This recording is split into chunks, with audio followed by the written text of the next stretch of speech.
Broadway's My Beat. From Times Square to Columbus Circle, the gaudiest, the most violent, the lonesomest mile in the world.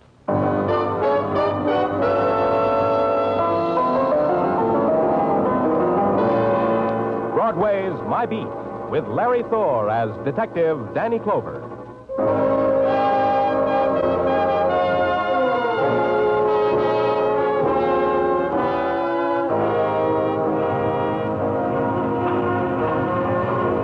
Broadway. It's an enchanted island or a prison cut off from the rest of the world. It all depends upon the mood you're in. The sudden sounds that dart from doorways, call them fury, or make yourself believe they're promises dimly heard. Or con yourself that the stare that just trailed by you had nothing to do with hunger. You can kid yourself on Broadway because that's what it's here for. It's Broadway, My Beat.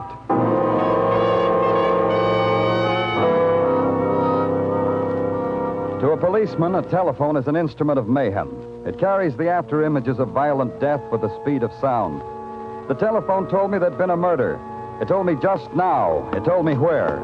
It told me to climb 6 flights of steps at the Ramsey Apartments, and I'd find death waiting for me in an elevator near the head of the stairs. Right over here, Danny. Hi, Muggavan. In here, in the elevator. There he is, Danny, on the floor. Who is he? No identification. Person unknown, shot to death by person unknown. Whereabouts of the shooting is a moot point. This man's too well dressed to go around without a wallet or some kind of identification. Maybe he was heisted. Who are you? Elevator man. Yeah, Danny, he runs the elevator. He called in the precinct. I got the call. Maybe the guy's wallet was heisted. Robbery, huh? With a deadly weapon. You. Funny man. What's your name, elevator man? Eddie Amboy, 1212 East 54th. You walk up 2, turn right, turn left, then walk up a half till there's nothing but a door. Eddie Amboy, my place. Okay, Eddie. Tell me about it. About what? Book him, Muggavan. I'm tired. Oh, about the guy here? I already did that. Ask this Muggavan here. I did the story to him. Mr. Clover's tired. Do the story again. Yeah. The guy pushes a buzz on the first floor. Where were you? In the sub-basement. Little thing's wrong with this elevator. I was fixing it. I'm conscientious. Go ahead. The guy buzzes. I bring the car up. I open the door. This guy gets in. He's holding his tummy like it aches him. He says, 6th floor, please. I close the door. I turn the handle. We ride. Now comes the 6th floor. We stop. I open the door. I look around. The guy's on the floor, dead. Tummy ache turns out to be caused by bullet. The story he told you, Muggavan? The same. If it gets too complicated, I'll be glad to do it again. Start all over in the sub-basement. You did good. Thanks. Can I have my elevator back now? It's not yours anymore, kid. When a man gets murdered on an elevator, the elevator suddenly belongs to the world. A man's dying takes many shapes, occurs in many places. It's rare that he has a choice. But the unknown, unnamed man whose face was now gaunt against the pressure of his cheekbones, whose eyes held no reflection of the light shining into them, seemed to have made one. He chose not to die in the street, but to crawl within the metal walls of an elevator, and the plain, the prosaic words, the dying words on his lips, he must have chosen too. Because for him they had meaning. It was my job to find out their meaning.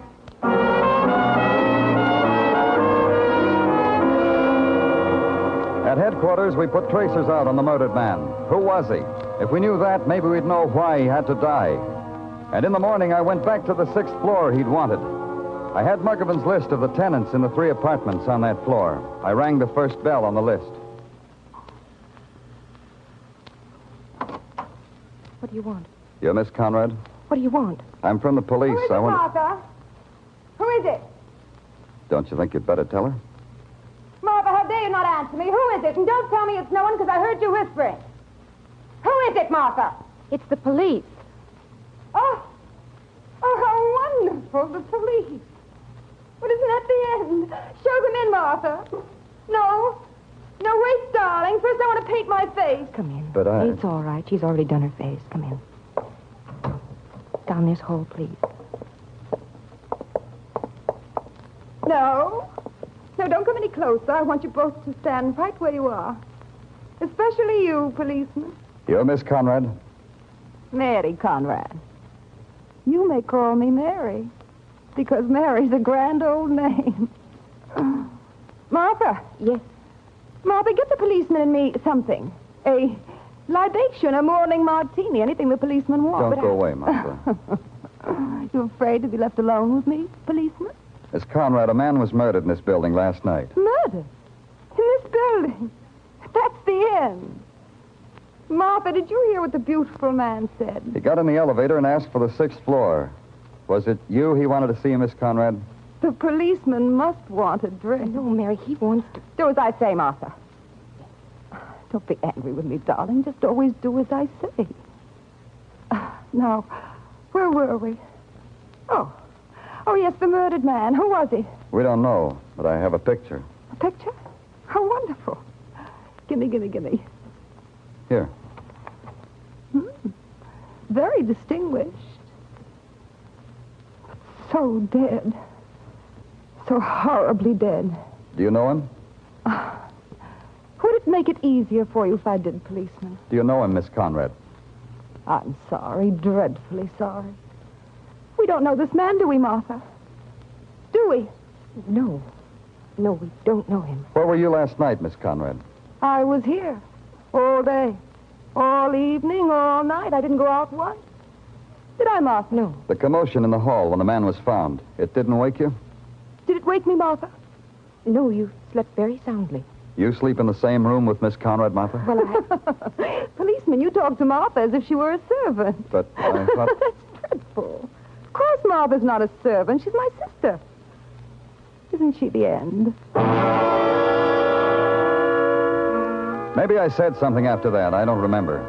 What I do remember is waving my jaw a few times and trying to smile and give the impression of course she's your sister. What else? Then I left. The apartment door across the hall had a nameplate that said Jonathan Quill and was equipped with a door knocker, a brass dragon sticking his tongue out at me. I lifted him up and pushed his face against the door. And then it happened. The door swung open. I stepped inside. How was I to know I was standing in the middle of a train crossing? Jump over it, boy. Jump over it. You want to get hit by a train? Oh, yeah. You sure had a narrow squeak now, didn't you? Could have taken off a toe. Yeah. Hey, what goes on? Look at her go. Oh, an exact replica of the super chief. And almost as fast. Oh, always wanted to be a brakeman, boy. Became a millionaire instead. What did you want to become? A millionaire. I got to be a policeman instead. Glad you came. Never had a policeman watch for trains. Never thought about asking one. Well, now that you're delighted, Mr. Quill, I hope I won't do anything to break up your fun. I'm a policeman come to see about a murder. Yeah, murder? Wait till I throw the switch, boy. Wait till I throw the switch here. Just wait till I throw it. Did you see a murder? You mean the one down the hall? The elevator murder? I didn't do it, and I'll prove it to you. Mr. Quill. You bet I'll prove it to you. You want an alibi, don't you? That's why you came here. I know all about policemen. You want alibis. Harold! Harold! Yeah? Come in here. Harold, that's a policeman. You know what to do, Harold. Right over there. That's a policeman right there. Hello. My name's Harold Blake, Jonathan's partner. Danny Clover. You seem to have gotten Jonathan excited. Jonathan gets excited. Tell him, Harold. Tell him. You know what to do now. Tell him. Well, ever since the elevator boy was in here last night... Eddie Amboy? He didn't say anything about that. I didn't know he came in the apartment. Well, he reported the murder from here. You mean he used your phone to call the police? Yes, that's right, to call the police. I was here visiting with Jonathan. I live in the next apartment, you see. I see. Pretty late for visiting, wasn't it? By some standards. By some standards? Frankly, Mr. Clover, and you've probably never gotten an alibi like this in your life, we wanted to watch the trains on what we call the milk run. That's our alibi. Tell him what else, Harold. Go ahead. Oh, I don't think that's necessary. Go ahead. Tell me what else. Well, it's about the elevator operator, about Eddie. Jonathan thinks Eddie is the murderer. That's what I think. Oh? Why? Because Eddie is mean and spiteful and tried every which way to make an honest dollar. He's the type that murders other types. What else? Need there be anything else? Eddie is the killer. It's a hunch I have. I have made $1 million with my hunches. You see how it is, Mr. Clover. No, I don't see. But I'm going to try. Where there's peace, gentlemen, and quiet. Away from trains, gentlemen.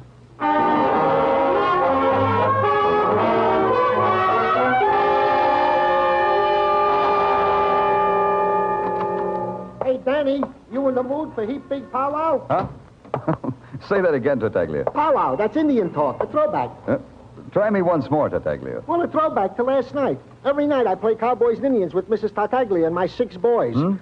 Yeah, and I am always an Indian. Hey, you should see my teepee, Danny.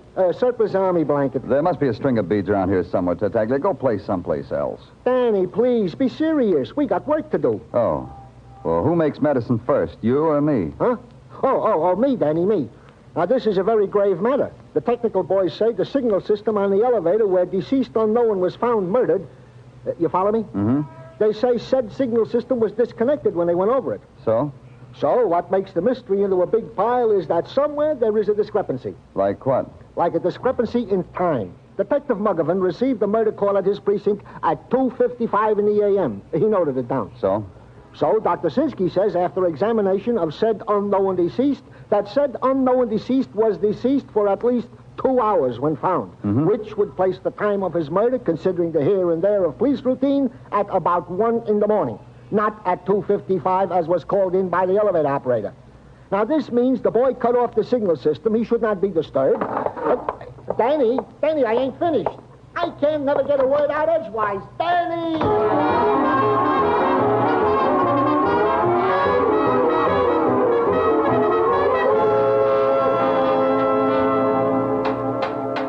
The doorman told me I'd find you here, Eddie. Oh, well, it's the hard detective, huh? Where else would you find this elevator boy, Bloodhound? I'll answer that. In the sub-basement, fixing this stinking elevator. Last night, Eddie. Did you have to fix the elevator before you called the police? That's a very interesting question, because I can't figure out what it means. Very mystical. I'll explain it to you, elevator boy. Now, go back, Bloodhound. If you come under here with me, you might get your throat caught in a steel cable or something. Under here is for experts. From here, then. The call you made to the police, Eddie. How come it was almost an hour late? That's a long time, an hour. Hey, you're good. You boys are real good to find out a thing like that. We got experts, too, Eddie. So maybe you better put your elevator away someplace and come out here and talk to me. Expert to expert. Yeah, I'll do that. One more tap in its tummy. Hey, who's that? Eddie, get out! Get out! I can't! My foot is caught! Help! Oh! No.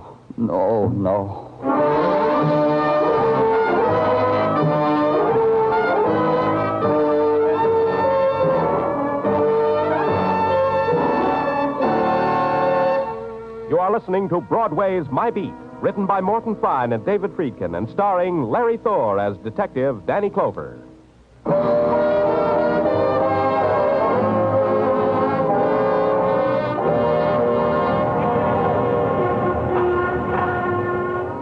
Broadway is a place that mourns the dead only in passing.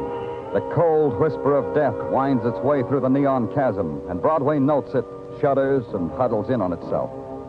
To the murder of an anonymous man in an elevator, to the crushing out of another man's life by that same elevator, Broadway reacted true to form. It read the headlines, shrugged, and flipped them neatly into the nearest trash can. But at headquarters, it isn't that easy. Even Sergeant Tartaglia didn't think so. It ain't easy, Danny. 20 years into business, and, well, it still ain't easy.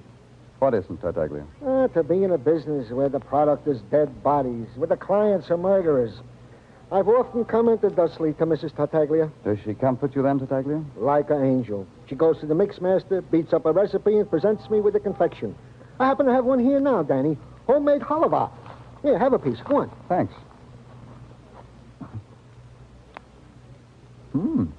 Good. Okay, Tartaglia, brief me. Oh, this halva. Well, it's like chewing on a dream, huh, Danny? My compliments to the missus. Brief me, Tartaglia. Yeah. Well, item.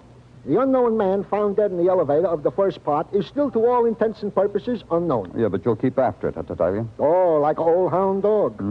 Item, the death of the elevator operator, Eddie Amboy. The boys in technical concur with your opinion that he was indubitably murdered. Well, it's generous of them. Yeah, they thought so. They said the hacksaw you found on the roof of the apartment building, plus the evidence that the elevator cable had been sawed through, this made it murder.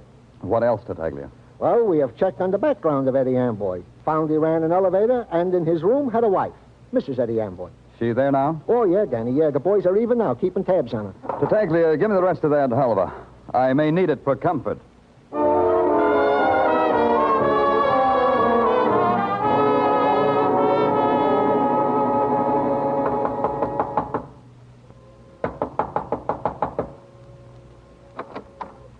Yeah?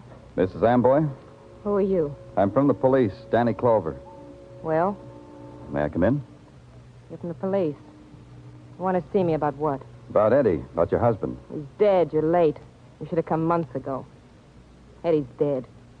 Last night he got married to an elevator. Eddie was murdered, Mrs. Amboy. You'd want to take the trouble. Oh, come on in. Sit over there if you want to. Thanks.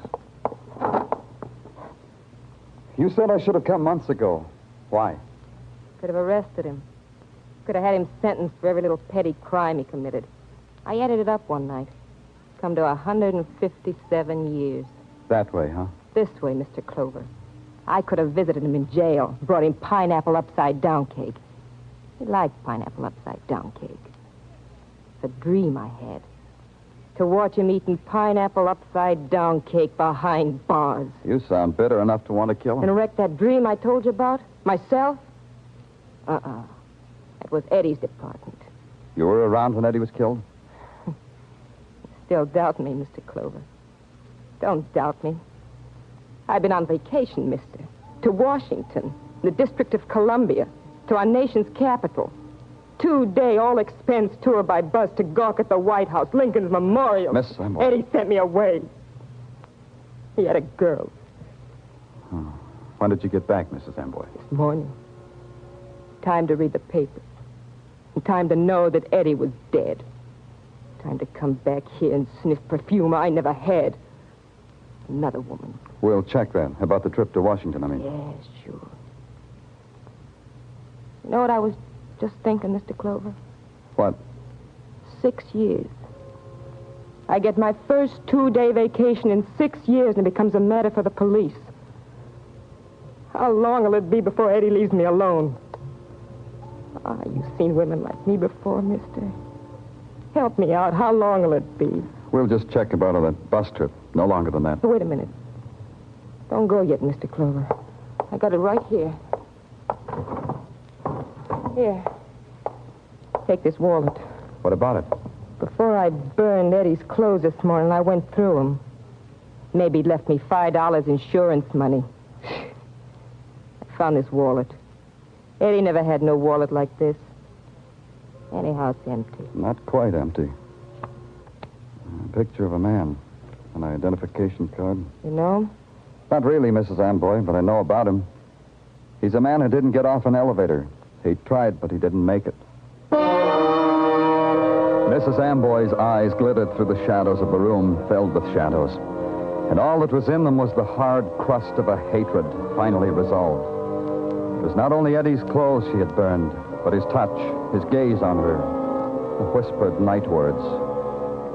There was nothing more I could ask her about Eddie that she would answer. So I got out.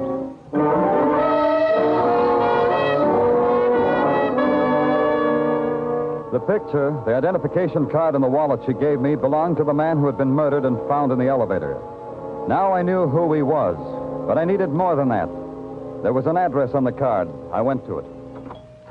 Oh, well, I'm afraid you'll have to come back some other time, sir. Dr. Stafford is not in. I know that. I'm from the police. Danny Clover. And you? The attendant. I helped Dr. Stafford. He has a small hospital here. Only Dr. Stafford and myself. Police? Yes. I want to... Well, I'm afraid you'll have to take up whatever it is you want with Dr. Stafford. I'm not in a position. What is it you want, Mr. Clover? Something like this.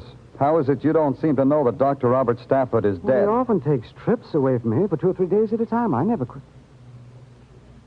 Dead? Murdered. That's impossible. Well, he was so hale and hearty when he left here. He was so... Murdered. I knew it would happen someday. I knew it, and I told him so many times. Why? Why did you tell him that? Because of the nature of his profession. Dr. Stafford was a psychiatrist, a very competent one. Some of the people he treated were mad. Murderous and mad. You've only to read their records. Appalling. Where are they? What? The records, where are they?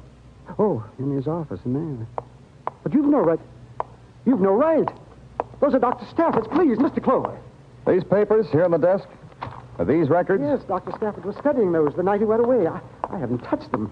Dr. Stafford didn't like them. Case history, Conrad. Doesn't make sense. I can't understand what's written here. Psychiatrist records are like that, Mr. Clover. Mr. Clover, you can't take those with you. They belong to Dr. Stafford.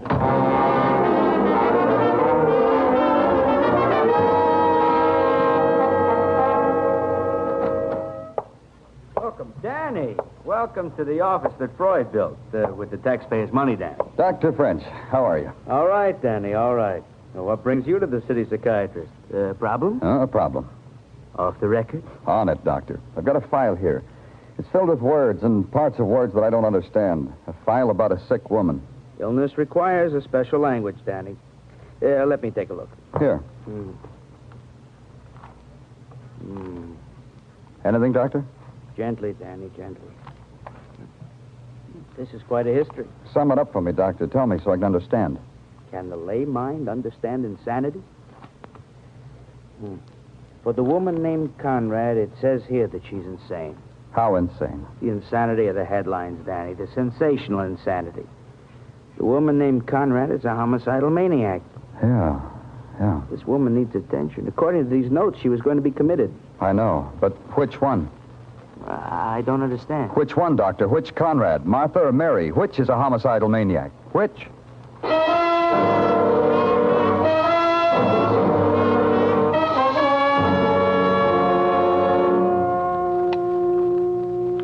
Tartaglia, get in here. Yeah, Danny, yeah. I was just in the... Hey, what are you doing with your gun, Danny? The old ammunition don't please you? Something like that.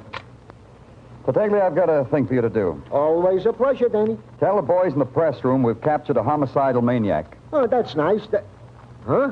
Hey, where, Danny? Where is he? A woman, Tartaglia. A mad woman named Conrad. Tell the reporters we're holding her for the murders of Dr. Robert Stafford and Eddie Amboy. Huh? You have spoken, Danny. But what, Tartaglia? Well, me, a policeman, it makes me ashamed to confess it, but I don't know what's going on in the police department. Oh, I'll whisper it in your ear, then you'll know. Eddie Amboy, he was the key, Tartaglia. The key to what, Danny? To the murder of Dr. Robert Stafford, to his own.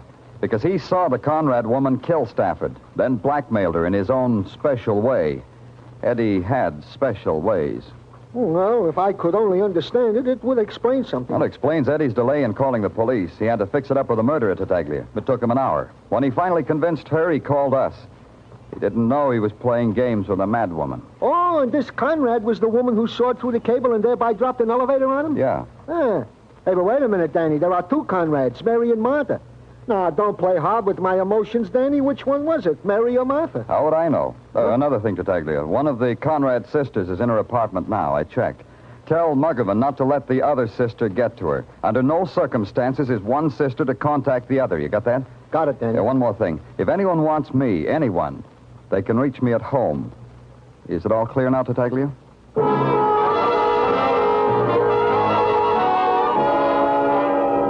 So I went home. I tapped on the landlady's door, told her I was expecting visitors, told her to send them up.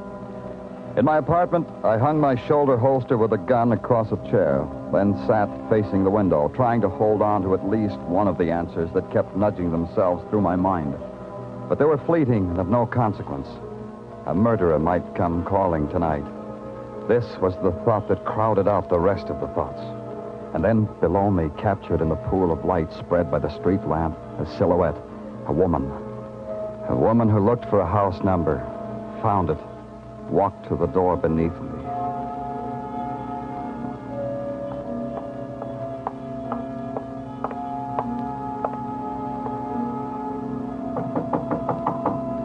Found me.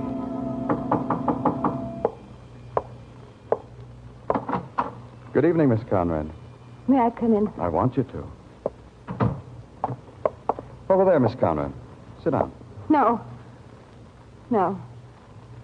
I'd rather stand. All right.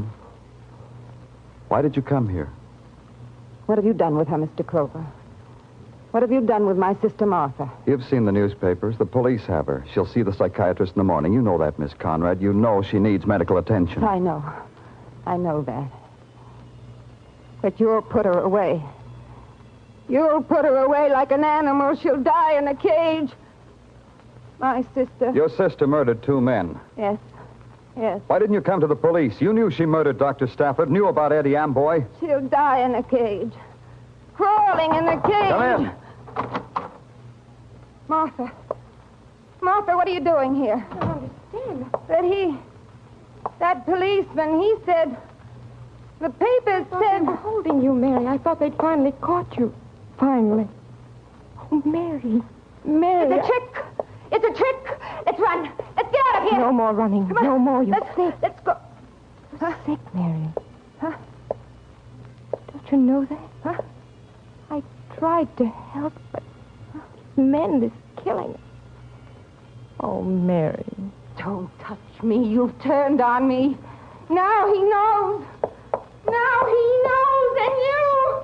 I'll kill you both. Mary, put down that gun. I'll kill you. Kill you.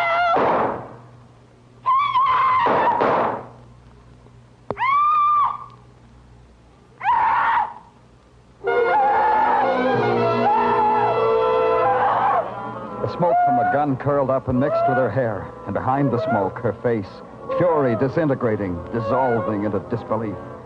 She stood there, her body taut, her mind clutching for one fleeting instant of sanity that it was through, over, done with. The simple recognition that the gun had been harmlessly loaded. Then she rejected everything.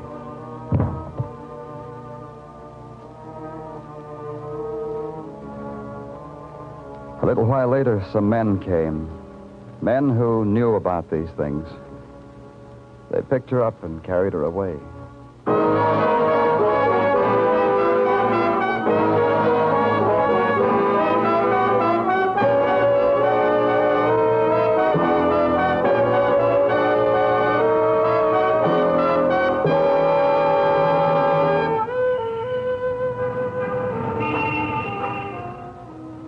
Broadway's deserted now, except for those who never quit. Those who wear peepholes for eyes, the dream walkers, the people who want to laugh. They search behind doorways, in alleys, through shuttered windows. And they never go home, because they can't. It's Broadway, the gaudiest, the most violent, the lonesomest mile in the world. Broadway, my beat.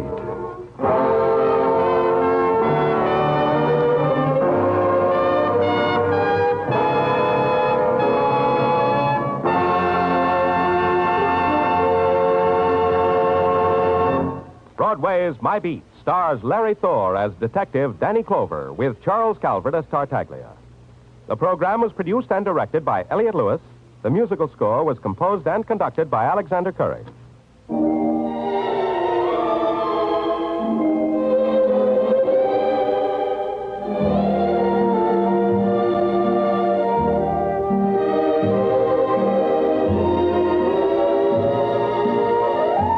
This is the United States Armed Forces Radio and Television Service.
from Times Square to Columbus Circle, the gaudiest, the most violent, the lonesomest mile in the world. Broadway's My Beat, transcribed, with Larry Thor as Detective Danny Clover.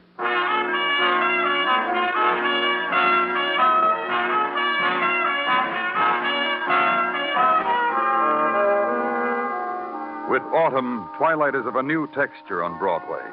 The faces of women are paler, their walk no more languid, not slow now.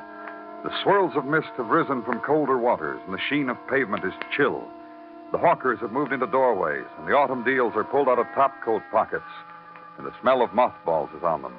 And the fall slogan, "You don't like it, kid, get lost." And because autumn came too swiftly, and you've nothing planned, you set the deal. And still it happens. You get lost.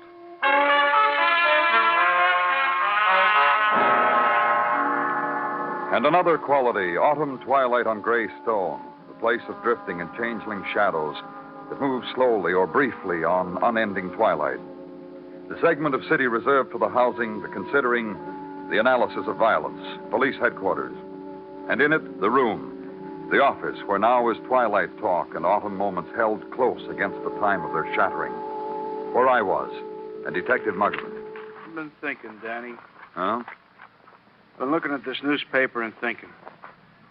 It's been years since the wife and I have been to a football game. Together, I mean. Oh, maybe next Saturday you could... And she says she's lost a taste for it. She says, too many things to do around the house. Go yourself, she says. All those young kids there, she says. You think that's why, Dan? Why what? Why she won't go. Used to be a time she and I couldn't get enough of it. College games, day, night. Now she tells me, go yourself. All those young people. That's why, huh? Maybe if I said to her, oh, hi, Gino. Come on in, join the coffee clutch. Thank you indeed. Some other time. As now, there is murder being done. What are you talking about, Gino? A relay from me to you of the very words screened by a distressed lady into our central switchboard only a few minutes ago. The call was traced, Danny. Where? To a house on East 63rd, 1823 East. Listed to a party name of Robert Turk. Let's go, Muggerman.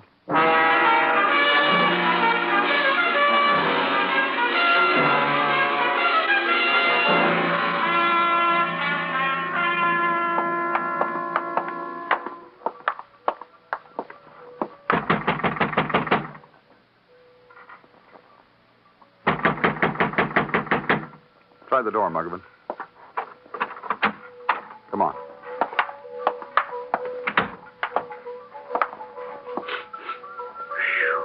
Yeah.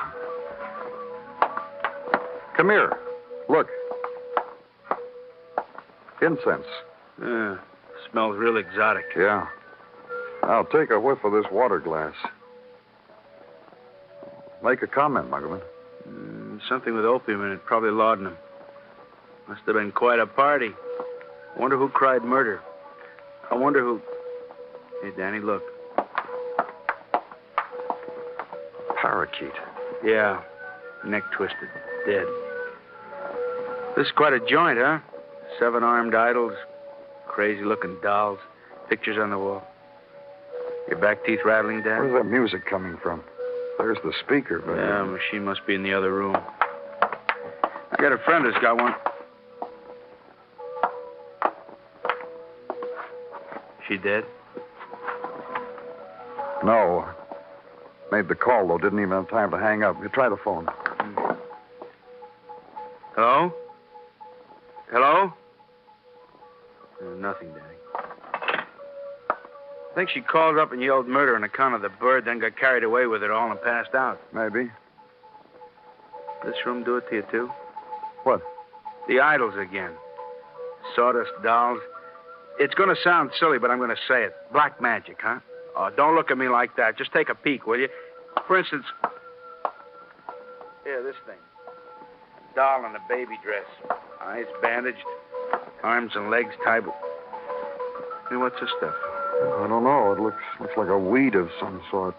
Seaweed, maybe. What's been done to this doll? Pierced with thorns. Find out where that music's coming from and turn it off. Yeah. It gotta be in this room. It's the only one. Danny! Girl wasn't kidding when she called, was she? Dressed like that, tunic, Roman sandals. What is this, Muggavan? I don't know, Danny. I don't have any idea what it is. I only got a name for it, probable suicide. I make a flash judgment like that because the guy lying on the floor has a cut throat and he's holding a weird-looking dagger in his hand. Outside of that, I said my piece for the day. Your turn, Danny. I don't know. I just don't know.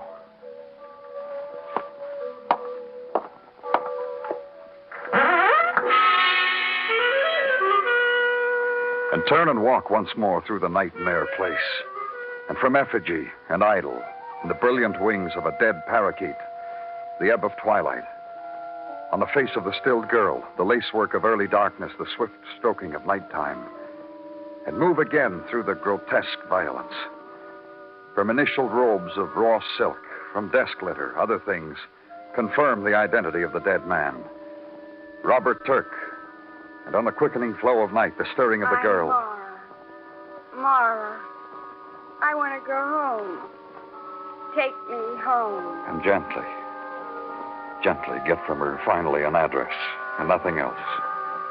So give her into a physician's care. Arrange that she be taken to her home. Then leave the place of masks and seaweed and death to the swarming of professionals with camera and dust powders. To another place, then, and another room. A simpler room, a plainer room, where sleep is. Only the magic words for it won't come. And suddenly it's a bright October morning. Check in at headquarters. Tell them you'll be at Morris Spencer's. Go there. Darkness is no longer on her face. Only sunlight, the bright smile. And she leans against the bulk of a young man, holds his arms close around her waist as she talks to you. Sways a little. So strong. So strong. My fellow's so strong. Miss Spencer. You two don't know each other, do you? I'll introduce you. This is Johnny Longstreet, my fellow. The boy I'm going to marry. And you? Who are you? He told you, Mara. He's a policeman. Honey. Baby. What, Johnny? Tell the policeman to go away. I can't do that, sweet. He wants something of me. You go over there and sit down. I'll find out what he wants. Uh-uh. Do it from here.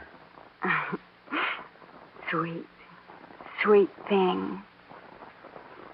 What do you want of me? What you couldn't tell us last night because you were passed out from drugs. Was it a drug? Is that what Robert gave me to drink? He told me it was an exotic something, Johnny.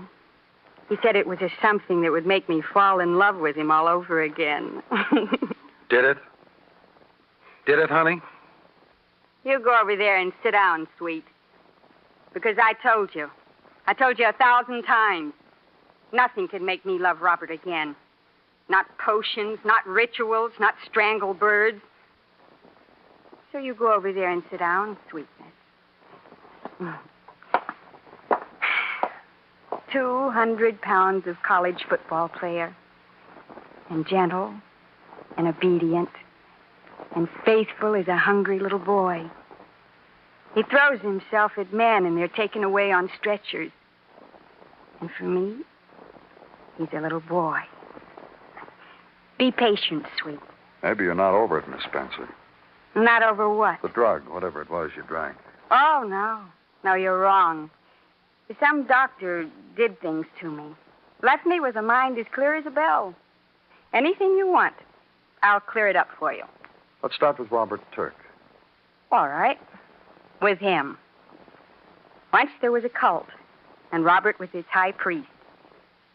Somebody told me about it over cocktails, and I went with her to his place. It was exciting and dark. And Robert spoke of love to me. It was something I'd never known. Robert was a kind of man I'd never known. How long ago was that? A year ago. Go on. Then it got boring and dull and tiresome. And I resigned from the cult and from Robert. But last night he finally persuaded you to see him. You think so? Tell me. This was last night. Robert phoned me. Out of the blue, he called me, begged to see me. And because once there had been an emotion for him and excitement, I went. And he was in his toga, and he brought out all the props, and he performed, and said incantations, and fed me a potion, and twisted the neck of a bird. And I laughed at him. And he went into another room and cut his throat. And I called you people, sipped my drink, and passed out. That's how it was last night, huh? Boring. That man's going to go away now, Johnny. Where were we, sweet? Oh, Johnny. Johnny Longstreet.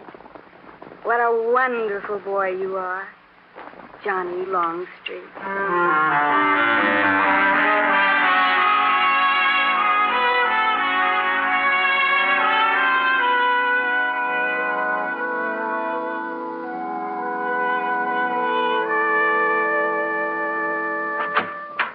Danny? Yes, what is it, Gino? Lady out here to see you. Says her name is Turk. Mrs. Edna Turk, widow of the late deceased Robert. Show her in. This way to see Danny Clover. Call me if you need me, Lieutenant. Thank you, Sergeant. Please sit down, Miss Turk. Robert Turk was my husband. Yes, I came here this morning to tell you about him, because this afternoon I plan to go shopping. And I don't want any of you people coming around my house and interfering with my plans. It's nice of you to stop in, Mrs. Turk. Just go right ahead. I've learned that my husband slit his throat. Or had it done for him. We don't know. Just incidentally, Mr. Clover. I left my husband yesterday morning. It would be pleasant to toy with the possibility that he killed himself because of me. But I'm sure Robert did it for the excitement of it. You don't jump out of your seat and slam your hands on the desk and lean forward and yell, "What are you saying, woman?" Just go on, Mrs. Turk. Robert was out of his mind, you know. Still no reaction. Some of his best friends were witch doctors. Nothing. I mean it. Witch doctors, black magic fellows. A lot of them in Manhattan. Boys and girls who look like you and me. Only nuts. Play around with the occult for kicks. I'll want their names. I wouldn't know them. As soon as Robert put punk to his incense, I knew his buddies were coming over, so I left. Do you know Morris Spencer? A long time ago. Once at a party. 100% party where nothing stranger than everybody getting looped took place. Robert pointed her out to me and said she was a high priestess. At the time, Maura didn't have her shoes on, so I told myself, this is no high priestess if I ever saw one. Yeah. What else? Nothing else. My husband was out of his mind. He was looking for kicks. He found all of them, then he ran out. Nothing else left but put knife to throat. Take a look, Danny. Came out of communications a second ago. Johnny Longstreet? Yeah, just now under a subway train at Times Square Station. Fella was pushed. Johnny Longstreet, dead. It's still your turn, Danny. Got a comment?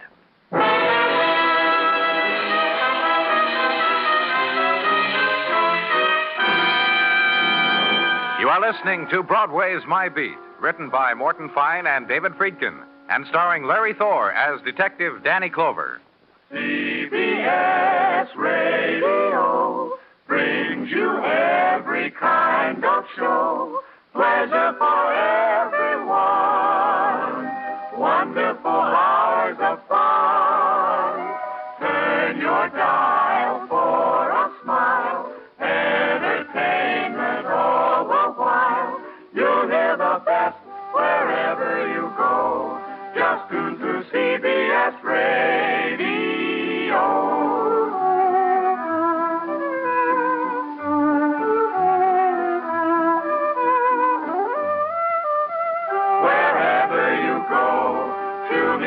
CBS Radio.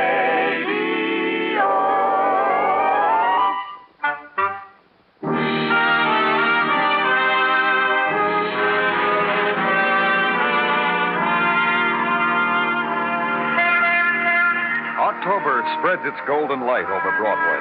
The mob hurries down Saturday Street. It's the day of the stadium again, and the soft drink, and the old locomotive yell.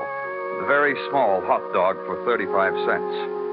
And it's the day when higher education comes into its own, when an English student punts a bladder and everybody screams. The word is bula bula, the flower chrysanthemum, and everybody's either your buddy or your arch rival. Get with it, kid. Today it's just like going to college. Below all of it, in the subway, the non-ticket holders still crowd, but excitement of another kind. A man who fell or jumped or was thrown onto the tracks in front of a subway train. Where I was, above me on the platform, Detective Muggerman. I'm trying to tell you. All right. You just stand over there with that man. Hey, Danny. Give me a hand up, Muggerman. Thanks. Any witnesses? Yeah, a couple, just dying for the opportunity. Yeah. All right, you, mister. Tell the lieutenant here what you saw. Like a bird in flight. Look, friend. I looked up and there he was in midair, as if he were suspended. And whatever held him, severed. Did you see anyone push him? No. Then gracefully he began Go to... home, mister. All right, buddy, what did you see? Well, I was standing beside him. As a matter of fact, I was practically looking right at him. Then it happened. What did? Why, he wasn't there anymore. I heard a scream, and there he was like he is now. Anybody push him? Who pushed him? Okay. Take over, Muggerman. I'm going back to headquarters.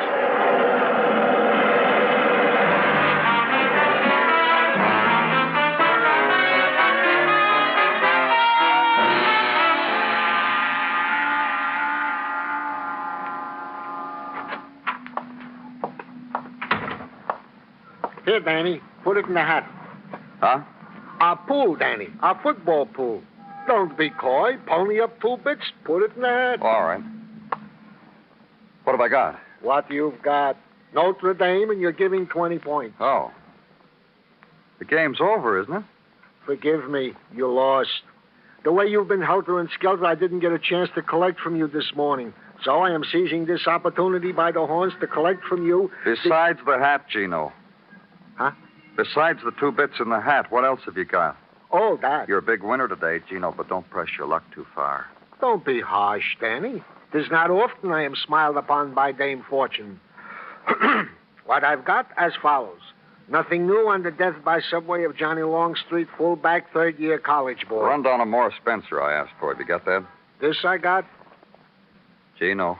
Excuse it, Danny. I was making in my mind an explanation to Mrs. Tartaglia how come I got an anonymous quarter to put in the piggy bank.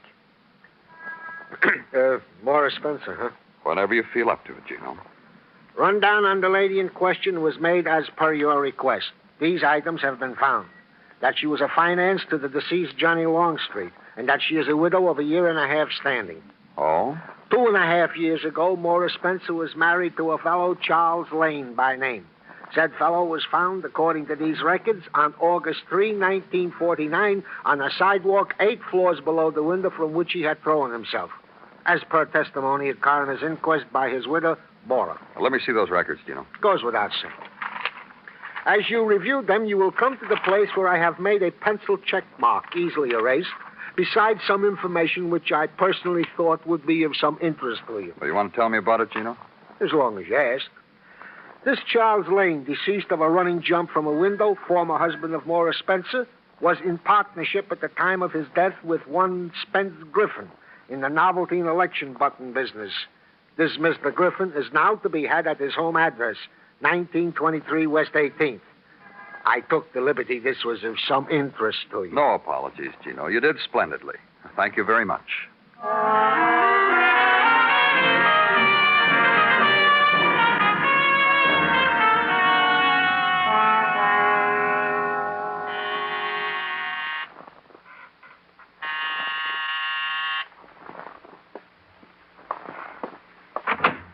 Yeah?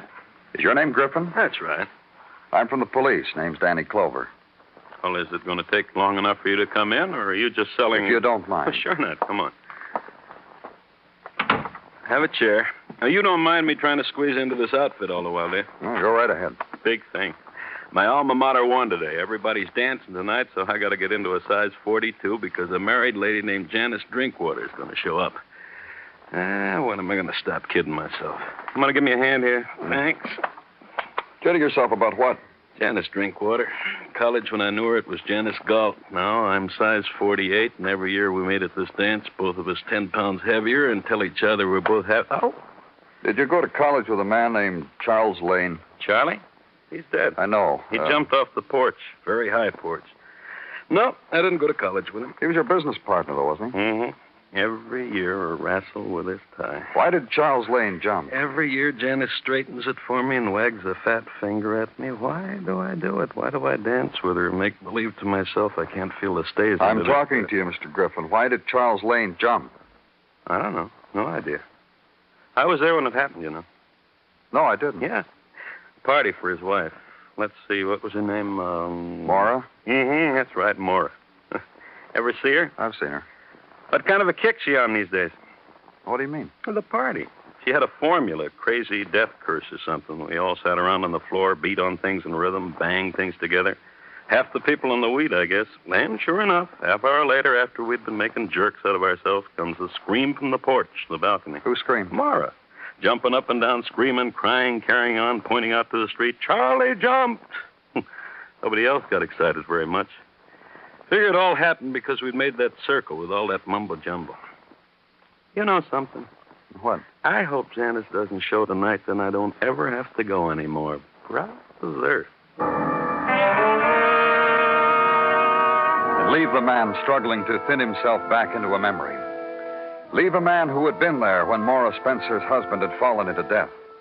Had walked then, and for a while drift with an autumn day, with swarm coming into city, fighting crowd going home, and somewhere near river find a bench, sit a while, watch tug and barge on autumn waters, hold it back for a while. Then consider 3 deaths: Robert Turk, Johnny Longstreet, Charles Lane. Then make a decision. Leave the still place by the river. Go back to headquarters. Get Muggavan in on it. Check these out of supply, Danny. What you asked for. Yeah, I holster and gun off the chair, huh, Muggavan? Oh, sure, Danny. Here. Oh, thanks. The way you figure, huh? The way you have to do it, huh? You got another way? No, I guess I haven't. A woman, she's part of a man's life. Gets to be a part of his dying. 3 of them. Count them. 3. Oh, see you, Muggavan. It's your life, Danny. I'll see you.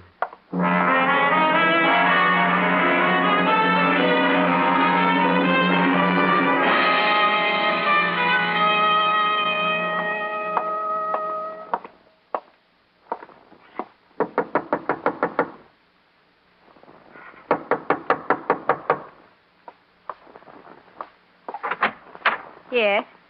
Oh. Oh, it's you. Hello, Miss Spencer. You mind if I come in? I wish you would. Thanks. You alone? Johnny isn't here, if that's what you mean. He's dead. Oh? Didn't you know? No. Happened earlier today. Subway train killed him. Then it really did happen. I just told you. No, that's not what I mean. What did you mean? Something you wouldn't understand. I knew Johnny wasn't coming back. Who are you? Are you all right, Miss Spencer? I haven't been drinking or anything. You're a policeman. I remember. That's right. Do you remember Charles Lane? I was married once to him. He's dead, too.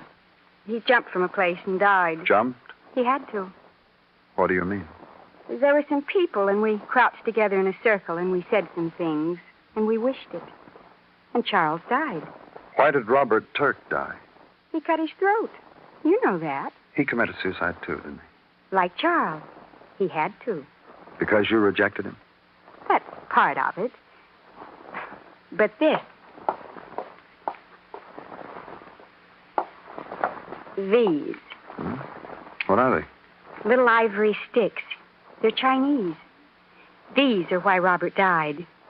You throw them, like dice. And whatever pattern they make when they fall, that's what happens. Do it. You want me to? Sure. You're really interested? I want you to.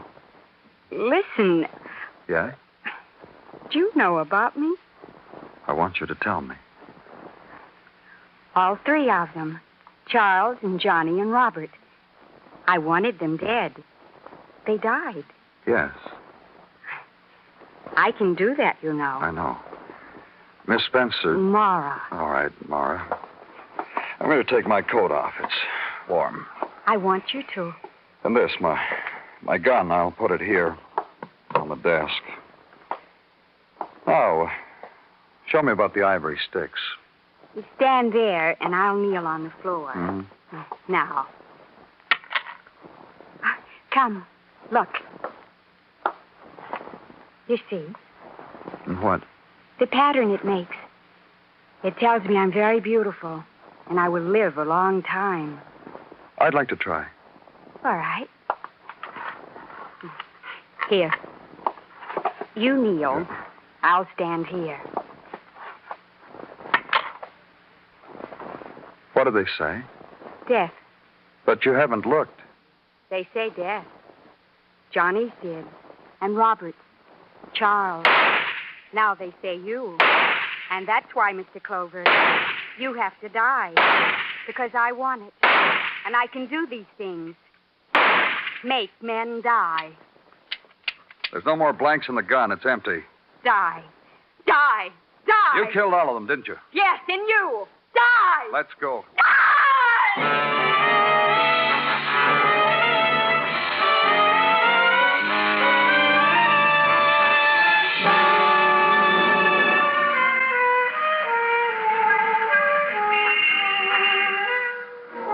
It rolls over Broadway now, the shock of the night. The sound of it is a thing of laughter and trumpet and a million-throated voice. And from 1,000 streets they gather to come here, to scream with the roar, let the wave of night roll over them, gather them up, spill them into the doorway of their choice. It's Broadway, the gaudiest, the most violent, the lonesomest mile in the world. Broadway, my beat.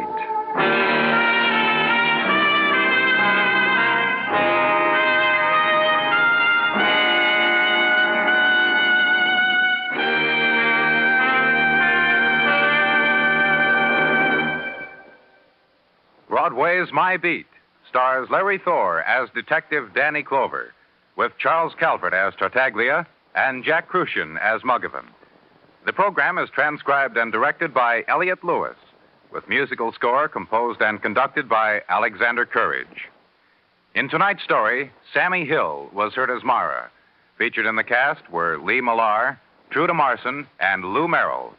Bill Anders speaking.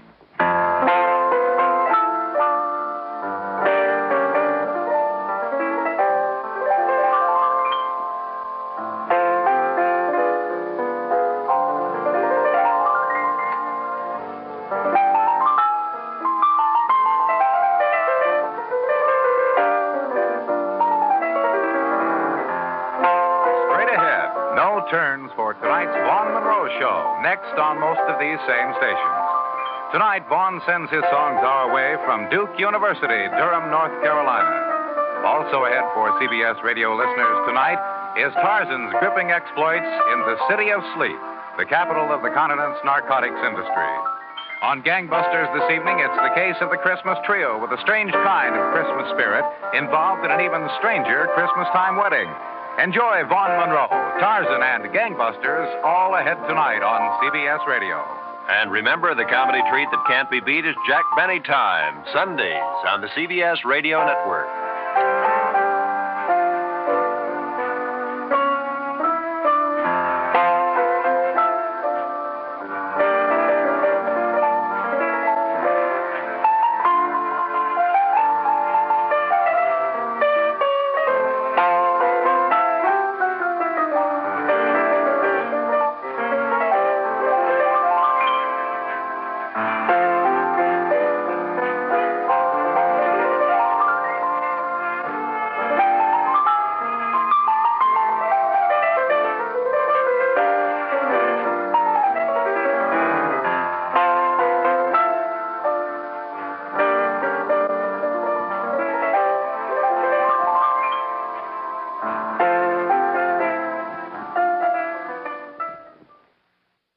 Broadway's My Beat, from Times Square to Columbus Circle, the gaudiest, the most violent, the lonesomest mile in the world.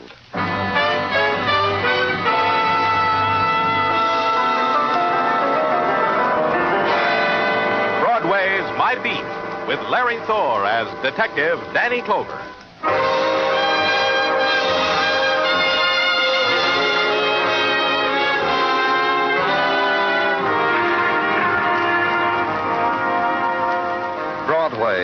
where the torrent of night races through the neon chasm, and you're caught up in it and whirled and crushed against the shrieking and the shadows. Then you wake, and the night is gone. There's nothing, only the debris of night and the stain of its rage. You count yourself lucky, because you think you're one of the few who got away. Then you take a good look, and you know you didn't make it. It's Broadway, My Beat. Sergeant Tartaglia had told me an hour ago she was waiting. Then, a little later, he came in and told me again. Then I knew I couldn't put it off any longer. The fact of her presence had been whispering to me from the reports I pretended had to be filled out, from the desk drawers that needed cleaning and had been cleaned only yesterday. I couldn't put it off any longer, so I told Tartaglia to show her in. You can go in now, Mrs. Webster. Thank you. Here, Mrs. Webster. I will get you a chair. Sit down, Mrs. Webster.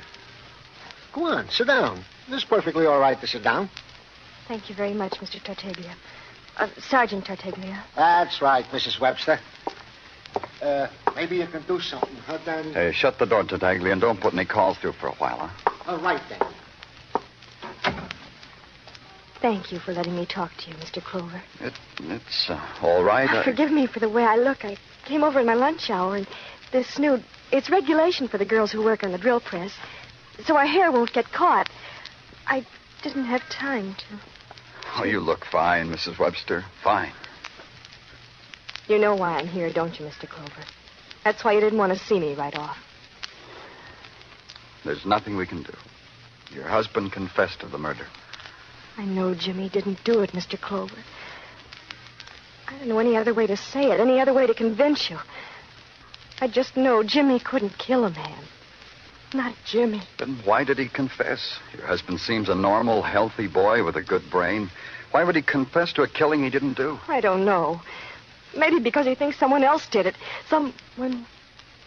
You, maybe? Jimmy loves me. He'd do a thing like that for someone he loved. Just talk to him, Mr. Clover. That's all I ask.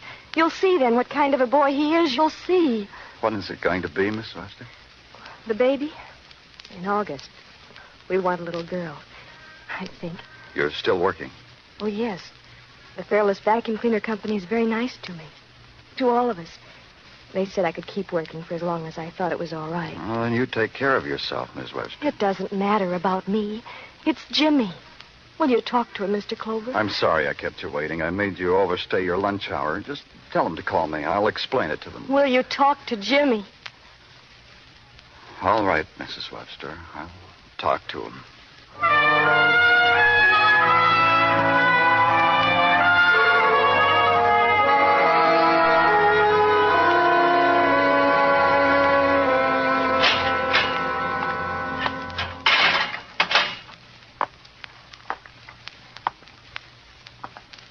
So, you're not wearing the blue serge. Who are you? Danny Clover. You a padre? I didn't ask for no padre. It's too early, anyhow. It goes trial, the judge looking sad, shaving my hair. You'll get your turn. I'm a policeman. Oh. So? I just talked to your wife, Jimmy. What for? What did you have to talk to her for? Talk to me. I'm right here in cell 42, tier 3. Day and night, 24 hours. So you'll do it. Talk to me and leave her alone. Leave Peggy alone. What do you want with her, anyhow? What'll she tell you that I won't? That I killed Ernie Cauldwell? I killed him. That's all you need to know. Jimmy. Yeah? Yeah, what do you want? You killed Caldwell, you're sure? How can a man not be sure of shooting somebody? Go ahead, you know. Go ahead, you tell me. How can a man kill a guy up close and not know about it? If he were drunk? No, not me. Not drunk. What did you do with the gun you killed Ernie with? I killed him. I shot him. I threw the gun away. Where? In a trash can, a sewer, I don't remember. I was upset. I can't remember a thing after I pulled the trigger. Why did you kill him? You know Ernie Cauldwell. Why ask me? Yeah, I know Ernie Cauldwell. I know about the man he came here with, Travis Faulkner, deputy sheriffs from Norcross County. That's 1,000 miles from here, Jimmy. That's how far I ran, but they caught me. Running from Ernie and Faulkner? Yeah. I stole a drum of gasoline once, Clover. They put me to building county roads. I couldn't see doing that. I slugged a guard and ran 1,000 miles. To New York. You did pretty well in New York, Jimmy. Job, a fine wife. Leave her out, huh? Peggy knew all about what happened in Norcross County. Maybe she killed Caldwell. Maybe you know that. Maybe that's why you're saying you're I'll kill you, Take Clover. it easy. Yeah. That's better. Listen to me. Listen to me, Clover. I killed Ernie Cauldwell. I shot him and dragged his body into an alley. I saw him standing there, and I shot him dead. If the boy had had a brass band or a rooftop, he couldn't have announced it with more clarity, more defiance. He had motive, all right. A man had chased him across miles, across time. This man could grind out, destroy the life the boy had built for himself, for his wife, for his coming child. And for this, the boy shot him dead. There was motive. And there was confession. And I stayed with it and didn't stop to ask myself why.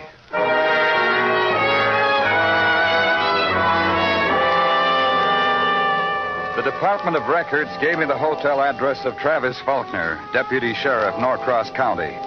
I called him, told him I wanted to talk to him. Sheriff Faulkner told me there was a lot of New York left for him to see. If I wanted to talk to him, I'd have to meet him at the Penny Arcade on 56th Street. Just a minute, Mr. Clover. I'll be right with you.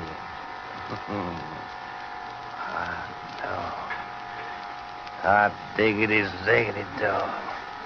It's too bad you can't share this with me, Mr. Clover, because I ain't gonna let you. Turkish delight. A night in a harem. Think you can deny yourself for a little while, Faulkner, just long enough to talk to me? Well, I'll tell you. My mouth's been watering to get at those guns over there. Why don't you talk to me while I do a little shooting? What do you want to talk to a country sheriff about, Lieutenant? Jimmy Webster. Let's talk about him. Just saying his name leaves a dirty taste in my mouth, Lieutenant. What are you New York police waiting for? Why don't you execute him? Right now. Electric chair. That's how you go about it out here, isn't it? That's right, Sheriff. That's too good for him. Quick like that. You know what I could get down on my knees and beg you for, Mr. Clover? No, I don't. Just leave me alone in a cell with him. Just for a little while. Hey, this looks like a good little cheap gun. I'll treat you, Lieutenant, if you'd care to shoot with me. I'm sorry, mister. I was going to use that gun. Were you now? Were you really going to do that, boy? Leave him alone, Faulkner. I said leave him alone. It's all right, son. You can use this gun. Yeah, it's all right. But you won't get in my way, will you, boy? No. Here, take the gun. I don't want it. I changed my mind. It's all right. Take it. Oh, thanks. Thanks, mister, but I changed my mind. We do a lot of things different here, Faulkner. Get used to it. You expect me to get used to that? I couldn't. No more than I could get used to the idea that my buddy was murdered right here in your fair city. Ernie Cauldwell? Ernie was the best friend a man ever had. We were close, Ernie and me. And that pig killed him just because Ernie was doing his duty. Maybe he didn't kill Ernie. You not only do things different, you think different, don't you, Lieutenant? Boy's wife been crying on you? When you got to New York, you and Caldwell, you didn't try to take Webster right away. Your signed statement says you were here almost a day and a night before you tried to take him. Why was that? I'll tell you only because you asked me polite, Lieutenant. Ernie and me, we had an old acquaintance to look up, just to talk over old times. Gone, this shooting's gonna rob me of my small change. Got 5 pennies for a nickel, Lieutenant. I poured 5 bright and shining coppers into his hand, toil-worn with pulling slot machine levers. I said no when he offered me the nickel. He said, well, now, thank you. I said goodbye. It was 3:30 when I left the arcade.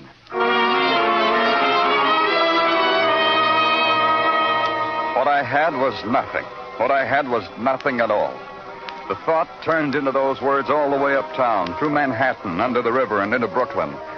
That's what I had to tell Peggy Webster. I had nothing at all. At the gate of the Fairless Vacuum Cleaner Company, the guard and I exchanged badge numbers, and he said, Mrs. Webster's bench is right down there. Peggy. Oh, hello, Mr. Clover. Oh, wait, will you wait just a minute? Sure. Now. Oh, it was wonderful of you to come up here, Mr. Clover. I'm grateful. You know I'm grateful. Of course. Peggy. Yes? What is it, Mr. Clover? What? Oh. Nothing? Peggy, But you'll keep trying, won't you? Now that you know that Jimmy didn't commit that murder, I'm sure. Peggy. Yes? You know that even if Jimmy is not guilty of this murder, he's still wanted in another state. He's an escaped convict. One way or another, we're going to have to extradite him. I know that. I'll wait for him, Mr. Clover. I'll keep trying. I know you will. Look. Look at this, Mr. Clover. Huh? Pretty. Real pretty. I bet you don't even know what it is. No, I don't. But it's pretty. It's a rubber pad for a crib, Mr. Clover. Here, these boxes by my bench. They gave me a shower during the afternoon break. Huh? Blankets, bibs, diapers, nighties, and... This is strange. What is? This package. The messenger brought it a little while ago. The guard passed it through because he knew about the shower. Here, I'll show you. Oh, pillowcase. Hand embroidered. It's lovely. But what's strange about it? The card that came with it. Here it is. From Sophie Driscoll, Etna Hotel. And? Don't you see? I don't know any Sophie Driscoll. I thought she was a girl working here at the shop. I checked, and she isn't. I just don't know anyone by that name. Oh, that's quitting time, Mr. Clover. Yeah, I'll take you home, Peggy. And, Peggy. Yes? I'll take that card.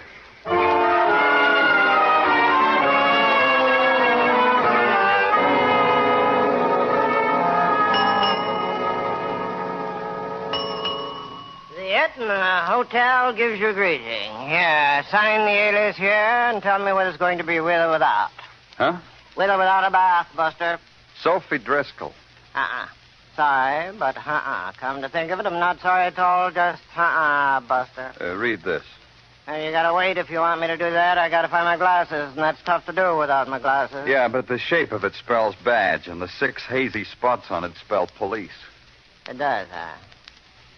What about Sophie Driscoll? What about her? Sleeping it off, Buster, so she can wake up and get herself another bonded reason for sleeping it off. Show me. Sure. A hop, skip, and a jump down the hall. Let's walk, huh? Sure. Sophie, wanted criminal or something goose pimply like that? Oh, top drawer confidential, huh? Well, here's a room. On the bed. Soph! Hey, Sophie! Really out, wouldn't you say so, Buster? Something like that. Miss Driscoll. Hey, Miss Driscoll, wake up. Wake up. Hey, on her hands, running down. No, that's blood. That's blood, ain't it, Buster? Sophie. Hey, Sophie. Save it. She won't answer. I had a question to ask her, but she won't answer.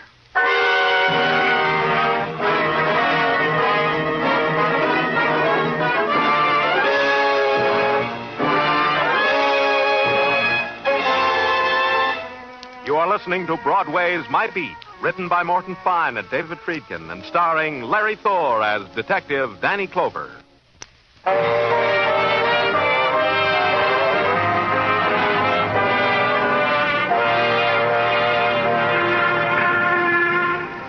One thing about Broadway, if you've got talent, if you've got a twist that'll lift you out of the mediocre, Broadway will pat you lovingly on the head and thank you for the diversion. The opportunities are infinite. You can spell mop with 2 P's, or confess to a murder, or be found stabbed to death in a narrow bed in a small room in a dismal hotel. My part of it was trying to make the last 2 fit together. Why, I asked myself, had a boy confessed to a murder Why, I queried, had an anonymous woman sent his wife a present? Why, I asked, had the anonymous woman met violent death? At headquarters the next morning, Sergeant Gino Tartaglia had his own approach. I've been asking myself questions, Danny. And? No answer. However, in the matter of the death of Sophie Driscoll, the boys at Technical report the following. No fingerprints on the murder weapon. And? And to wit, thousands of fingerprints in that hotel room, perhaps going back to 1912. Mm-hmm. Conclusion to wit, we have indubitably encountered a riddle as to the death of Sophie Driscoll. Indubitably. What about the boy, Jimmy Webster? How is he? I peeked into his cell on the way up here. He sits there. I remarked to myself that he must be in a strange and storm-tossed mood. Indubitably. You've been improving your vocabulary again, Tartaglia. Ah, you noticed it, huh, Danny? Every night, Mrs. Tartaglia reads me to sleep with a word from the dictionary. Last night, it was indubitably. I'm happy for you. What else, Tartaglia? What else is a morsel which may or may not tweak your thinking bone? To wit, Sophie Driscoll, according to our intelligence, was a real sick girl. Oh, how? The moments she wasn't drinking were too few and far between. However, she was trying to get rid of her sickness. She was a patient of a phony who calls himself Doc Rundle. A doc who makes the Bowery his home and his office. The end of my report. Goodbye, Tartaglia. You gone someplace, Danny? Yeah, to Doc Rundle.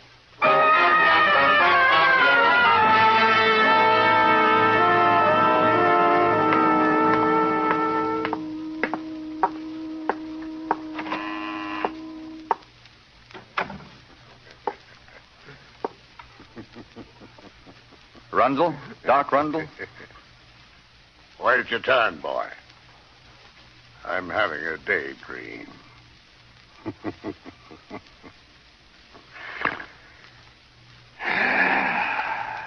Now? Now I take a little sedative to calm me down.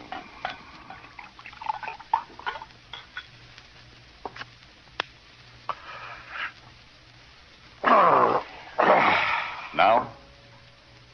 No. You're sick, aren't you, boy? Sick. Well, I'll heal you, cure you, set you on the path of sanitary living, the beautiful life, sans alcohol, sans nightmares, sans sunset. You can do all that? Yeah, it's a promise, boy. I can show you testimonials that'll make you want to kiss my feet. Now, the question is, how do you want the cure? I have two methods, equally costly, equally desirable. Mental therapy or electrotherapy? My patients have a choice. Which one did you use on Sophie Driscoll? Sophie? Sophie recommended you to me? Sophie was murdered before she could tell me anything. I knew she was murdered. It brought great sorrow to all of us, to me especially. Share it with me, Doctor. Tell me about Sophie. Oh, give me a good sanitary reason why I should do that. I'm from the police. Sanitary enough, Doc? You think I murdered Sophie? She came here often? Every day. Every day from the day I made her believe I could help her. And then last Tuesday... What happened last Tuesday? She had an appointment with me. I'd set aside 2 hours for her alone, from 7 to 9. And Sophie didn't keep it. That upset you? Oh, yes. Oh, yes. So much so that I went to her room and beat on her door. Then what? She screamed at me, wouldn't let me in. All my work was wiped out. I knew it. She screamed at me and laughed. I knew she'd been drinking again. And there were men with her, laughing and egging her on to renounce me. All my work... Last Tuesday, huh? A murder was committed that night. Did you know that, Doc? A murder of a deputy sheriff named Ernie Cauldwell. You accuse me of that, too? Ah. You are sick. I could help you. Some other time, Doc. But you'll be here if I need you, huh, Doc? After that, there was nothing at all. Doc Rundle went into another daydream, and I went through the exit. Back at headquarters, I wrote it all down. Sophie Driscoll had had a party the night of the murder of Ernie Cauldwell. A couple of days later, Sophie Driscoll was murdered. Then I drew a line and added it up. Sophie Driscoll was a key, and Sophie Driscoll was dead. There was a cipher missing. The way it happened was simple enough. The phone rang. Father Garrity of St. Christopher's Church wanted to see me about Sophie Driscoll. Father Garrity? Yes? Oh, you must be Mr. Clover from the police. That's right. This way, please. Through this door. Please be seated. Thank you. About Sophie Driscoll, she was rather tall, Mr. Clover. Is that the one? Heavy set with blonde hair? Yes. Sophie Driscoll came to me about 2 years ago. She was in trouble? No, she came to me with this letter. It's a letter of introduction from Father Westfall. You see, this is sometimes done. A person moves away from home. One parish priest will write a letter of introduction to the priest of a new parish. This is such a letter. I see. I assured Miss Driscoll that she would be welcome to our flock, and she attended church quite regularly for a while. Then it became very infrequent that she attended services. Finally, she stopped coming altogether. I haven't seen her for a year, and I thought perhaps... Just one thing, Father. Yes. Where did Miss Driscoll come from? Oh, come from? Well, why, here it is, right here on the letter. It's postmarked Norcross County.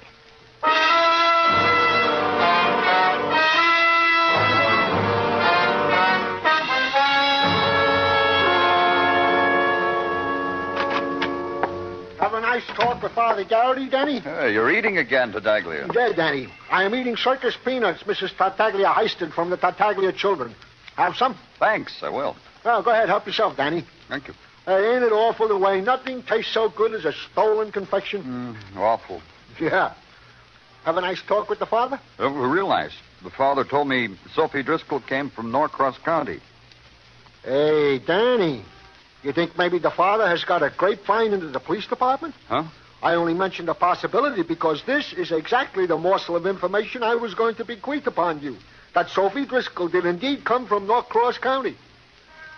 Take your peanuts and get out of here. Well, before you throw me out again, Danny, there is more to this bit of information than meets the ear. You don't say. Yeah, Danny, yeah. It seems that for a series of misdemeanors, this aforementioned Sophie Driscoll was asked to leave the county at a time when the deputy sheriff was by the name of Travis Faulkner, whom heretofore I have not mentioned. Faulkner? Yeah, the same Faulkner who even now is in our city. The same who came after Jimmy Webster. The same who... Hey, this being a deputy sheriff, this is pretty steady work, huh, Danny? Yeah. Thank you very much, Sergeant Tartaglia. You've been real assiduous. I have the missing cipher now. It could add up. It could add up to the exoneration of a boy who had confessed to a murder he didn't do. Or it could add up to 0 and the boy's execution. Either way, it had to be done. I went to Faulkner's hotel. He was out, they told me. I asked where. They didn't know, they told me, seeing the sights maybe. Deputy Sheriff Faulkner was crazy about the sights of New York, they told me. So I put out an all-points bulletin. I needed a long talk with Deputy Faulkner. And at 11 at night, the call came from a cabbie. He had driven Faulkner to points of interest. Faulkner liked the one called the Cozy Club in Harlem. Very interesting. Yeah, he should be there now. I put in a call to the Harlem precinct, have them alert Detective Anderson. I wanted Anderson with me.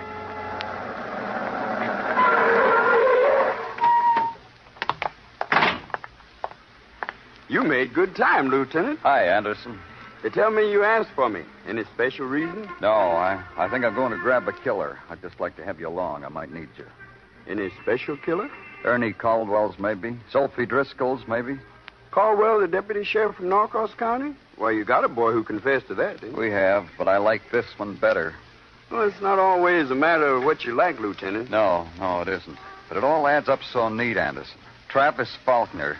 That's who you want? Yeah. Faulkner came to New York with Caldwell. They were supposed to pick up Jimmy Webster, but they waited. Well, they got a right to do that. Yeah, but they called on an old acquaintance. Faulkner told me that. So? So the old acquaintance was Sophie Driscoll, also from Norcross County.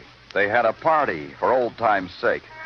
A drunken party, I've been told. Well, that could happen with old acquaintance. Yeah, and it could happen that a drunken Faulkner could kill his buddy pal because there was a falling out among old acquaintances. And Sophie witnessed the murder. When she learned Jimmy was being held for it, she tried to make it up to him with a little gift for his baby. So you figured Sophie was killed because she might have got sorry enough to spill the whole business, huh? Yeah. But that still doesn't wipe out the boy's confession. No? He thought his wife killed Caldwell so that Caldwell couldn't take Jimmy away from her. That could wipe it out, couldn't it? Yeah, it could. Let's go in, Anderson.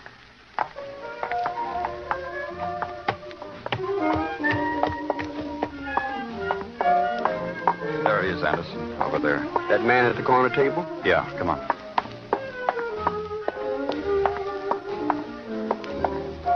Hi, Faulkner.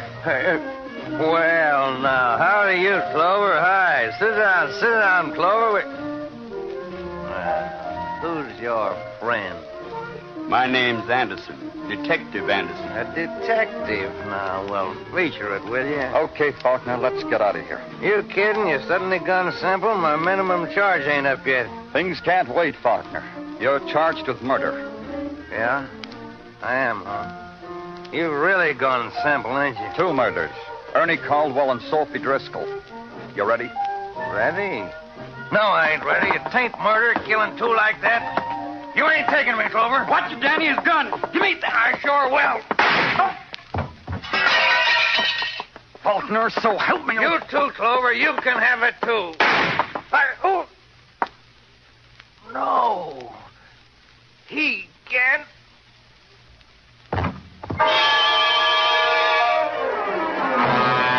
I watched Faulkner. There was a kind of fascination in watching a man like Faulkner. The sudden, swift ebb of his life as he crumpled there before me. His eyes closing over the final fact that a bullet from Anderson's gun had done it all. Anderson smiled up at me, ashamed of the hurt in his leg. He said something about, I was right after all.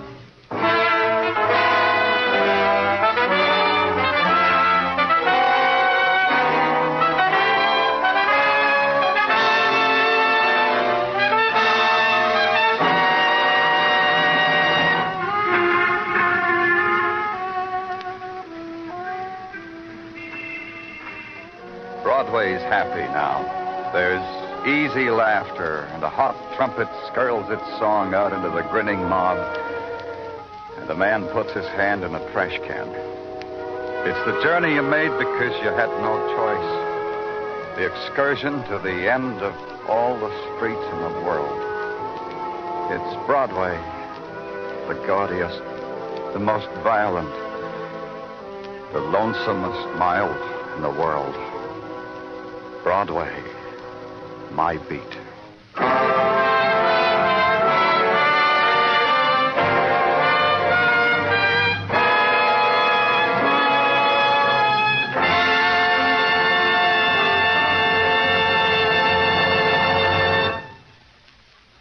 Broadway's My Beat stars Larry Thor as Detective Danny Clover with Charles Calvert as Tartaglia.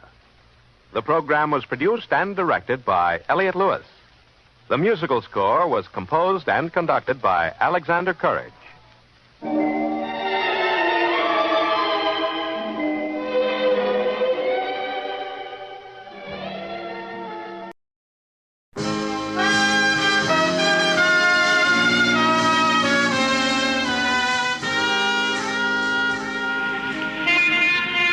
Broadway's My Beat, from Times Square to Columbus Circle.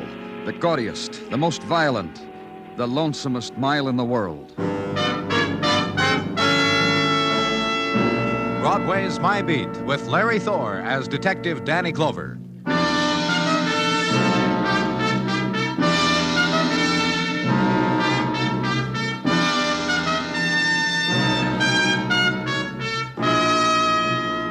Nighttime of November, a special time on Broadway. Sense it. It's a new time, when the after images of early autumn are dying, cloaked already in river mists, chill and drifting. And sense this, that winter is already at a place not far away, drifting too, hung from a pale moon, scudding over the city and making new shadows. Hurry. It gets dark quickly.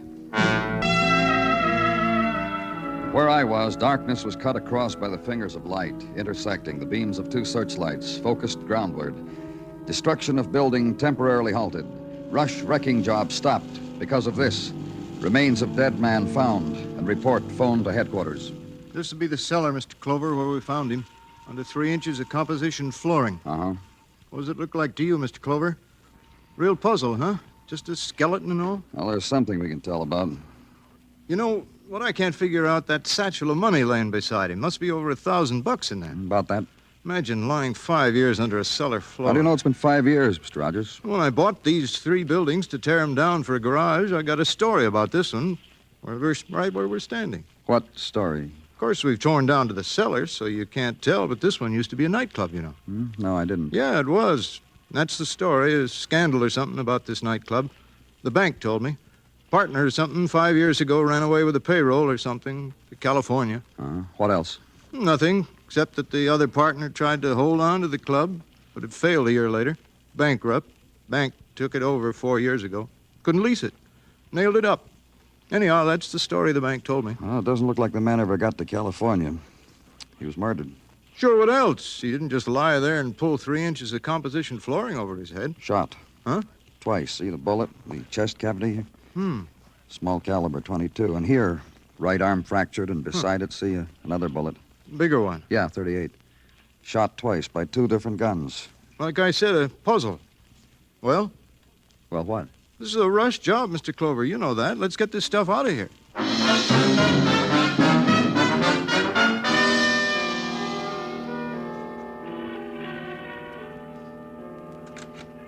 Morning, Danny. Said good morning in case you didn't hear. Hi, Dennison. Sit down. Excuse me for saying it, but you look a little beat. Big night last night? No. Well, you're a single man, Danny. You're entitled to a big night. Were you going to say something, Danny? No. Oh. Then maybe this will interest you. Got a rundown on that corpse you found last night. What about it? Well, that's what it takes to get a rise out of you. Come on, huh? get with it. Yeah, I'd better do that, else I won't be liked, huh? Technical, shot at the teeth. Muggavan put the code on the teletype. Late last night, the one place we got a call back from was Dannemora. You get on identification? Code checked out to a former prisoner named Bob Foster. Released 6 years ago after a 10-spot stretch for grand larceny. Anything else? Stick with me, kid. I'm loaded. My identification came in. I checked it with R&I. They had a file on Foster. Here, wait. Muggavan left some notes for you. Yeah, 1947, May 23. Year after he was out of Dannemora, Foster was wanted on suspicion of grand larceny. Packed a satchel with his partner's dough and ran out on him. That would be the satchel you found. Who was his partner? A fellow by the name of Joe Turner. He and Foster opened a nightclub together, the Blue Sheen. Year after Foster allegedly checked out with his partner's dough, the joint went into bankruptcy. And the word is Joe Turner cried his heart out at the time. Beat his chest. Called his partner naughty names. Any lead on Turner? And one of the boys traced him to a hotel on West 12th. Only the hotel is out of business now. Management converted the place into offices. Nobody knows what became of the hotel records, so... So, an all-points bulletin on Joe Turner, huh? Yeah. Is that all? Yeah, it's got a girl type in it, too. Aggie Blaine. Used to do a poker with clever parakeets at the boys' nightclub. The last known address, let's see, 1326 West 34. You did real good, Dennison. Pull up a minute, Danny. There's more. Oh, what? Those bills you found in the satchel. What about them? Their serial numbers were in series. Must have been the nightclub's payroll. A few weeks after Foster went up in a puff of air, 520s out of the same series turned up in sunny California. That's all? Now I can go? Yeah, you can go.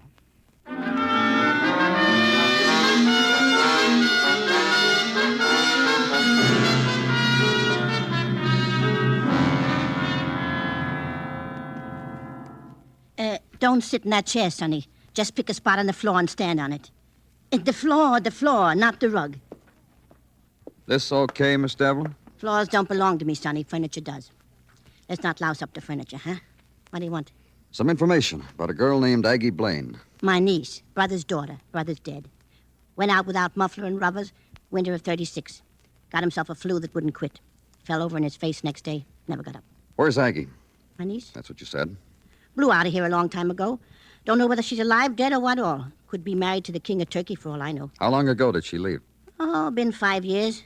Used to be a dancer, Aggie was. Used to. Hey, Don't lean on the furniture, Sonny. Pretty furniture, huh? Huh? Yeah. Yeah. New as the day I got it. You want to sit down? We go in the kitchen. Not in the parlor. Not on this stuff. What do you do, Miss Devlin? Huh? Your niece used to live with you. She's gone now. What do you do? Take in roomers? You mean sublet like that? Uh-huh. What for? Who needs it? Retired, huh? It's nice. And all this furniture, ornate. Huh? Oh, you mean tricky with the curlicues and the things, huh?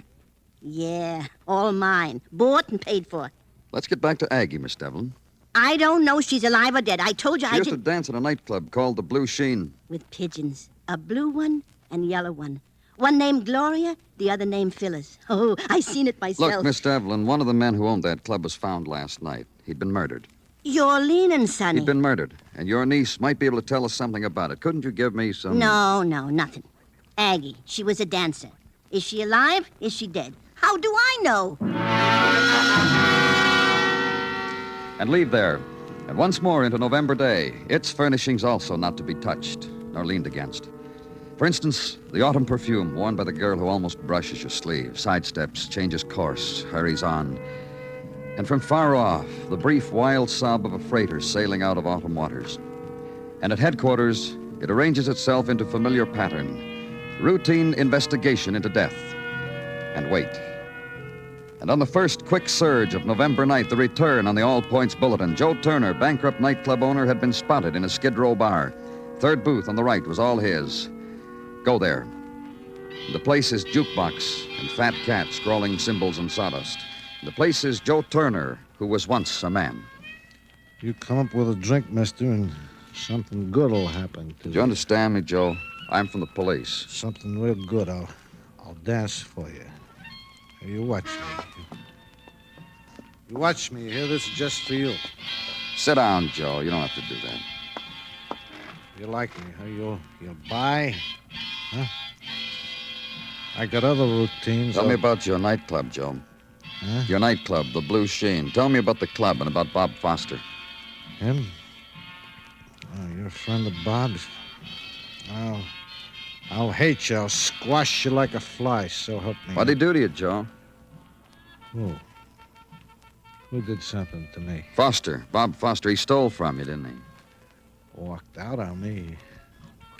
Didn't even wave goodbye. He just took my money, danced off someplace.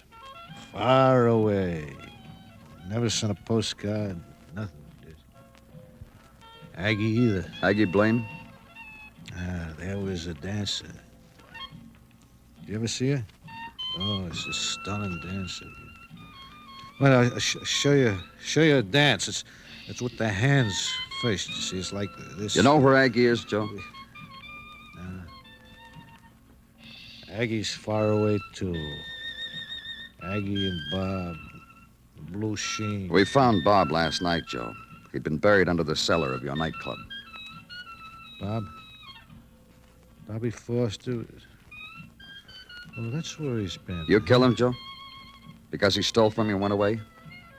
Joe, listen to me. I performed for you, mister. Where's my drink? You kill him, Joe? I don't know. Maybe I did. He deserved it. Maybe I did. You think I did? Come on, Joe. Let's you and me go uptown.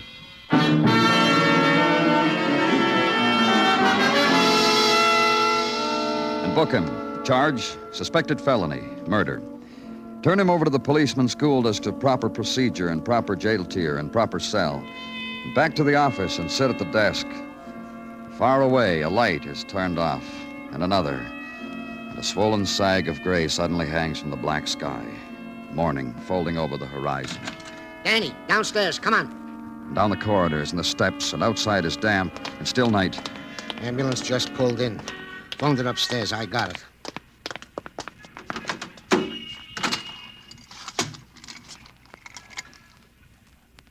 Miss Devlin. Uh-huh. Shot. Dead, Danny? On account of the police rang her doorbell yesterday? On account of she's Aggie Blaine's aunt? I'm talking to you, Danny. You think so?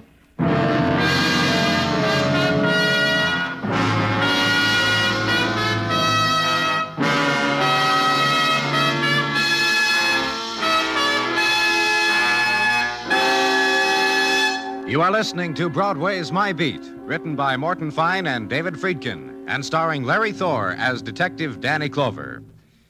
Two outstanding events on CBS Radio tomorrow in the daytime.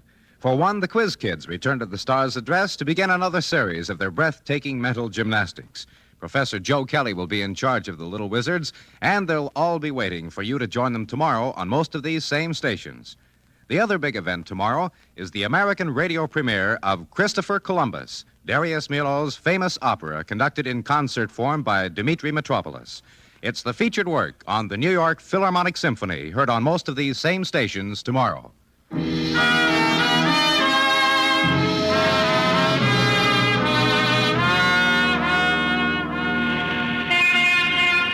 Broadway makes its entrance out of subway kiosks, out of night corridors, blinks once and long against the white of a new November day, then moves into it, soft, polite. It's the thing to do. Treat the morning nice. Don't step on the cracks. You'll still be on your feet when day is done.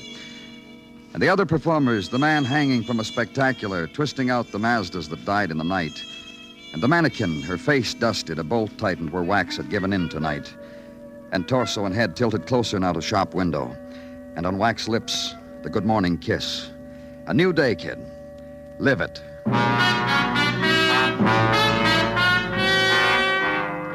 And at headquarters, November morn, is Sergeant Gino Tartaglia dipping a finger into a container of coffee.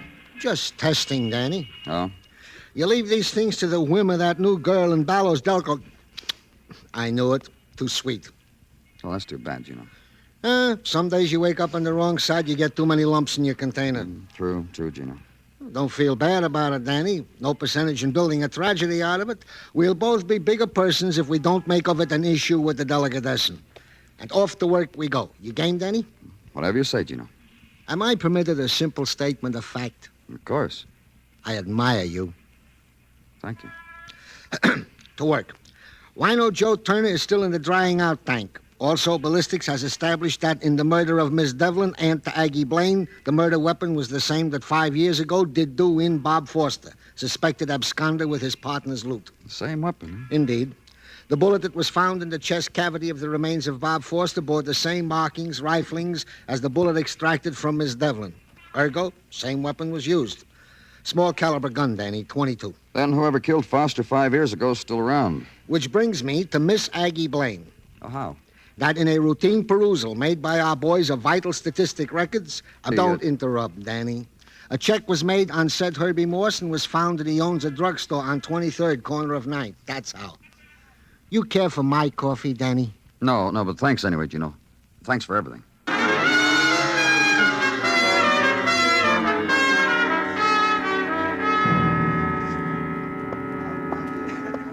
You just use this, Mrs. Westfall, and you'll have that lanolin plush look in no time at all. Thank you.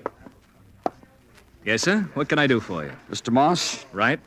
My name's Clover, Mr. Moss. I'm from the police. Hi.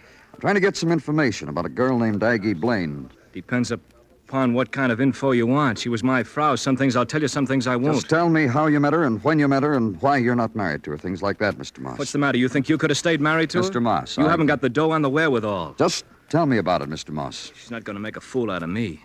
You know what I'm going to do one day, buddy? Get me another wife, a big gal, a big blonde gal. Then I'm going to find me Aggie and walk up and down in front of her with my big blonde wife rubbing her cheek to me. I'm going to show her... When did you meet Aggie?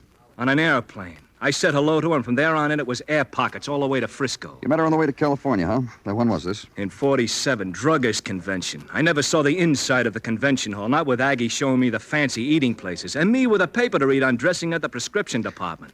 Go on. That was in June. Then back in New York, somehow she wouldn't let me see her. Then she called me. When? July the 30th. I know, because July 31st we tied the knot. How come the divorce? A fella. I worked late one night fixing up a 1-cent sale. I came home. She wouldn't let me in. I beat the door in with my bare hands. There was a fella there selling rugs. He gives me his card and left. Next day, she followed him. One of these days, I'm going to look that guy up. You know that? You still have his card? Do I? Right in my wallet. I want it. Oh. You're going to fix him, huh? Swell. Here. Here's the card. I'm on your side, buddy. Have you seen Aggie since then? I'm happy to say no. However, the day that I do, I will also find me that big blonde buddy. I'm going to parade her up and down in front of Aggie. And get out of the way of Mr. Moss's wagging finger. And through the aisle, lined with preparations guaranteed to keep you alive longer than anybody. The right turn, down the aisle of space guns, insecticides, and bubble baths. And then left at the table where everything is marked down to 19 cents. And out into the street. Legwork now, an address off the card given to you in the drugstore. Mr. Irving Lustbander, rug dealer. Aggie? She ran out on me, mister. Long time ago. Customer of mine came in one day and ordered our most expensive number wall to wall. Aggie went along with the delivery truck and never come back. Customer's name? Ewing. Dr. Keith Ewing, big back man. Got offices in the Muncie building. And at the offices of the Muncie building, be told by Dr. Ewing that Miss Blaine was merely a patient of his, and after he cleared up her back condition, he never saw her again. No, he never treated her at his office. She was an outpatient at the Cheney Hotel. So go there, Cheney Hotel. Yes, the clerk says. Miss Blaine, yes, indeedy. Checked out, he's sorry to say. The morning after an automobile dealer's conclave, he remembers. Forwarding address, well, yes, indeed, 1213 East 61st. So go there. And the girl who answers the door is dressed in velvet pedal pushers, but shakes her head sadly at the name of Aggie Blaine. Agatha, it seems, moved out on her about a month ago. Baggage, and her very own boyfriend, Tony. Where? Well, Tony owns the apartment building over on East River, Beekman Place.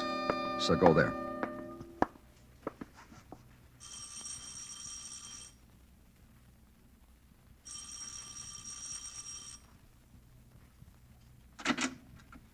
Yes? I'm from the police, Danny Clover. And I'm too desperately sorry because whatever it is, I can't use it. Let's talk about it inside, Miss Blaine. Oh, but then we'd be committing something or other, wouldn't we? Oh? Oh, yes, there must be a city ordinance or something. You see, I'd let you in here and we'd talk or whatever, and all the time you'd be operating under false pretenses. Naughty. Tell me about it. You see, dear boy, I'm not Miss Blaine. Not the girl you need. Not Miss... What, Blaine? Aggie Blaine. Girl who used to work at a club called the Blue Sheen. Danced there with birds. With birds? Oh, how desperately thrilling. That's what we'll talk about, huh? Of course, let's. I haven't indulged in anything so pulpy in years. Nightclub dancer with birds, man of the police knocking at my door. Oh, just walk right in, Mr. Clover. The rugs are deep and the fireplace is Italian marble, and my dressing room is perfumes and custom-made crystal and full-length golden mirror, and it's a castle, and I call it home, so you may plump down wherever you like. I'm grateful. Don't thank me, thank Tony. Tony Crenshaw, my fiancé. Nothing's too good for you, Agatha, he said, and he's loving it. I get this shack on our wedding day. All mine. Oh, that Tony, he's a charm, all right, all right. And now you're Agatha... Agatha Raines. Always was, always will be. Oh, I almost slipped. Soon, Agatha Crenshaw, Tony's wife. You want to hear about Aggie Blaine? Oh, dying. It's how we met, we two. Yeah, speak to me of Aggie. 5 years ago, she was a dancer at the Blue Sheen. Yeah, there were feathered creatures. You said all There that. was something else. A man named Bob Foster. Just one man? Well, this dancer couldn't have been very good. Bob Foster, ex-con, 5 years ago, 1947. Partner in the Blue Sheen. We found him the other day buried under its cellar flooring. He'd been shot twice, murdered. Oh, tell me you're not making this up. Because if you are, I die of disillusion. It's so desperately sordid and thrilling. You ever know this, Bob Foster? Not till this precious instant. But don't let that stop you. Go on. Aggie Blaine had an aunt, Miss Devlin. Yesterday, she was murdered with the same gun that killed Foster. Isn't that always the way? Another thing about Aggie Blaine. In 1947, she met a man on a plane to California. When they came back here, they got married. A man named Herbie Moss. Serves a girl right, killing her aunt and that Foster fellow. Yeah. Get your things. We're going downtown. Oh, such a short time, and we so well know each other. Already, you're taking me out. We want you for suspicion of murder. Get your things. Oh, it's a lovely day, and when I got up, I didn't know what I'd do with myself this morning. And you've come up with something. Let's go wherever you want, Mr. Clover.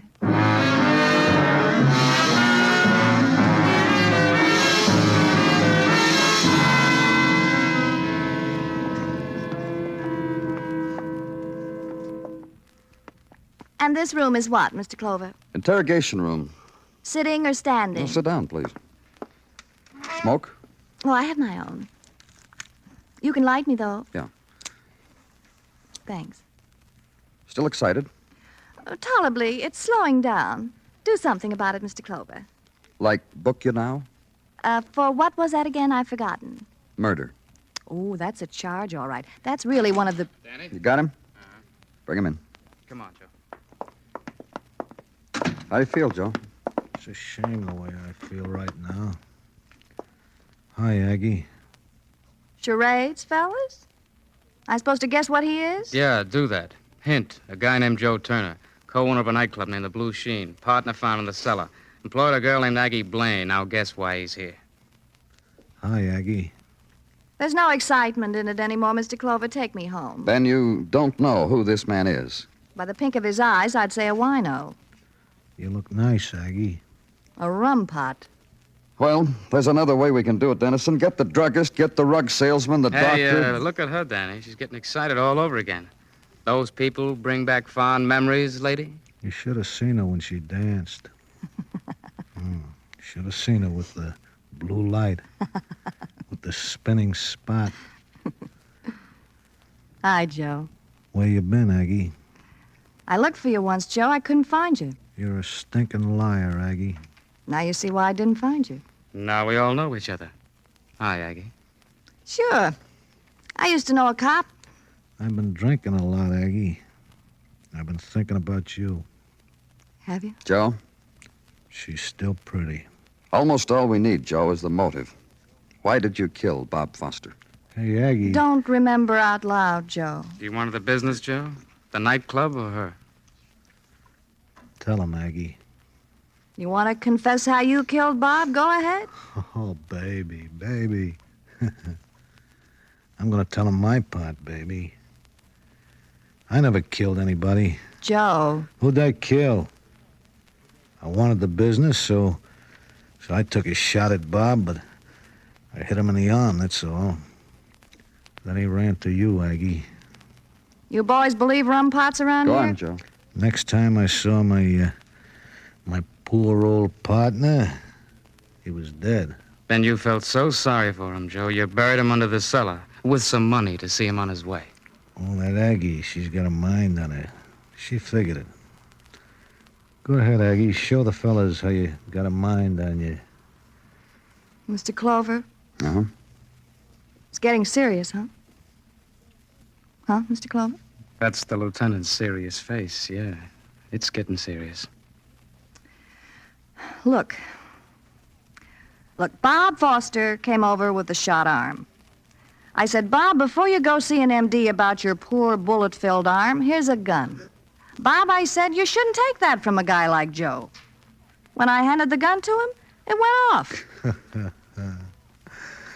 Oh, that's some mind. Then what was your aunt defending herself against when she got shot by the same gun? Well... When Bob came to you, when he was shot, you were staying at your aunt's place, weren't you? Well, yes, I was. Your aunt knew what happened. Blackmailed you. Hey, how about my aunt's furniture? A scream, huh? Furniture, income, proceeds from blackmail. Was your aunt dead, Aggie? I didn't know. Gee, you're all alone, huh? She lost the whole thing for us, Joe. This policeman came calling. She got panicky, called me up and said she was going to talk. You see? Yeah, sure. From the first she lost it, Joe, you and me. As soon as I got back from California, remember? Now, how about that California trip, Aggie? Great. Just took a flyer there to plant some of that money Foster was supposed to have stolen, to make it look like he'd run away to California. Hi, Joe. 5 years, honey. I've had a lousy time. What about you? Great. A time. A real time. You're still lying. Yeah. I've missed you, Joe. We probably see a lot of each other now. For a time.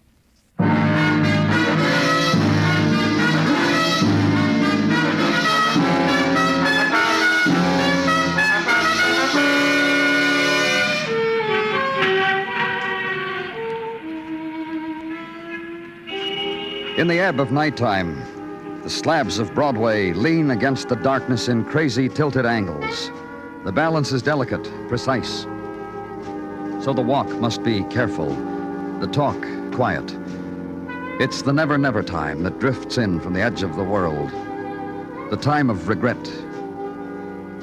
It's Broadway, the gaudiest, the most violent, the lonesomest mile in the world. Broadway, my beat.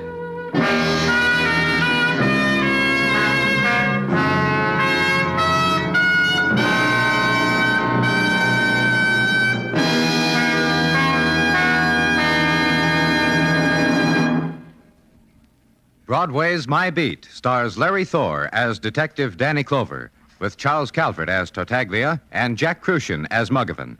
The program is produced and directed by Elliott Lewis, with musical score composed and conducted by Alexander Courage.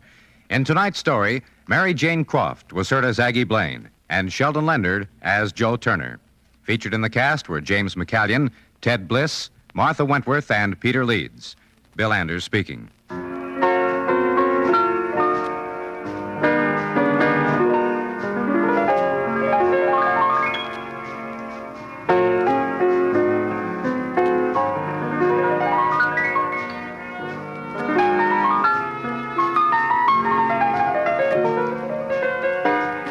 Have you ever longed for escape? Escape from an everyday existence that may have a color of its own, but with which, nevertheless, you are temporarily bored? If so, CBS Radio's dramatic adventure program called Escape is meant for you. Every Sunday evening on most of these same stations, listen in for a new drama of Escape at the Star's address.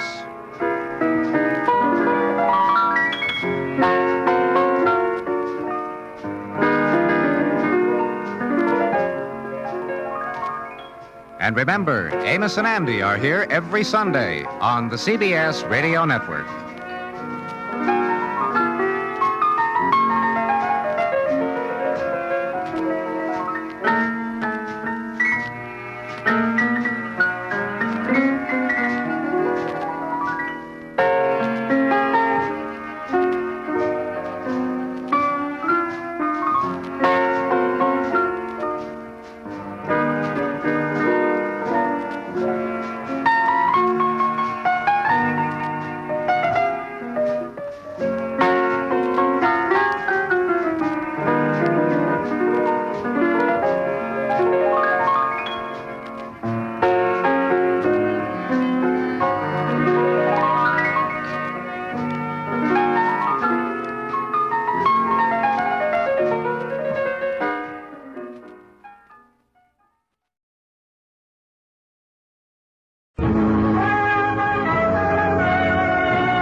Broadway's My Beat, from Times Square to Columbus Circle, the gaudiest, the most violent, the lonesomest mile in the world.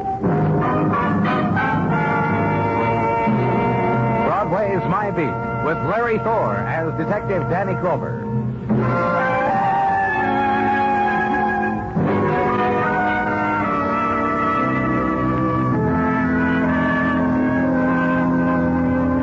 The time comes to Broadway when summer is an early evening.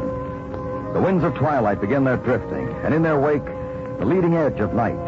The laughter begins to bubble in the heat-heavy corridors, and when laughter is to a boil, doors are opened onto the nighttime, and it spills and flows with the currents of this new darkness. And from somewhere a breeze, and the rocket and flare of light, green, blue, scarlet, splashing the faces and shoulders of women heading into nighttime. The Midway is opening now, so hurry, hurry, hurry. Tickets are being sold to Carnival. And in an office at headquarters, the listless ending to a day splattered with minor violences.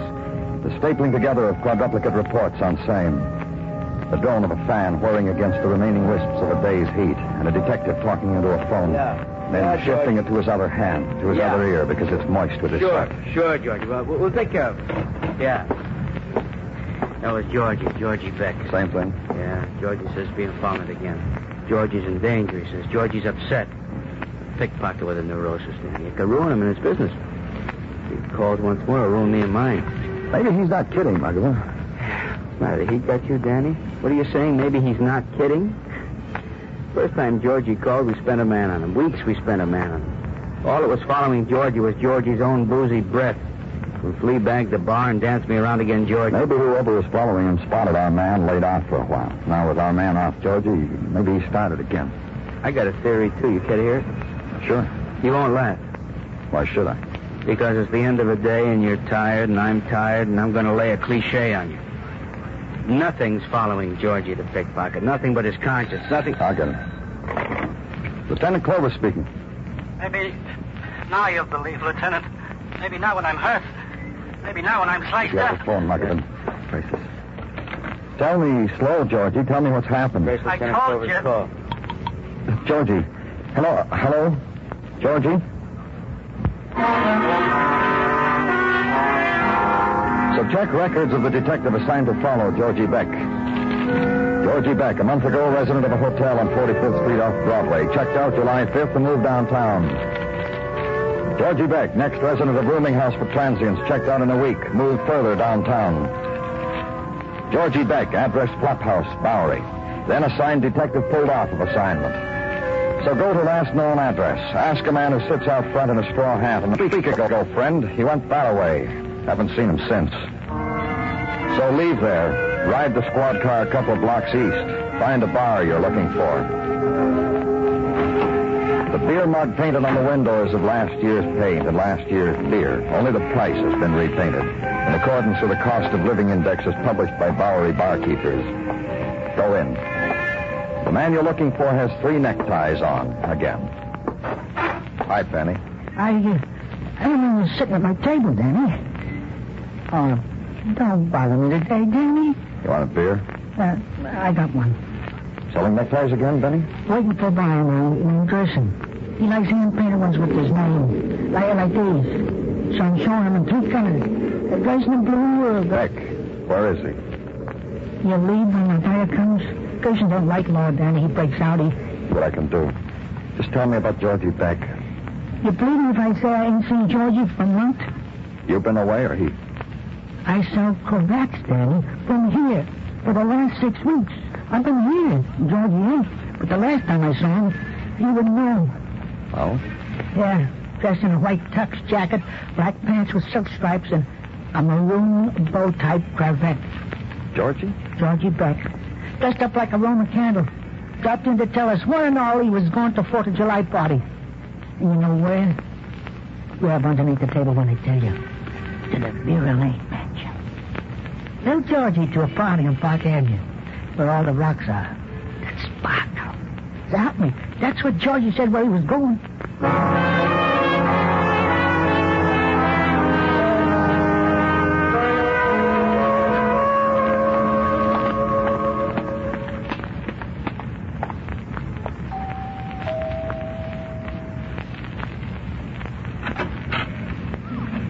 Look what you got for a butler, mister. Me. Dressed like this. From the police, Danny Clover. Dressed like this by a Frenchman who thought it suitable to an August night on Park Avenue. Mrs. Vera Lane. Is she here? Mother? My mother? There is what took you from whatever you were doing and brought you here? Just tell me. In our garden, there is a pool. In the pool, there is goldfish. By the side of the pool, there is a woman with a crystal glass of black velvet in one hand and a box of fish food in the other. That is my mother. You know black velvet? Take me to it, please. Black velvet is champagne and stout. Sometimes when the fishies are good, Mother lets them have a sip. Maybe they've been good tonight and you can watch them get loaded. Come on, I'll take you to my mother. Take a good look, Mr. Clover. Because when Mother dies and leaves this place to me, I'm going to die and leave this place for a museum. And through here, the garden, pool, and my mother. Lorenzo, poor baby. Wish up to the snack. Mother. Vera. Lorenzo's being naughty about it. He won't eat. It's the way with goldfish turned drunkard. Vera, pay attention. There's a policeman at my side. He wants you. If you've come, young man, about the prowler, never mind. We haven't seen him for over a month. I came about a man named Georgie Beck. I reported the affair. I even went down to your jail to try to identify the prowler. Were you one of the officers who was so kind to me then? No. No. I can see you weren't. Not one of the kind ones. Well, then what can you possibly want of me now? You gave a party about a month ago, the 4th of July. A man named Georgie Beck was there. Was he, Bobby? Was there a man named Georgie Beck? I wouldn't know, Mother. It was your party. All I did was see the day. No. No, there was no Georgie Beck. I know no one by that name. Whom I don't know, I don't entertain. I was told he was here. He told his friends about how he was coming here. But who in the world is Georgie Beck? A pickpocket. A man who's been afraid for his life. A man who's been knifed and is lost somewhere in the city. A man we're looking for so we can help him. So we can arrest his assailant. A pickpocket, a thief? Yes. Well, then that would explain why he was here. If he was here, obviously a crasher come to a party where the fabulous Lane diamond was being worn. And I wore it here, about my throat. Oh, to think that his fingers might have touched my... Bobby, the thought stifles me. And this policeman, will you take him away from me, please? Bobby, your mother's talking to you. Stop that giggling. You heard my mother, Mr. Clover. You'd better go. She doesn't want you to play around here. Walk back through the lavishness of it all and out into the street. And it's night now, summer night on Park Avenue. Stars facaded by elegance and marble. A special vista which includes a gently turning moon in a special colored and cloudless sky. Leave it and back to Broadway, where moon and stars and sky are obscured by other miracles of light, man-made and metered as to kilowatt hours. And down Broadway to headquarters, then walk briefly the shadowed pavement and inside. Hey, Danny. Hi, Gino. The reason I got this phone in my hand, I was just calling communications in case you were still in the squad car. Well, put the phone down and tell me. Georgie Beck, found. Where? Doc Lowell called. He's got Georgie. What are you talking about? As much as I could understand, Doc Lowell, when he called, he said Georgie Beck. Muggerman's still here? Yeah. Get him. Tell him to meet me downstairs.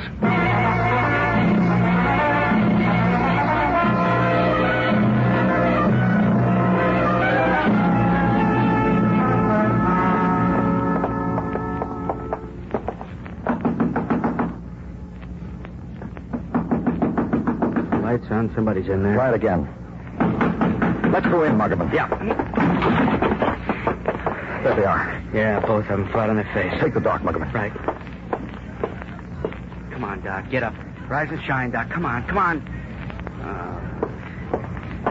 Lowell's drunk again, or still, or yet, or whatever you want to call him. Yeah. To Georgie? Oh, dead, huh?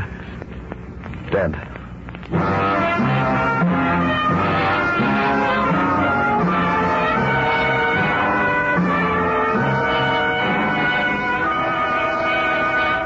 You are listening to Broadway Is My Beat. The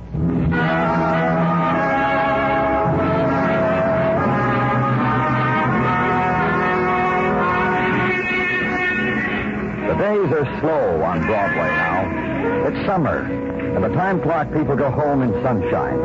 And twilight is an hour's time to make ready. The fast drink, the fast shower, the quick phone call. It's rockets of color, and the sudden swift rush of riot. So grab a partner and hang on. Night dies quickly. The night was halfway done. And where I was, in the room downtown, in the quiet room at the end of a tenement corridor, death was. Come on, wake up. That's a boy. Okay, now on your feet. Up, come on. How are you this evening, Detective Murder and Lieutenant Clover? Your hand, please, Lieutenant. Danny. Who's dead, Doc? I tried, Danny. I really did. Hey, Danny. Yeah? Hand me that bottle, please. We want to know what happened here, Doc. I need the bottle. Here. Thanks, Danny. Doesn't mean anything, Danny. Now and then I throw a half-full bottle of booze through the window. If it's supposed to mean I'm not going to drink anymore. Oh, come on, Lowell. Just tell us what happened, will you? I was looped when he came in. I couldn't help him. I tried. You remember when that happened before, Danny? When he got in the papers? Maybe you need a faucet in your face, Doc. Come on, we got work to do. Alone. He's all right. Georgie Beck knocked on my door. He was bleeding. He said he walked 2 blocks like that. I don't see how he did it. I tried to help him. I guess once I was taught what to do, but I saw the blood and I just ran around the room trying to think what to do. I gotta lie down, Danny. Sure, go ahead. Melvin. Yeah. You're over into the wagon and technical comes. First thing in the morning, I want you to do something. What? It worries me why Georgie Beck was at that party. The Vera Lane job? Yeah. What makes you so sure he was there? Mother and daughter don't remember. Georgie had a formal outfit on the 4th of July. Get a guest list and check it down. Find out if and why Georgie was there. Okay. You going home? I've got a call to make first.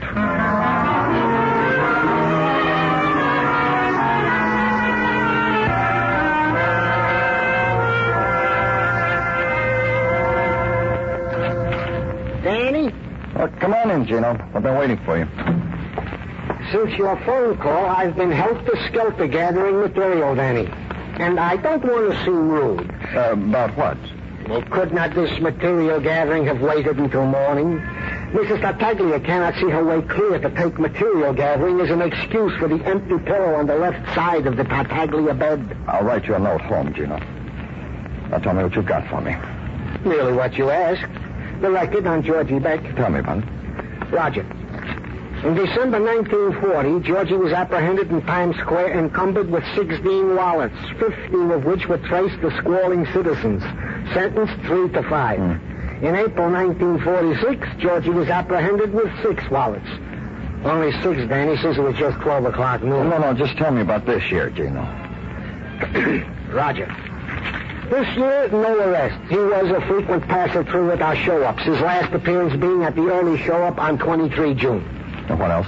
The last entry into this file I was just in the process of typing up, Danny. After being a good boy for over a month, Georgie Beck was stabbed to death by assailant or assailants unknown.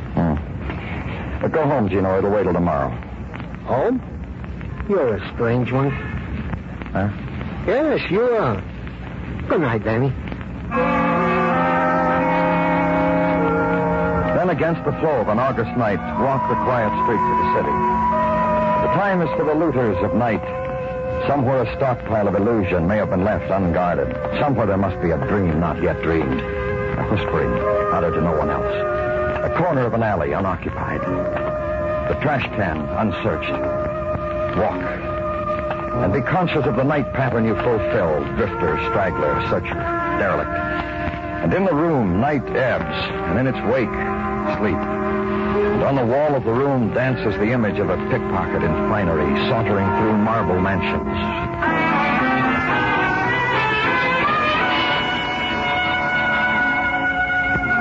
The new day is headquarters and routine. A hypothesis on the death of Georgie Beck, considered, discarded. Then at 1 o'clock, the day is distilled into a phone call from Detective McGovern. Get here, it says. A man you ought to talk to. Park Avenue neighbor of Vera Lane, 3 doors uptown. I'll wait for you. And you order the squad car, and you get there. Guy Crail, Danny, one of the guests at the Lane party a month ago.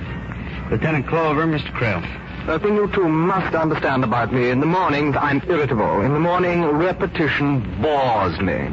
A free translation of Mr. Crail's remark, Danny, is that he's already told me what I want him to tell you. All right, go ahead, Mr. Crail.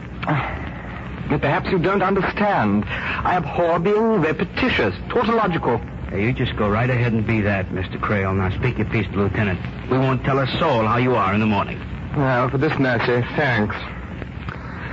Well, I attended Vera's shindig. I admired the Lane diamond about her wrinkled neck. Drank the bubbly, put punk to sparkler, and was relieved of certain of my effects. What? What the gent is saying, Danny, Mr. Crail is saying, he was heisted of his wallet at this Park Avenue affair. Georgie Beck? As your companion kept mouthing that name to me, it enchants me. Georgie Beck. What is a Georgie Beck? Do tell me, Lieutenant. The man who was murdered. The pickpocket who we think was at that party with you. Why wasn't the theft reported, Mr. Crail? Well, I had the wish to. The desire to, but I'm a man of little spleen and no backbone. Also a man who must carry quite a bit of money with him. Why didn't you report the theft? Because I was persuaded by Vera to be civilized and make a game of it. Game. Amidst giggling and jollying and whoosh of Roman candles, we searched each other. The ladies, of course. And the men.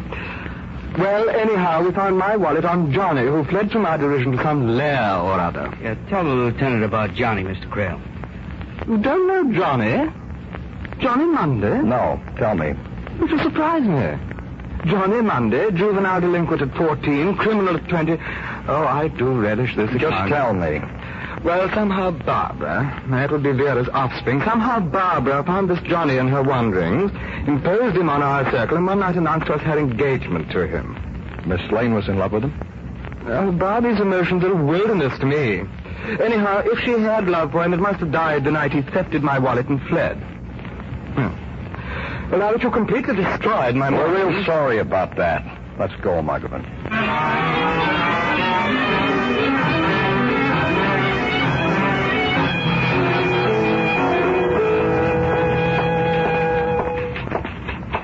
Officer Webb? What are you, Matt? Oh, you, Lieutenant. What can we do for you? Records on the early show-up run for June 23rd. You get them for me, please? Right away.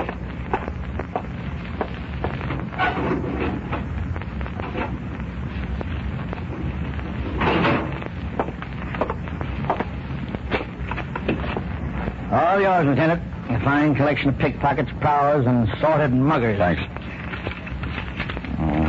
Oh, sorry, I should have made it clearer. This isn't what I want. All you got to do is state your case, Lieutenant. Anything you want, we're here to cooperate. Well, I want a rundown on the people who attended the show-up, spectators, the people who came to identify the suspects. Oh, that's right here on the back of the file. This woman was at the show-up? Take away your finger, Lieutenant.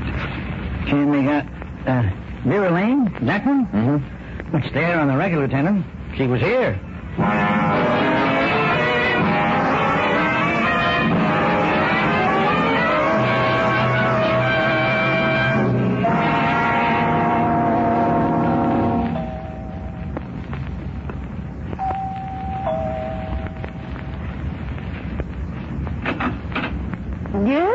Hello.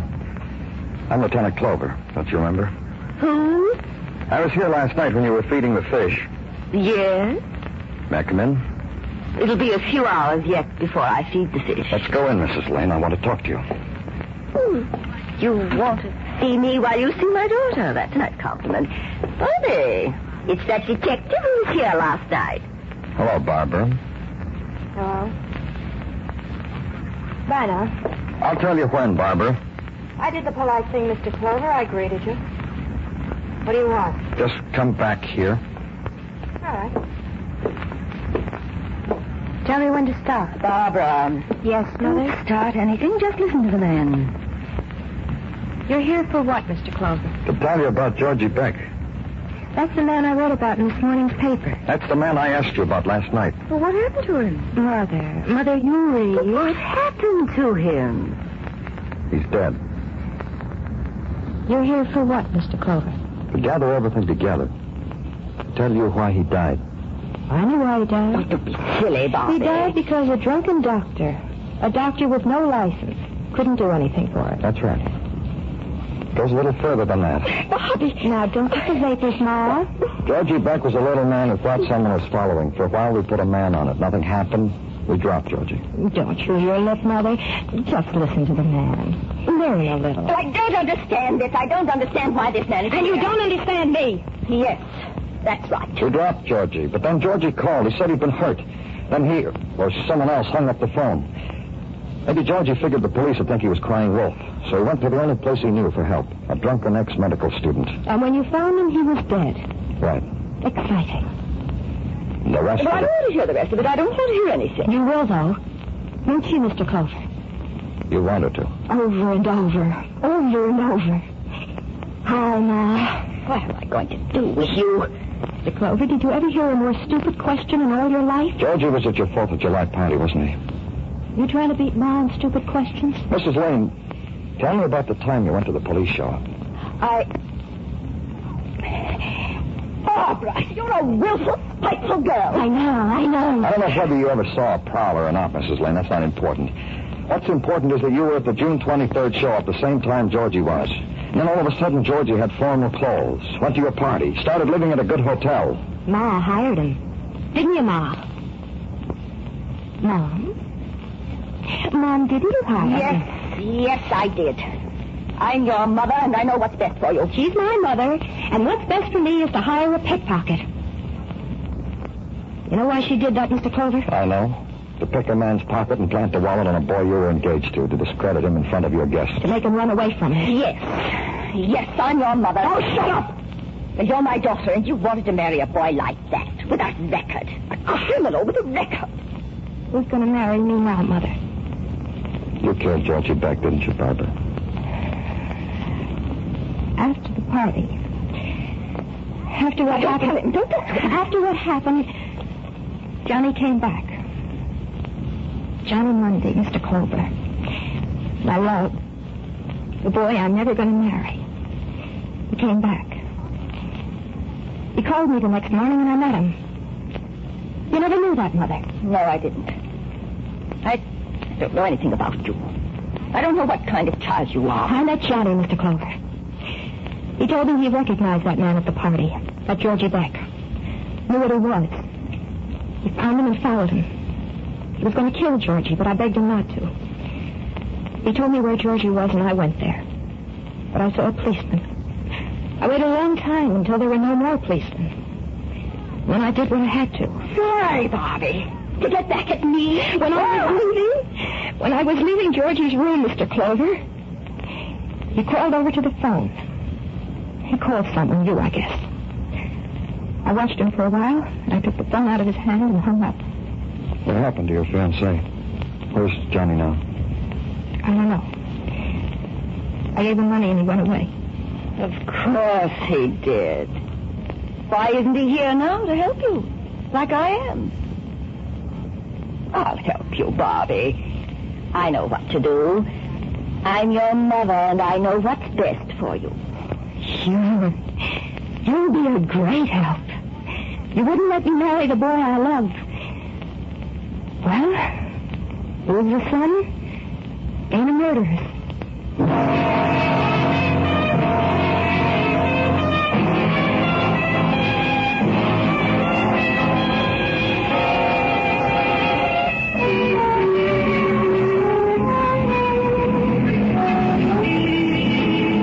Jury races against the time of dawn on Broadway. It needs those hours to prove itself.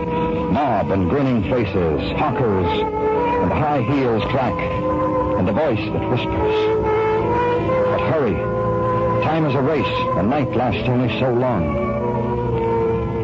It's Broadway. The gaudiest, the most violent, the lonesomest mile in the world.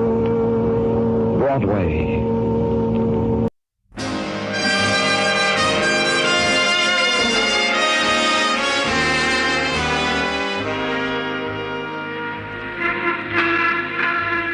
Broadway's My Beat, from Times Square to Columbus Circle, the gaudiest, the most violent, the lonesomest mile in the world.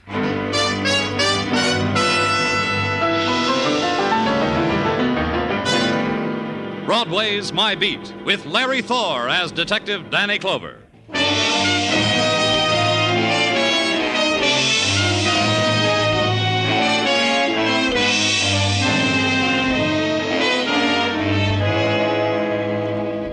When the rumor gets around that summer has begun, Broadway is beside itself with glee. Somebody notices the sunlight and tells somebody else, and the word gets around.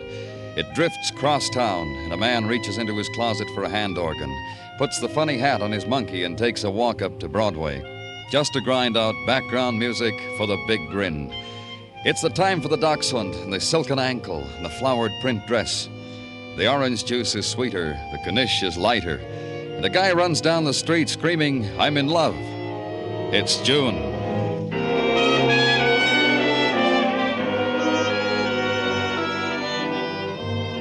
And it was June under the Translux, too, a rare day. And the Times Square crowd had gathered there to consider it and take the story of it home to the little woman, Dad, and Mom. There was a man lying in the circle of their feet. He was expensively dressed.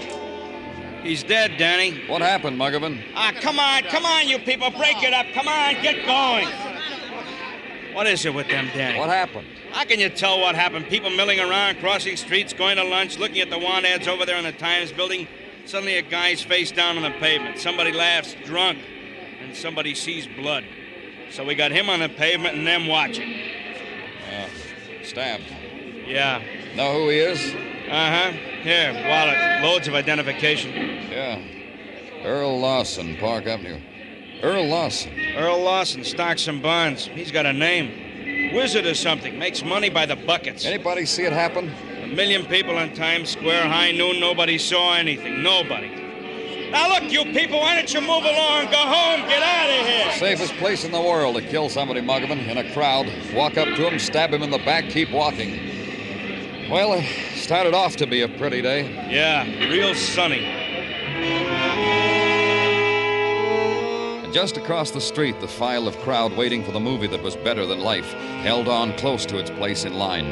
Held on close against the insinuating whisper of the violent dead. It was a trick, kid. A trick to make you lose your place, to cheat you out of a front row seat where love and beauty and other high-class things are handed you on an air-conditioned platter. But a few were sold by the whisper and were drawn by it, and joined the cluster attending the dead man. A woman pushed her way close and turned away. She opened her purse, smeared a lipstick nervously across her lips, studied their reflection in a window, and then carefully retraced them with the perfumed scarlet. And death had raised its banner on Broadway.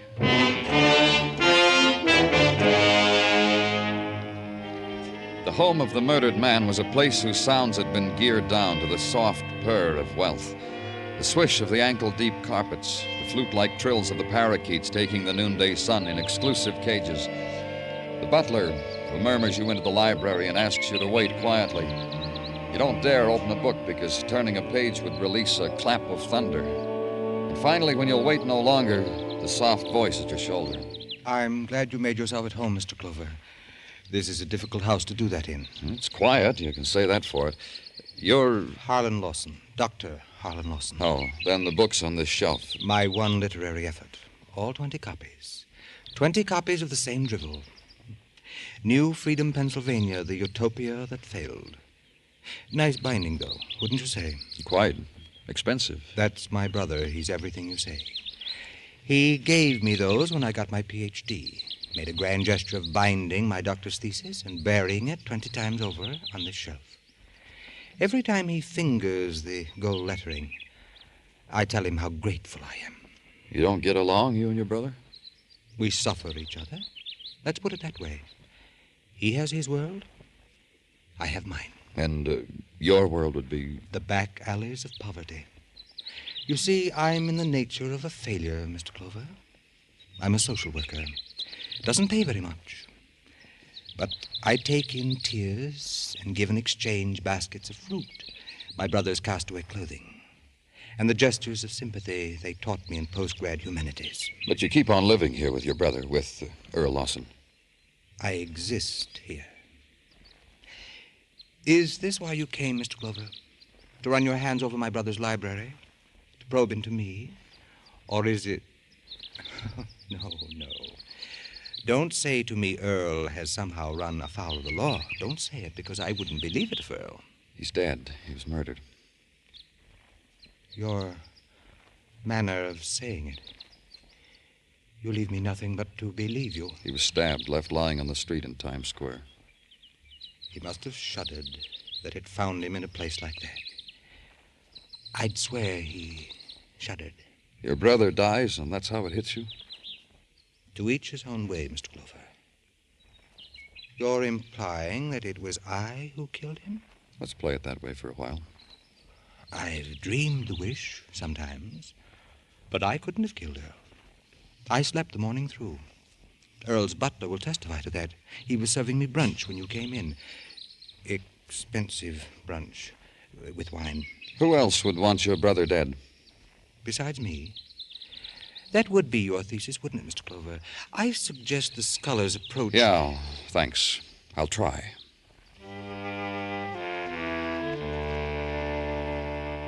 Then back to headquarters and to the desk. Get on the phone, make inquiries, send out to the newspapers for files, read them, digest them, extract them. Start a file of your own. Label it Earl Lawson, homicide. Fill out the form, date of birth, hour of death. Murder by sharp instrument to be filled out in detail by the coroner. And on the lines on the bottom of the page, the incidental information. Jot down the phrases. A self-made man, shrewd financial mind, known enemies, probably many due to financial manipulations. Send out for coffee and the sandwich because it's suddenly nighttime. And read some more. Then your door opens and Sergeant Tartaglia is all business. Lady to see you, Danny. What does she want? She knows who killed Earl Lawson. What? She says Bring her in. This way to see Danny Clover, man. Thank you. My name is Peggy Drake, Lieutenant. Please sit down. Close the door, Tartaglia. All right, you can stay. Miss Drake, the sergeant said you know... Not exactly. Danny, she told me she knew all about it. She said... What's on your mind, Miss Drake? I have the murderer's picture. Here it is. Yeah. How'd you happen to take this picture? Well, I'm here on vacation. This afternoon was a good day to take pictures, and I was at Times Square. I took a lot of pictures, and, well, this is one of them. You can see for yourself. Yeah. I found a store with 6-hour developing service, and I got them developed. I was looking through them, and I saw this one. That's why... Yeah. Come here, Tartaglia. Now, look at this. Ray Brewer. That's right, Ray Brewer sticking a knife into Earl Lawson on Times Square. Call records, Gino. Get the last known address on Ray Brewer. And anything else they've got interesting. Guess I did help with that. I don't know how much. Records? This man here with a knife. His name is Ray Brewer. A known hoodlum. A record of every misdemeanor on the books. Yeah, I got a pencil. Wait till my society back home hears about this. I belong to the Literary Society. We have open What forums. else? I suppose this will be in the papers, What won't it? else? Front page, probably. What else is what else? Yeah, what's happened to him lately? Uh-huh. How you making out, Gino? In a minute, Danny. Uh-huh. Yeah, I got all that. We appreciate it, and thank you. Very interesting, if I may comment on the material gathered from records. What's interesting? Up until a week ago, Ray Brewer was confined to the county hospital for incurables. Yeah, I remember he was a pretty sick man. Incurable? His heart. Docs gave him a month to live. But last week, he was discharged from the hospital. How come? To die in the bosom of his family, as the records guy phrased it. Where is this family? 1212 West 16th, the man says. Where you going, Danny? See that Miss Drake gets home, Gino. I'm going to pick up a killer.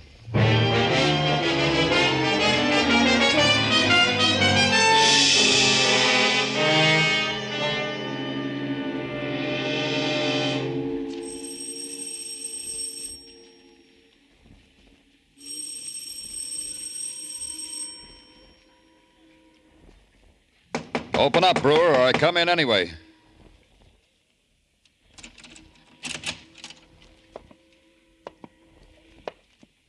Brewer?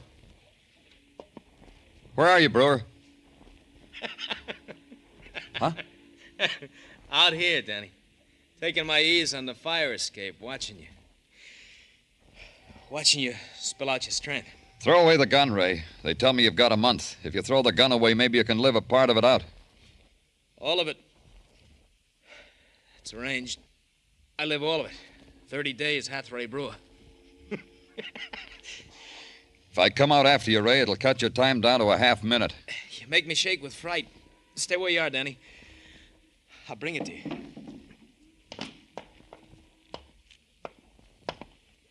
The gun, Ray. Now, don't drool, kiddo. You'll get it.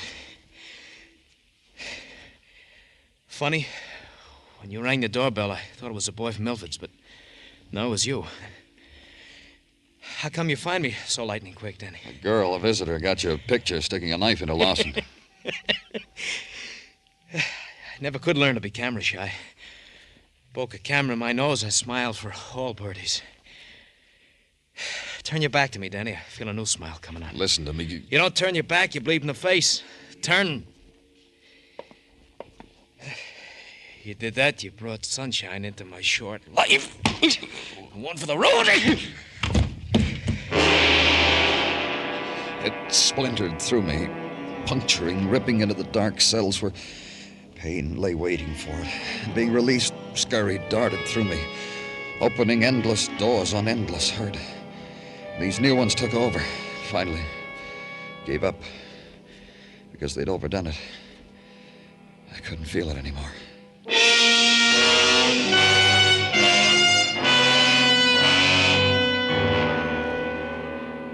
And then the hall wind, cold on the sweat that had drenched me. And looking for Brewer, knowing he wasn't there, and call into headquarters and tell them to put out an all-points bulletin on Ray Brewer. And then to Park Avenue to ask a question. Why had Brewer wanted Lawson dead? What had Lawson been to a hoodlum like Brewer? Help me. In my bag. It's in my bag. What? Help me.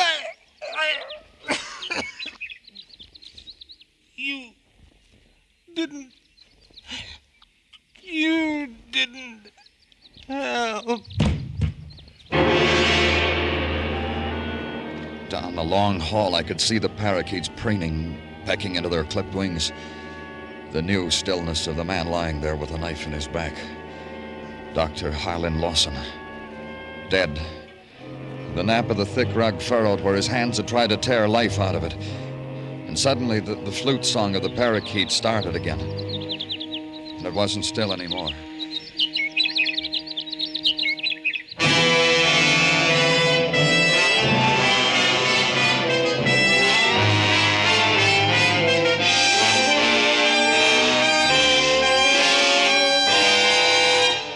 You are listening to Broadway Is My Beat, written by Morton Fine and David Friedkin, with Larry Thor as Detective Danny Clover.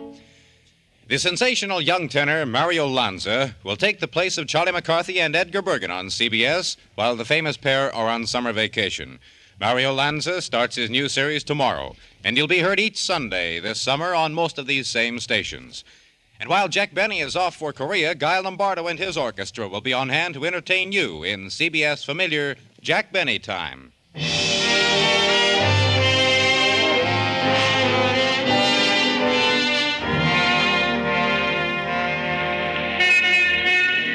Last year's bride mannequins are dusted off, brought out of Broadway's basements, propped up on a rod, and arranged tenderly at the side of last year's groom mannequins. And Broadway knows June is passing through. It presses its nose against the shop window, sighs at the cascade of white satin flowing slowly over the wax figure, sheds a tear at the coronet of cloth lilies of the valley, and blows its nose for the sweetness of it all. It's the time of youth, the 2-week romp in the Catskills, the burial in the sand at Far Rockaway, and the breathless ecstasy on the heights of the roller coaster at Coney. And for the stay-at-homes, other sweets, other delights, the subway ball games, the band concerts in the mall, the moon-burned girls in the dark grass, and the my hand in your hand talk about two brothers dead of knife wounds. Summertime talk. At headquarters the next morning, it was difficult to talk about anything because Sergeant Tartaglia had his mouth full of tacks and his fist full of hammer. Building something, Gino? Oh, it's you, Danny. Yeah, you might say I'm building a site for sore eyes. Oh? Mind if I look? Well, my pleasure. Pardon me for obstructing your view. Nice. I think so also. A pin-up picture of Mrs. T hammered to the door of my closet. This I consider a worthy hobby. Mrs. T? I call Mrs. Tartaglia that whenever I'm in a hurry.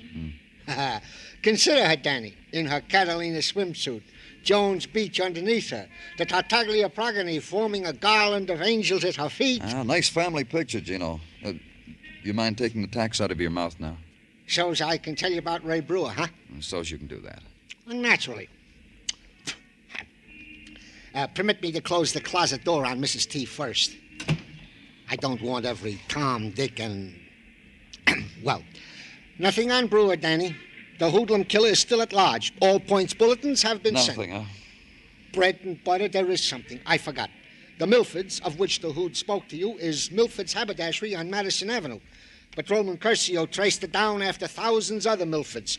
It seems... I'll check it. Well, don't go away, Danny. I got something else. Another pinup? You might say that. Remember that Peggy Drake came in here with the snapshot of Brewer killing Lawson? What about her? Precinct 12 picked her up last night running down East 60th Street in her, you should excuse the expression, negligee. What? Was someone running after her? The precinct boys asked her the same question. She said no. She said she dared herself to do it, then she took the dare. So the boys decided on a small fine and let her go. A lonely girl in the big city, sometimes it hits them that way. All right if I leave now? You always leave me, Danny. I'm used to it. Go, Danny.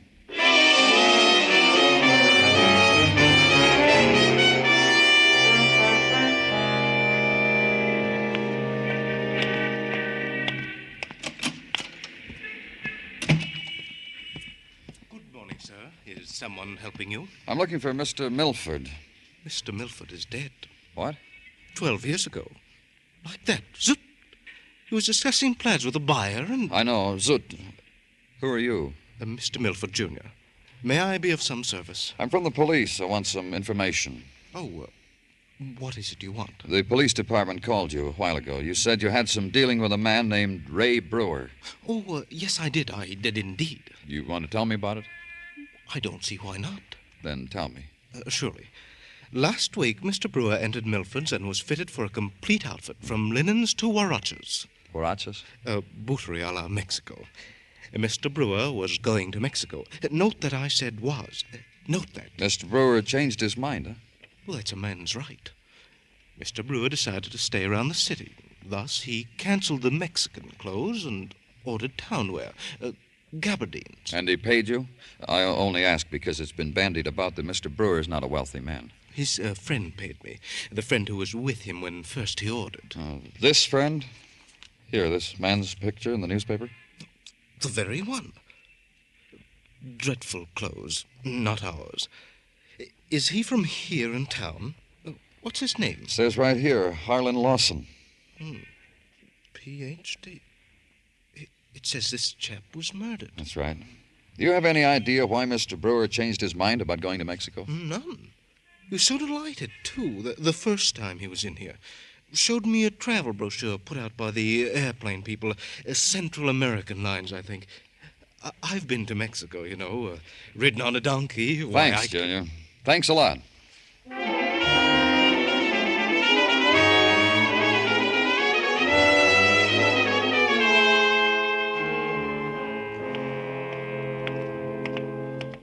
May I be of service to you, senor? I think so. I'm from the police, Danny Clover. Oh, my privilege.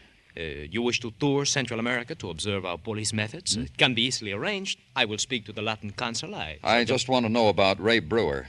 Brewer? The name has a familiarity. Si, Senor Brewer. The man who wished to live out his days in Mexico, the land of tradition and romance. He's a murderer. You think he'll make it? What a dying man sets his heart to do is difficult to restrain him from, senor. This from my father I learned. But Senor Brewer will not make Mexico by way of Central American lines, senor. Of this I am certain. Tell me why. Because only yesterday he canceled the ticket it took me so long to prepare. He canceled the tour I had mapped for him. Acapulco, Zapateca, the floating gardens. When Brewer came in here to arrange his trip, was he alone? With another gentleman who subsidized the excursion. This one? In the newspaper picture? See, this one. Dr. Lawson, a gentleman of refinement. Now dead, I perceive. Yeah. Brewer didn't give you an address by any chance? Oh, no. He simply took the cancellation money, told me he preferred your city. As who would not? You peddle tickets to romantic places and you like it better here, huh? Who would not? Why pay extra fare, senor? Romance is where you find it.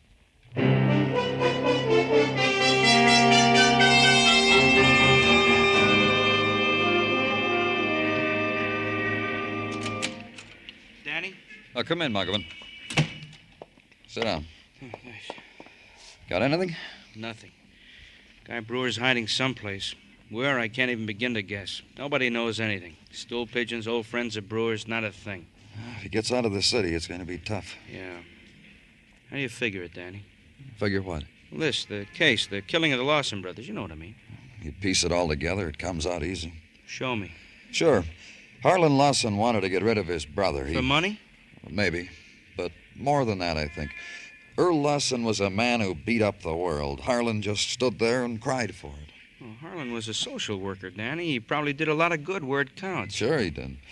But I met Harlan. It's the way he impressed me, Muggavan. He felt sorry for himself. Uh-huh. So he finds a little hood like Brewer, hires him to kill Earl. Like you said. Harlan was a social worker. Brewer was in a charity hospital. That's where they met. Harlan found out Brewer only had a month to live, promised him a fling that month in Mexico for killing Brother Earl. Well, then why did Brewer turn around and kill the hand that fed him? If we go on the assumption that he killed Harlan, too. Well, Brewer killed twice, all right. The knife in Harlan matches the stab wound in Earl. He killed both brothers. But why? I don't know why he killed Harlan. Another thing I don't know is why Brewer changed his mind about going to Mexico. If we found that out, we'd... Danny, all I can say is, thank goodness. Well, say it and sit down in a corner. Muggavan and I were discussing It's about Peggy Drake. Peggy Drake? Say, isn't she the girl? Yeah, the girl who took the snapshot. She should have taken the snapshot and left the city. What?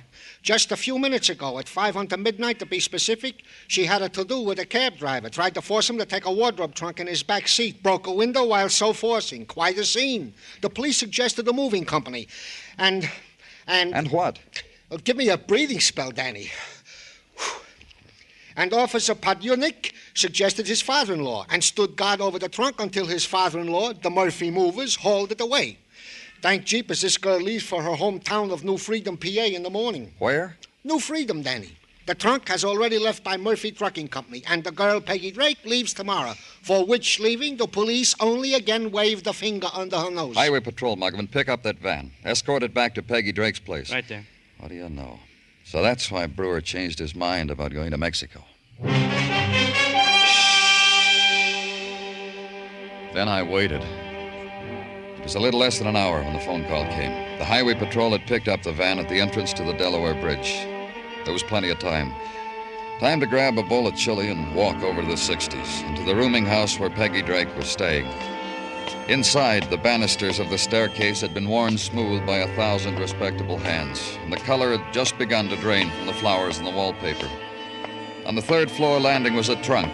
Beside it, Detective Muggavan. She's in there, Danny. She know we're here? We talked loud. She knows. Stay with the trunk, Muggavan. Okay.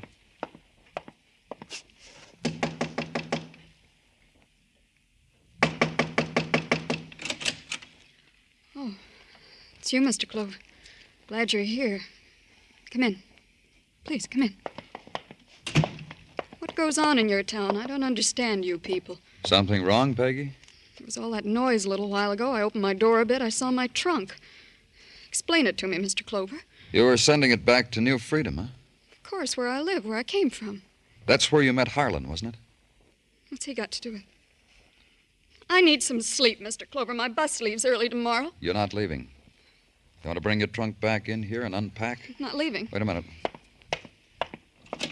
Muggavan, bring that trunk in here. What are you doing? I don't have to unpack. The trunk's pretty heavy, Danny. I'll need some help. Okay. I'll give you a hand. Yeah. You better grab the handle on the other side. Here. Okay, Danny? Uh-huh. Wait outside. Yeah. I wish you'd tell me what this is all about. How long did you plan to stay in New York, Peggy? 4 days. You needed a trunk that big for a 4-day trip? That's a brand new trunk, Peggy. Yes, I just bought it. It's for things I want to take home. Books, lamps. Books, huh? I like books. Let's see what you bought. Don't open that! Don't! Why not, Peggy? Leave me alone. What's the girl have to do? I come here for a good time. I'd say you had quite a busy trip. Running down the street at night in a negligee. I had something to drink. I didn't know what I was doing. Then creating a stir with this trunk with a cab driver. It wasn't my fault. People here aren't helpful. Peggy, we're looking for a man, Ray Brewer. We want him for 2 murders. Brewer? You know him, Peggy. You took his picture, brought it to me. Oh, that's right. I remember his name. I'm sure you do. Let's open the trunk, Peggy. No. Don't. Get it out of here. Take it away. Later. You took the picture, Peggy, because you knew the murder was going to be committed. The murder you planned so well with Harlan. Get it out of here. Just get it out. Gave us a picture of the murderer. You figured by the time we found who he was, traced him, he'd be roaming around Mexico. By the time we got to him, he'd be dead. Because Ray Brewer only had a month to live. I didn't do anything. I didn't kill anybody. It was Harlan. One thing is bothering me, Peggy. Why Brewer changed his mind about going to Mexico. He saw me taking his picture. We didn't tell him we were going to do that. You double-crossed him, huh? That's why he killed Harlan. That's why he was going to kill you. I ran from him. It's like a nightmare. Somebody grabbed me by the shoulders and choked me. And I was in the middle of the street, dressed. When you finally got back here, Ray Brewer was dead. He didn't live his month. His heart gave out. Let's open the trunk, Peggy.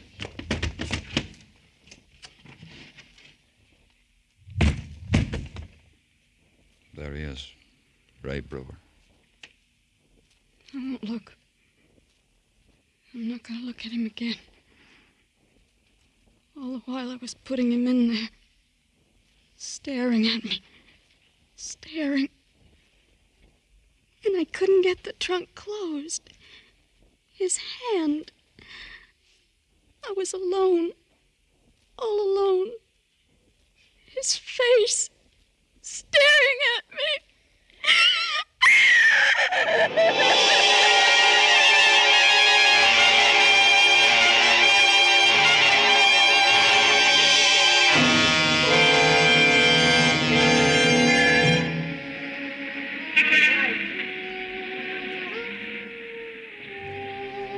Dawn touches Broadway now.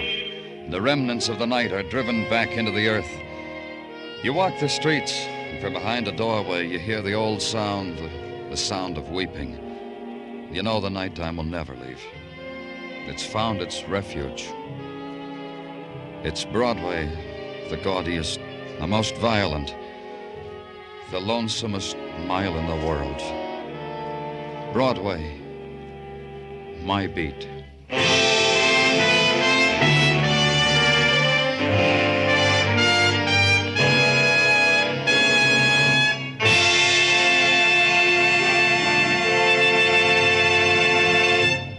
Broadway Is My Beat stars Larry Thor as Detective Danny Clover, with Charles Calvert as Tartaglia and Jack Crucian as Muggavan. The program was produced and directed by Elliott Lewis, with musical score composed and conducted by Alexander Courage. In tonight's story, Peggy Weber was heard as Peggy Drake, Ted Osborne as Harlan Lawson, Anthony Barrett as Ray Brewer, and Don Diamond as Milford. For a full hour of outstanding musical entertainment, plus one of radio's biggest cash awards, play Sing It Again every week over most of these same CBS stations. Laugh along, win along with Jan Murray as he picks up his coast-to-coast telephone and invites you to sing it again and land a big batch of loot. It's exciting, it's outstanding radio entertainment. Stay tuned now for Sing It Again, which follows immediately over most of these same CBS stations. Bill Anders speaking. This is CBS, where you meet adventure with Charlie Wilde, Sundays on the Columbia Broadcasting System.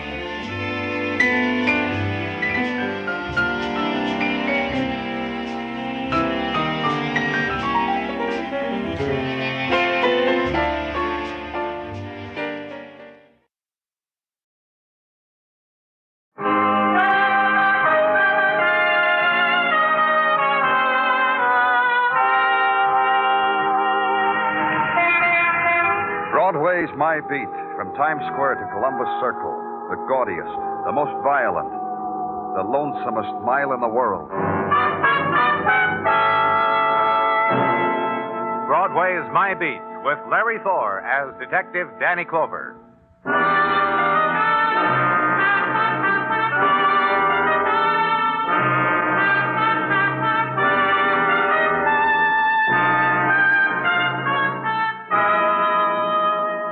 When Broadway leaps into the nighttime, the sound is a thing compounded of trumpet and machine and hiss and a gaudy laugh. They melt together, and the noise you get is shock. And when the month is March and the rains of spring fall softly into the riot, shock scatters and huddles tightly behind this facade and that, in that doorway, behind that window. The street is hurry up and get out of the weather. The street is stragglers, is bleeding neon. So make a phone call. Find a friend. It's lonely in the rain.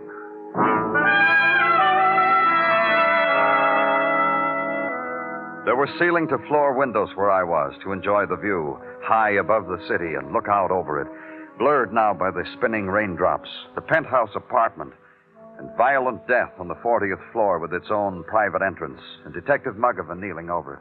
It's a way to die, Danny. With a .32 slug, I'd say. Shot in the back. Of course, it's frowned on by 100% sports. Who is he, Muggavan? His name's Gordon Merrick. You know, Angel Merrick. I hope he makes Angel where Merrick, huh? The show backer with a golden touch. Isn't that what the columnists call him? Yeah.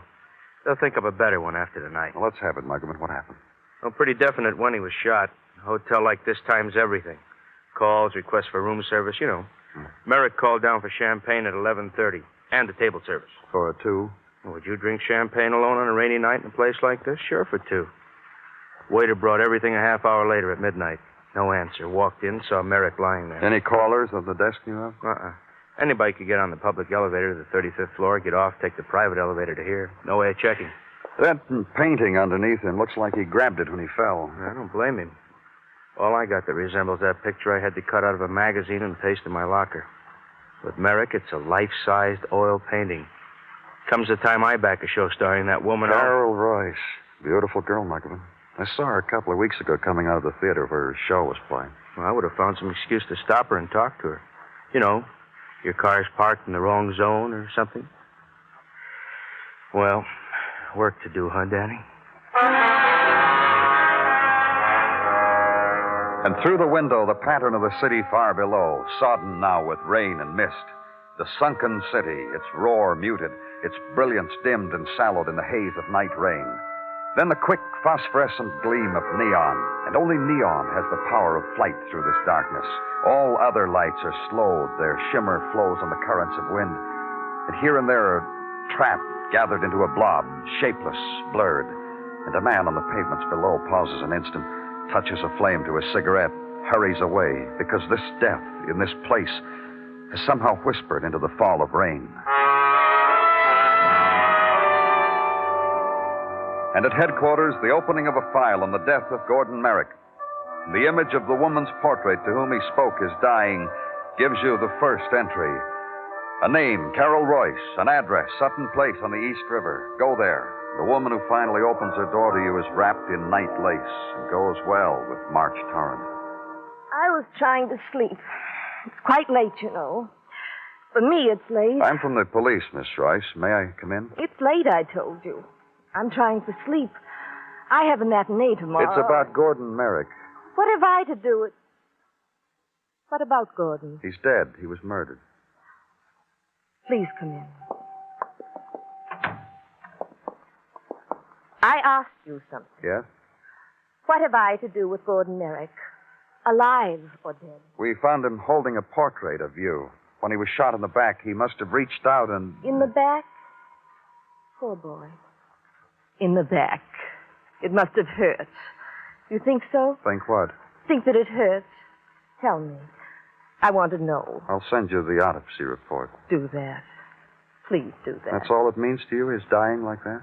Well, Gordon called me at the theater tonight, asked me to a champagne supper for two, a cold bird and candlelight, to talk about things.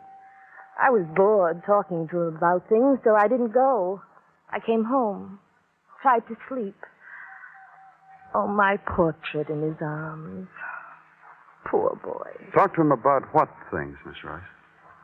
Vic Kane. Him over there in the silver picture frame. I met him when I toured the USO. Last war. The man stood out from that olive drab crowd on the hill. I went after him tooth and claw. I got him. And Merrick wanted you back, wanted you away from this Vic Kane. He never made it. But he died trying. That you can say for Gordon Merrick. He never stopped trying. Vic Kane, did he know about you and Merrick? Jealous. Jealous is my Vic. So bitterly. So without reason. I adore the man you hear. A night filled with rain. And no Vic. You hear? Where does he live? A rooming house on 3rd.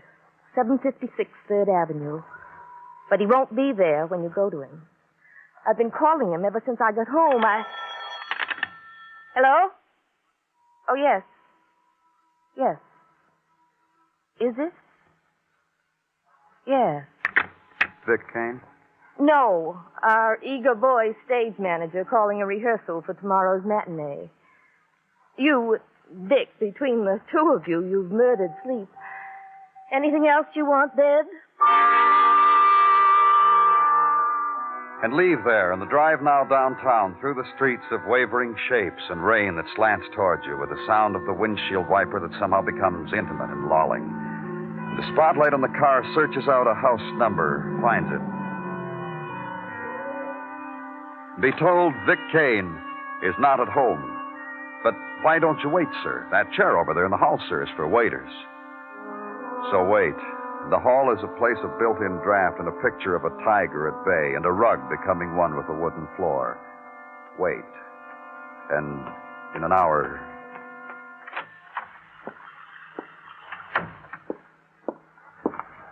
Is your name Vic Kane? Who are you? Police. Danny Clover. Waiting for me? That's right. Could have waited in my room, mister.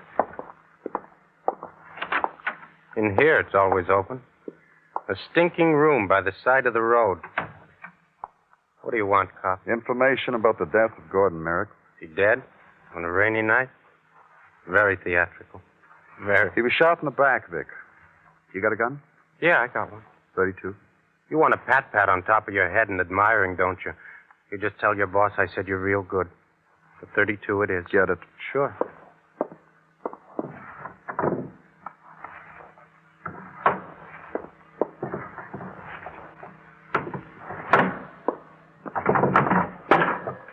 Hey, what is this? Can't find it, Vic? What do you think I'm doing, cop? Going through a ritual before I reach under the mattress and say, well, here it was all the time? The gun is gone. Somebody just walked into your room by the side of the road, which you leave open because you're friendly, and somebody took it. Is that right? That's right. Where were you tonight, Vic? Shooting snooker. I can point out the table, the cue stick. You want me to? Between 11 and 12 midnight? Had me a walk along Broadway, past Carol's Theater to look at the posters. Then had me a long walk in the park. In the rain? Let's see your shoe, Vic. Come on, hold it up. Let's see. It's a muddy park tonight, Vic. Your shoes are awfully clean. What did you do? Walk on your hands? Now look. You're under arrest, Vic. Suspicion of murder. And deliver him to homicide, to the death handlers, for further questioning, further probing. The coffee scalded too many times, the pack of cigarettes tossed in a gleaming arc from one shadow to another. The quiet night talk.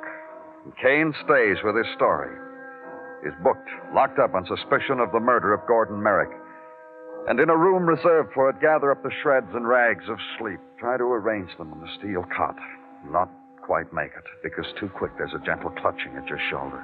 Danny, sorry I have to bother you, but there's a man waiting for you in your office. A couple hours now.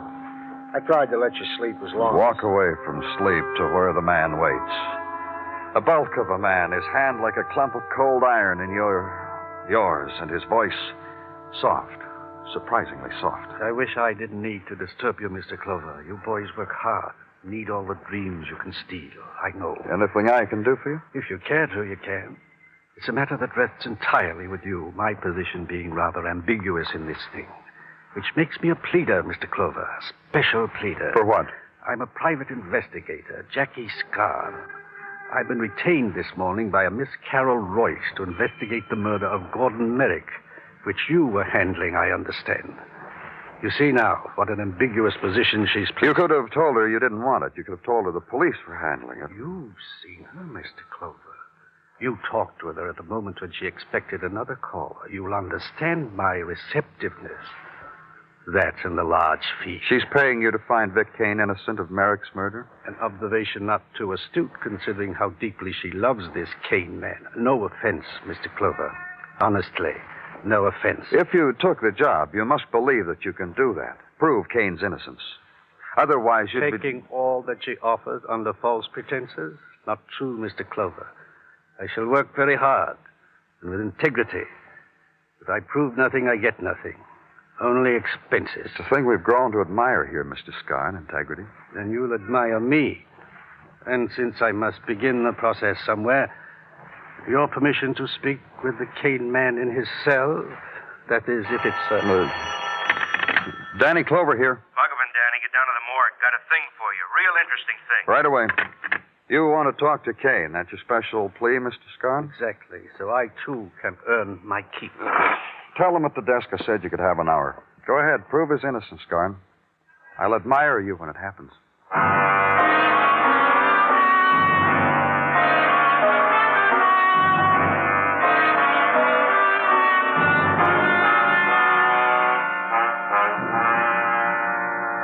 Over here, Danny.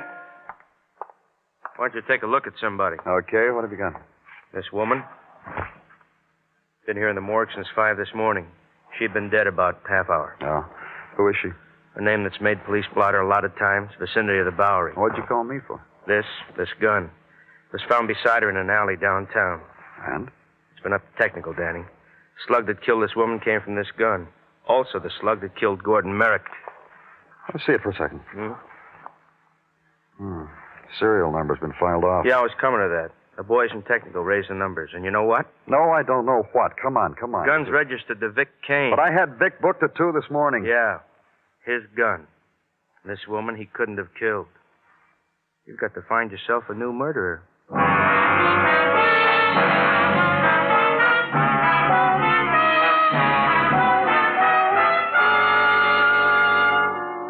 You are listening to Broadway's My Beat, written by Morton Fine and David Friedkin, and starring Larry Thor as Detective Danny Clover.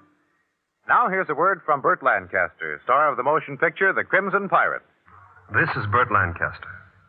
I've been doing quite a bit of traveling around the world lately, either on location or making personal appearances. But I always keep in touch with Hollywood by listening to the Lux Radio Theater every Monday night over the CBS radio network. To radio actors, the Lux Radio Theater is Hollywood, because you can always be sure of hearing the latest and best motion pictures with the original stars. Why don't you tune in with me to the CBS radio network next Monday night and hear some fine entertainment on the Lux Radio Theater? This Monday night, it's Barry Fitzgerald, Ann Blythe, and Dennis Day in Top of the Morning on most of these same CBS radio stations.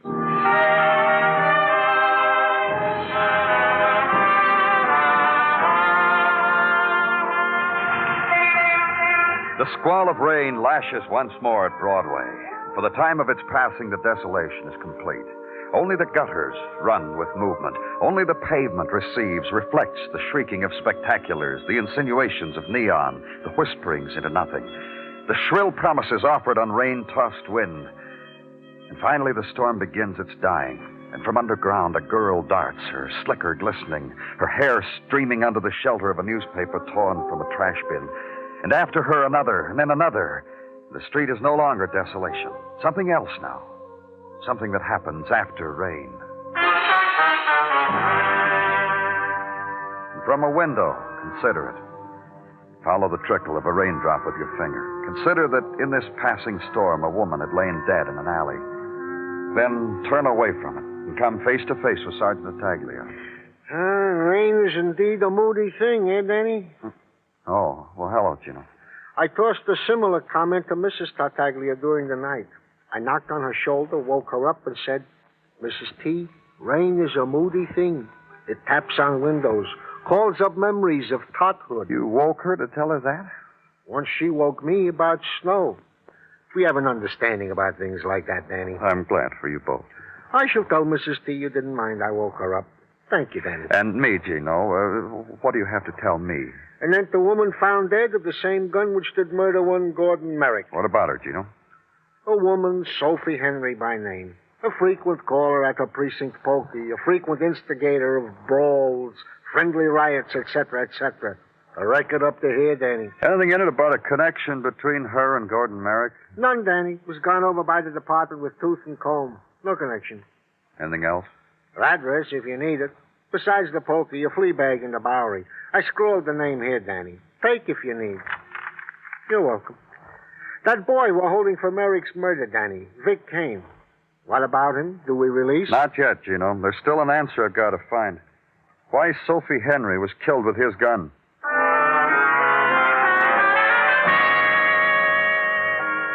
So because the new murder is closer to you in time than the old one, pursue the reasons for violence done upon a woman named Sophie Henry, late of the Bowery, late of police blotters, late of the living.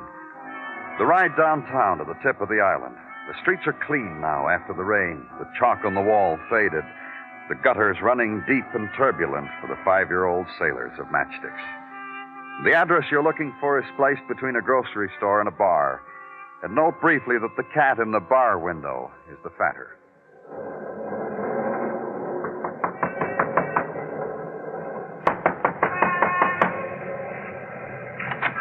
Yeppo. Good morning. I'm from the police. Name's You Danny. come right in here, boy. This way, right in, sonny boy. Oh, my, what a day, what a day, what a day. Meet your brother. Hello, Mr. Scarn. Good morning to you, Mr. Clover. Your brother? He's a cop, too. Ain't had 2 cops in here at the same time since the time Miss Flybusher threw a fit. I hope I'm not intruding into your jurisdiction, Mr. Clover. You got your job to do. And nobody threw a fit today. Well, what do you Sonnies want? I'm sure we're both looking for the same thing, Mrs. Polk. Oh. Please, watch the elbow, Mrs. Polk. This Sonny just told me about Sophie. She's dead, he tells me. So what do you want with me? I want you to help the police find out Who killed my Soph, Sonny? Who did that to her, huh? Who beat and threw her in an alley to die like that? Who would do that to my little Sophie, huh?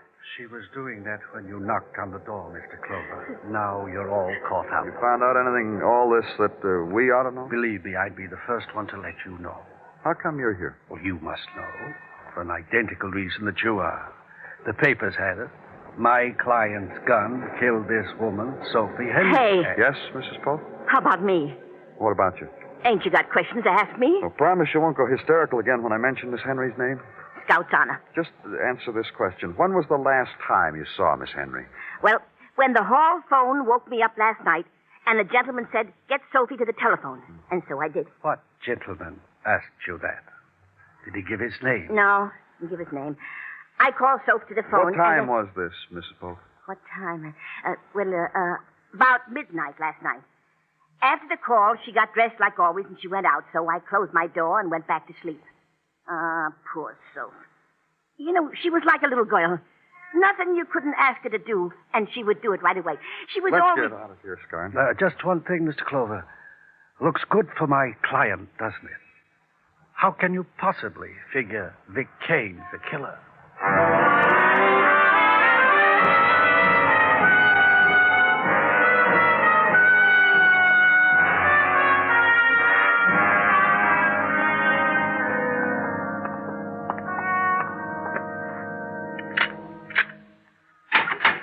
Thanks, guard. I'll call you when I want you. Hello, Vic.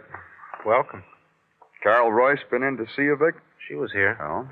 She wept and pressed her lips against the wire mesh and carried on. Everything but the saw and the fruitcake. I can't figure you at all, Vic. Yeah. Police psychologist had a go at me a little while ago. Ran screaming down the hall. I can't figure you, Vic. Because a woman like Carol Royce is in love with you. A beautiful woman, talented, famous. The way I hold a cue stick, little finger crooked, just so. You love Carol? It eats you what I got for Carol. That's not what I asked you. Listen. You love her? What you want with me? Love her? Yeah. That gives you motive, Vic. To kill for her? We've been over that. I said no to you. I know. You went walking in the park at the time of Merrick's death. Hey, I forgot to tell you something about that. What? I scraped the mud off my shoes so I wouldn't get the landlord's rug all muddy and dirty. He's got trouble enough with tenants who drop cigarette butts. All right, let's assume you've scraped your shoes and you're all neat and natty. Did you happen to walk past Merrick's apartment house and just happen to get on the elevator and just happen to get off at the penthouse? I've never been in a penthouse in my life, which includes Merrick. One more question, Vic. Did they let you see the morning papers? I saw him. Puts you up a tree, doesn't it, cop? Kind of. What kind of jury's going to convict me, cop? Merrick dead with my gun, I go to jail. Hours later, I'm still in jail, and somebody else is found shot to death in an alley. Also shot with my gun. My gun was stolen, like I said it was. That guy that Carol hired for me, that Jackie Scarn, he's going to find out what this is all about. Hey. What do you want, Gino? Some technical, Danny. Here. Take a look. You'll be interested in this, too, Vic. These copies of your prints. What about them? They match perfectly with prints taken off the phone at Mr. Gordon Merrick's penthouse apartment. Okay. Okay, what? So I was at his apartment. That's right. I forgot to tell you. I made a free phone call from there, but I didn't kill Merrick because I didn't have a gun. My gun was stolen. That I can prove. My gun killed Merrick, and it also killed a dame while I was in your jail. So what are you going to prove, cop? And leave him. Spend the rest of the afternoon wondering about Vic's question. What was I going to prove? And know this.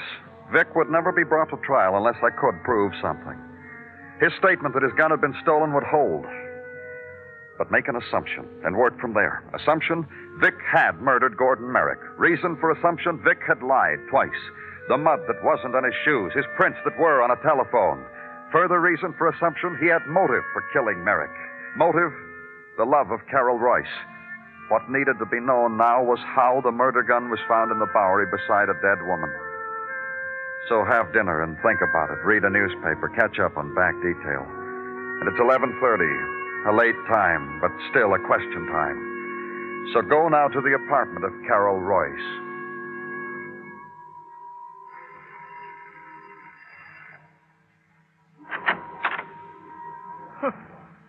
It's getting habitual. I open the door and it's you. Mind if I come in? A well-turned question. Yes, I mind. Mind if I ask why? Because I'm dressed like this. My third act costume happens to be this negligee, and I rush right home. We've got to talk, Miss Royce. If you want to change, I'll wait. Well, a packed house saw me like this tonight. Come on in for some standing room. Thank you. In here. And don't stand too long. It gets me nervous. Say your say and get out. I understand you saw Vic this morning, Miss Royce. Yes, I did. To see him with bars in front of him. I wanted to measure my self-control. You think he'll be getting out? I don't know much about the law, but I doubt whether they'll even arraign him. It's what my friends tell me. It's what I read in the papers. Vic's coming home to me.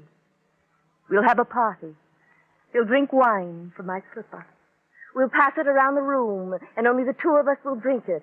It'll be a happy... Mr. Scarn, come on in. Miss Royce has been waiting for you. Of course. I guess I was wrong all the time. Don't let it distress you, Mr. Clover. People are wrong about things, right about things all the time. It happens. But this time I was too wrong. I thought Vic and Miss Royce... Now it turns out you have the key to Miss Royce's apartment. Hired help. I'm a courteous employer, and I expect loyalty from my domestics. Domestic? I suppose you could say so. And I'm sure your visit's about over, Mr. Clover. That's about right. Miss Royce? Man talk now, Mr. Clover. The three of us.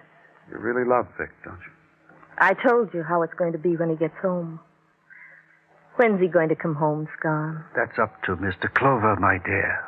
But it shouldn't be too long. He'll be held where he is for trial, and the trial is going to be for murder. Scarn. Does he know what he's talking about? No. When's Vic coming back to me? Soon. Soon. You can believe that if you want, Miss Royce, but that's not the way it is. Vic Kane killed Merrick out of jealousy over you. Scarn. Gently, my dear. I told you. Did you tell her Vic's prints were found in Merrick's apartment? Oh? Gently. I paid you. You said it would be all right. The situation doesn't warrant so much drama, my dear. It's really a very simple situation. Let's start from there. Vic killed Gordon Merrick out of jealousy over you, Miss Royce. He used Merrick's phone, called you, told you what he'd done. Listen to him. Listen to him, Scarn. So Miss Royce got in touch with you, Scarn, and you set up a thing. I'm sure Miss Royce is quite bored with all this now, Miss... Are you, Miss Royce? You set up a thing, Scarn. Picked up Vic's gun where he left it in his room, then killed... Shut up! Gently. Gently, my dear. That's right, then killed. Scarn got hold of a woman named Sophie Henry, murdered her with Vic's gun. You did! Look, Clover. That way, Vic would never be brought to trial. Lack of sufficient evidence. His story about his stolen gun couldn't be disproved. Look, Clover, all I get out of this is expenses, like I told you. I don't help in any way. I get practically nothing. But you helped. You did a lot. You got a reward coming if you want. Let's go, Scarn. That's Carol Royce, Clover. No? Then we'll have to do it another way. Hold quiet. What do you want?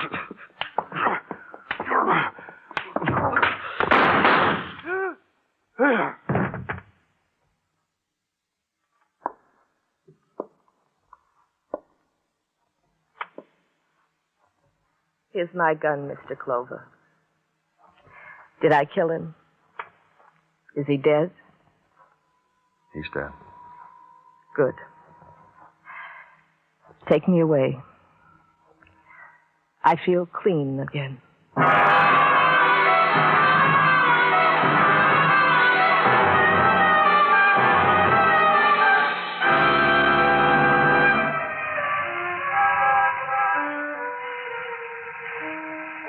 Broadway's almost empty now. except for those who never quit. Those who wear peepholes for eyes, the dream walkers, the people who want to laugh, the search behind doorways, in alleys, through shuttered windows. They never go home because they can't. It's Broadway, the gaudiest, the most violent, the lonesomest mile in the world. Broadway, my beat.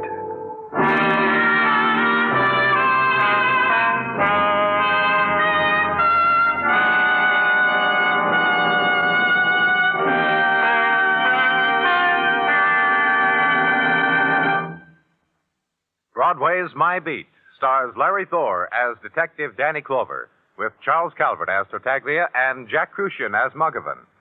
The program was produced and directed by Elliott Lewis, with musical score composed and conducted by Alexander Courage. In tonight's story, Rita Johnson was heard as Carol Royce, Herb Butterfield as Jackie Scarn, Martha Wentworth as Mrs. Polk, and Paul Richards as Vic Kane.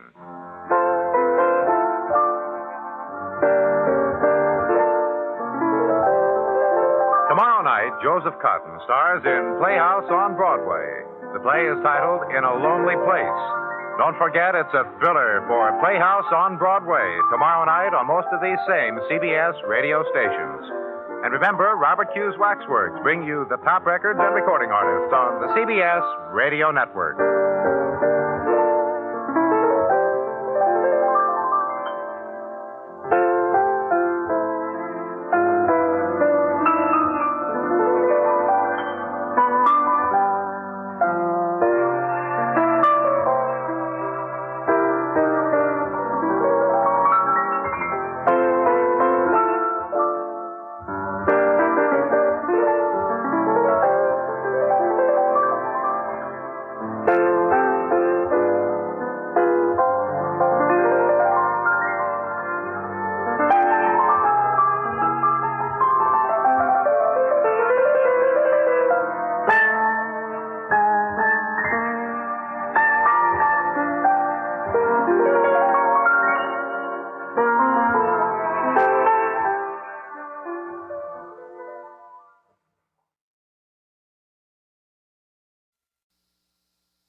Broadway's My Beat, from Times Square to Columbus Circle, the gaudiest, the most violent, the lonesomest mile in the world. Broadway's My Beat, with Larry Thor as Detective Danny Clover.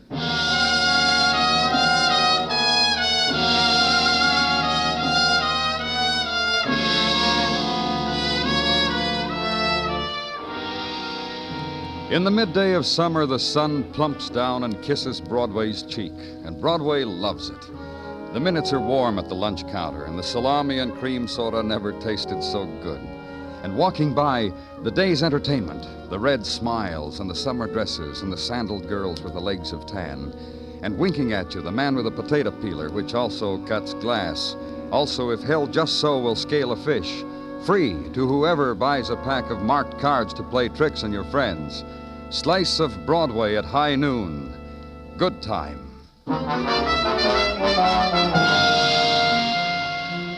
And noon in the summer lasts too long when you're indoors. There's a sound to it, compounded of electric fans in the aggregate, flies trying to escape against windows, and a drone that just happens to be there.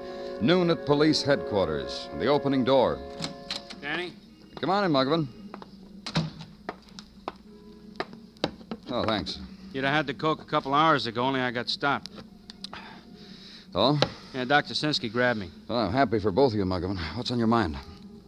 Dr. Sinsky grabbed me and walked me into the lab and handed me a report. Yeah, I'll read you on the paper what it says under comments. In my considered opinion, subject died of alkaloid poisoning, which I doubt was self-administered. Signed, Dr. Henry L. Sinsky, MD. Okay, Muggavan, run it down for me. Subject's name, John Rand. Address, here. John Rand. Name mean anything to you? No. Cotton importer and processor. I looked him up. Very rich. Very sickly, I thought. Well, what do you mean, you thought? Well, I just talked to his physician, Dr. Montoya, who refused to sign his death certificate, which is why we performed an autopsy. Dr. Montoya said, wait a minute. Well, Just take it easy for a minute, will you? I want to make sure. Yeah, here it is. Deceased John Rand, his doctor reports, was a bedridden invalid, but a hypochondriac. Not organically sick at all. I see. So that when Rand died... Yesterday. Thanks. So that when Rand died, the doctor wouldn't sign a certificate of death due to natural causes. Right. So the autopsy. So the finding of poison. So homicide. So the squad car's waiting for you downstairs. Hey, you know what? What? Department ought to have convertibles for squad cars in the summer. No? Well, forgive me. See you later, Danny. Ride Broadway now. Play the game with the jaywalker and match him jutted jaw for jutted jaw. And into Central Park, where sit the nursemaid and the powdered child, where stroll the couples, and further on where they get tired and the grass is very green. And right turn into Avenue again, where wealth is, quiet street, where siestas have been heard about and are being taken. Downstairs from which diamond bracelets still sparkle as brightly in small shop windows. And the single mannequins in Parisian style curve a wrist at each other from across the street. And the address you're looking for...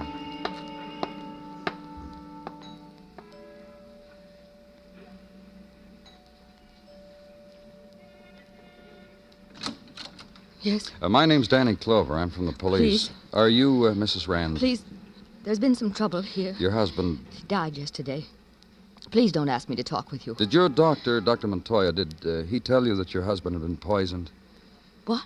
Oh, didn't he tell you about an autopsy? Please come in. The word come through now. Autopsy. Yesterday, shock, and, you know, Dr. Montoya said autopsy, and I nodded, I suppose. Poison. What? Homicide. Meaning my husband was murdered. That's right. That's ridiculous. Why do you say that? Well, I didn't kill him. You hear what I said? I didn't kill him. I didn't... He's been in bed most of the time, and I'm his wife, and I was closer to him, and I fed him, and I washed him, and...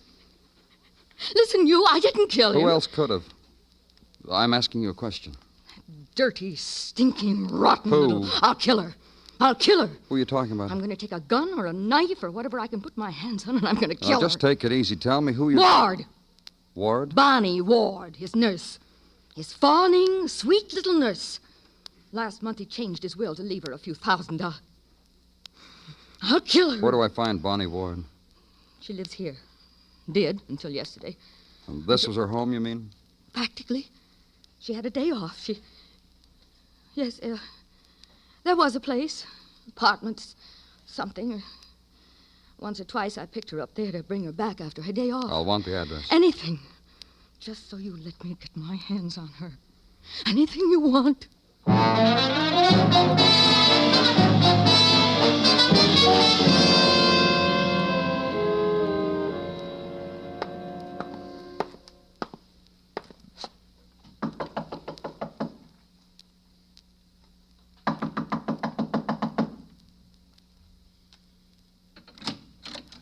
Yes? Miss Ward, you're Miss Bonnie Ward?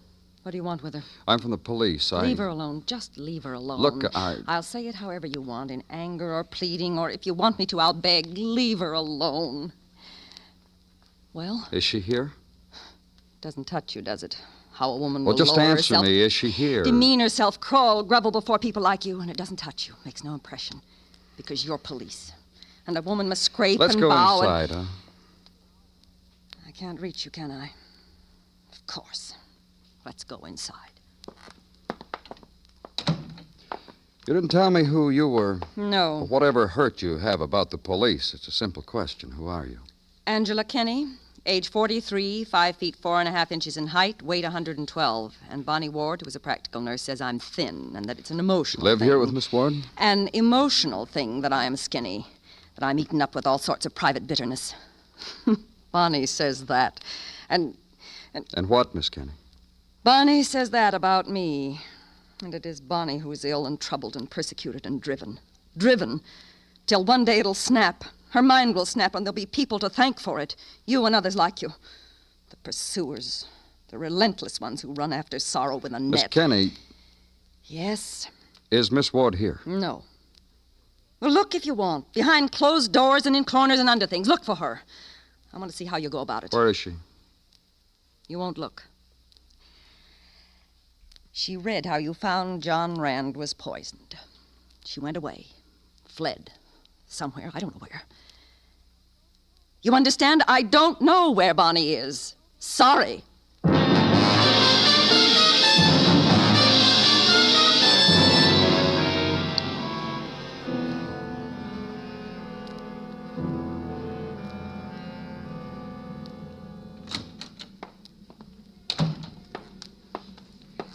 Danny? Yes, Gino? Hello, Danny. Gino? You are looking well? Thank you, Gino. And you, Yes, Danny. You're looking well, too. You mean it? You're not making it up? I mean it, Gino. I mean it. No sense getting in an uproar about it. No. You have something, Gino? One chap to tell another chap that the other chap is looking fit. This is common courtesy. As we had not passed our accustomed greetings to each other earlier today, you and I thought only... Well, why make a federal case out of it, Danny? I'm sorry, Gino. Now, may I... Of me to ask, may I? Danny. Concerning the All Points Bulletin on one Bonnie Ward, this is what you wished with your may I? Yes, Gino. I saw it coming. Concerning the All Points Bulletin on Bonnie Ward, she is still at large. A female answering her description was brought into the 12th precinct. However, said female averred not to be a practical... Don't bother with an excuse me, Detective Muggavan. Thanks, I won't. Danny, I just came in over radio. What did, Muggavan? How there's a woman on the ledge, 12th floor of a building on West 23rd Square. She'll jump, drawing a crowd. Don't they too. always look, Muggavan? Why don't you Just get listen, huh? This woman, she's screaming her name. Bonnie Ward, she screams. Watch Bonnie Ward die. We haven't much time. No, we haven't. Come on.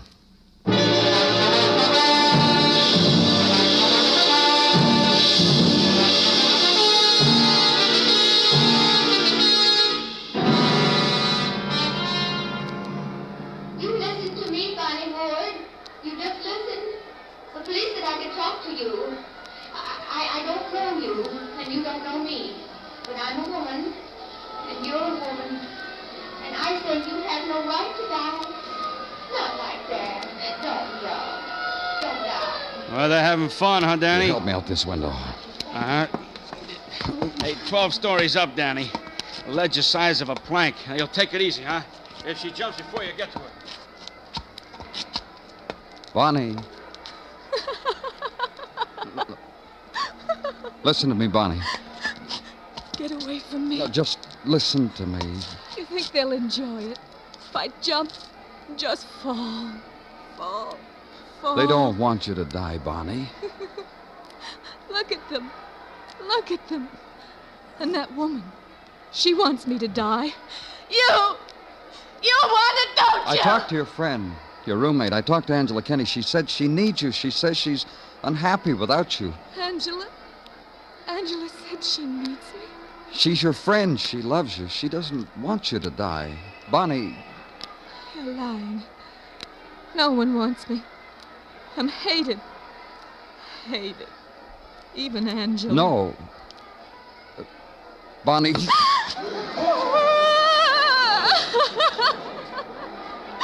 I want to jump, and I can't. I can't. Come on, Bonnie.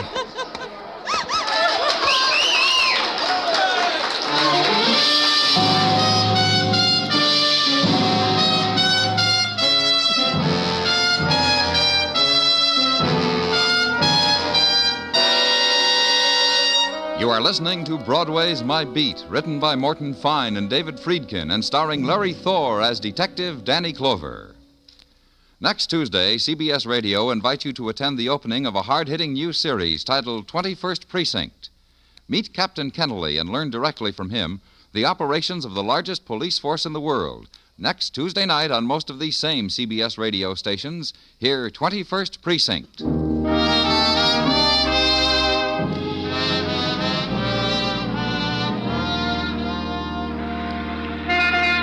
The July winds, heavy with heat, begin their unraveling, and Broadway lolls against a doorway, submits to the drifting warmth of their touch, lifts a throat to them, bares a shoulder, cocks an ear to summer whisperings, and the word eases down the street. This summer, no regret. This summer, rockets that hang in night sky and burst and never fall. This summer, the saxophone song, a never ending. This summer, punk to sparkler and cascade of a million stars. Not like the last time. So dig deep for the currency that buys an ending to last year's dream. Walk with it to some upstairs place and make your bid. This could be it.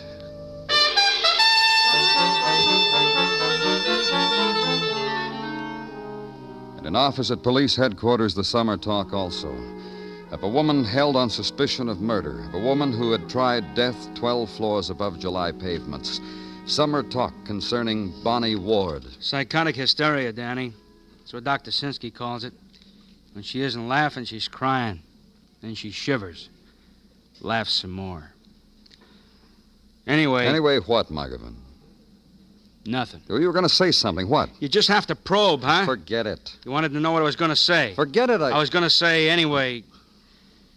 Any way you look at it, I'm sorry for her. Sorry a woman wants to kill herself. Sorry for a lot of... Well, now you know. Yeah. Anything on... I tried to get through to her. You did. So did Dr. Sinsky. So did the department psychiatrist. Bonnie Ward's going to need a lot of help. That's the consensus. You were going to check records, Margaret. Yeah, I did. I also did that little thing. Well... Yeah, we got a record on Bonnie Ward. We sure have. Charge of murder. What? February 1948. Bonnie Ward was charged and held for the murder of a man, rich man, name of Charles Raymond. Very rich man. Old. Invalid. Bonnie Ward was his private nurse. Just like with John Rand. Same kind of circumstances. Go on. Rich man died, left Bonnie Ward, was just a private nurse to him, left her $10,000 in his will. John Rand left her money, too. Mrs. Rand said a few thousand. Yeah, Bonnie must have been quite a nurse. Wouldn't you say? A two-time winner like that? Wouldn't you say? Well, what else you got? Well, this Charles Raymond, the man Bonnie took care of 5 years ago, the doctor wouldn't sign his death certificate either. Call the police. Bonnie was arrested, brought to trial. Every piece of evidence they had pointed to her guilt. Still, she got off. Jury acquitted her. Danny? What? Maybe I'm crazy, huh? The heat, huh? What are you talking about? Crazy to feel sorry for a woman like Bonnie Ward. A two-time winner like that. Crazy, huh? Muggavan doesn't wait for an answer. Throws the report on your desk. Turns, walks away from you. And for a while consider documents in the matter of the State versus Bonnie Ward. Time, February 1948. Occasion, suspected murder of an invalid. And acquittal for Bonnie Ward. And $10,000 for Bonnie Ward. And restaple the documents and file them neatly. And pick up the $4.95 Panama and the sweat-crumpled jacket. And leave.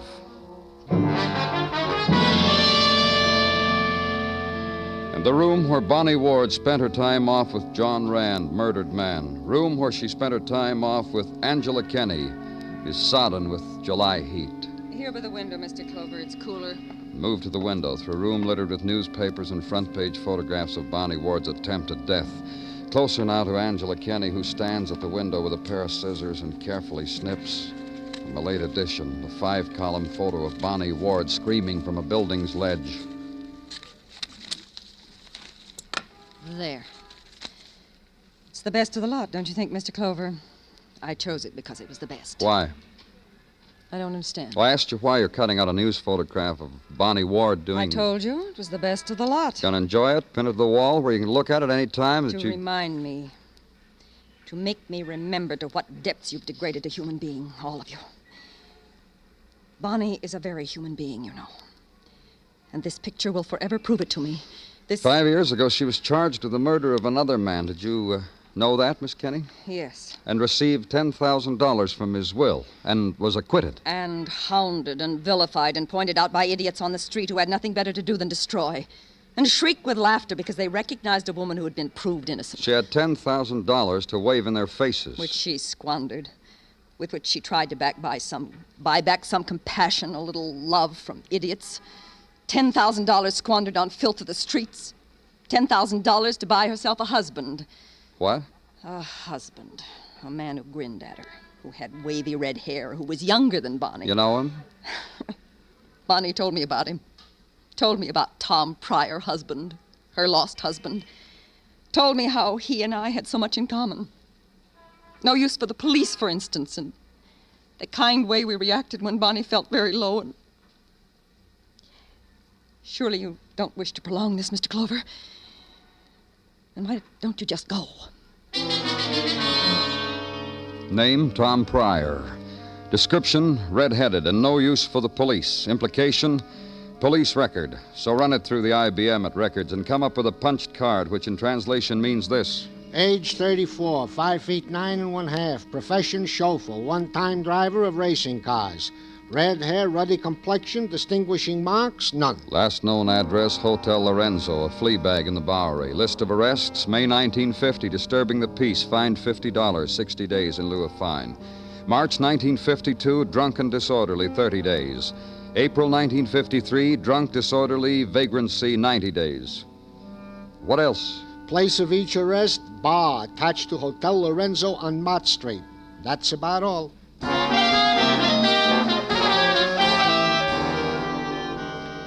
Downtown now and through crowd to Bowery. And those who stand upon the corners in January have not altered their stance in July. Neither the standers nor the sparlers on the pavement, nor the one who didn't quite make it out of the doorway onto the street, only his legs did, and somehow his bottle.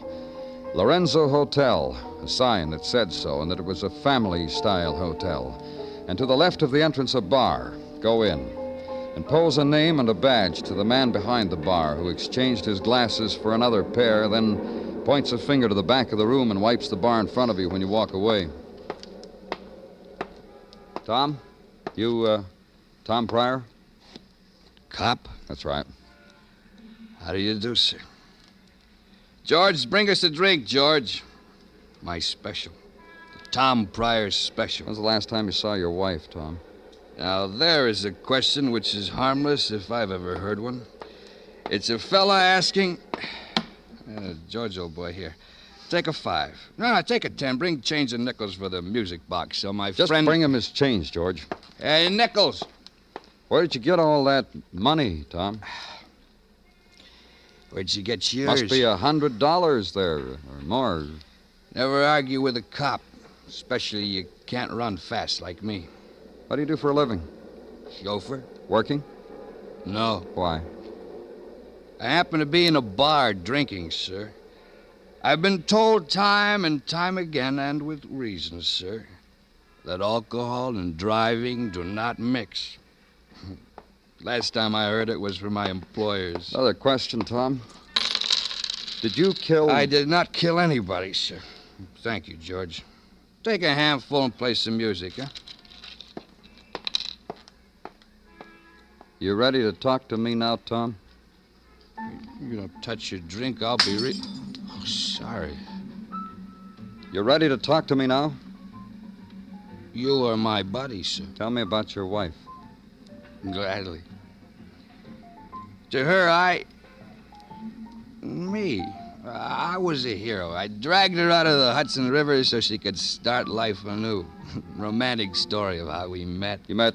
Your wife was going to commit suicide and you saved her. Sure. Long time ago, 5 years ago? Sure. After she was acquitted of murder. You know how right Rain is? That's how right you are. Go on. Romance. She had 10 grand. We blew it in Las Vegas. How long ago was this? A couple of months after we married. 3, 4. Our love was so fine and... so fine we didn't count an hour or anything. Why did you leave her? No dough. Besides, she was always talking about going back to the Hudson River and giving herself up, or jumping off a big high tower, or shooting, or... Hey, you know what the doctor said? What? She gets a shock anymore, like that murder rap, like, well, you know, shock. She's gonna destroy herself, perhaps, the doctor said. Perhaps, he said. I happened to mention this information to my employer at the time. Who was that? Mrs. Rand. Mrs. Louise Rand, sir. John Rand's wife? My employer. You mean you worked for her? My employer. And now, if you'll excuse me, I believe I will have a small catnap. Good night, all.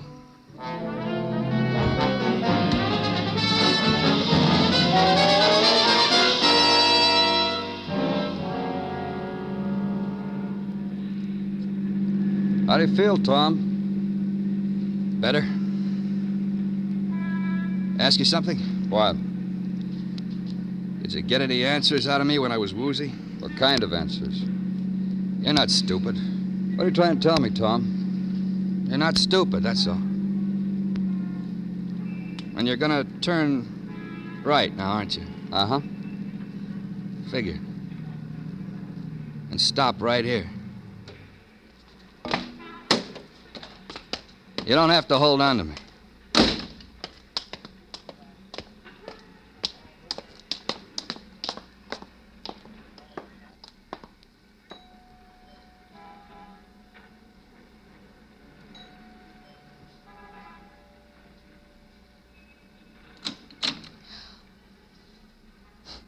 She's speechless. I warned you a long time ago, Mrs. Rand, this was liable to happen. Let's go inside. What are you doing here? Oh, my. About your husband. Of course about my husband, but him. Me? I haven't quite figured out about you, Tom. How about accessory before the fact? Hey, look what I am. What are you talking about? About a fact, about the murder of your husband. You have his murderer, that nurse. Oh, my. What's the matter with you? This is Mrs. Rand. Once she was my employer. You never did tell me, Tom. How long ago was that? Oh, about $3,000 ago. Mrs. Rand. What do you want? When did Bonnie come here to work for you? After he left. After Tom, then his wife came to nurse my husband. That's right, Mrs. Rand. But when he worked here, Tom told you about his wife. Oh, here we get on thin ice, Mr. Clover. I just happened to mention to the lady here that once my wife was tried for murder. And wasn't it a coincidence that this lady here had a sick husband who needed care, and my wife was a nurse? And how the situation was the same. Did you convince your husband, Mrs. Rand, to leave Bonnie some money? I could kill you, Tom.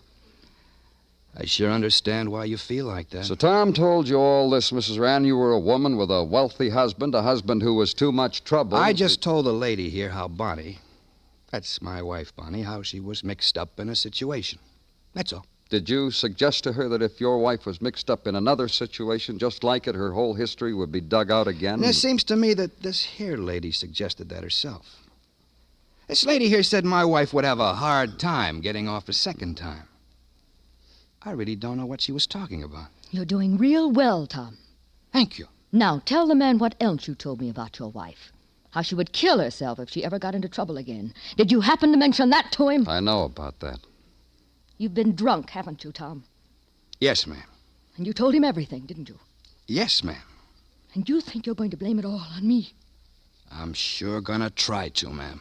I've been paying him blackmail, Mr. Clover. Yeah. I've been supporting him, paying him You just... poisoned your husband, didn't you?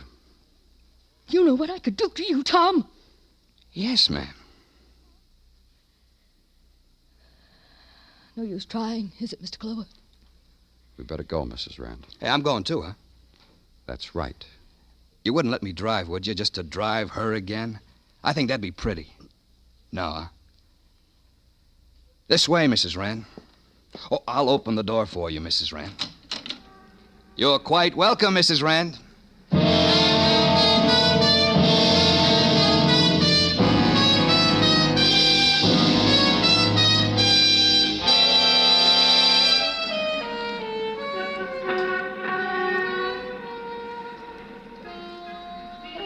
In the minutes before dawn, Broadway lies huddled in a dreamless sleep. It's the time of the long night and no stars and the muted wind. And from far away, listen, the whispers gather and take away the night. It's Broadway, the gaudiest, the most violent, the lonesomest mile in the world. Broadway, my beat.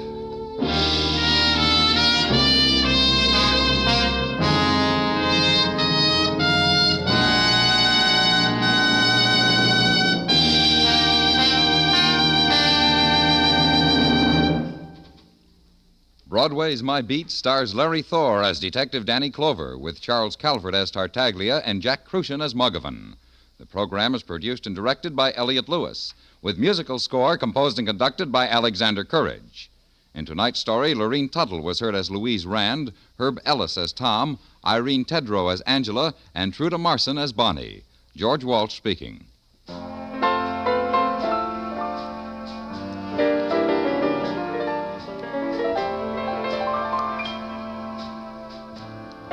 College men, you now have an opportunity to build your future in the exciting new field of jet aviation. Prepare for leadership in the jet age by serving as an Air Force aviation cadet. You'll get 18 months of thorough training in all phases of jet operation, learning under the finest instructors in the world's most advanced Air Force.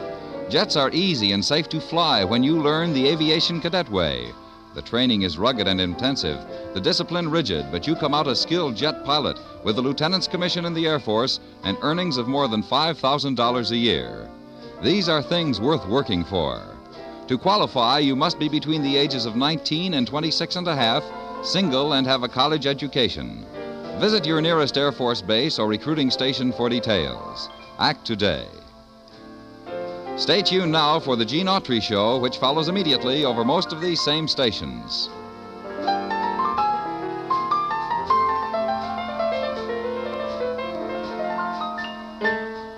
And remember, John Lund, as yours truly, Johnny Dollar, brings you Colorful Mystery Friday nights on the CBS Radio Network.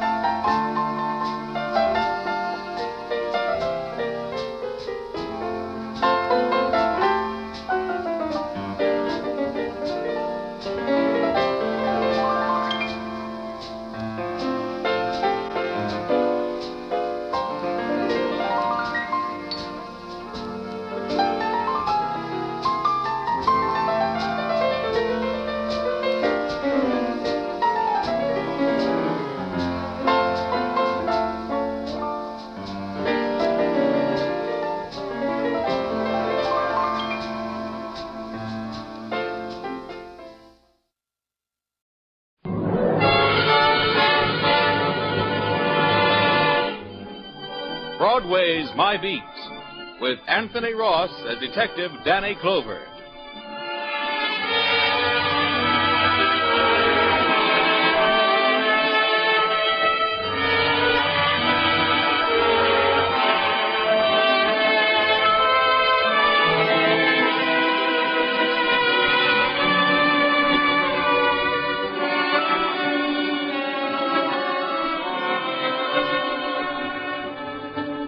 Broadway's My Beat. From Times Square to Columbus Circle. The gaudiest, the most violent, the lonesomest mile in the world. It's not a street, it's a merry-go-round, where you can't tell whether that man in front of you is thinking about a milkshake or murder. Well, that's the street I'm walking. It's around 4 on a Saturday afternoon when I get to Times Square. I'm standing by the police information center there, thinking how cute the pretty kids, all dolled up and out with their boyfriends. I'm talking to the cop on duty when... Excuse me, officer. Just a second, a nervous young doll, looks like from the 3-Eye League. Since she's from out of town, comes up to the duty sergeant. What can I do for you? Well, I know this is going to sound silly, but my husband... Yes? Well, I don't know what's happened to him. You mean he's lost? Well, I hope so. Huh? That is, I'd rather he was lost than run over or... Take it, Danny. Detective Clover, ma'am. Broadway squad. Maybe I can help you. Well, I hate to bother you, and I know it's probably all a mistake, but... Yeah? Well, Andy, that's my husband. Uh-huh. He left the hotel just before dinner time, about noon it was, and he said he'd be right back. But now it's after 4, and he's not... Hotel? Yes, the Astor right across the street over there. And he's never done anything like this before. And it's our first trip to New York, so I'm scared, maybe. Oh, I know he's probably all right. What's his name? Andrew Jenkins. He had his billfold with him with his name in it, so if Well, that's a help, man. And all our money in it, too. Hey, Sergeant. Yeah? Hey, call the precinct. Tell them to check the hospital. Man named Andrew Jenkins. Jenkins. Andrew Jenkins, age... 27. You got that? Right, Daddy. Hello? Conner at the information center. Come on inside and sit down, Mrs. Jenkins. Oh, thank you. That's right. I'm really embarrassed to come here with this story, but I Oh, don't know. that's perfectly okay. It happens all the time. And they always show up after, don't they? Sure. Say, where was your husband going when he left you around noon? Well, I don't know exactly. That's the trouble. Well, didn't he say anything that would give you an Well, he idea? just said he was going out on a mysterious errand. Huh?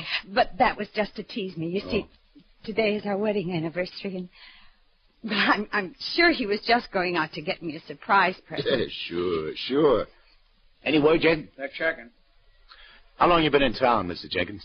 Oh, we got here yesterday afternoon. Yeah, any friends, relatives in town? No. I mean, no place you can think of where he might have gone. Okay, thanks. Yeah, you do that. Nobody by that name has been received at 3 o'clock, Danny. Oh, can't you help me? Look, lady, the best thing for you to do is to go back to your... No, please, don't tell me to go back to my hotel room. I've been sitting there all alone for more than 4 hours. Yeah. Hey, Sergeant, call the Astor. Any messages for Mrs. Jenkins, you pick them up. I'm going to take her walking. Walking? Yeah, sure. Come on.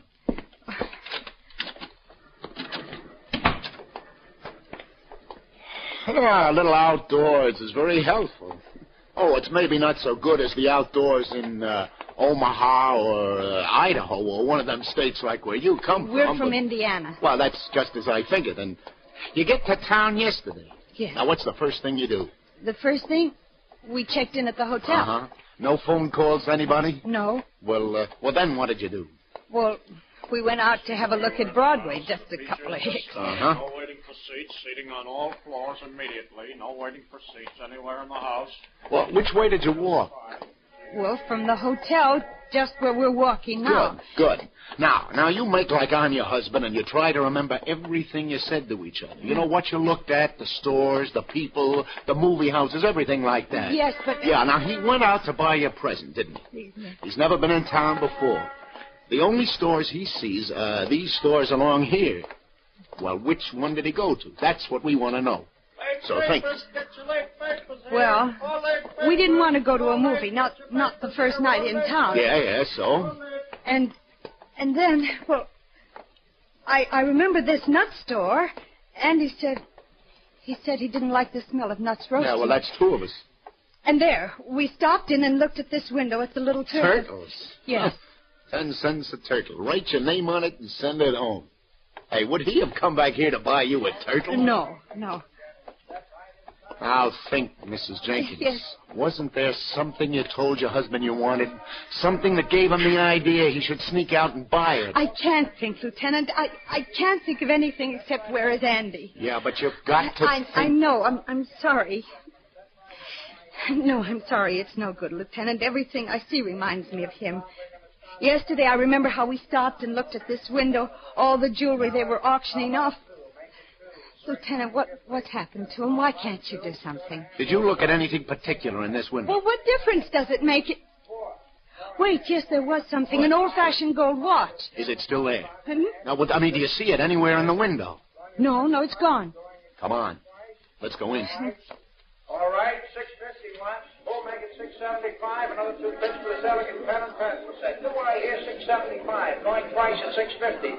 This is 18-karat gold watch, ladies and gentlemen. Guaranteed a lifetime of distinguished use. Do I hear? Sold for 650. Hi, Eddie. How's it, Lieutenant? Hey, could I speak to you a minute? Be right down. Now, don't worry, miss.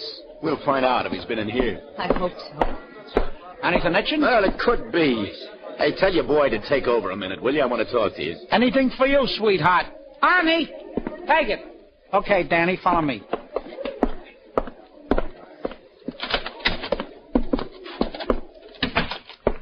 What do you want I should be on the lookout for this time, sweetheart?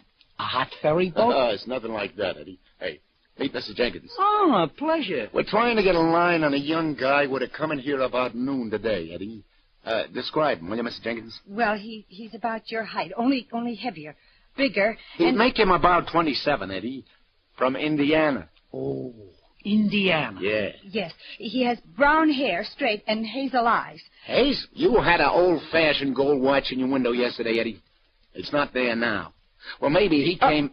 I make him. Huh? That did it. Sure. I make him now.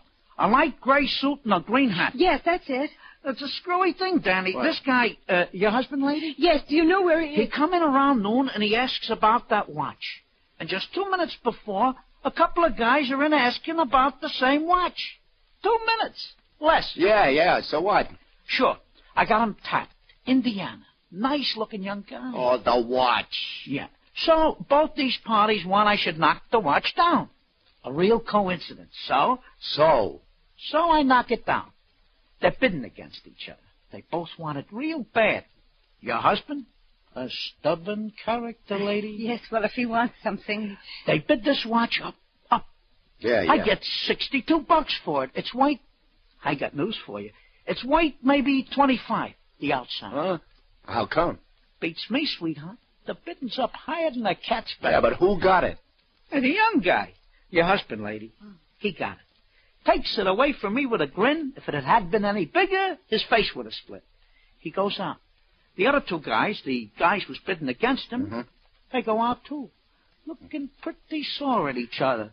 They didn't have any more ready cash with them. Then where did he go? Which way did he go? Which way? Yeah. Who looks? I seen the three of them standing out on the sidewalk for a few seconds. All the time I'm trying to figure what's with this watch. They should get so grabby for it. Then all the three of them head up Broadway together. Together? The young guy, your husband, lady, in the middle. But I don't understand. Why should he... Is all this around noon, Eddie? Give or take 20 minutes. But I know he doesn't know anybody in New York. The watch, Eddie. Where'd it come from? Routine, sweetheart. In a consignment from one of the upstate pawnbrokers. You want I should look it up, maybe? You tell me. Was there nothing special? You mean, was it hot? I give you my word. But why should Andy go with these men?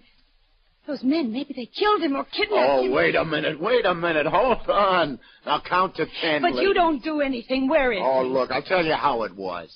He came in here to buy you this watch for your anniversary, right? Yes, he's feeling good because he got it, right? Now, like Eddie said, he's grinning. He goes out on the street. Probably he says to these other two, come on, he says to them, I'll stand your drink. I'd celebrate. It's his anniversary, too, remember? A very reasonable story. Yes. Yeah, but 6-2 and even, he's standing in a saloon right now having a friendly dram with his two new friends. But then why didn't he at least call me? Well, that's a question to ask him when he shows up. But don't let it louse up your holiday to New York. Sure, and don't stay sore at him, lady. Remember, he bought it for you. Come on. I'll walk you back to your hotel. I just hope that you're right. But I'm scared. I'm all alone.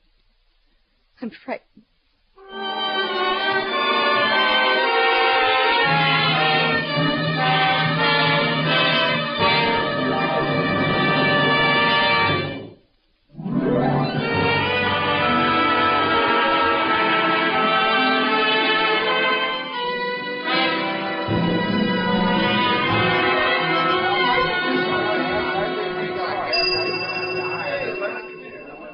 Any phone messages from Mrs. Jenkins, room 1526, please?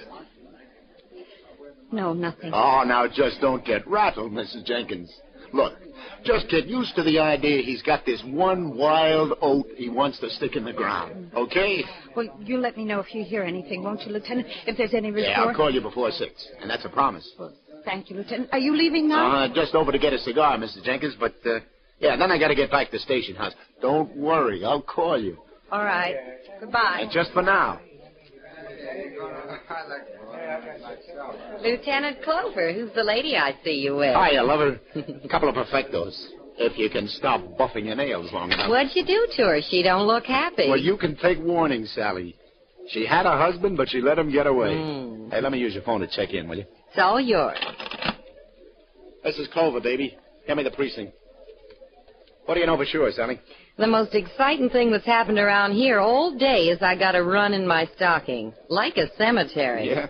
I take my ossified oath. Nobody's even come around to try to get two on the aisle for Kiss Me Kate. Hiya, Sergeant. Lieutenant Clover. Oh, business must be tough. Did you see the fight at the garden last night, Danny? Hold it a second, lover. Homicide? Where'd you say, Sergeant? Get the bloodhound. Yeah. Okay, I'll get right over. Did I hear you say homicide, Danny? Some guy got the business in a hotel basement on 45th Street. Anybody we know? Well, if we don't, it's too late for an introduction.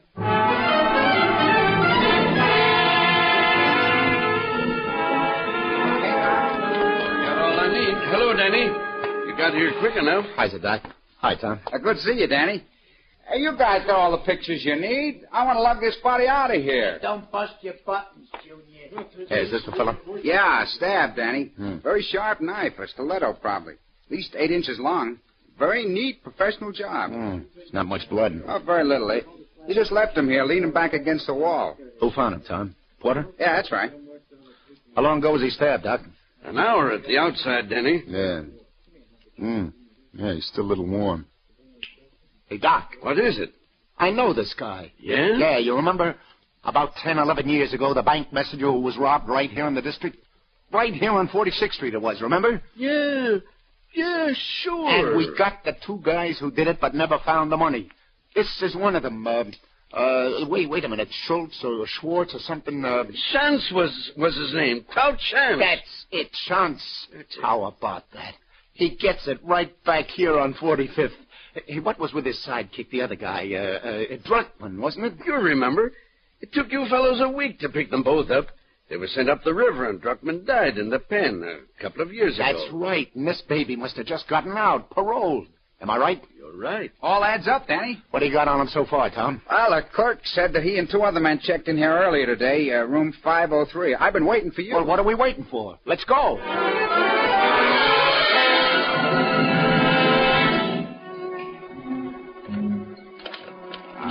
These pass keys. Here, this is the one. What do we got here? Hey, cut those ropes off him, will you, Tom? Right. Get him some water, Tom. Oh, wait till I get my hands on those. You talk fast, mister. Who gave it a chance, you or your pal? Chance? Gave what? I don't know what you're talking about. Let me get to a phone. Yeah, drink this water. You'll get to a phone when I'm good and ready to let you. What's your name? Just a minute. No, just a minute, Jack. You listen to me. Listen to me if you're a cop. I was practically kidnapped, drugged, tied up, and gagged, and I had a gold watch stolen from me. So don't you get tough with me. I'm going to make a phone call to my wife or else. Say, is your name by any chance Jerkins from Iowa? Jenkins from Indiana. Well, how do you do? You go right ahead and make the phone call, Mr. Jenkins.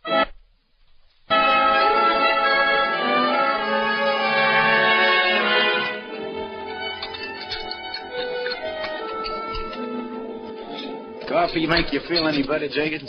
Well, this is more like it. That's good. Now, look, I'd like to let you get upstairs and see your wife as quick as possible. I know you want to go, but first... What happened? Yeah. You want to know, huh? Mm-hmm. Well, I'm not too sure myself. I know I bid against those 2 men for the watch that Grace had said she liked. Yeah. And after, on the street, they suggested they buy me a drink. Yeah, well, then what happened? Well, we went to a bar up the street, and they started to get tough. Oh, shucks, I'd have given them the watch for what I paid for it if I knew they wanted it that bad, but they got tough with me, and I don't like that. That I learned. So when I said no, I guess then's when they doped one of my drinks. Next thing I know, I'm in that hotel room all tied up like you saw me. Now think. Did you hear them talk at all? Talk? Yeah. Yes, they talked. The younger one, he was laughing at something the older man said. Something about how it had been right under their noses all along. The younger one? Yes, and I remember his name, too.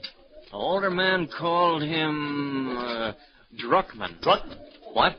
Never mind. Go on. What else did they say? Well, then there was something about some gold or something. I think they were figuring on getting some money or some gold or something that had been hidden. It had something to do with the watch. Words. Remember their words. This gold they were looking for, somebody had scratched where the hiding place was on the inside cover of the watch. Well, now, once they knew where that was, why didn't they take off right away? Well, they said they couldn't right away. They said they had to wait for some reason. Yeah, but what they said, the words, what was the reason? I just remember the young guy laughing and saying something about gold and golden. It was ironical, he said, about the gold and the golden. What was ironical? I don't know, Lieutenant. I was still pretty dopey, I guess. Hey, what was this gold, do you know? Yeah, it was the haul on a robbery. $40,000 worth of gold certificates. It was hidden somewhere. Somewhere near here, I'm sure. If only... Anyway, they left me my money. Here, I got the checks. Give it. Oh, well, okay, thanks. The thing that gets me sore, though, is today's my wedding anniversary, and Grace wanted that watch. No, I got to get along. You better get upstairs to your wife. Here, let's cut through the lobby. I'll walk you to the elevators. Yeah, I guess I better. I phoned her I was all right, but I didn't mention all this. She worries. If only... Yeah? Well, it's just that I want that watch back. If all I had to worry about was a watch. Grace said she liked it. Yeah. Hey, your elevators are over there. I know. I want to get some cigarettes first. Oh. So, Lieutenant? Yes. 2 packs, please. I hear it was the guy who pulled that robbery back in 38. That's right, Sally. Thanks. You're welcome. Who killed him, Danny? Well, there were these 2 guys, lover, and looks like one of them didn't want to go splits on the loot. Greedy man. Yeah. Who was he? From what Jenkins here says, it sounds like it must have been Druckman's son. Druckman? Who's he? Oh, Shantz's original partner on the stick-up. Oh, by the way, meet Andrew Jenkins. This is Sally. How do you do? How do you do? Excuse me. Hotel Astor Smoke Shop. Good evening. For tonight? 2 tickets? Well, I'll see. For which... A cigarette, Lieutenant? No, I never use them, thanks. Oh, yes, indeed. Yes, sir. Well, if you'll just stop by on your way out, I'm sure I'll be able to arrange it for you. You sure gave him the brush. Big spenders. He wanted free tickets to the New Yorker Theater tonight. Free? Mm-hmm. A New Yorker?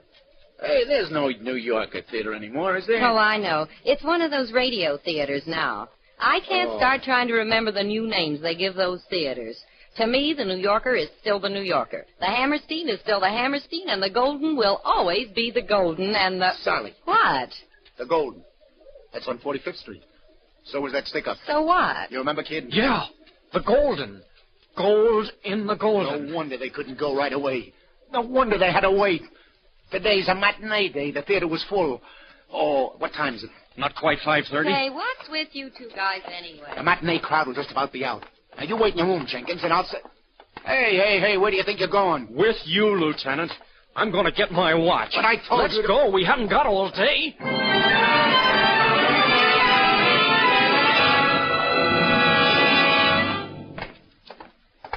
Now, listen, kid. I'm letting you stick around, but don't go getting any ideas you're going to be a hero.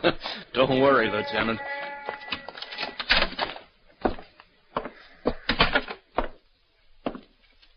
Hey, you! Where do you think you're going, mister? Is that you, Rosie? It's Danny Clover. Oh, it's you, Lieutenant. Yeah. For a minute there, I thought maybe you were... Hey, you've been on the stage door all afternoon, Rosie. All afternoon, Lieutenant. You think I'm crazy? Stay on the job all the time? No, sir. When the curtain goes up, I'm downstairs taking a little off of those stage hands at gin. How about when the curtain comes down again? Oh, then I'm right back here on the job, Lieutenant. $6 richer. You see anybody you didn't recognize around here? I mean, anybody had no business being here. Huh? Yeah, well, where'd he go? Well, he stood around for a while until finally his girl come out, and then they went... Oh, Rosie, cut the routine. I'm serious. You see anybody around here who didn't belong? Yes, I did, Lieutenant. Yeah? Matter of fact, first I saw you, I thought it was this guy come back again. There was a young fella by here maybe 15 minutes ago, just when the house was letting out. Tried to slip by me on the stairs down to the cellar. Cellar? Sure. There's a basement here in the Golden. Runs right under the whole orchestra. Lieutenant, Because this guy had slipped by in the last 15 minutes. No. Wait a minute. I had to answer the phone in the office a couple of minutes ago. He could have sneaked down. Why, he must still be down there. How many ways to get in the cellar, Rosie? Well, one door back here under the stage.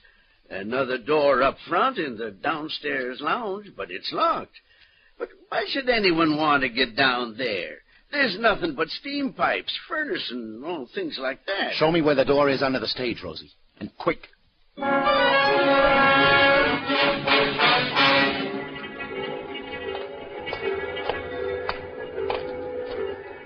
This it? Yeah. But here, let me open the door. Close it! Never open a door with a big light on back of you. Yeah. You might as well send the guy in there a special delivery telegram. But who would... Never mind. Turn the light off. Jenkins, get back there by the stairs. You too, Rosie. But listen, Lieutenant, You save it. The light. Turn it out, Rosie. Thanks. But we can't see. Yes, you're catching on now. And neither can he.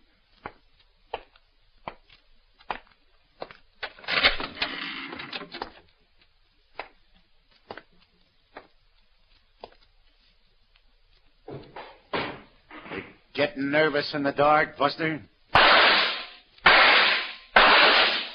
That's 4. How many you got left?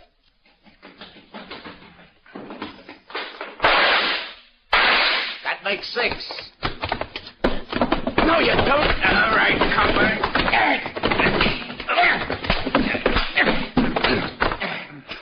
Lieutenant, what happened? Are you okay? I should have remembered he had a knife. He'd used one already today. Hey, where's the light, Rosie? Come on, get up, you punk. You're not hurt bad. Did he hurt you, Lieutenant? Not a chance, Rosie. What'd he do? Oh, stole that gold watch off of somebody, huh? Yeah, that's right. Stole this gold watch off of this fella here. Hey, look. Look, have a look, Jenkins. Huh? See? Scratched on the inside cover. Back of steam pipes, north side of Golden. Yeah. Here. Hey, what are you doing? Just getting a peek at your wallet, Junior. Oh, I'll take charge of this 40 grand, too. Yeah. Yeah, it's like we thought. Her name is Druckman. So what? It was your old man that died in stir. It's no secret. I get it now. Before we picked him up for that stick-up, your old man hid the dough and scratched where he hid it inside the watch, but he wouldn't tell Schranz, right? They wouldn't trust him. You're telling it. He wanted to wait till they were both out of stir. And your old man dies, and the prison sends the watch they've been holding to your family. And you're such a bright boy. You pawned the watch. You never knew what it said there.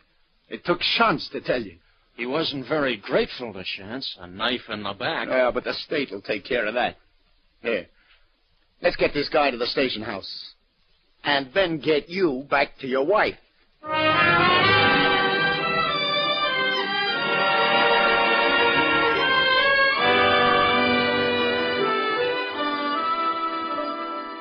I got a surprise for you, Mrs. Jenkins. Andy, darling, where have you been? Happy anniversary, Grace. Here's the watch you said you liked. Andy, but where have you been? I knew you were all right. I had a little more trouble getting the watch than I thought I would. Lieutenant, where did you find him? Oh, I walked into a room, and he happened to be there. And the man said you paid $62 for the watch, Andy. He said it wasn't worth any more than $25. No, I know, honey, but you're going to find out that watch is worth a lot more than $62, Mrs. Jenkins.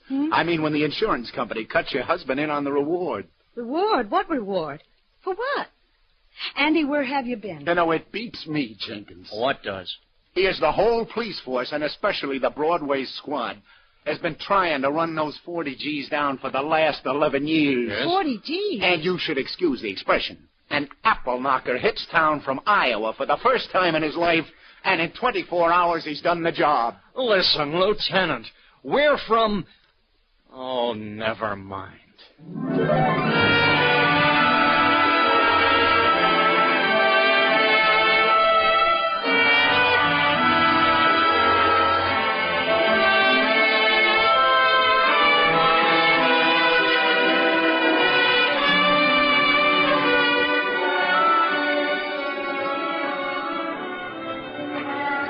Indiana, Iowa.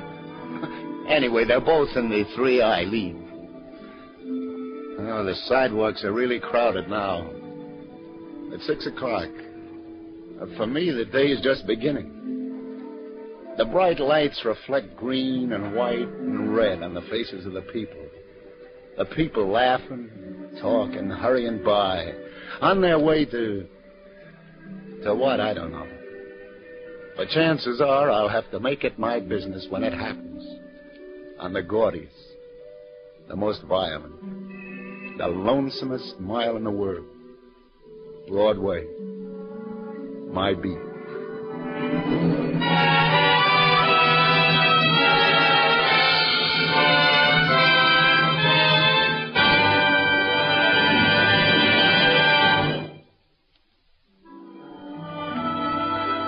Columbia has brought you Anthony Ross as Detective Danny Clover in Broadway's My Beat. With him were Charlotte Holland as Grace, Jean Carson as Sally, Frank Butler as Andy, and John Forsythe as Tom. Others in the cast were Maurice Gottsfield and Tom Hoyer. Broadway's My Beat is written by Peter Lyon. It is produced and directed by John Dietz, and the musical score was composed and conducted by Robert Stringer. This is Vern Bennett speaking.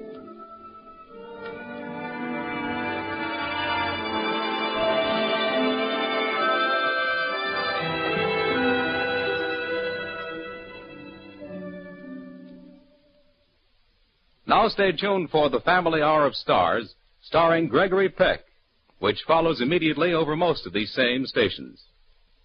This is CBS, Jack Benny's radio address, the Columbia Broadcasting.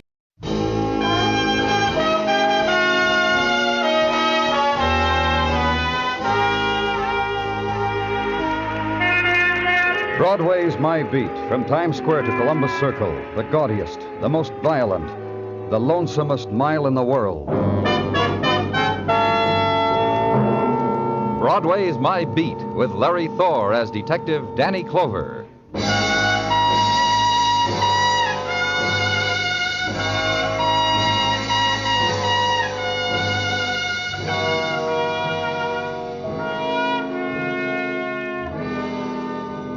Soft night of June, and Broadway's heart loses the beat, pounds to a secret rhythm, because the winds of summer have sown the pavement with promise and already drift back into the river. The avenue now is echo of glitter, and where on the throats of women were the quick jewels of summer light, there are shadow tracings now, and their perfumed walk had been promise, and a hawker's tune promise, and a neon doorway. It gets late, so go back to it. Dig deep for the buck. Buy remnant of a summer night. It's the chance of a lifetime. And where I was in Detective Muggavan, Summer Pastoral, woman in white robe, woman of white hair, and threads of it drifting with flow and ebb of summer wind across the serenity of her ageless face. Woman dead. In upstairs room of tenement. Room by presence of roll-top desk converted to office. Room by presence of death converted to official silences. Official searchings.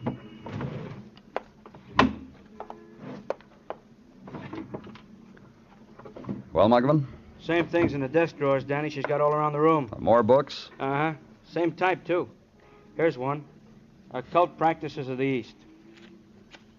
Yeah, very occult. I can't understand one sentence. And this book here, Let's see. Here. Oh, metaphysics. Yeah? Metaphysics for the beginner. Yeah, these bookshelves lined with the same type of stuff in categories. Philosophy, metaphysics. Metaphysics, primitive theologies, mysticism of the ancients. Yeah, and this whole row, paperbacks on philosophy. Very studious old woman, I'd say. You find out who... Yeah, had a little chat with the super. Knew her a long time as Sophie Brettin. Says she lived here like this 10, maybe 12 years. She was very broken up about she was shot dead. The super cried. Oh, a small wound, looks like... Uh-huh, small caliber gun. 22, I'd say. Put the call in, huh, Danny? Let's look around some more. You say so. She must have put up quite a battle, the old woman. The way things got tossed around. All this litter, junk on the floor. Books, magazines, more books. Danny? What? Found something. See? Cigarette lighter. A nice lighter, maybe $12 lighter. Initials on it. H.M. No way to cut it to make it spell out Sophie Brettin, huh? Call it in, Muggavan. We'll have You people. What do you want, mister? You got here, didn't you? You people finally got here. And so late. So much too late. And she's dead. And I tried. I tried real hard. Danny, man needs help. Yeah, he really does. And Muggavan lifted him, carried him to the bed, and lay back his shirt. There was not much blood, and the lead slug of a bullet could be seen through the film of it. But over the man, the pallor and features of shock when the entire body has been made aware of what has happened, that somehow and suddenly an attempt has been made to turn it into clay. Siren now, and the men who come with it, squad of the Black Bag, composed of technicians, interns, photographers, and a small, silent man who sniffs. Dead woman and injured man in competent hands. Leave. And the new morning comes around through a bedroom window, causes an alarm clock to ring, causes the world to happen to you again. Dress, breakfast, and work. Check into headquarters, then down to emergency hospital and Dr. Sinsky. Here's the bullet from his shoulder, Danny, a .22 caliber. Send it through to ballistics for me, will you, Doctor? Of course. You may go in and see the patient if you like. Here's his chart. Name's Harry Madison. Address. Pierced ligamentous attachment of the sternocleidomastoid. Don't look like that, Danny. He's all right. He's getting ready to go home now. Thanks. Good morning. Hello. I'm Danny Clover. I'm from the police. I'll give it to you fast. I've got to get out of here. Good. Okay, nurse. The shirt's in that package there. Unwrap it. I've had to send out for a shirt, Mr. Clover. Most men do after it's been shot through. How do you like me shot, huh? Tell me about it, Mr. Madison. How's Sophie Brettin? Dead. I knew it as soon as it happened. It's a feeling you get. If you've ever seen a wild man walk through a door and see him whip out a gun and take a pot shot... Is that what happened last night? Okay, nurse. Help me on with the shirt, huh? I was there. You must have figured that already. I was there, and I was sitting with her, with Miss Sophie. How come? What do you mean? Well, why were you at Miss Bretton's place last night? Why is anybody there? I'm not sure. You tell me, huh? Now button it, huh? She talks to you. You got troubles, you come tell her, and she talks to you. She's got second sight. She talks to you, and you go away and feel better. Drop a couple of bucks in a cigar box on your way out and figure you're getting the bargain of your life. Now, last night... Well, I was sitting there, and she was talking to me. Door swings open, and the nut come running in with a gun. What did he look like? You got me. Listen, I don't want any trouble out of you because I happen not to know what the man looks like. Well, I heard of a time when they had a man busting into a classroom in a college and shoot a couple of blanks off and run right out, and none of those college students... All right, just about last night. Oh. He yelled at Miss Sophie that she was a phony and shot her. Then he took off. I ran after him. Just as I almost caught him, he turned and shot me. I remember. He was a medium-sized man. I remember now. This your cigarette lighter, Mr. Madison? Yeah. Can I have it? Or you need it for a clue or something? You can have it. Hand me my wallet, will you, nurse? While you're at it, take a buck out of it and keep it for yourself. Buy yourself something.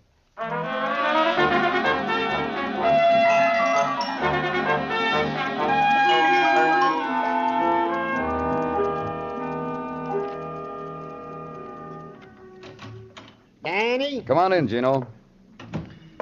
You got something for me? Is that a greeting for an old friend?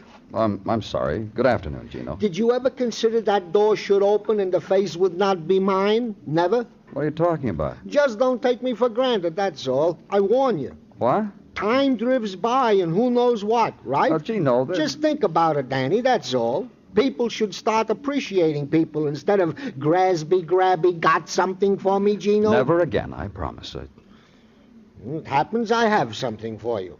If you please. The deceased Miss Sophie Brettin was indeed slain with a .22 caliber bullet, with identical markings, according to ballistics, to the slug which was lifted from Mr. Harry Madison. Go on. Miss Brettin was known in her neighborhood, according to legwork done by our finest, as a lovely old lady who had a kind word for or without money. Would you care to elaborate on that, please, Gino? Glad to. She was a helper of lost souls, a thin but understanding shoulder for weepers. Also, what some people gave her money-wise, she would give to other people who had not a nickel. Danny, let's go. Why? Homicide a couple doors down from last night's killing. Beat patrolman said a .22 caliber slug. You know what I think, Danny? I think we got a maniac with a .22. What do you think?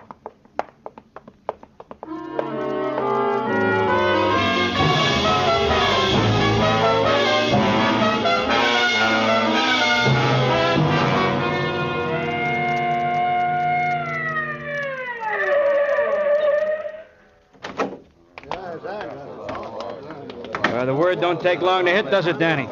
Look at him, already a crowd. Give him a chance, they beat down the doors.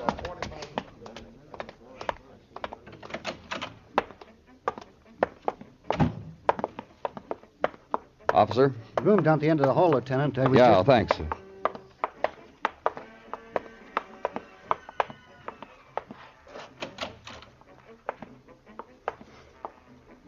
Just like it was told to me, huh, Danny? Uh-huh. Yeah, just like it was told. Man hit by a .22, man real hurt, man real dead. You like my theory, Danny?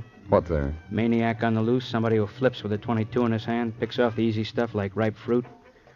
Like that old woman, Sophie Brettin, like that Harry Madison who chased him, like this man, who looks like he tried to scream and couldn't make it. Look around the place, Muggerman, while I... Where's that radio coming from? Next apartment. Anything on him, Danny? No, there's some loose change, pack of cigarettes crushed when he fell, I guess. You? Yeah, I found. Come here. What? These books stacked here in the corner. I've been running down the titles. Look. Mm-hmm. Same kind we found in Sophie Brettin's place, all of them. Same subject, same reading matter. There's something else. What? Note over here by the telephone says Sophie on it. Sophie, 10 o'clock. That'd figure Sophie Brettin, wouldn't it, Danny? Yeah, it would. And he's dead. Wonder when that man with the .22 is going to run out of bullets, Danny.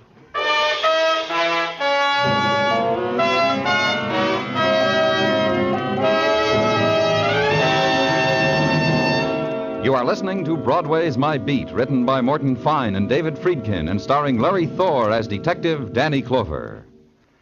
The Checkered Life and Sudden Death of Colonel James Fisk, Jr. is a long title for a fascinating crime classic, the subject of CBS radio interest this coming Monday.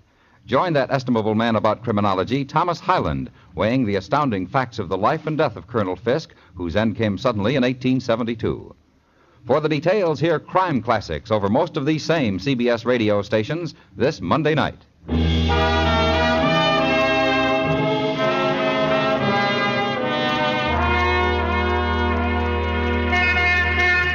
The late afternoon on Broadway is a dreamy carousel, figures in pastel that drift by and spin slowly and never come back again. Just the imagined smile and the floating away.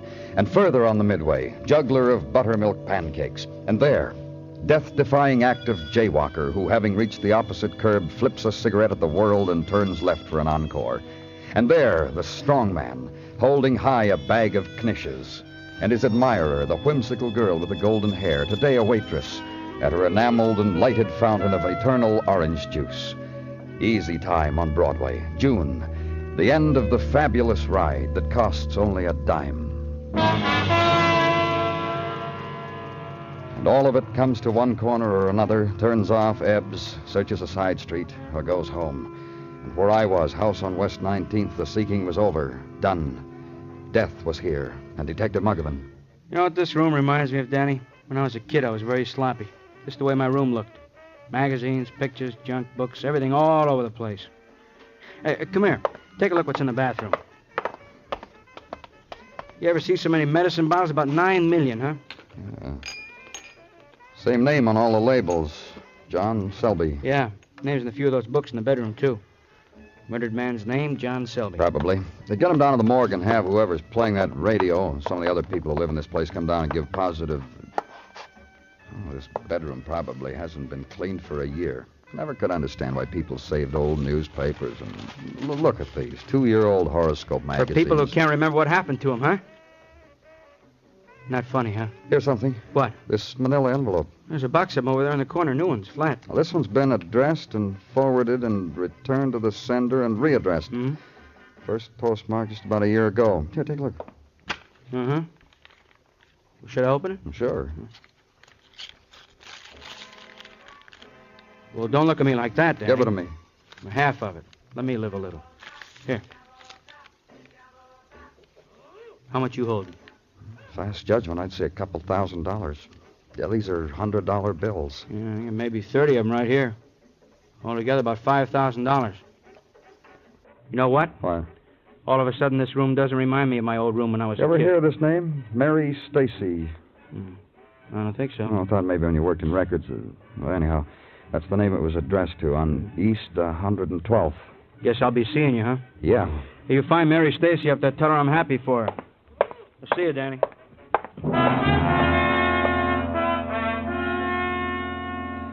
Legwork, then. Wander a twilight of summer. Search for a woman who had been chased by $5,000 and who had, in flight, somehow managed to successfully avoid her pot of gold. Gift, debt, gratuity, alms from a man now dead, and know not which or why. So, legwork and search. And first address on envelope becomes a thing colored by tenement and screech of children fleet on pavement and through adjoining alley. Becomes a man in undershirt and great freckled bulging of arms, on them glint of red down, and suspenders loose hanging to the knees. And be told while he scratches a dachshund's ear that 4 years ago, maybe a Mary Stacy did live there, rented a hall bedroom. Sure, Mary Stacy, remembered because a man once had come and inquired for her after she moved. Only way anyone in the house knew she was even alive. Man given a forwarding address which Mary Stacy had scribbled on the wallpaper. Not to be forgotten, the man reckoned. And leave him, and to the next address. And a woman works the soil of a potted geranium, asks, kindly hand her the mulch, tells you, Mary Stacy had a room with her. Mary Stacy was elderly and quiet as a mouse and often wept little tears as became her, and then moved on, leaving the geranium and forwarding address behind her. And third address, a 16-year-old girl who says, you care about Mary Stacy? Grins with both hands, pushes her hair up from the back of her throat, says, yes. Mary Stacy took a room from her mom. A creep, moaned and cried, so a girl young and dreams to be dreamed couldn't latch onto an eyeful of sleep. And fourth address, then, last address, in fall of night, and the man, Mr. Remsen, who offers you a rectangle of stoop. Sit, mister. Sit, you get the chance. Any minute, these steps get fat and sweaty. You knew Mary Stacy, Mr. Remsen? You need her for something? Just trying to find her, that's all. You need her, huh? Look, Too bad. Because I don't think you're going to reach her, whatever you need her for. Why not? A year ago, she wandered out of here. Left all her things. Wasn't much. A couple old cotton dresses, an apron, box of pink face powder. Just wandered out and left them. Never came back. Mail came. I wrote on it. Not here. Is this your handwriting? Yeah, that's the manila envelope, and that's my handwriting. You know where she went? Mary Stacy? No. She never talked much, except about her boy. Don't know where she went. Think about it, though. Her boy? Dead boy. Got herself killed by a man, Mary Stacy said. Anyway, if she ever had a boy, I guess you had to believe he was dead. Mary Stacy cried and made an effort to believe. You looking for her, right? Uh-huh. You thought of the river? Or Potter's Field? Places like that, where Mary Stacy'd be? Think about it, mister. Mull it over in your brain for a minute. Night, mister.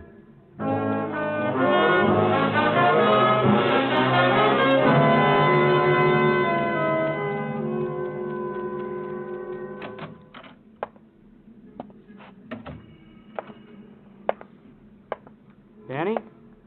It's me, Ogden. Who'd you think? You're tired, huh? Real tired. Yeah, I'm tired. You get any supper? No. I got supper. Feel good, too, not tired. I'll remember to eat from now on so I can be like you. Flabby, huh? I'm getting flabby, so as you noticed, huh? Mrs. noticed it, too. She likes it. Says it gives me a... Some other time, huh, Muggavan? All right. I'll tell what the missus whispered to me some other time.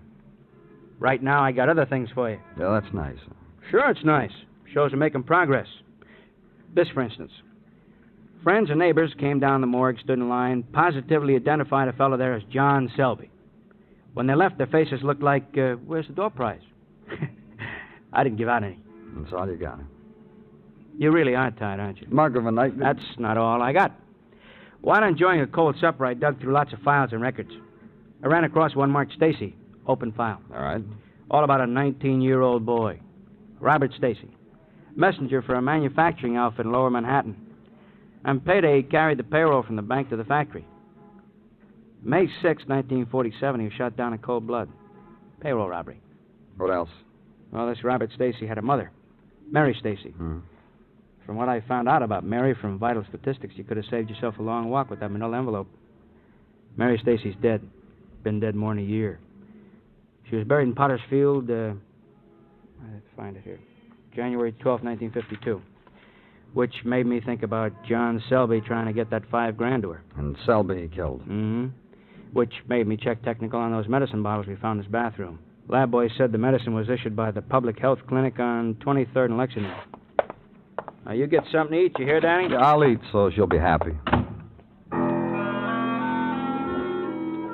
And in headquarters basement, dinner, standing in front of the huge iron coffee urn, and choose from the cardboard carton a donut with pale yellow icing. And for reading material, the sign printed by Officer Senker. 8 cents for coffee, fellas, and a dime for the crawlers. Please don't forget. Thank you. Officer, in parenthesis, Jerry Senker. And call the clinic on Lexington and be told tomorrow. We're short-staffed as it is, mister. Drop in tomorrow when there's secretaries. So a movie now. Get chased by a man from Mars in a three-dimensional manner. Then home, then sleep. Then a morning. Clinic again. Go there, and a helpful secretary introduces you to another helpful secretary who does the same for you to another secretary who asks you to wait. And in a few minutes he appears again, dressed in a clean white coat, takes you by the arm and leads you into an office. The man at the desk introduces himself. I'm Dr. Magruder. I'm the police doctor, Danny Clover. This is the information you probably want. It was John Selby, wasn't it? That's right. Yeah, but that name was murdered last night. The paper... The same man. Murder didn't need to take the trouble. Selby was a dying man. Had a month, 2 at the most. Been dying for a year or so, incurable. Did Mr. Selby know he was dying? Oh, yes, indeed. He asked, he sensed it, and we told him. We gave him medicine, sugared water. It had a psychological effect. There's not a whole lot more here, charts, x-rays, but what value? Thank you, Doctor. Thank you very much.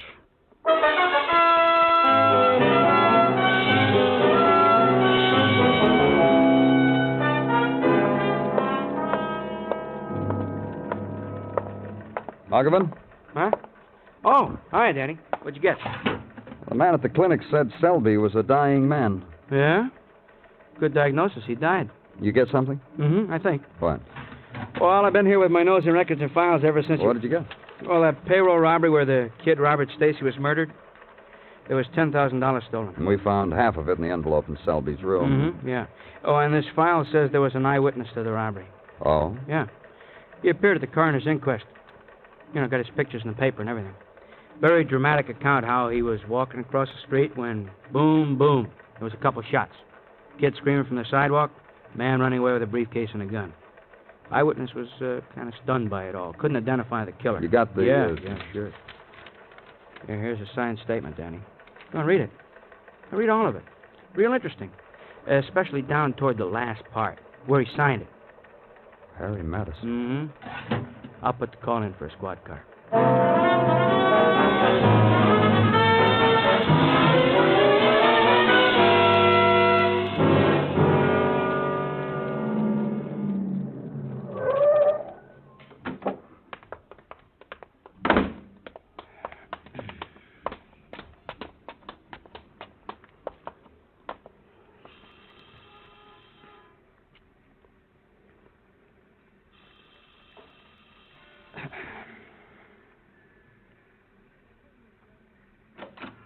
Oh, hi. Hello, Mr. Madison.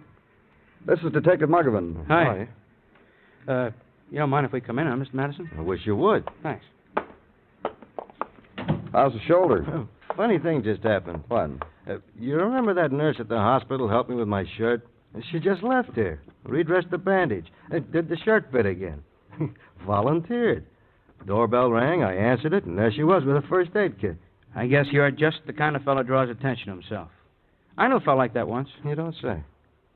You mind telling me what happened night before last when that woman, that Sophie Brettin, when she was killed? I told him. I told a Tell lot of... Detective Muggavan. I even dictated it once. Can't he read? Well, we got a new girl in the shop. She misplaced the transcript. Well, tell me. I was sitting there telling Miss Sophie my troubles, and this crazy man burst in. You still can't remember what this crazy man looked like, can you? Middle height. I told you that. That's all I can remember. Mm-hmm. Oh, go on. He called Miss Sophie a phony, shot her. Then he ran. I ran after him. I almost caught him. He shot me. Then what did you do with the gun? Huh? He said, then what did you do with the gun?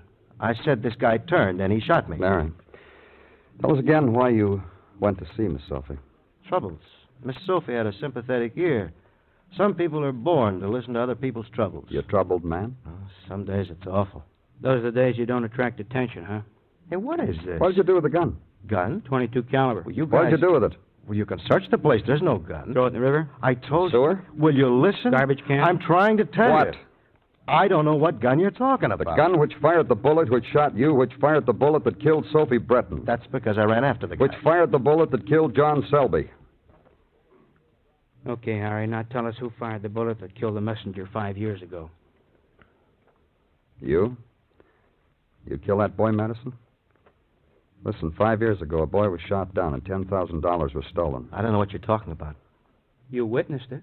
Oh. And half of it turns up in Selby's room. He'd been trying to mail that money to the boy's mother. Why? How do I know? We think we know why. Figures that Selby was in on that robbery, and the boy was killed. And you were in on the robbery, too. Weren't you? Eyewitness. Very clever. Fooled everybody. I didn't kill that boy. Selby held on to his half of the bankroll money, became conscience-stricken, and tried to locate the boy's mother and give her his share. He couldn't find her. Then last year he found out he was dying and told the whole story to a gentle old lady named Sophie Brettin. Where's the gun, Harry? I'm telling you, I didn't kill that boy. Selby did? Yes. All right, come on, Harry. Where's the gun? The one you wounded your shoulder with. Harry? He threw it away. I took it apart. Dropped off a piece here, a piece there. Listen. Yeah? He didn't have to tell that crazy old woman, but he did. I tried to reason with her. And she gave me a book to read. Then you know what she did? What? She told me to go away and then come back. When I did, she told me she'd meditated over it and come up with I should give myself up to the police. That's what you should have done. She said if I didn't, she'd have to tell the police herself. She said she meditated on that, too. And you had to kill Selby because you were afraid he'd tell someone else. Selby was dying, you know that. Guy starts dying, he babbles, runs off at the mouth. You don't know what he's going to come up with to say next. He goes on and on and on. Just because he's dying, he wants to get everything out before it's too late. Like I remember once just after I shot that messenger kid, I was afraid I wouldn't have time to get rid of the gun, but Selby took it from me. I can see it just like it was yesterday. Kid standing there on the...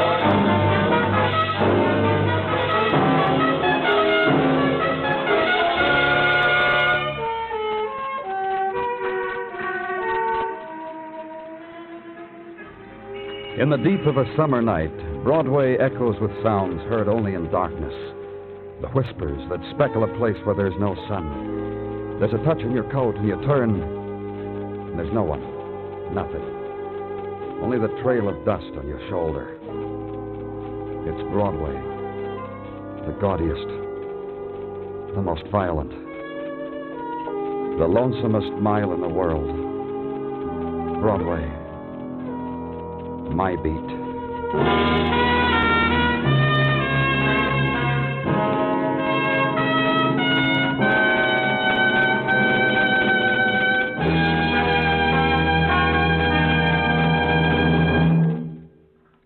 Broadway's My Beat stars Larry Thor as Detective Danny Clover, with Charles Calvert as Tartaglia and Jack Crucian as Muggavan. The program is produced and directed by Elliott Lewis, with musical score composed and conducted by Alexander Courage. In tonight's story, Clayton Post was heard as Harry, Roy Glenn as Remsen, and Hal Gerard as Magruder. George Walsh speaking.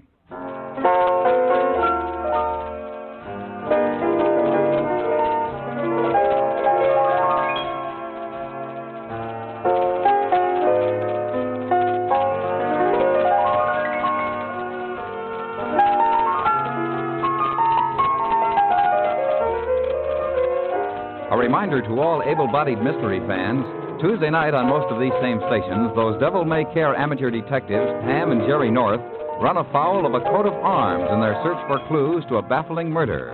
They may need every bit of help you can rally from your armchair to aid Mr. and Mrs. North this Tuesday night on most of these same stations, when CBS Radio turns them loose on their latest case. Stay tuned now for the Vaughn Monroe Show, which follows immediately over most of these same stations. And remember, John Lund, as yours truly, Johnny Dollar, brings you Colorful Mystery Tuesday nights on the CBS Radio Network.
as Richard Diamond, private detective.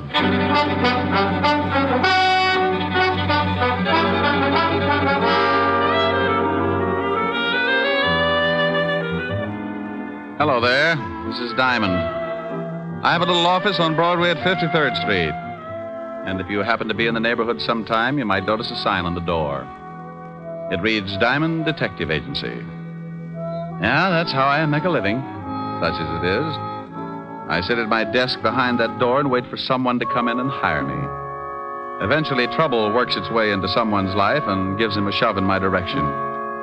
He tells me about it, and I listen with the attitude of a father confessor. When he's done, I dry my eyes and tell him what I think. What I think really doesn't matter, because it's just a shortcut to $100 a day in expenses. Sure, you can hire a guy for less money, but when I work, it's for a price I figure I'm worth. It's got to be that way because sometimes the work's a little dirty, and I have to swallow a lot of pride. I get mixed up in everything from simple divorce to muscle-bound homicide, and when trouble can't find me a client, it starts working on yours truly, and I wind up in the corner. I guess trouble figured I was just about due for a squeeze play because one night last week, 2 lifers in the state pen started working me into their plans.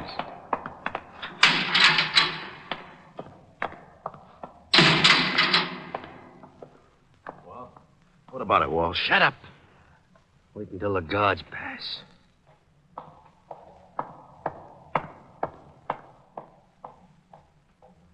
Okay. Drag out the cards like we was playing. Sure. Is it set for the night? Yeah. I got the car and everything. Yeah.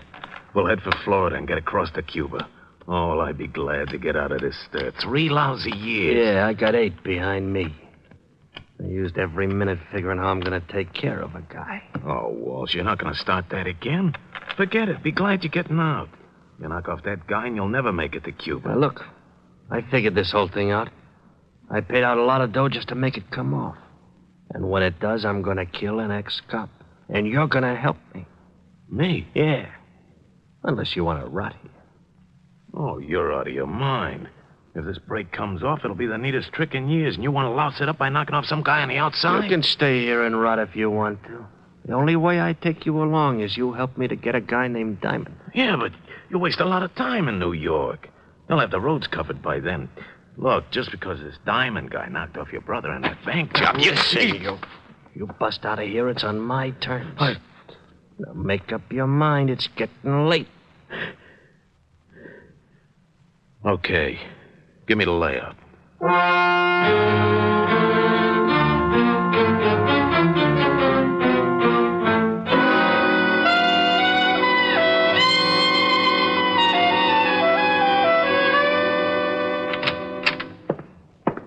Yeah, what is it, Otis?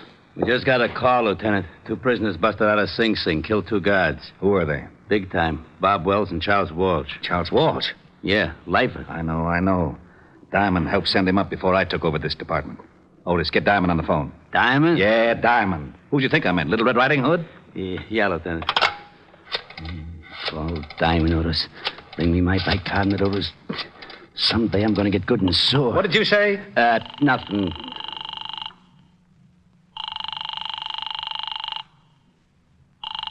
Nuts. Now what's the matter? His office don't answer. Give me that phone.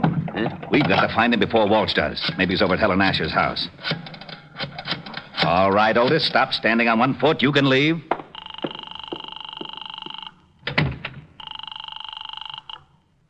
Miss Asher's residence? Hello, Francis. This is Lieutenant Levinson. Is Diamond there?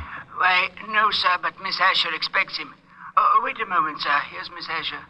It's Lieutenant Levinson for Mr. Diamond, Miss Helen. Oh, thank you, Francis.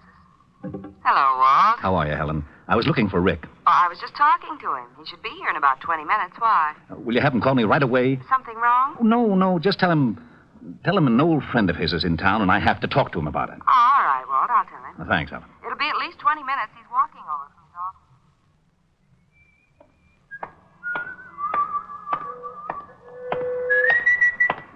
office. Okay, Diamond, hold it right there. Start walking over to that sedan. Don't you know it's not polite to point? Look, laughing boy, I got a big gun in my pocket. Well, I'm proud of you. Now thought it was a crossbow. Get moving.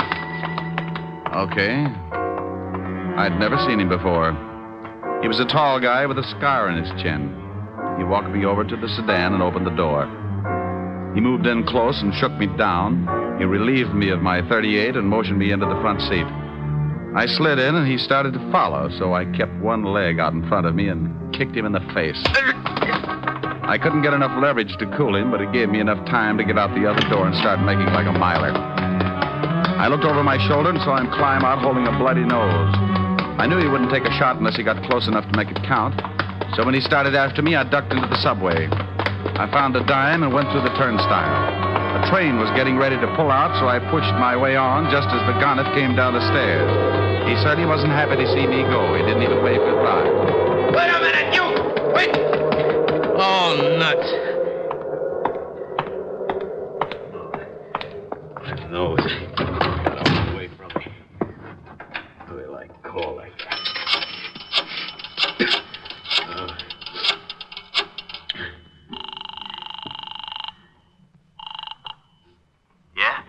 Yeah, you and your swell ideas. What's the matter?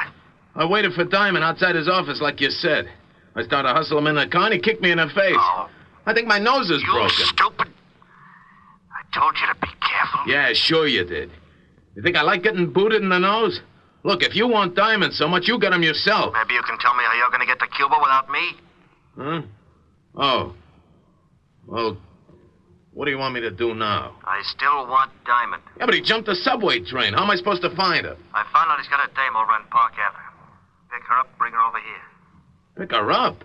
I'd give you the chair for kidnapping. I'll use her to get Diamond. Pick her up if you want to get out of the country. Yeah, but a now, snitch... Look, I busted you out of the store. I can bust you right back in. No. Now, pick her up. Her name is Helen Asher. She lives at 975 Park. Well, what if someone else is there? What if there is? You want me to stop over making a fourth for bridge? Get him out of the way and bring the dame to me.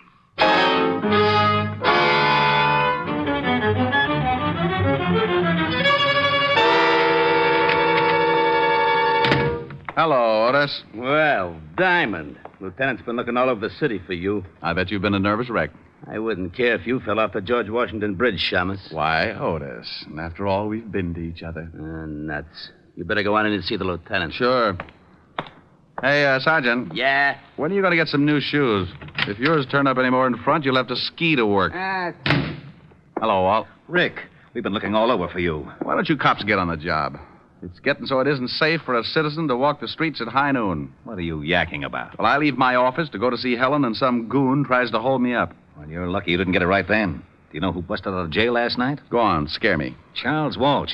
He swore if he ever did bust out, he'd get you. Wow. That explains something. Why, what happened? This character tries to hustle me into a car, so I shoved my foot in his face and beat it into a subway. But it wasn't Walsh. Might have been Bob Wells. He busted out with him. I can tell you in a minute. Got a file on him? Sure. Otis, bring in the file on Bob Wells. Right away, Lieutenant. Oh, Walt, do you mind if I use your phone? Now, go ahead. I better call Helen. Tell her I'm going to be a little late. Well, I just talked to her and asked her to have you call.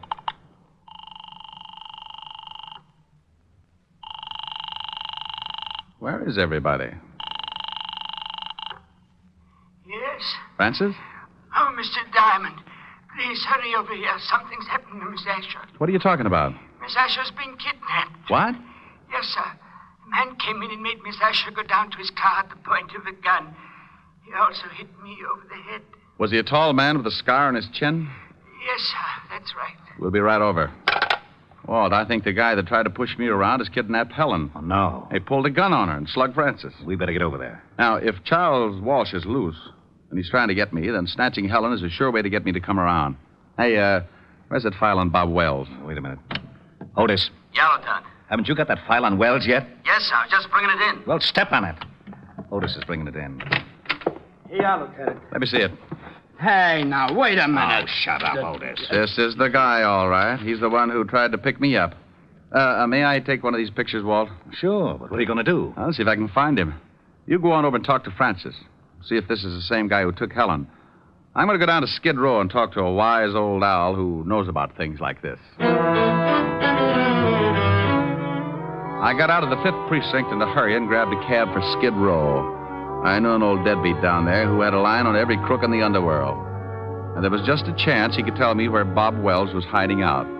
His name was Wilbur Truitt, and he hung out in a shabby dive called the Parrot.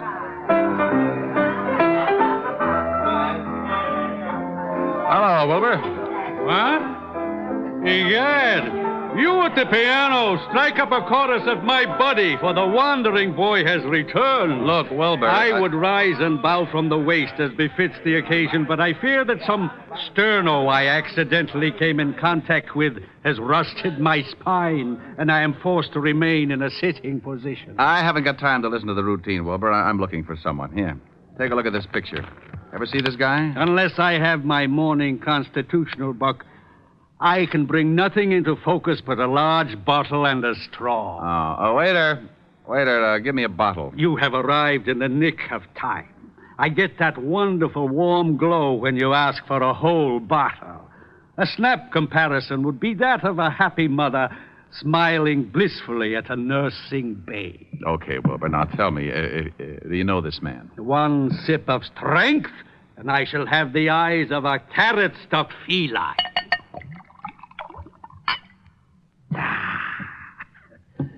Now, yes, I can see the gentleman clearly.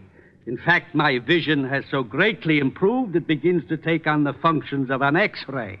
For instance, I can readily perceive that the man in question is addicted to false stimulants, and his low brow and squinty eyes tell me that he is indeed a person of some doubtful character. You're looking in the mirror. Yeah? No, here's this picture. Oh, yeah. Mr. Bobby Wells. The description is flexible. Know where I can find him? Up until yesterday, he was residing at an institution upstate. Sing Sing, I believe.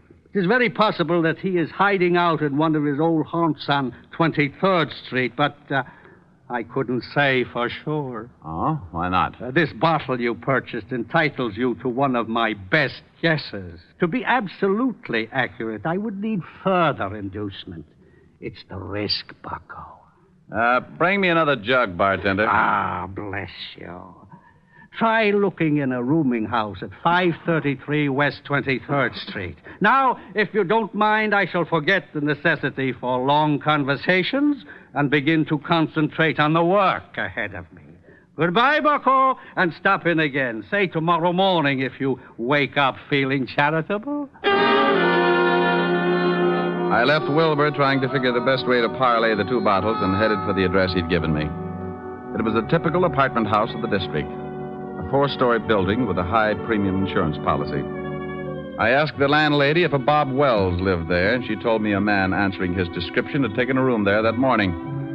She told me he'd gone out a few minutes before, and she let me into his room. I told her to keep a lookout and warn me if he showed. Then I started looking. I tore the place apart, but I didn't come up with a thing. I spotted the phone and started to call Walt, and that's when I saw it. A pad lying by the base of the phone with a heavy imprint left from the writing on the top sheet. I pulled an old trick. I took a pencil and rubbed the lead lightly over the imprint, and up came one telephone number. I dialed it and waited. Weinberg's Delicatessen. Oh, is Bob Wells there? Oh? Bob Wells. Never heard of him. Thanks. Well, it's like that. 1 minute you think you got a lead hot enough to melt your change purse, and the next you find yourself looking like a tree surgeon in Death Valley. But in my business, it takes a conventional 3 to strike you out. So I found the address of the delicatessen, and 15 minutes later, I was standing between a smoked herring and a 3-foot salami talking with Mr. Weinberg. What can I do for you, sir? Oh, I talked with you, say 20 minutes ago about a Mr. Bob Wells. Bob Wells? Oh, yes. Never heard of him. Take a look at this picture. Maybe you know the face and not the name. It's familiar. Yes, I think I've seen him somewhere. Think hard now. This is important. Are you a policeman? Detective. Oh. How about it? Oh, yeah. So long as you're a cop, sure, I remember him. He came to my store last night. I remember because I had already closed and he kept pounding on the door. Finally, I let him in. He was very rude. He bought a lot of groceries, but very rude. Have you seen him again? Sure, he came in this morning and bought lox and bagels.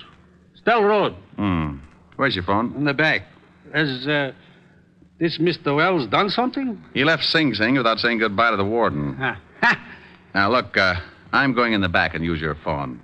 If Wells happens to come in while I'm back there, stall him and come back and tip me off. I'll do my best. But he better not be rude.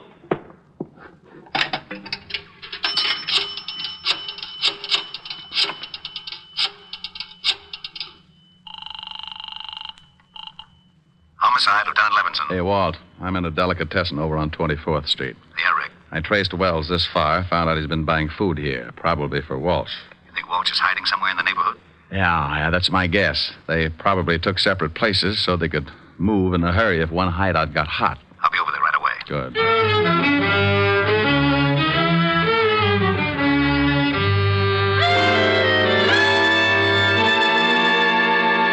Make yourself comfortable, honey, but no yelling, or I'll have to stuff up that pretty mouth. I don't understand this. Why did you kidnap me? I've been having a hard time getting in touch with your boyfriend, Diamond. Figure if his girl's in trouble, he'll come looking. I don't have a boyfriend. Sure. Play it straight. But you watch. Tonight I call your butler and tell him we got you. If Diamond wants you alive, he comes to a spot I got picked out. And he comes alone. I don't know any Diamond. Ain't she cute, Bobby? Yeah, cute. Want me to fix her so she forgets how to lie? No, I don't care if she claims Diamond's her uncle. Go on down to the delicatessen and get some food. I'm getting hungry. Okay. But I still think we ought to be getting out of town. In 1 hour, I call this dame's house. At 12 o'clock, I meet Diamond in the park. Then we get out. Why do you want to see this Diamond? Oh, we're old friends, baby. He sent me up for life. And he shot my kid brother full of holes. I just want to see that Diamond gets everything that's coming to him. You talk too much. You've got some bad habits yourself. Now get that food. And if you're too lazy to walk downstairs, I'll show you a shortcut. 3 floors, straight down. You can jump for it. Okay.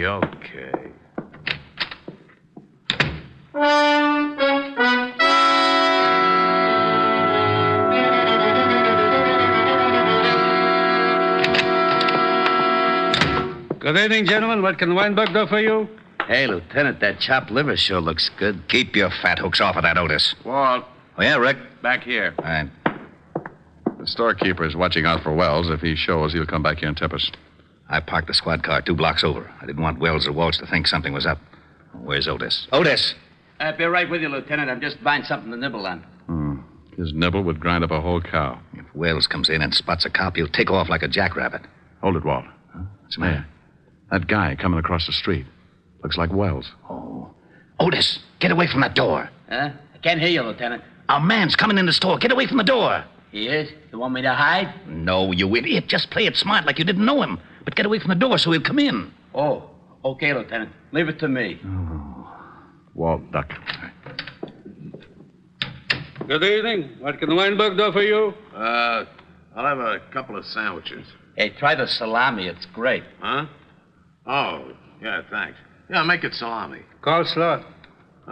Pickle beer. Nice night. Listen to that idiot. Yeah, sure. Mustard. He's doing fine, Walt. Relax. You live around here? Huh? No, just seeing a sick friend. Yeah.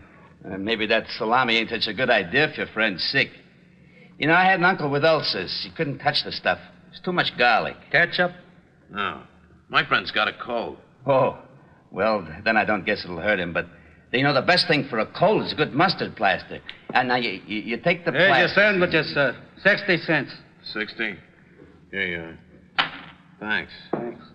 Hope your friend gets better. Yeah. Yeah, come on. How did I do, Lieutenant? Well, one thing is sure. He thought you were too stupid to recognize him. Can you still see him, Rick? Yeah, he crossed the street and he's starting to walk west. I'll tell him. He knows you. Good. When you spot the place, call me here. Think I should throw a net around the neighborhood? Not till we spot the hideout. Right. Hey, Diamond, they got your girl. How you going to get her out? They'll probably use her for a shield. That's a good point, Sergeant. Believe me, I've been thinking about it.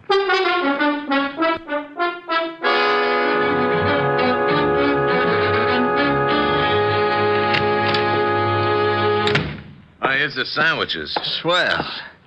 Hey, you only got 2. Oh, there was a cop in the delicatessen. A cop?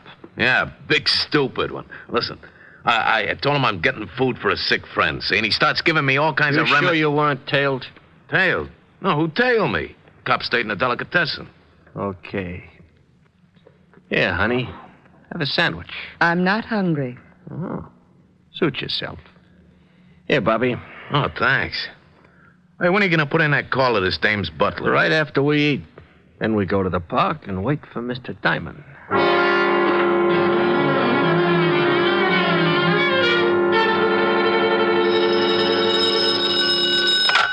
Yeah? I'm in a drugstore across from the building that Wells went in. It's about a block away. Nifty drug. Block west on your side of the street. I'll wait inside. We'll be right down. Come on, Otis. The lieutenant hasn't spotted. Okay. Thanks for the bagel, Whitebreak. That's all right, officer. Come back again when you can pay for it. Come on, Otis. Move your big feet. Okay. Hey, you got any brilliant ideas how we're going to get Helen out of there in one piece? No, I gotta admit I'm stuck. Why don't you get that bear trap mind of yours working and make yourself a hero? Well, maybe we could start a fire in the building. It'd have to come out. Oh, swell. There's nothing I'd like better than a well-done girlfriend. Well, I was trying. Yeah. Hey, wait a minute. What's the matter? Otis, remind me to kiss you on both cheeks. Hey, what are you doing? That's a firebox. I'm turning in an alarm. There. Oh, we're going to start that fire? No, but Walsh and Wells won't know there isn't one. When the trucks come and the firemen bust in the place, they'll think it's burning down around their ears. Yeah, maybe then they won't watch Helen too close, huh? That's the idea. Well, here's the nifty drugstore. Yeah. Rick, I've been worrying about something. Yeah, I know. How do we get Helen out? Yeah. Well, relax. Otis came up with a solution.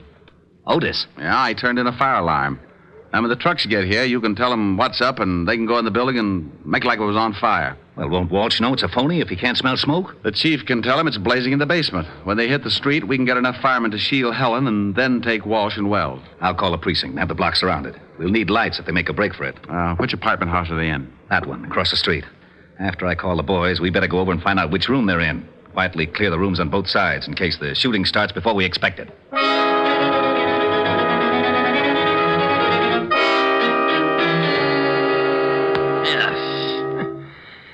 Garlic upsets my stomach. How about that call? Yeah, right.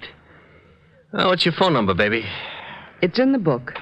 Oh, she gonna be trouble, Bobby? He wants your number. Now, come on, we ain't got all night. All right. Evergreen 54308. Oh, that's better. Gotta be more careful, Bobby. Your lips bleeding. Yeah. Hey, Walsh, what's that? Sirens. Maybe that's the cops. If somebody tailed you, I told you I wasn't tailed. Wait, I'll go see. It's fire trucks. They're coming down a block. I don't smell no smoke. Hey, they're pulling up in front of this building. The joint must be on fire. Let's get out of here. Maybe it's the building next to us. No, they're bringing the hoses right in front of the door of this joint. I'm getting out. Sit still. Maybe it ain't a big one. We can't go busting out in the street. Well, maybe it ain't a big one, but if it is, I don't want to end up like a pound of spare ribs. Shut her up. Why, you... All right, now, come on. Hey, what's that? Yeah, what is it? Fire department, we're evacuating the building. What are we going to do with the dame? Shove her in that closet.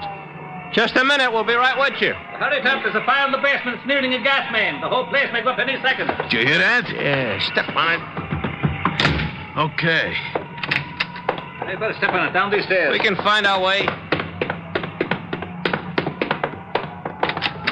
Hey, there's a couple of prowl cars. Yeah. Separate. We'll meet at the other place. Okay, Walsh, that's fire now. It's the Shamus. Get him, Walsh. Don't reach for it, Walsh. I owe you something, Diamond. You all right, Rick? Yeah, Walt. He's a worse shot than his brother. Where's Wells? He made a break for it, but he won't get through. All right, Wells. You can't get through. Drop your gun. You won't take me, copper! Well, that's that. What about Walsh? He's pretty dead. Come on, I want to find out what happened to Helen.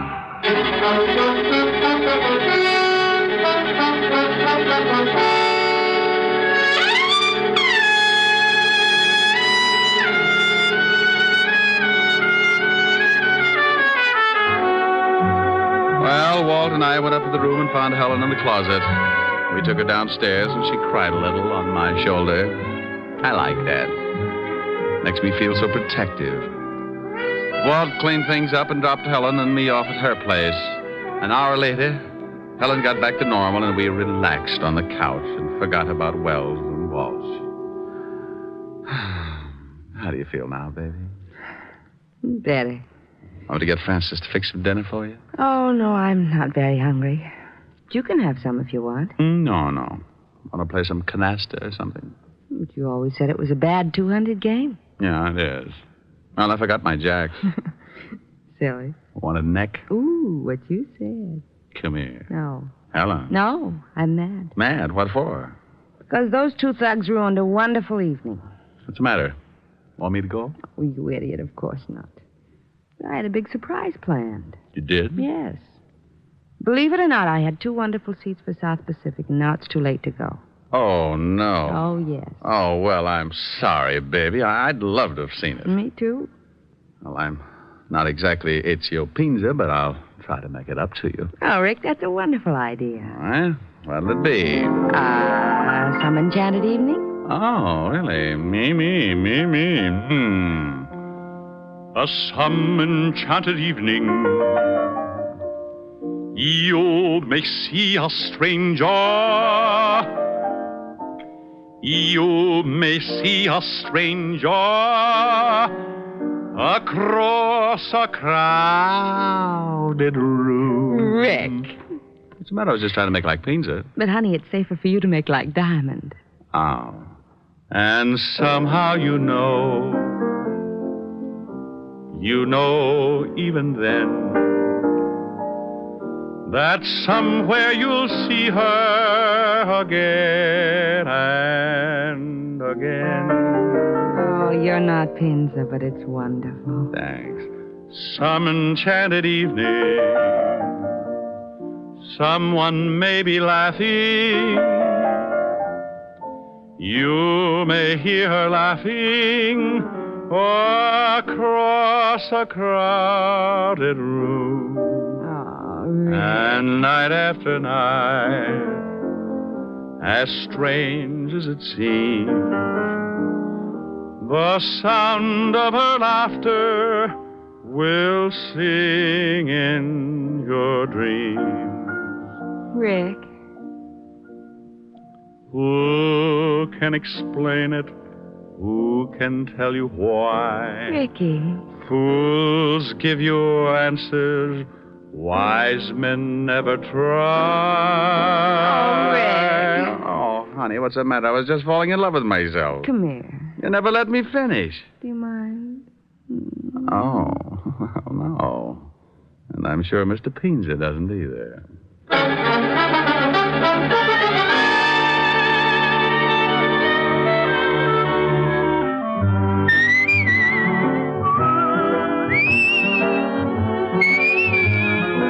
You have just heard Richard Diamond, Private Detective, starring Dick Powell.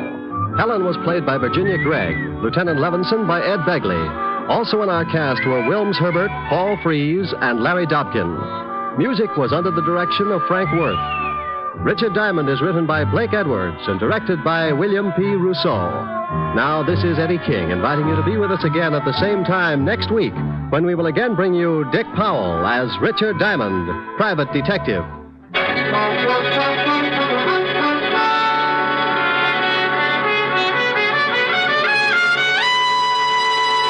This program has come to you from Hollywood. This is NBC, the national broadcasting company.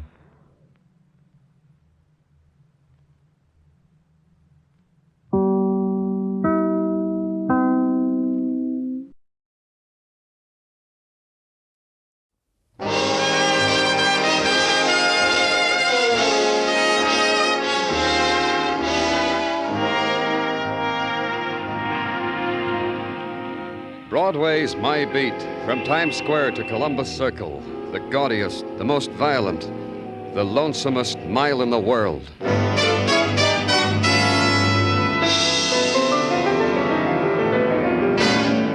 Broadway's My Beat, with Larry Thor as Detective Danny Clover.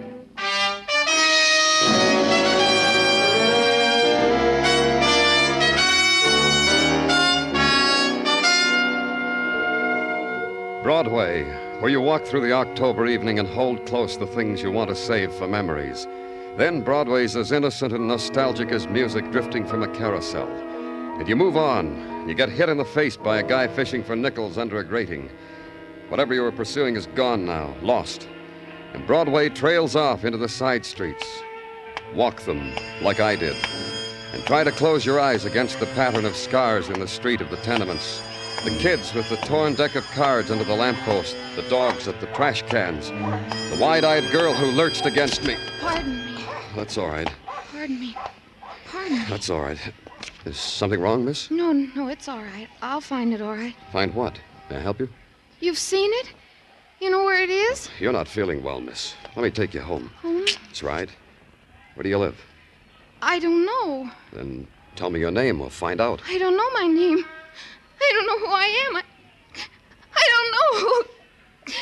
Tell me who I am. Now, just take it easy. That's better.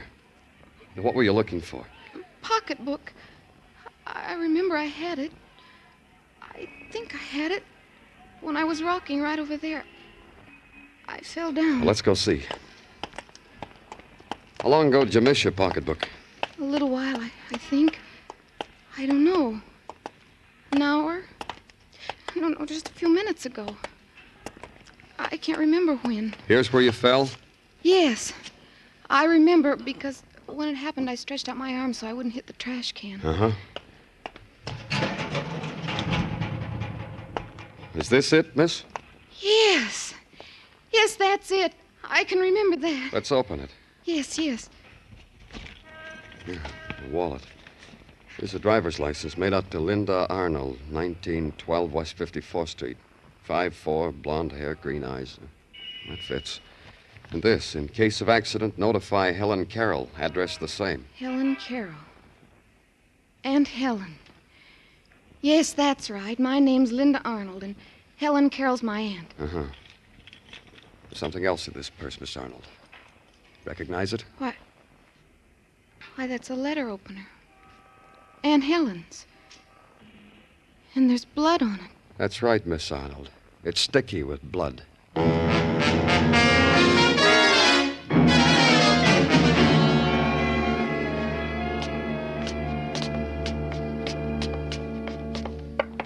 Which is your apartment, Miss Arnold? That one. The one at the... There, you all right? Yes. I'm all right. It's the one at the end of the hall. I have your key? It's in my purse. Muggerman. Hi, Danny. You got the call, huh? What call? Homicide, Danny. You mean you didn't get it? Then why are you here? Miss Arnold lives here. She's ill. I found her wandering in the streets, so I brought her home. You said someone was dead. Who is it? Who's dead? Who, Muggerman? A woman named Carol, Mrs. Helen Carrol, in the kitchen. Here, take care of her, Muggerman. Make her lie down someplace. Okay, Danny. The bedroom over there. Here, Miss Arnold. Let me help you. Danny, we've been waiting for you. Hi.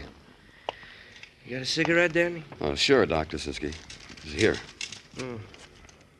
How? Stabbed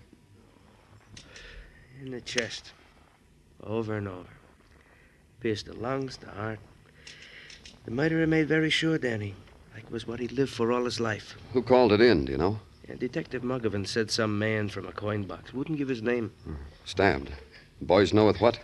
No weapons and evidence, Danny. They think it was a knife, a small knife like... A letter opener, maybe? The boys mentioned the possibility of a letter opener, yeah. There's a girl in the bedroom, Doctor. She'll need your help. Don't take me to her, Danny. I killed her. I killed her. I hated her. She was mean and rotten. She twisted everything and made it dirty and mean. I killed her. Hold it, Danny. You too, Muggerman. But gently. You'll be all right, miss. It'll be all right. I want Ted. Bring Ted to me. Tell him. Tell Ted.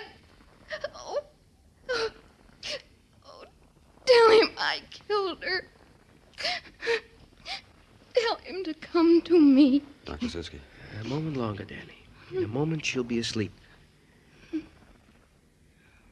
This girl murdered Danny? She's asleep. You're right, Dr. Sinsky. It only took a moment.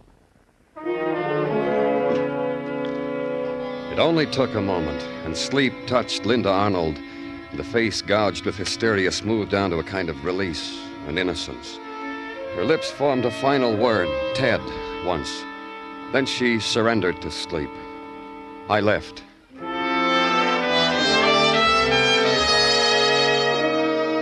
Routine, then. Questions. Questions prefaced with the word Ted. And answers from people who lived in the apartment house. Ted? I guess that's her boyfriend that always comes calling, mister. The good-looking boy in the uniform. Then a woman who opened the door for me before I knocked told me, Ted. You mean Ted Raymond, mister. Linda's boyfriend. About his uniform, mister. I guess that's because he drives a bus. And more questions. And find out Ted Raymond drove a bus for cross-country tours. Go to the depot. Ted was off yesterday, but here's his address. But Ted wasn't home when I got there. Assign a man to call me when Ted got in. The next morning at 10, a phone call. Ted Raymond had been out all night. He just got in. I went there.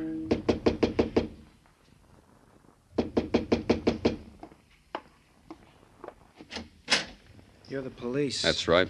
Danny Clover. Come on in. Thanks. How'd you know I was... You were the police? How did I know? One of your boys was outside this house when I came in. He was trying to look like a maple tree, like the one that's outside, real detective-y looking. Fat man with a cigar trying to look like a maple tree. I came home, he went across the street and made a call, then you came. Have a chair. Thanks. You know why I'm here? Sure. Uh-huh. That's why you were packing that bag over in the bed. Maybe I was doing the wrong thing. I don't know the etiquette about getting arrested. Do they furnish prisoners with small and necessary items like razor and toothbrush and combs and brushes, huh? Go ahead. Look, that's what I'm packing. Look and then arrest me. Arrest you for what? Come on, come on. Now don't get cagey on me. Arrest me for murder. I killed Helen Carrol. Where were you all last night, Ted? Killing Helen Carrol and walking the streets, atoning to myself for my crime. How'd you make out? Fine. She needed to be killed. All her money. Linda never got a cent of it. Kill her Aunt Helen, marry Linda, be rich. Logic. But now I'm caught. How'd you kill her? I stabbed her. With what? How do I know with what? I picked up something and stabbed her. Let's go, Mr. Clover. Take me down to headquarters, get me a secretary, and I'll dictate my confession. It could have ended there with the boy's confession and arrest. Could have been easy. Easy to erase the words of a girl, the cries of a girl uttered in anguish and hysteria, the sickness of the lost. Easy to put out of mind the blood on a letter opener found in her purse, found behind a trash can. A girl wandering aimlessly in the twilight. That never happened. But you know it did, all of it. So you make a call to Dr. Sinsky, and he tells you the girl is in the police hospital. Yes, she can talk to you. She's been asking for you. And the girl sitting upright in the bed is a girl who was never lost, who never cried, except alone. I've waited for you to come back, Mr. Clover. You're better now. Feel all right? Look at me. What do you think? You look fine. I tried. I made them bring me lipstick and powder. And this negligee. It's one I've been saving. You like it? You consider this an occasion, Miss Arnold? Isn't it?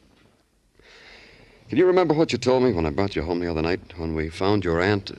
I remember it exactly, word for word. I said I killed her because I hated her. My aunt was mean, Mr. Clover, and rotten. That's why I killed her. This makes it an occasion, doesn't it? You lived with your aunt? Ever since I was in pigtails. Ever since I was 12. I think it began the first night I stayed in her house. Yeah. That's right. That's when it began. What began? The hate. The loathing. Why? Because she made me cry. Because she put me in a dark room and let me cry all night. You'd done something wrong? Mm-hmm. I did wrong. My mother and father were dead. That's what I did wrong. There was no one to take me except a school friend of my mother's. I call her Aunt Helen. That's what I did wrong. And after that? Have you ever had to live on the charity of a bitter old woman, Mr. Clover? It could have been so nice. She was that rich, $100,000, Alfred said. $100,000, and we ate out of paper bags we dressed in... Alfred? Who's he? Alfred Carroll, my uncle. My aunt's husband. Poor thing. We didn't even know about him. Where is he? I don't know. But find him, Mr. Clover.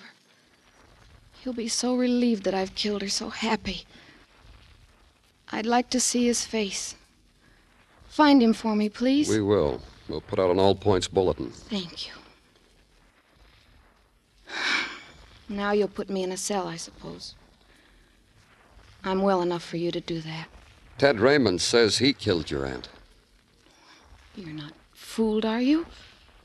He said that because he loves me. Turn your back, Mr. Clover. I'll get dressed so you can put me away.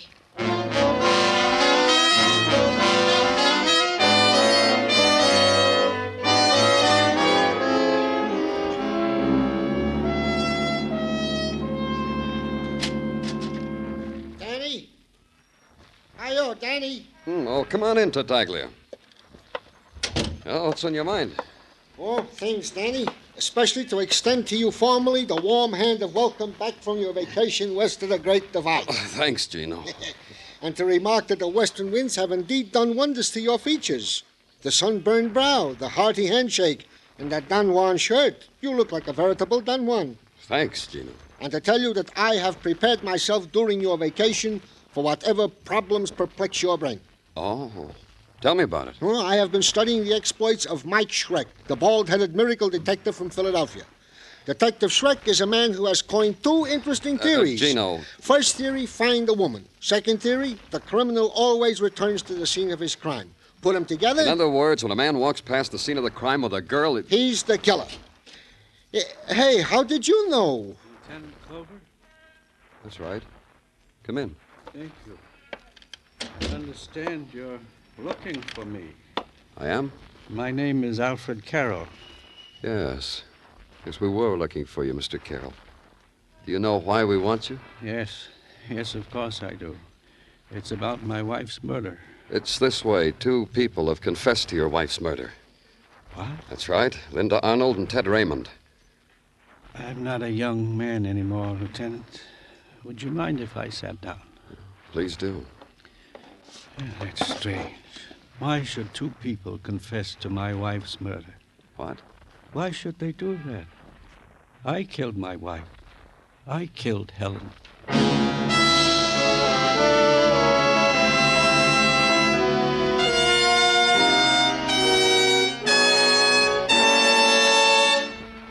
You are listening to Broadway's My Beat, written by Morton Fine and David Friedkin, and starring Larry Thor as Detective Danny Clover. Keep your guard up. That's the key slogan of the 1950 National Guard recruiting drive, and it's a slogan as timely as today's headlines. More than ever before, America stands prepared, and the National Guard must recruit approximately 220,000 men as soon as possible. By joining the National Guard, young men will have the advantage of choosing their own unit and preparing themselves for promotion by being in a job for which they are best qualified. Investigate the National Guard now. Help America to keep up its guard.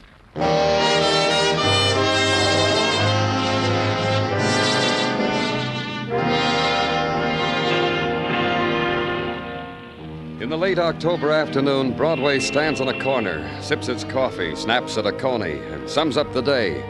Some days are better than others. You know because the Translux says it was. Our men in Korea are doing fine, it says. A horse out in far Hollywood paid 90 for 2, it says. But you went on it, were you, kid? For the rich, they run, I kid. Get this item. Look what it says.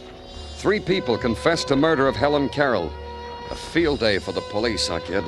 3 tries, 3 scores. Coming up in the world, the police. And at headquarters, the husband sits quietly waiting for the police stenographer to catch up with him because his confession spills out of him like laughter, like it has to be shared with the world. Have you got that now, young man? All of it? Every word? He's got it, Mr. Carroll. Go on. Yeah, there's not much more. I wish there were. There are so many things. Where did you go after you killed your wife, Mr. Carroll? I went to do things she'd never let me do. Like what? Enjoyable things. Pleasurable things. Like what? I went to a bar and had a drink. A lot of drinks. With her money. With Helen's money. What else? There was a girl there sitting all alone. She came up to me and asked me if I was having a good time. I said, indeed I was. Then I asked her if I could buy her a drink. And she smiled. What have you done with Linda? Where's Linda? How much money did your wife have? $100,000. Imagine.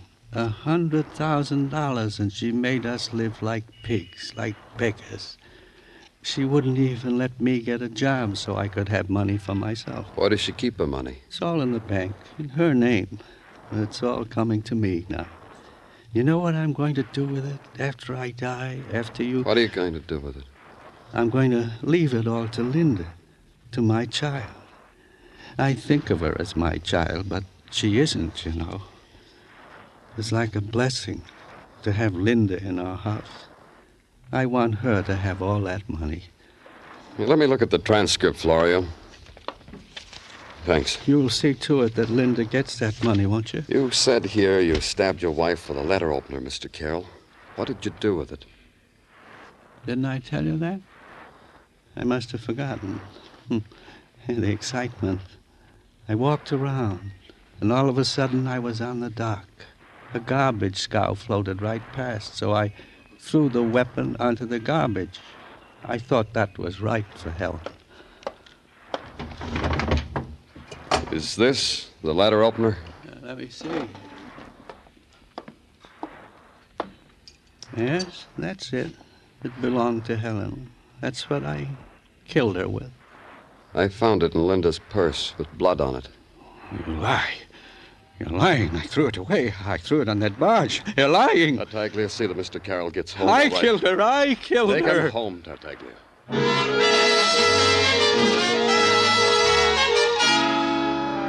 And there it was. 3 people confessed to a single murder. An elderly man, Alfred Carroll, said he killed his wife, but the details of the killing were too cloudy. A young woman, Linda Arnold, said she did it, killing done in a mental blackout. A young man, Ted Raymond, swore he was the killer. Take a premise, consider it. Make up your mind that one of the suspects was the murderer. But who? All had motive. As far as I could gather, all had opportunity. That was the joker.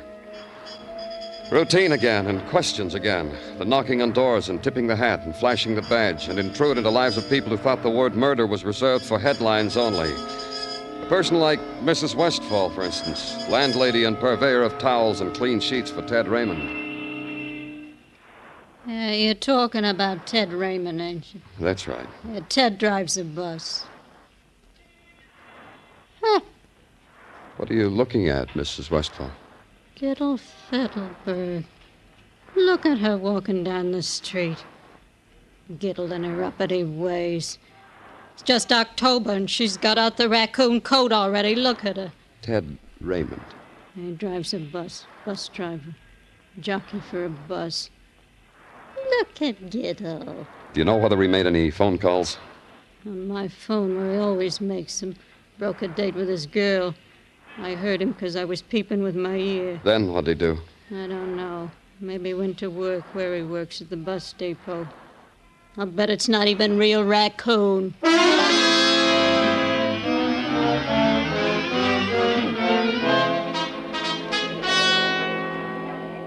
Bus leaving. Are you Mr. McLean? That's right. What can I do for you, sir? I'm from the police. Oh, fine. I drive that bus for cross-country tours. I'm supposed to take it out to Washington in 5 minutes. Think I'll make it? Sure. This'll only take a minute. The man at the ticket window said you were a friend of Ted Raymond's. Was Ted in trouble? Oh, I'm just supposed to answer the questions. So you'll make the bus. I know Ted. Did you see him last night? All night. Sat up with Pinochle all night, from 5 p.m. to 4 a.m. That's funny, you know. What's funny? He called me very early this morning. Told me if anyone asked to say I never saw him at all last night. Bus but leaving you're a policeman. For Trenton, better catch your bus, Mr. McLean. Baltimore and Washington, leaving in 4.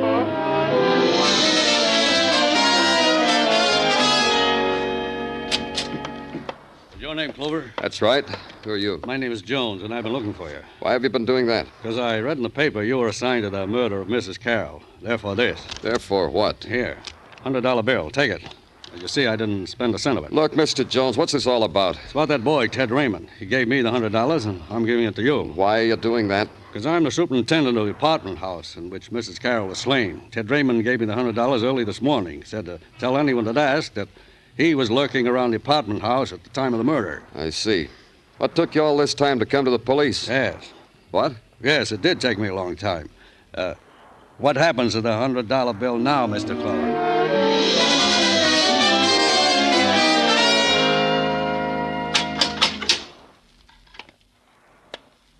Hello, Ted. Your marbles must have come loose, Mr. Clover. You leave that door open, I make a dash for it, escape, become a fugitive from justice, make a name for myself in the papers. But you won't do that, will you, Ted? A dreamer. You won't do it because you like it here. Yeah, that's right. I like it here. The walls are worn thin where guys have cried on them, where guys have beaten their heads against them. Oh, yeah, I like it here, Mr. Clover. But you'll be careful, huh? Careful I don't hurt you when I try. It's open, Ted. All you have to do is walk out. So what is this? This I never even read about. You told me you killed Helen Carrol. Yeah. Who else should I tell? Bring them to me. I'll whisper it in their ears. She was killed in the evening at 7 o'clock. The medical examiner says so. Bless him. I killed her in the evening at 7 o'clock. You're lying, Ted. We know everything you did from 5 until 4 in the morning. You weren't even near Helen Carrol. How much did you lose at Pinochle, Ted? You're crazy. The man you played cards with, McLean, is he crazy too, Ted? All of us and Jones? The man you paid $100 to establish at the scene of the crime? That the current price for a confession of murder? Answer me, Ted. So I didn't kill anybody, so you don't have to put your hands on me. Who did you do it for? It's this way, Mr. Clover. Somebody gets killed, I feel guilty. So I confess, and I don't feel guilty anymore. It was for Linda, wasn't it? I do it for her, too. For Linda, huh, Ted? Leave her out of this. I want you to leave her out. Look, Mr. Clover, you're wrong. Linda couldn't kill. She's a sick...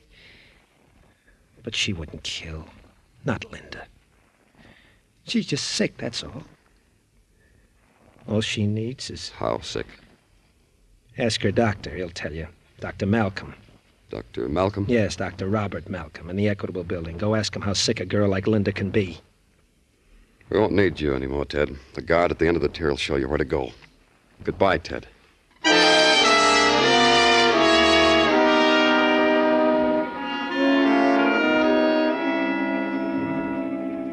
The case of Linda Arnold is not a very exciting one, Mr. Clover. I don't want to write a magazine article, Dr. Malcolm. I'm just trying to clear up a murder. Well, I'll wager the material you police come in contact Look, Doctor. Of course, Linda Arnold. She came to me some years ago. How many years ago? Oh, about 10, I'd say. Charity patient. Later, I found out her aunt was quite wealthy, so I had it done her for my fee. Her aunt was the one who was murdered. Really? Now, that's interesting. Oh? Why? Oh, let me ask you a question, Mr. Clover. Did Linda kill her aunt? We're not sure. Maybe she did. Why do you ask? Well, there might be a pattern for murder there. Linda was an emotional girl, and when an emotional crisis presented itself, she would, black out. In other words, at times, rather than face reality, Linda would... I said it. Black out. Would you say you cured her, Doctor? I can only say she hasn't had need to see me for the last 3 years. Yes, I'd say she was a perfectly healthy, normal girl. Anything else? No? Good day, Mr. Clover. It was 5 p.m. when I walked out of Dr. Malcolm's office. It was 10 minutes after 5 when I called the police headquarters and had them release Linda Arnold. Then back on Broadway for a hot pastrami sandwich. I almost had some cream soda, too, but Morris, the waiter, said, Danny, you look dyspeptic. I prescribed celery tonic. Then the theater crowds began to gather and Broadway became crowded, so I left it. Linda Arnold should be home by now. I went there, to her apartment. But it wasn't Linda Arnold who opened the door for me. Oh, it's you, Mr. Clover. Please come in. Thanks, I will. Where's Linda? She was just admiring the clothes I bought for her. I opened a charge account for her because I'm going to get all that money, and I bought all those beautiful clothes for her. Silks. Linda looks so wonderful in silks. See? These, and these, and these. Where's Linda, Mr. Carroll? And this. You should have seen Linda in this. We played that record you're listening to so Linda could walk around to it. Let's get rid of it, huh? Where's Linda, Mr. Carroll? Oh, she's in her room changing into something else. Call her. Because you want to take her back for murder? It won't work, you know. Linda has no mental responsibility for what she did. And besides that, if she were brought to trial, I'd say I did it. Linda, doesn't she look beautiful, Mr. Clover? How do you feel, Linda? I'm happy. What happened to the music? I turned it off. But I'm happy. I need music to go with it. Look at these things. Look at them. Uncle Alfred bought them for me. Yes, I did. Didn't I, Linda? Ted signed his confession, Linda. What? Yes, the district attorney's going to arraign him tomorrow morning. That's wonderful. Ted did that? Isn't that wonderful, Linda? I asked you, isn't that wonderful? Ted's in jail? Now we have nothing to worry about, don't you see, Linda? Yes. Yes, Uncle Alfred. Linda, don't call me Uncle. I'm not your uncle, Linda. Linda, you're so lovely, lovely. Oh, Linda. You. Take your hands off me.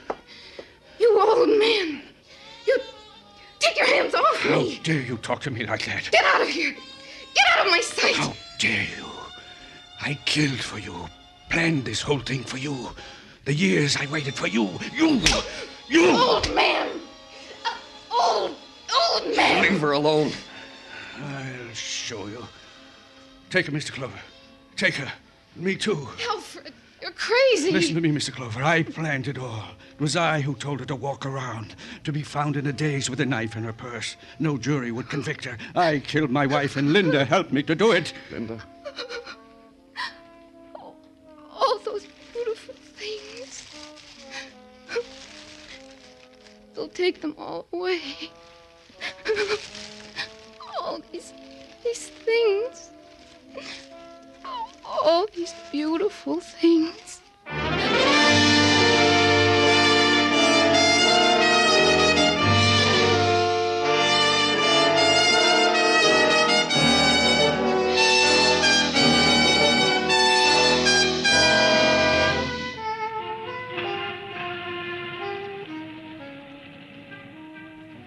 In the time of autumn, twilight sighs down on Broadway. You walk toward it. Someone smiles and takes your hand, whispers to close your eyes, then bangs your head against a wall, and your scream mixes well with the shriek of the night.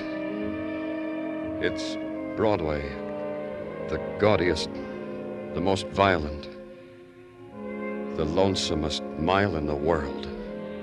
Broadway, my beat.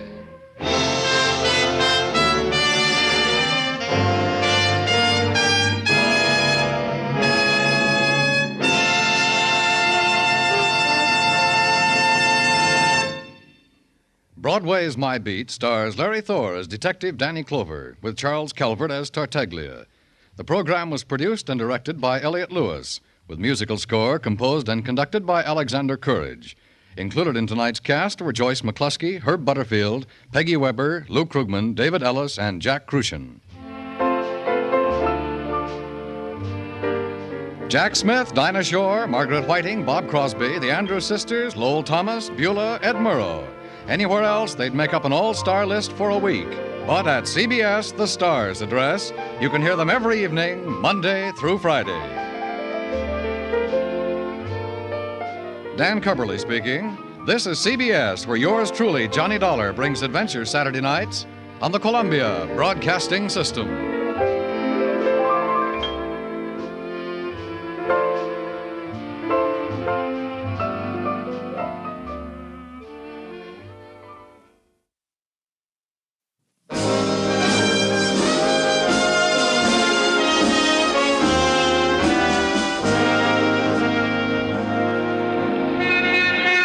Broadway's My Beat, from Times Square to Columbus Circle, the gaudiest, the most violent, the lonesomest mile in the world.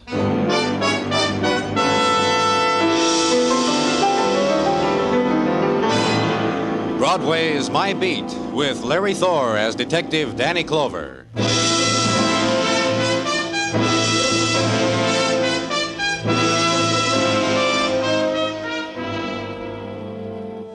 The summer evening flows gently over Broadway, and the carousel sounds of the street's carnival begin. The brazen trumpet screams, calling the believers to the basement sanctuaries at a dime a prayer. The barkers of the night shout their spiels into passing ears, and the rustle of perfumed silk rides the June wind. You're shoved and pushed and mauled, and there's no bitterness because the taste of night melts in your mouth. You ride the rides, walk the midway, toss the hoop to win the Cupid. You try not to notice the plucking at your sleeve, but finally you turn. Your palm is crossed with violence. hold on to it until the man in the tweed jacket and the gray flannel slacks takes it away from you, gives death back to the other man, its owner, sprawled across the silk sheets of his bed, the blood from his bullet wound draining the sleep out of him. And because blood like that can stain the reputation of an exclusive apartment hotel, the man in tweed makes a suggestion. I offer it in all modesty, Mr. Clover. A mere suggestion. This can be... What, Mr. Tracy? What can it be? Handled discreetly, of course. You can do that. You have the power, the know-how. Keep it out of the papers. Treat the frightful mess with velvet gloves. Anything else? Nothing more I can think of at the moment. Not that I can bring to mind at the snap of your fingers. That's good. Now you can do something for me. Understand me, Mr. Clover. Managing this place is all-consuming. I spent years at school, here and abroad, learning the quirks, the ins and outs of the profession, All that education, maybe you can spell out for me the murdered man's name. Did I forget to introduce you? Pity. The fellow over there on our bed was once Frank Dunn, a bartender, of all things.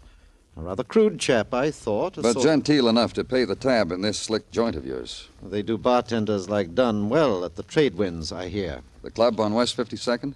I wouldn't know where the place was. Do you mind? Tell me more about Dunn. Well, he appealed to the female of the species, shall we say. They called on him constantly, at all hours. Tonight? Difficult to say. But do you not detect the faint odor of a lingering perfume? The aura a woman leaves? Pardon, I'll rid us of that. Never mind, I'll get him. Hello? Hello? Frank? Would you put Frank on the line, please? Frank just stepped out. Could I give him a message? Who are you? Why do you answer for Frank? I know he's there.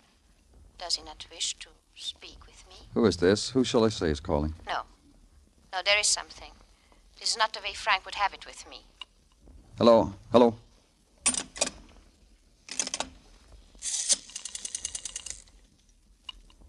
Yes, please? This is the police, operator. Trace that call. And the call was traced. Drugstore on 43rd and Broadway. A phone booth there. The third one from the left as you pass the Chiron reducing display. Only who knows who's been using the phone, the clerk in the white coat asked me. You don't have to have friends in Washington to use the phone, mister. You need a dime, that's all.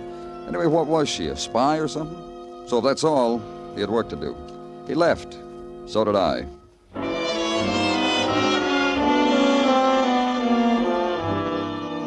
It was a short walk up to 52nd Street and the nightclub that's known as the Trade Winds. Outside, a beach boy in a custom-made loincloth said aloha and pointed inside.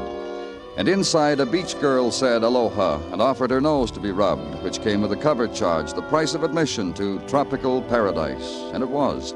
Even to the tropical birds playing tropical games and singing their sad songs in huge cages of gilded bamboo. And sitting in a fan-shaped wicker chair in the corner was Trader Milt Barker, wearing yellowed linen, his eyes bleary with the grandeur of it all. Until he saw me. Hey, Danny. Grab yourself a wicker and take a load off. Yeah. What a place you have here, Milt. Wait till you see the floor show, Danny. Got a dame here does a routine on a bed of hot coals. Milt, You try the authentic cuisine yet? You like fish? I got cold huma huma nuka nuka apawa. That would set you crazy. You sit still. I'll slice you some from the middle. Sit down, Milt. Huh? All right. So I'm sitting. So? About a bartender here, Frank Dunn. Frankly, he ain't showed up yet tonight. He commit something? He's been murdered. Kismet. Pure kismet. Fate, Danny. The way the department figures, it took a murderer to do it. Yeah, I guess. How'd he go out?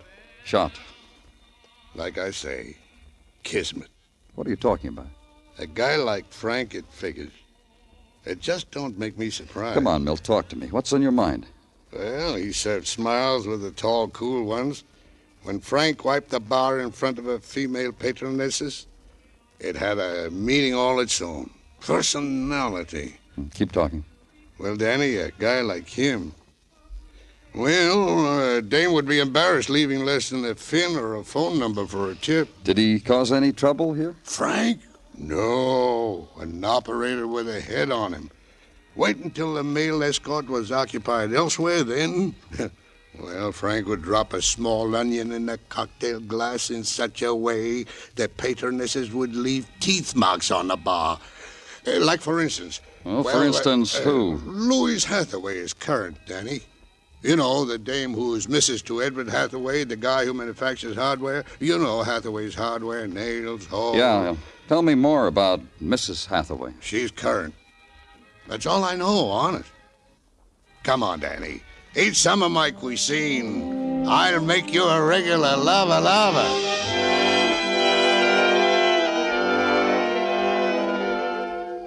And so, as the surprise pink spotlight dimmed slowly over Trader Milt's paradise, I heaved a sigh for the regular lava that would never touch my lips, and bid a fond farewell to the land of the Huma Huma Kukanuka Apawa.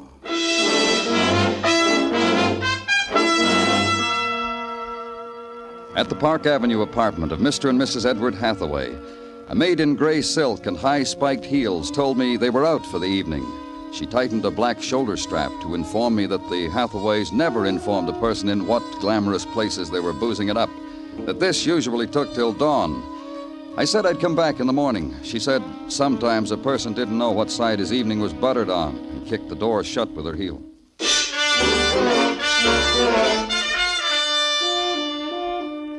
I guess I didn't wait the polite and proper interval after dawn, because the girl who opened the door to me this time was still yawning. Another thing, the long night had left no scar on her kind of beauty. Can't it wait? Whatever you want, can't it wait? You're Louise Hathaway? Uh-huh. Sleepy Louise. Tired Louise. If you weren't a stranger, you could rock me back to sleep. I need it so. I'm from the police, Danny Clover. Oh, you're the one Celeste told me about. Celeste the maid. What do you think of her? She thought much of you. Come on in. Tell me about it. Celeste's in bed. I let her stay because we dragged her out of it when we came in. Couldn't find the keys. You know how it is. But I'll drag her out again to whip up some eggs for us, if you like. No, thanks. Big night last night, huh? Ah, the biggest. You've built a lovely city here, officer. Lovely and fair.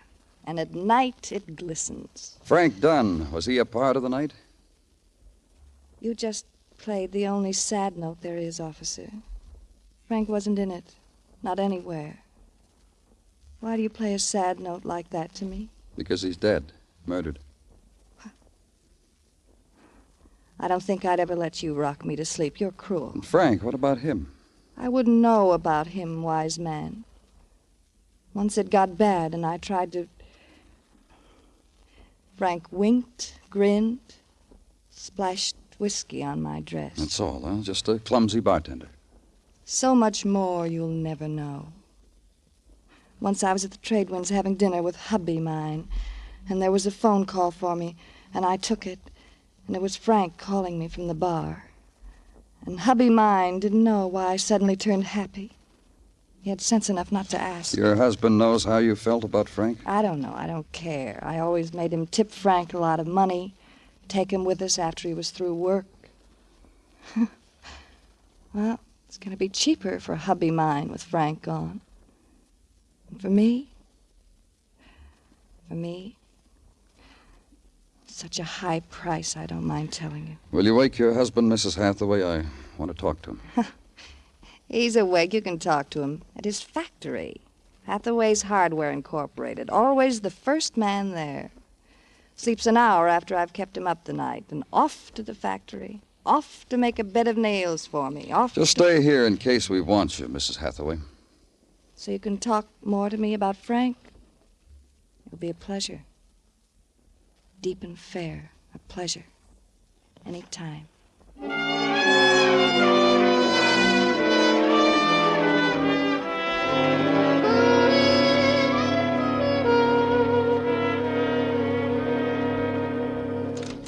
That'll be all, Miss Garvey. All right, sir. Who are you? I gave my name at the gate, Danny Clover. From the police, aren't you? That's right. What's on your mind? I just came from your house, Mr. Hathaway. My house? What's the big idea? What did you want there? I had a chat with your wife. My wife? You don't go to my house, policeman. No more. You understand that? You don't bother Louise. You want something? You got a ticket to sell? You got something that gives you worry? You come to me. Louise don't get bothered by police. She gets bothered, Hathaway, any time the department feels the need. Yeah, you think so, huh? You get bothered, too, mister. Go ahead, call your lawyer. Say murder to him, because that's what you and your wife are involved in. Murder? Call your lawyer, Hathaway. Look, now... The death of Frank Dunn, bartender, at the hands of person or persons unknown. Your hands, your wife's hands, both... I thought you were kidding. I'm not kidding. Louise is a kid. I got a young wife, Clover. Wild sometimes. Country kid come to the city wild. And not excusing her, understand? I like to watch it. She knew Frank Dunn. So she knew Frank Dunn. So I know Frank Dunn. 1,000 people know Frank Dunn. She didn't kill him. Why should she kill him? What could he do for her? Give her a double martini? A couple of those go a long way. Look, Frank Dunn was a joke passed over the bar to Louise. Louise is married. So that settles that. All right. Who killed Frank Dunn? I'll tell you this. If he would have put a finger on Louise, I'd have killed him. One finger on Louise. I've told her that time and time again. And she and Lily think it's... Lily. They think it's smart. They got to have cocktails at 5. They go in by themselves. Who's Lily? Lily. Lily Prokosh, a dopey dame who writes poetry, wears glasses that goes like this. Lily Prokosh. Prokosh? Foreign? Yeah, talks accent talk. Where do I find her? Lily. Sometimes I pick up Louise at Lily's place in the village hotel. Yeah, I know where it is. Good. Maybe you're onto something, Clover, huh?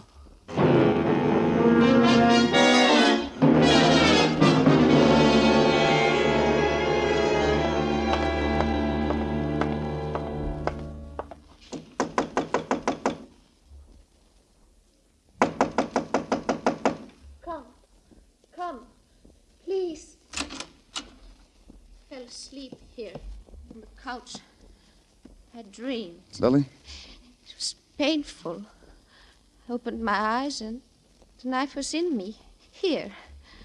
I say, open your eyes, Lily. It is still a dream. I cannot feel my body. I cannot move. Lie here. Look at the Operator, knife get me in the my house, body. doctor, quick. Help me. Help me. Wait a minute, operator.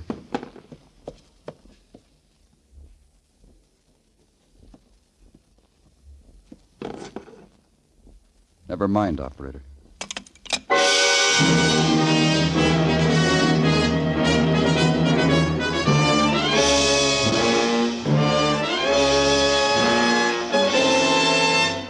You're listening to Broadway Is My Beat, written by Morton Fine and David Friedkin, with Larry Thor as Detective Danny Clover.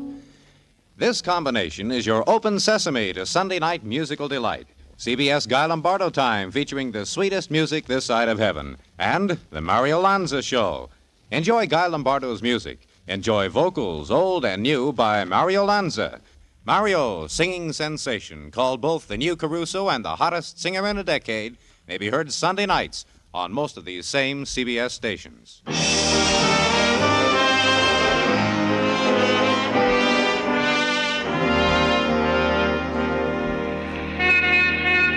The nice thing about Broadway, the good thing, the reason why you run the rest of the way until you get there, is that Broadway never lets you down.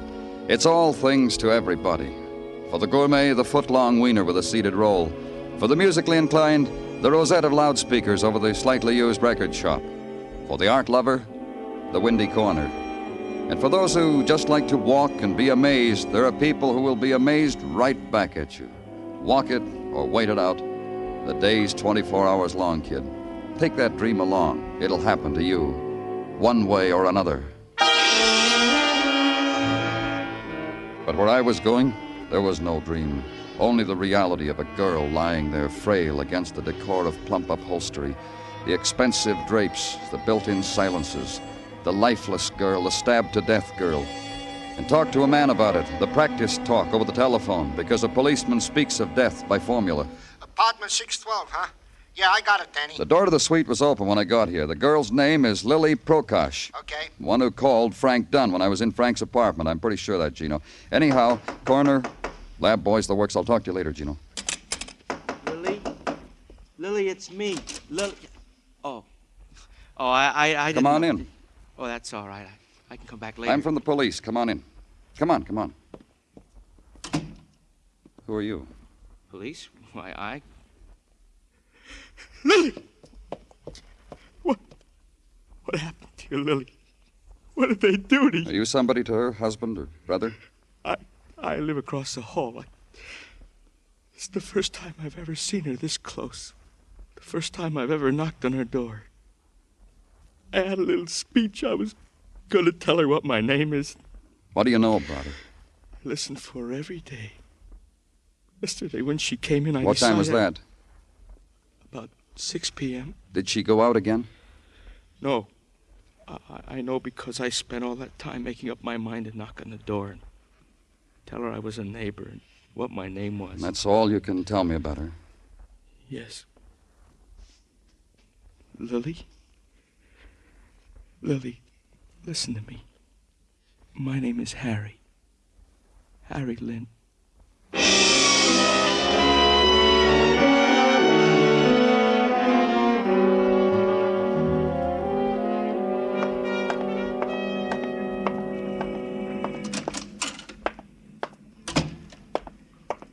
Tartaglia. Huh? Oh, it's you, Danny. The way I was standing here in the corner daydreaming, I'm not surprised I did not hear you come in. Dreaming? Because of the talent I discovered only last night in our little 6-year-old girl, Aida. Oh, tell me about the talent. Oh, Danny, the way my little Aida plays the piano. Plays good, huh? Oh, not only good, Danny, but she plays the piano underhand. What? And by ear. By ear. Gino. Yeah, Danny. Did you run down that stuff I asked for on the phone? Goes without saying. What'd you get? Danny, this is the only comment? It's not important. What did you get, Gino? Yeah. Well, Lily Prokosh, a writer of things that rhyme, gathered material nightly for her rhymes in the trade winds at the bar stool facing the station of the also deceased bartender, Frank Dunn. In the daytime, escorted said Frank Dunn to literary teas. Last night, came home at 6, an hour after the established time of Frank Dunn's murder. Nothing else? Only that the knife handle was wiped clean. I kept after the boys, Danny, but that's all they could dig up. Yeah. Underhand, huh? Yeah, Danny. You should see little Aida. I'd like to. I really would. Be sure to invite me sometime, Gino.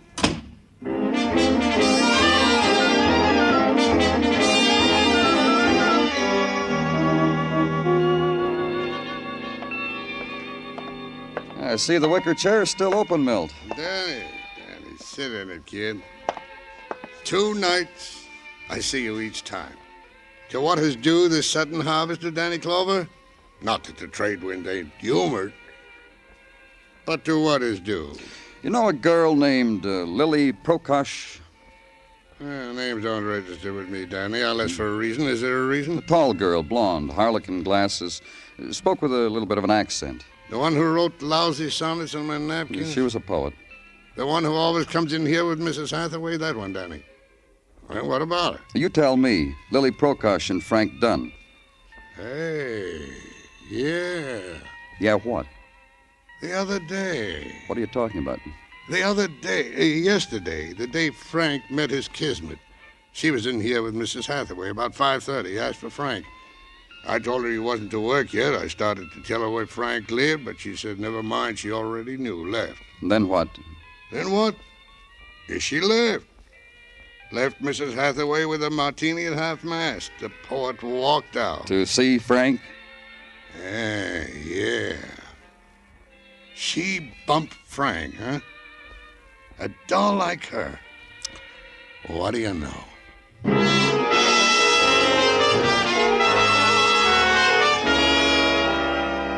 And then start all over again. Back to the room where I'd first seen Frank Dunn with his blood on the monogrammed sheets.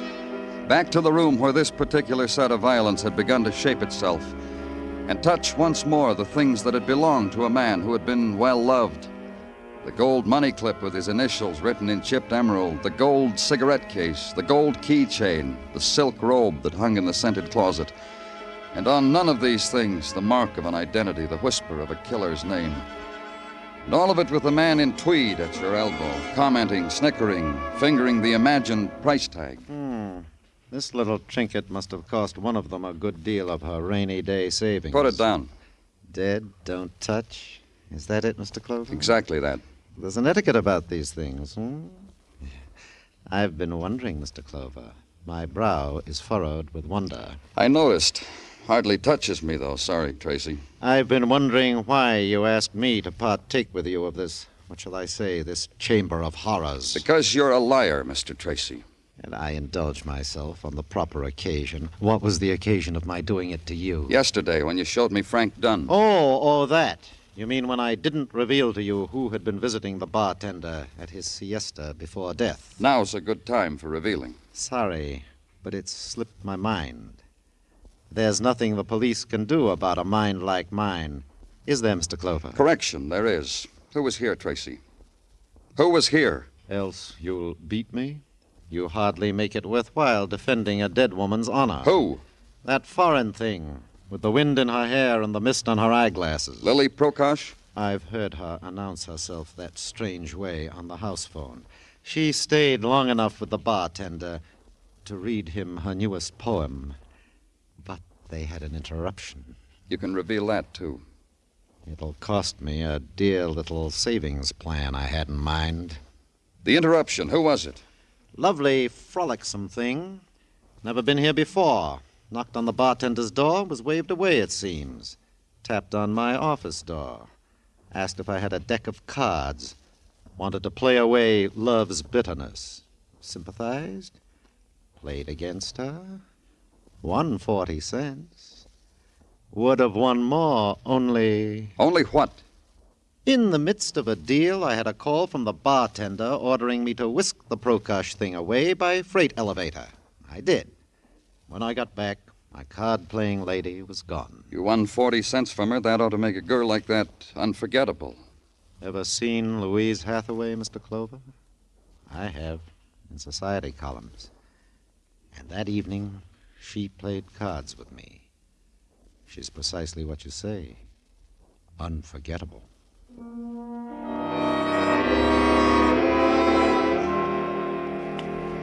And walk the night streets and try to figure, why did Louise Hathaway call on Frank Dunn and, not being able to see him, content herself with playing cards with a hotel manager? Why had she gone to see Frank? She knew her friend Lily Prokosh was there.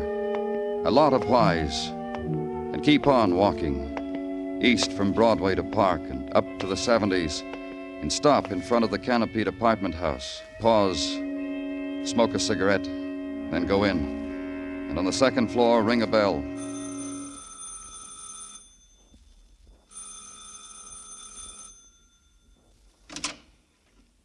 What do you want? Hello, Mr. Hathaway. I told you before. Let's go inside. You can tell me all over again. Thanks. Who is it, Edward? That cop. Yeah, me. Oh, hi. See, Mr. Clover, I stayed as put can be. I'm glad you did. That'll make it easier. What are you two talking about? Oh, we've got secrets, Edward. Yeah. About Frank Dunn. Oh, Danny, Edward knows all about that. Look, Louise and I were playing chess. Chess, huh? You know a lot of games, don't you, Louise? All the ones that are fun. Did you have fun losing 40 cents yesterday to that hotel manager? What's he talking about? What am I talking about, Miss Hathaway? Louise. Stop it. Darling, listen to me. Let me handle this. Take your hands off me, Edward. Louise. You knew Lily was with Frank Dunn. Why did you go there, Mrs. Hathaway? Why? That's right. Lily was my friend. I didn't want to see her get into any trouble. I told you to let me handle it, Louise. Stop it. Stop it. You see, like I told you, Mr. Clover, she's wild. Louise, you're in a little trouble now. Let me handle it. Take your hands off me. Can't you understand? Take your hands off. Oh, I'm sorry. I lost my temper. I didn't mean to slap you. Hardware man, fat man, bald man, nothing man. Jump. Jump, Edward. Louise, don't make me lose my temper again. Why don't you jump for the man, Edward? You do everything else I want you to do. Tell the man what you did for me, Edward. Crazy. What are you talking about? About murder. About murder, Edward. You once told me something, Mr. Hathaway. You said you'd kill anybody who laid a finger on your wife. Yes, he told me, too, over and over again. That's why you always followed me, Edward. That's why you followed me to Frank Dunn's apartment house that night. Shut up, shut up. And Frank wouldn't even look at me. He sent me away, Edward. And you killed him all because I spent an hour playing cards with a hotel manager. I was never with Frank, Edward. Never. But you killed him for me. Go ahead. Jump for the man. I followed you. I always follow you. I couldn't stand it. You're going to see that man. Take the hardware man away, Mr. Clover. You too. What? For killing Lily. You couldn't have Frank. Lily was luckier. So you killed Lily. Oh, no, Edward did that for me, too. Didn't you, Edward? Didn't you, Edward? No, I didn't. I followed you to Lily's. Her door was open, wasn't it? I saw Lily after what you did to her. Oh, you don't know what you're saying, Edward. Listen to me. You love me, Edward. I'm going to have to sign a confession, Louise. What I just said about following you to Lily's, I don't have to admit that. Sign my name to it. I could deny I ever said it. I don't know whether I will or not. I'll have to think about it. I love you. Honestly. Truly, Edward. I love you. Jump, Louise. Jump. Jump.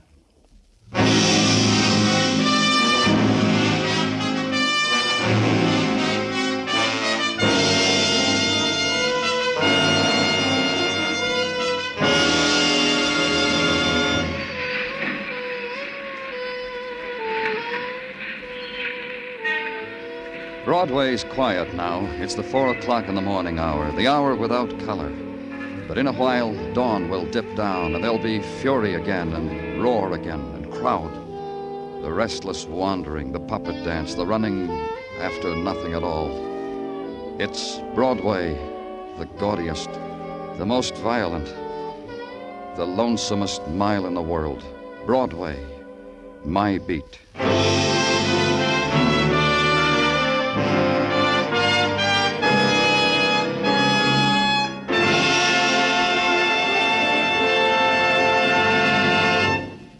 Broadway Is My Beat stars Larry Thor as Detective Danny Clover, with Charles Calvert as Tartaglia and Jack Crucian as Muggavan.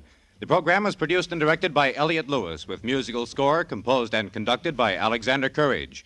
In tonight's story, Mary Jane Croft was heard as Louise, Herb Butterfield as Edward, Joe Granby as Milt Barker, Edgar Barrier as Neil Tracy, and Gladys Holland as Lily Prokosh. Just once around the clock aboard the second hand for Singin' Again, an hour of comedy, music, and cash for the CBS listener who can identify the phantom voice. Jan Murray is your host, Judy Lynn, Alan Dale, the Riddlers, and Ray Block supply the music. Stay tuned now for Singin' Again, which follows immediately over most of these same CBS stations. Bill Anders speaking. This is CBS, the Columbia Broadcasting System.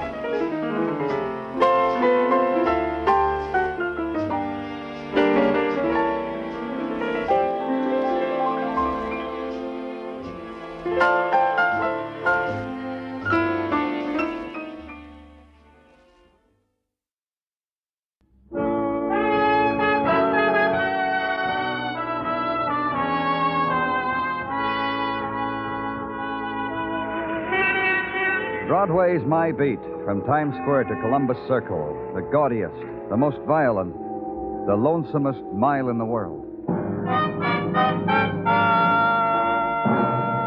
Broadway's My Beat, with Larry Thor as Detective Danny Clover.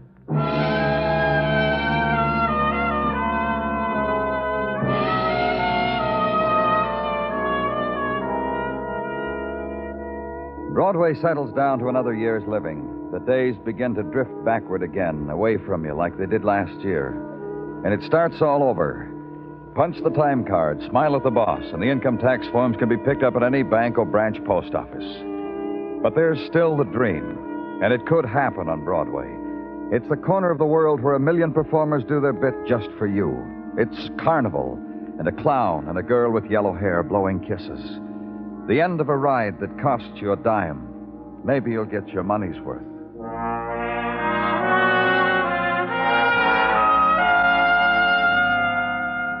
But there were no dreams where I was, in the big room, the chilled room, the room of the lost dead, the city morgue, the man with me, the seeker of sorrow, a father. And she wanted to come home, Mr. Clover.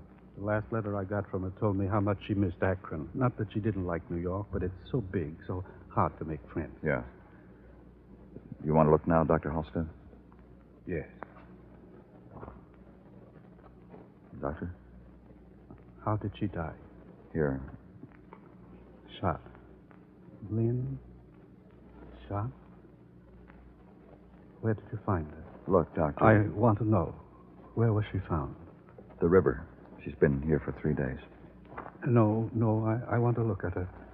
I want to look at her face. You haven't said it directly, Doctor. She is your daughter, isn't she? My daughter. Feeling all right, Doctor? Yes, I just want to sit down. Cigarette? How long has Lynn been in New York?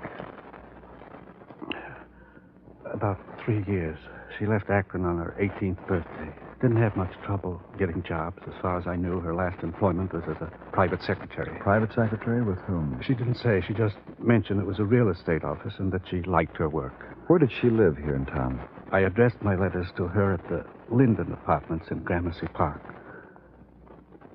Now, please, Mr. Clover, leave me alone with her for a little while.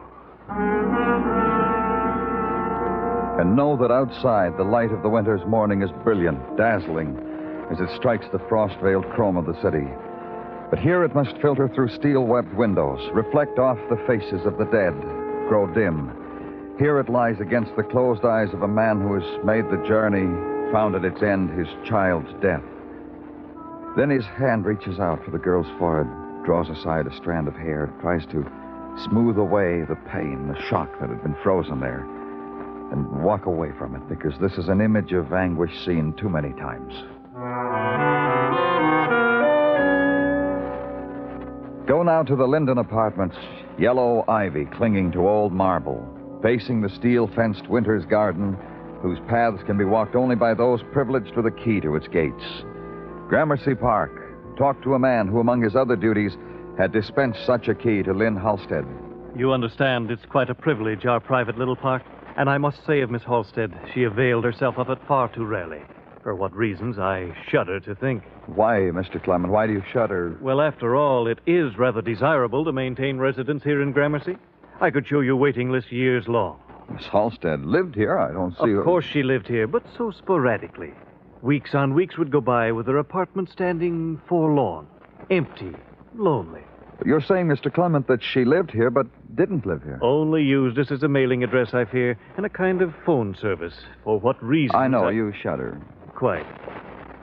See, her mailbox is filled with uncalled-for letters.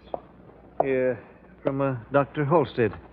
A relative? Give them to me. From department stores, book clubs, and these phone messages.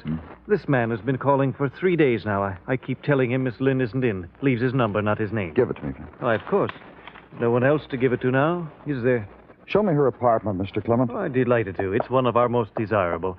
Now, I'm free to inform the management that it's... Which one is it? Just down the hall. Here we are. Mm-hmm.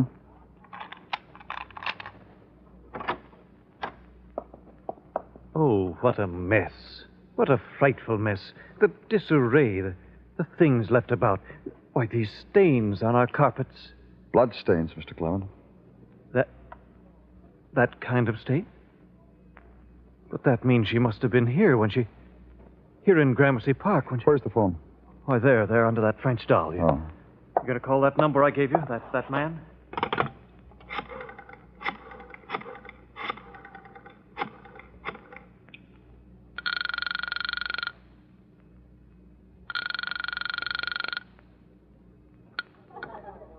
Jane's lunchroom. Who is this? Sergeant Blake. Who's this? This is the police, Mr. Blake. Where are you? 48 and 3rd. White enamel coffee pot in the window. Stay there. I'll be here, kiddo.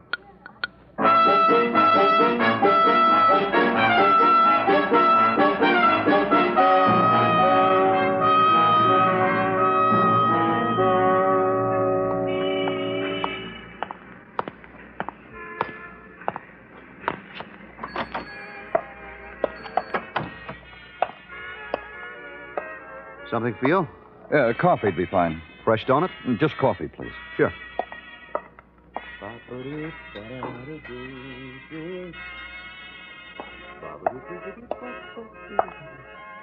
Coffee. You take cream? This is fine. Your name Gene Blake? That's right. Oh, you must be the phone call I had a little while ago. My name's Danny Clover. You're the policeman, huh? Uh-huh. You know a girl named Lynn Halstead? Sure I do. When was the last time you saw her? You tell me first, Danny. What's the trouble? She's dead, Gene. She's not dead. I've got a date with her tonight. When was the last time you saw her? 4 days ago. The last time you talked to her? Well, I haven't talked to her since the last time I saw her. She's dead. Cut it out, will you? This morning, her father identified her at the morgue. There's no doubt about it. I said cut it out, will you? So that's why That's why what? Well, I've been calling her, to talk to her, to remind her about our date tonight. She was never in. She never returned my calls. In a hospital, sick, huh? Lynn was murdered. She was found in I the don't want you river. to tell me. I don't want you to tell me. You known her for long? August, I think it was.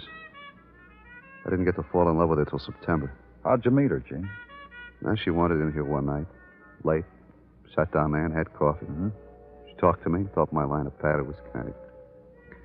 We got along, that's all. I closed the joint, took her dancing. Neither one of us did things very well, a dance, a conversation, things. That's why we got along so good. Did you see her often? Yeah, a couple of times a week, sometimes 3. A movie, walking, a drink. It's funny, though, I never took her home. She wouldn't let me. Just gave me her phone number. Do you know where she worked? The secretarial or something. A couple of times I picked her up in front of the Equitable building. I guess there. But she never said. You'll be here whenever I want you, huh, Gene? Yeah. Where am I going to go? And gather up the pieces that had once shaped the pattern of a girl's life. An apartment in Gramercy Park for mail, for phone messages, for death. Her wandering onto a man who then walked with her, danced with her, loved her. A father who had seen her lying in the morgue. And against them, the barrier of secrecy the girl had woven out of the city's darkness. Not to tell them where she worked, to give them only a phone number, a mailing address against their sudden need of her. And take what Gene Blake has given you, among other things, the name of a building, the Equitable Building. Find it in the 40s on Madison. Try it. And after many real estate offices and receptionists whose lips were not moist enough had to be moistened again before answering the policeman, after the long parade of friendly real estate brokers with the bone crusher handclasp and the sorrow at not knowing a girl named Lynn Halstead, find the man who did know her, whose private secretary she was. John Martin, real estate. Don't look anymore. We'll find you a home. And I mean it, Mr. Clover. I'm dedicated to it. Why, it's the passion of John Martin's life, finding the right home for the right people. It must be gratifying when you do, Mr. Martin. Oh, it is. Let me tell you it is. That photograph on your desk, Mr. Martin. Yes. Your family? Yes, yes. Oh, I like you for that, Mr. Clover. I like you for taking notice of something like that. Go on, pick it up. Take a good long look at it. Oh. Fine-looking boys. Yes, aren't they? This woman is Mrs. Martin? My doll. My sister, my mother, my wife takes care of me like I was a baby with a colic. And now you were saying about Lynn. We found her in the river, shot to death. She lay in the morgue 3 days before anyone identified her. Someone finally did, huh? Yes, her father, Dr. Stephen Halstead. He came from Akron to take his daughter home. She'd written him she wanted to go home. Go know a girl. Go know a girl who works for you day in and day out, takes your dictation, reminds you it's a wife's birthday, trudges across the street on her own time to bring you coffee, a snack. Then police find her in a river. You don't know them. You didn't know she wanted to go home? Oh, it's like a bolt from the blue, Mr. Clover. I thought Lynn was happy here working for me. She told me many times how glad she was, how I'd helped her to finally carve a niche for herself in this crazy town. Yeah. There's something I said before, Mr. Martin. Lynn was in the morgue for 3 days. No one came to identify her. Oh, you're saying that I should have done that. Look, a girl as beautiful, young as Lynn, she takes 3 days off. I'm not the man to question such whims. No, she could have been gone a week or a month. Her job would have still been here for her. Well, there are other private secretaries. No, you're kidding. None like Lynn. Why, she... Oh, excuse me, please. John Martin Real Estate. Oh, yes, he's here. Oh, you, Mr. Clover. Thanks. Yes? This is Dr. Sinsky. I've called every real estate agent in the Equitable building, Danny. I'm in the emergency ward. Get down here. I'm busy. Sure you're busy. So am I. It'll all keep. Just get down here fast.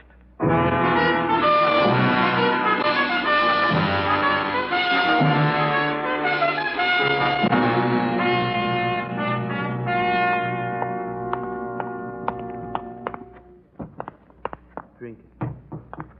Drink it all down and you'll sleep. The hurt will go away. Dr. Sinsky? Fine. Very good. Dr. Sinsky. Hello, Danny. It never stops, does it? All right, just tell me what happened. Fur coat over there on the chair she was wearing when she was brought in here at 10 o'clock. And under it, the nightgown she has on. Wandering around the street that way. What happens to people, Danny? Who is she? Who is she? Wait. Miss. Can you hear me, miss? I want you to tell me your name, miss. Name? I want you to tell me again, miss. Name? Lynn. Lynn Halstead.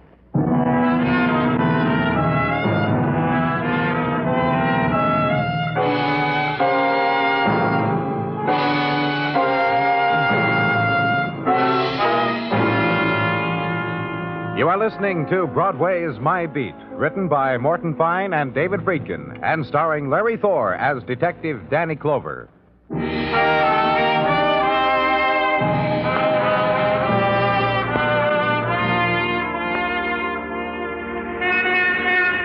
The new year has taken hold now, and already Broadway scurries to quicken its passing. There are ways to do that. Add more neon to burn away the night times, more Mazdas in the spectaculars to wink away the long darkness. And the illusions?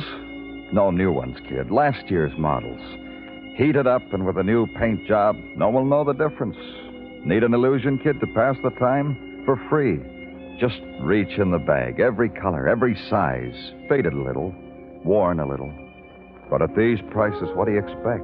Big red rose, all dewy with tears? Reach in, kid. Take your pick. And hurry, because Broadway's waiting in line.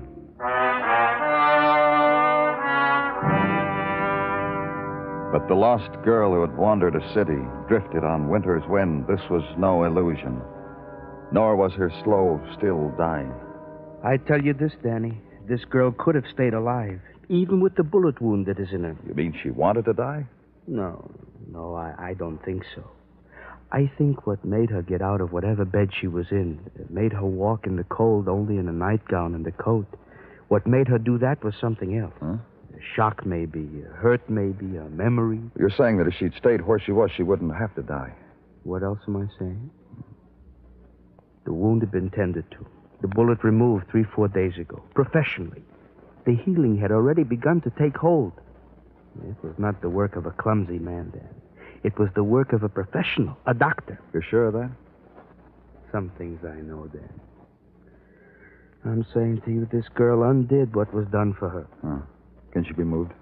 Yeah, it won't matter. Put her in a room upstairs. All right. We've been going all around it, Danny. We haven't let ourselves dwell on what she told us. Well, that she was Lynn Halstead? That she was Lynn Halstead. I'll make a call. Dr. Halstead? The man who called another dead girl his daughter? That's right. Tell him to get here quickly, Danny, and... And what? Nothing. Just tell him to get here quickly. One more thing, Doctor. What? Don't talk to any reporters. I don't want this to get out. Danny, please, get this girl's father here quickly.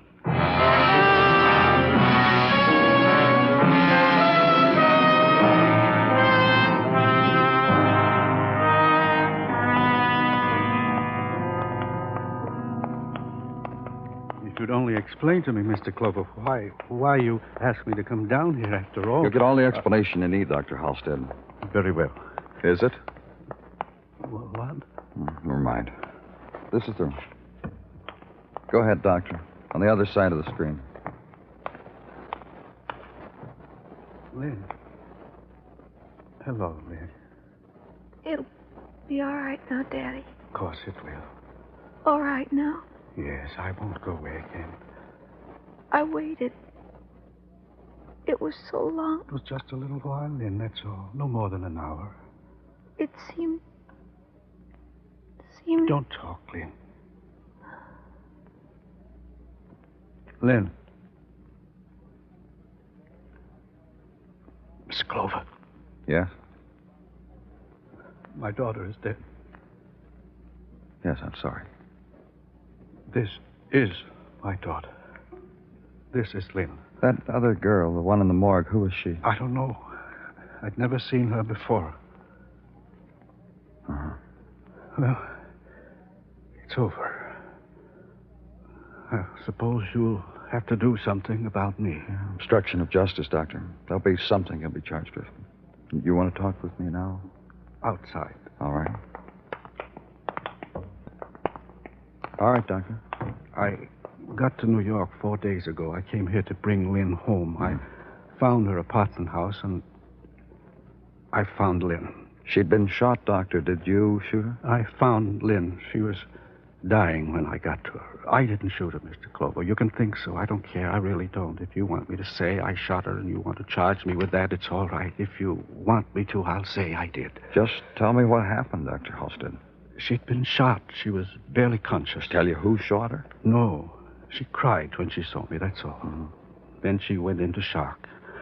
After that, she just babbled about her childhood, about her home, about the faraway years. And you, a doctor, you removed the bullet and treated her? Yes. I didn't know whether she was going to live. I just sat beside her and waited for her to say the person's name who shot her. There were phone calls and people knocking on the door. I never moved from her side, but she never spoke the person's name who shot her. Well, how'd she get away from you? When I came to the morgue this morning, Lynn was gone when I got back. I guess she wandered around looking for me or looking for something, I don't know. Why did you come to the morgue? Those phone calls, those people at the door, I suddenly realized that one of them might be my daughter's assailant. Go on. I'm a doctor. I've been in morgues before. There was a good chance there'd be an unidentified girl in your morgue. There was.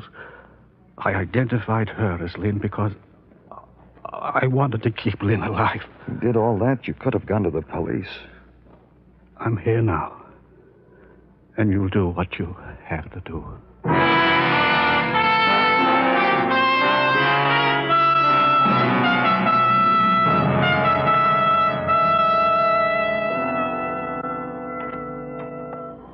Danny? What do you want, Chino? Well, at least look at me when you ask me what do I want. The way you stand at the window staring out into the nowhere and the beyond gives a person chilblains. Sorry, Gino. My eldest Tina does the same thing. A starer from cold windows. What am I to do with you two? Now I'm looking at you, Sergeant. I ask you again, what do you want? To give you things. Like that Dr. Halstead is now being held by the DA for arraignment. Go ahead. Thank you. The girl in the morgue whom Dr. Halstead called his daughter has been identified. This time for sure. Oh? A Miss Lily Follett, a frequenter of bars where there was frequent mayhem. Uh-huh. The last one she so attended cost her life, our boys have ascertained. It was there she was shot, from there tossed into the river. Several characters are now being held on suspicion of her murder. Anything else? The rundown on the true Lynn Halstead, the girl who... Brief it, Gino. It goes without saying. Miss Halstead left Akron, arrived in our city 3 years ago. This checks with her father's testimony. While here, attempted all the things bright out-of-town girls attempt. Drama school, modeling... What else? What else is that our checkers have discovered where Miss Halstead was staying when she was not staying at the Linden Apartments. Oh? Indeed. Our checkers, having gone over Miss Halstead's place at the Linden with fine tooth and comb, came up with a commuter's ticket to Long Island in her effects. And to Long Island they went. You want them to tell me what they found, Gino? A cottage small twixt Sound and Highway owned by Miss Halstead. Nice going for a secretary to maintain 2 residences. Yeah, nice going to you, too, Gino.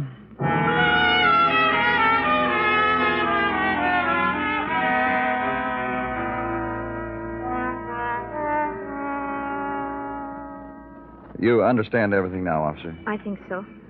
I can go over it for you again if you want. I'll be okay. Uh-huh. Use this phone. I'll listen in on the extension. Go ahead.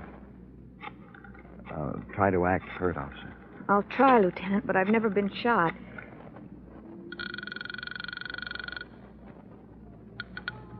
Hello? John? Hello, who's this? It's Lynn. Who is it? Lynn. Lynn Halstead. Where are you? Where you left me. You know where I am, John. Wait. All right, Lieutenant? Just fine.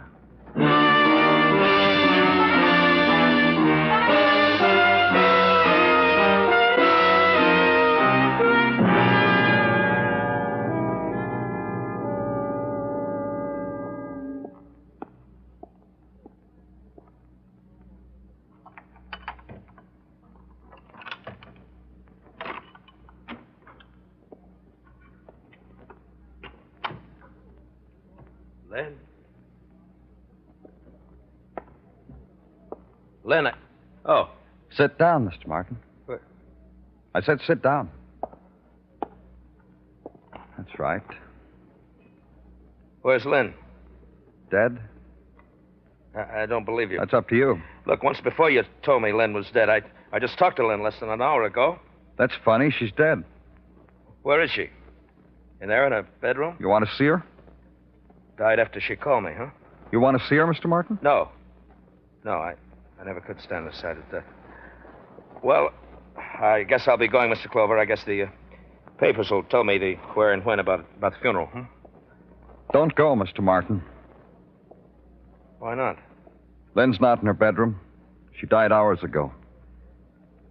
I don't get you. Oh? What are you doing? Playing crazy games? You get your kicks playing with a dead girl's name? She is here, she isn't here, she's dead, she isn't dead? Who called me, anyhow? A policewoman. A policewoman? Well, be proud. Funny game you policemen play. Why'd you come here, Mr. Martin? I'm a sucker for phone calls. A girl calls and tells me she's alive. I get happy about it and I call a cab. That's not the reason. Well, read my mind for me. All right. You came here to finish what you started out to do, to kill Lynn Halstead. I gotta take this from you? No, you can just submit to arrest, come downtown, call a lawyer, and tell them you're being held for murder. We'll even let you call your family. Tell them the same thing. What's on your mind? You didn't know whether Lynn was dead or alive until just now, did you? You just knew the girl who was first identified as Lynn wasn't really her. You told me she was, and I believed you. Why shouldn't I believe you? You didn't believe me the first time I talked to you. You knew the girl dragged out of the river wasn't Lynn, because how could Lynn have gotten to the river? You must have gone out of your mind, Mr. Martin. Shoot a girl, and there's no news of the shooting. Just waiting. And a girl is identified as Lynn Halstead, and you knew it wasn't Lynn Halstead at all. All you could do was wait. What are you mixing me up in this for, anyhow? I got a family. You had a family when Lynn Halstead walked into your office. She was a beautiful girl, wasn't she? I told you that. How much were you paying her as a secretary? Well, she was a good secretary. I paid her $75 a week. I guess she could have afforded her place here at the Lynn Apartments and that. She started at $50, but I raised her to $75. But how could she afford to buy that cottage in Long Island? Mr. Clover. I thought about that, Mr. Martin. I asked myself a question. If a real estate broker has a friend and he wants to keep the friendship quiet... All right, I gave her the house. But she gave it back to you, didn't she? Everything in it. Because she found a boy she fell in love with. Love? That's love? What she had with that soup slinger in that 10-seat restaurant? She told you to sell it. Do anything you wanted with her. She didn't want any strings attached to you anymore. So you killed her. That's love? What she had with that soup slinger? Cheap movies? Walking in the park? That's love? Listen, I've been through it when I was a young punk. You think that kind of stuff was for Lynn? So you killed her. I thought I did. I sweated through it. For 4 days I did. Let's go. She walked out on me. You think that's fair? Sure, I killed her. What do you think I was, anyhow? A punk? Some young punk? What do you think I was, anyhow?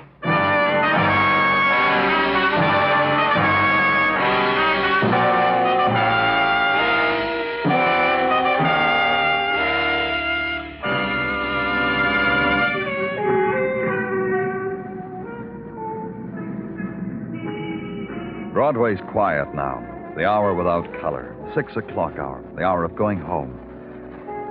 But in a while, the night will dip down and touch the street. And there'll be fury again. A rack and roar and crowd. The puppet dance into a screaming furnace of light. It's Broadway. The gaudiest. The most violent. The lonesomest mile in the world. Broadway. My beat.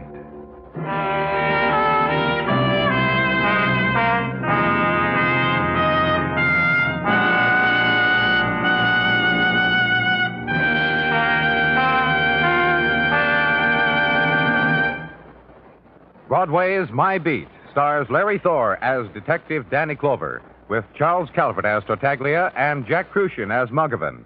The program was produced and directed by Elliott Lewis, with musical score composed and conducted by Alexander Courage. In tonight's story, William Conrad was heard as John Martin and Herb Butterfield as Dr. Halstead. Featured in the cast were Hy Averback, Joyce McCluskey, and Bob Bruce.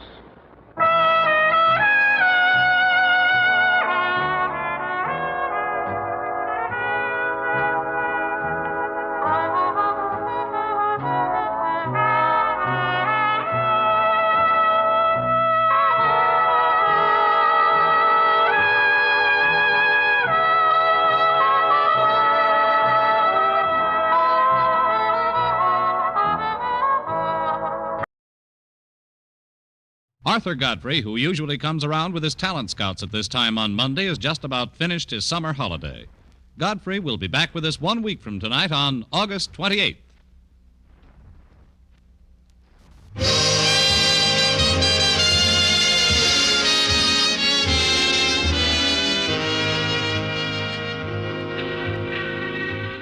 Broadway's My Beat, from Times Square to Columbus Circle, the gaudiest, the most violent, the lonesomest mile in the world.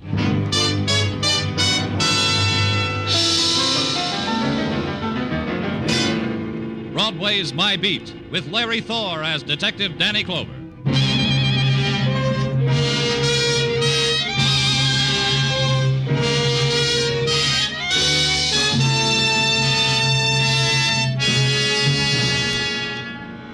Broadway.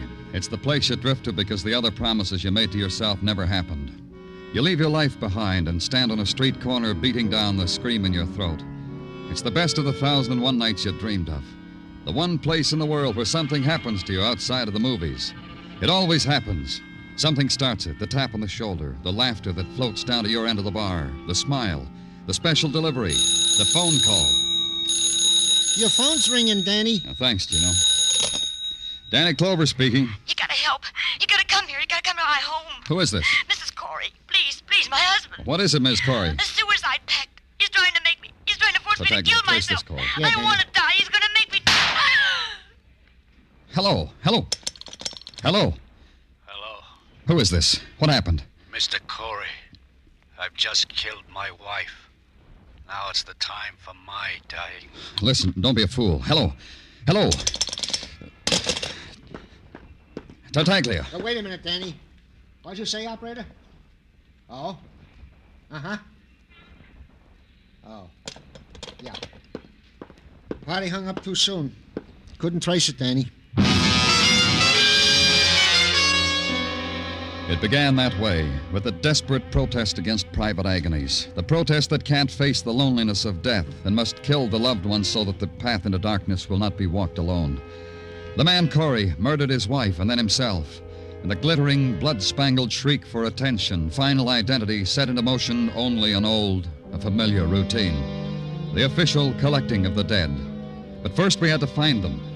Detective Muggavan brought in the phone book. We sat over it, turned to the C's, found there were 25 Coreys.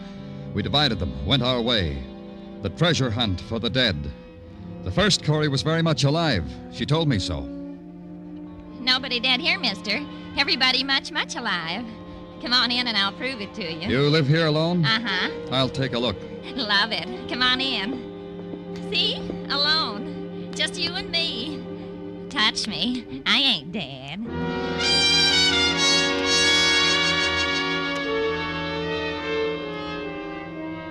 Yeah, sure. My name's Corey. Why do you have to know? A man named Corey killed his wife, said he was going to kill himself. Killed his wife, huh? Guts? That takes guts. Where's your wife, Mr. Corey? She's in the kitchen washing out my work pants so I can go out and look for work. Come on, I'll show it to you.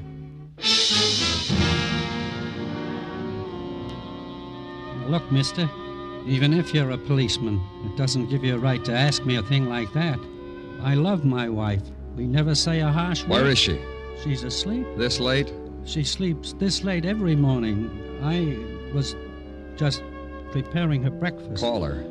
Look, mister, you don't know what you're asking. Call her. Fanny, wake up for a minute. It's a policeman. He wants to know, did we have a suicide pact? Fanny. Suicide pact? Tell him no, but thank him for the suggestion.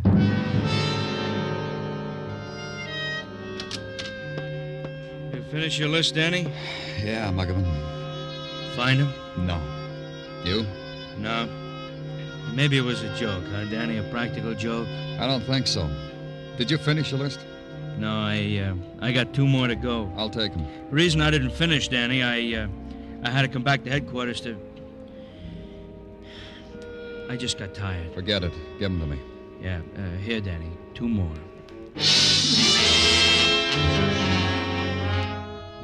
Maybe Muggavan was right.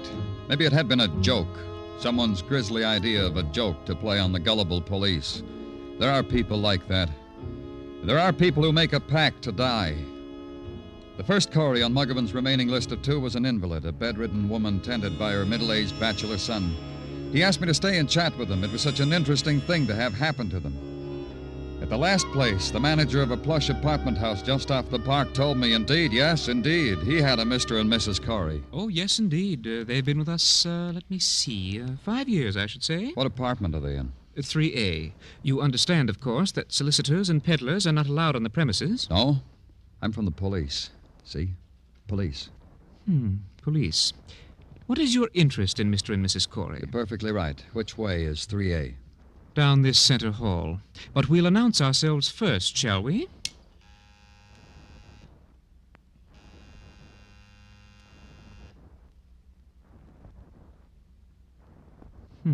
No answer. Well, they're either not at home or they've overslept. With Mr. and Mrs. Corey, I should say they're not at home. Let's go find out and bring the key. Oh, but that's... Bring the key. Oh, very well. Here it is. After me, please.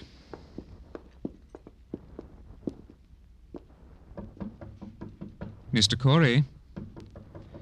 Mr. Corey, I'm sorry, but there's someone from the police. Mr. Corey? Mrs. Corey. Open it. But Open it.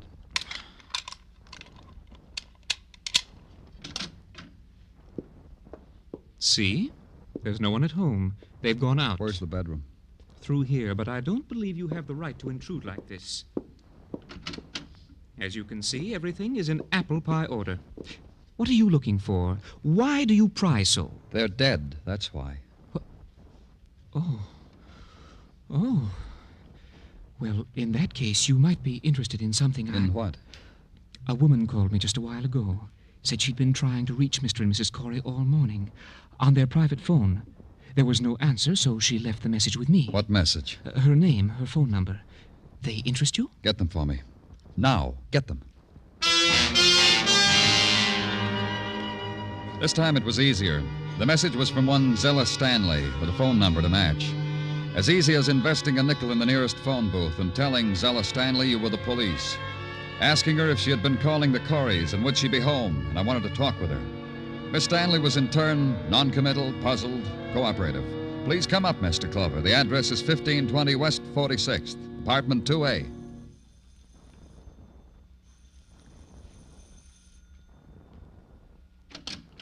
Mr. Clover? Yes. Please come in. Will you sit down? Let me get these things out of here. I was so tired when I came home last night, I undressed walking into the bedroom.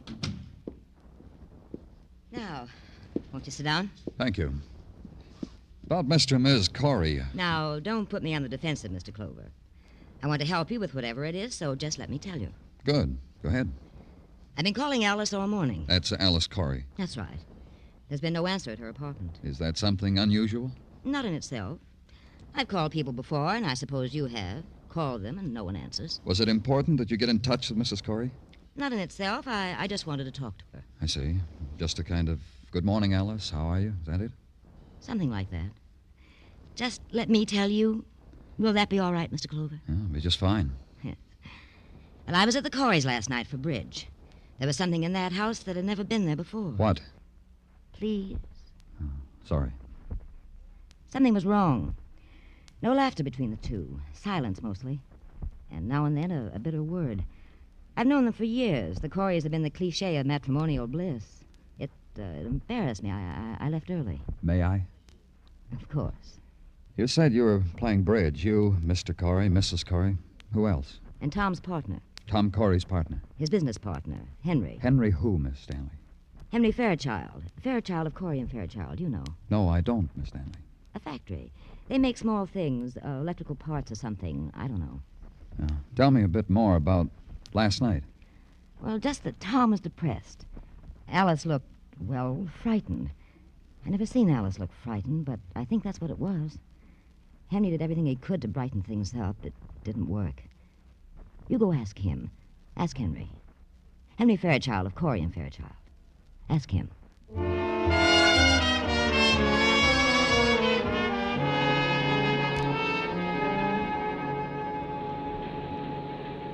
My secretary tells me you're from the police. I can't tell you how delighted I am to see you. Delighted. Thank you, Mr. Fairchild. Come over here, Mr. Clover. Quick, come over. I want you to see something. I'll draw these drapes back so you can see something. Look down there. What do you think?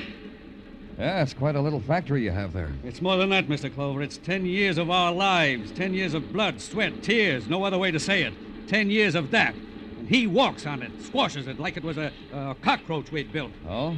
We're ruined, destroyed, milked dry. All that work sucked dry because he was greedy, hungry for more money. $50,000. Like that. Like he was taking it out of a piggy bank. Arrest him, Mr. Clover. Go arrest him. Who? My partner, Tom Corey. Arrest him for grand larceny. Arrest him for dipping his fingers into our till. Arrest him for being an ungrateful, greedy... Tom Corey did that? Yeah, here are the books. Look for yourself. But you wouldn't know about a thing like that. Your experts will, though. They'll see how month after month he stole 5,000 here, 3 here, 10 here, 2 here. Uh-huh. When did you see Corey last? Last night. We were playing bridge. He was moody. Rude to his wife, to Alice. I tried to cheer him up because I thought it was dyspepsia or something. This morning I find it was this. When you arrest him, Mr. Clover, tell him I'll make it a point to visit him in jail. It'll give me kicks to see him there every chance I get. Corey killed his wife this morning, then himself. What? He didn't have to do that. He could have come to me. I'd have helped him. Honest, We can't find them. They're not at the apartment. How about their place on Fire Island? Where? They have a house on Fire Island. You think we should try there, Mr. Clover?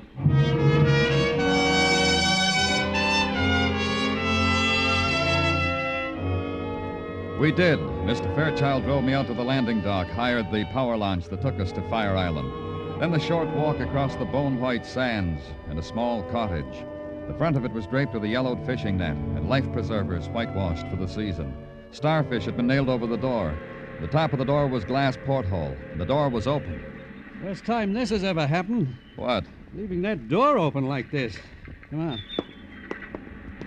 Now, where's the phone? In the other room, Mr. Clover. Uh-huh. Yeah. What? Oh. Dead. Shot through the heart. Poor Alice. She had nothing to do with it. Poor... What about her husband? What? Where is he if he shot himself? Where is he? That's what I said, Mr. Fairchild. Where is he? Wait a minute. Blood here on the floor. See it? Trailing toward the back door.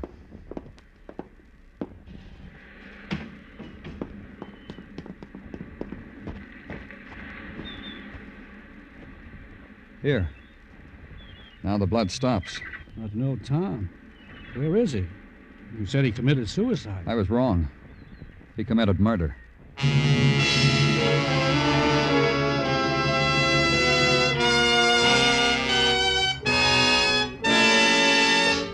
You were listening to Broadway's My Beat, written by Morton Fine and David Friedkin, and starring Larry Thor as Detective Danny Clover.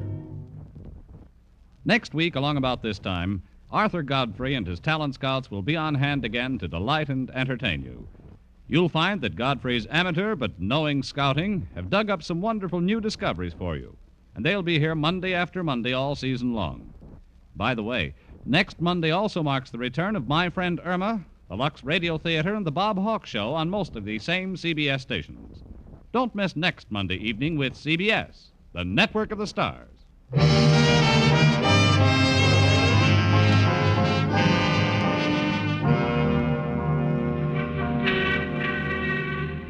There's this about Broadway. It wants everything neat and in place. A word misspelled on a spectacular can stop traffic. A girl lamenting a run in her nylons, likewise, and for longer. The scream of the loudspeakers has to be adjusted just so. And the deep, anguished weeping in a darkened doorway, not too much. Even death and violence have to meet Broadway's standards. The death of Alice Corey by a bullet through the heart, that would measure up. This violence committed upon her by her husband, it would measure up too. Very poignant, very Class A. We've stood in line for worse, huh, kid? A man makes a pact with his wife to commit double suicide, kills his wife, only wounds himself. That's hard to do when you're hungry for dying. And harder still to be wounded and disappear from an island. If I'd wanted to kill myself, I'd have succeeded. How could Tom only have wounded himself, Mr. Clover? Maybe that's all he intended to do. Meant to murder Alice? A policeman has to consider the possibility, Mr. Fairchild. Then how, what I asked you before, how could he have only wounded himself? He shot Mrs. Corey in the heart. He must have thought that was the best way, in the heart. When he shot himself, he must have flinched, a reflex against his own death. He flinched. He saw he wasn't dead. He liked it that way. It's been that way before. But you said he committed... Murder? That's right. When someone kills someone else like that, we call it murder. Is there anywhere else on the island he might be, Mr. Fairchild? No, we've covered all of it. Places I never knew existed. I don't mind telling you, I'm tired, Mr. Clover. And he must have crossed over to the mainland. You know these people at the landing dock, Mr. Fairchild? Most of them. Call out and ask if anyone took Tom Corey across. All right.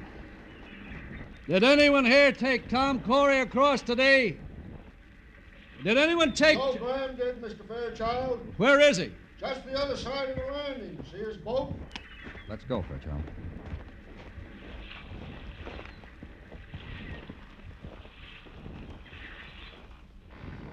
You Joe Graham?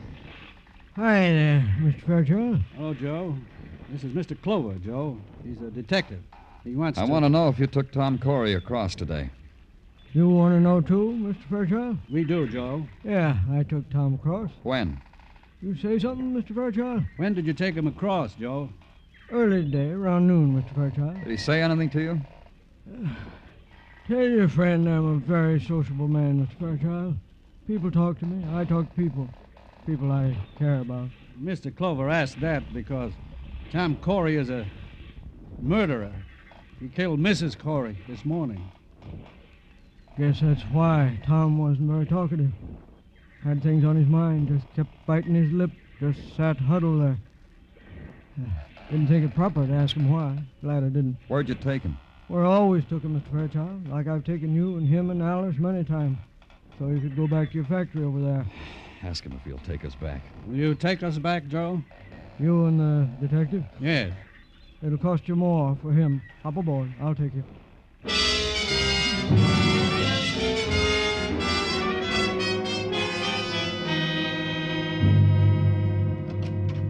Danny? Come on in, Gino. What's on your mind? It came through, Danny. I'm going to miss you. Why are you going to miss me, Gino? What came through? But Captain Julius okayed your vacation request, and so did the inspector, and so did the commissioner. Then back again through the inspector and Captain Julius. So, here it is. Where you going, Danny? I haven't made up my mind. I've been mulling over the travel folders, me and Mrs. Tartaglia, and we feel the place for you is Mexico.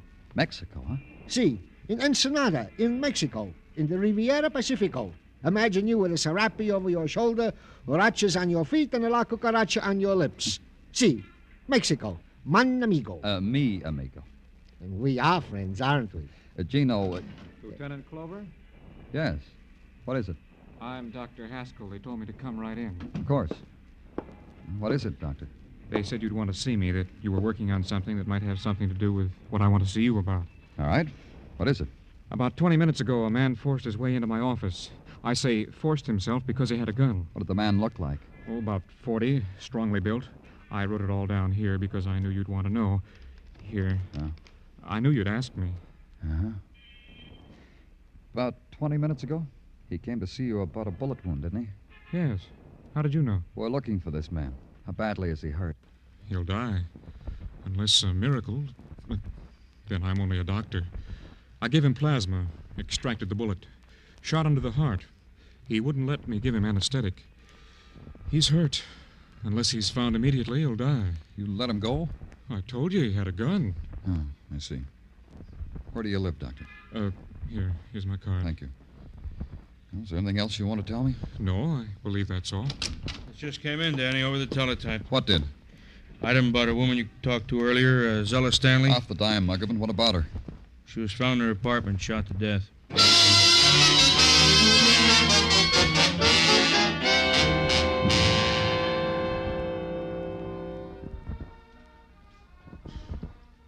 Pretty expensive dress she's wearing, Danny. Uh-huh. She must have been very pretty once. Zella. Knew a girl in high school, the name of Zella. Wait, she's lying. He must have shot her the minute she opened the door, huh? Yeah. Take the other room, Muggavan. I'll go through this one. Okay, Danny. Danny? Yeah? The radio? Radio phonograph combo. Also very expensive. The bed also, the furnishings. Wonder how she managed. Maybe she was rich, huh? Maybe.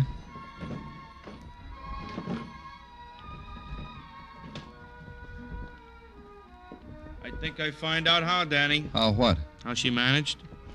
These men's shirts in the bedroom closet. This robe. Let's see them. Embroidered initials in silk. Wish I could afford things like that. T.C., Tom Corey, Danny? Uh-huh. T.C. Tom Corey. So it began to take shape. Tom Corey had killed his wife, turned the gun on himself, had missed his heart. Then he had decided to rid himself of the source of his trouble, Zella Stanley. Committed grand larceny, committed murder, 2 murders. Now he was a dying man someplace in the city. Find him. We tried all points bulletins, newspaper releases, call on the hospitals, then back to headquarters and wait. Then nodded a man who nudged his head through a door and listened to his story. I run the Diamond Hotel on 37th Street. A little while ago, a man came in my place to register. Why do you think that's of interest to me? The man had no bags. I saw that right away when I handed him the pen to write. Then on top of that, he said, "You write my name for me. It's Smith." That's what he said. "Write John Smith." I said, "Why?" He said, "Because I got my hands in my pockets, that's why." I said, "Oh, do you?" Come to the point, will you? The point is this. I looked over the desk at these hands in his pockets just to see what went. What went was the side of his coat was blood. And I got cagey. Cagey? Cagey. I said, "How long you want the room? Months? Day? Week?" And he looked funny and said all he wanted to do was rest a while. I said, because I saw trouble. He left. I came here. I did right, didn't I?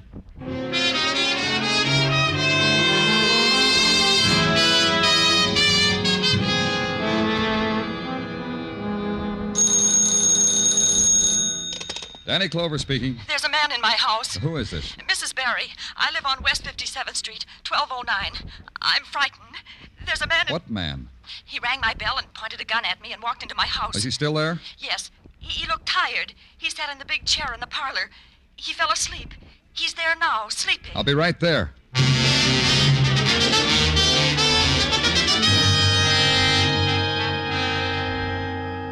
Can't you understand? He's gone. But just 10 minutes ago, you called. 10 minutes ago, he was sitting in that chair sleeping. He woke up and left. He had a gun. All right, all right. All right, he says. He had a gun pointed at my nose. What did you want me to do? Hit him over the head with a candlestick? Huh, not me. He left. Look, left blood, too. all over my rug.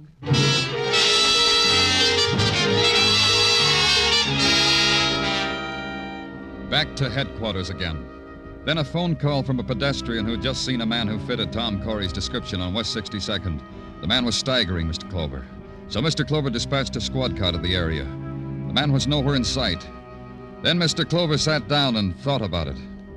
Tom Corey left Fire Island by boat, found a doctor on 12th Street in the village. Put a thumbtack on the map. Tom Corey has tried to get a room at the Diamond Hotel on West 37th. Thumbtack. Tom Corey had murdered Zella Stanley, West 46th. Thumbtack. Tom Corey had been asleep in a parlor on West 57th. Thumbtack.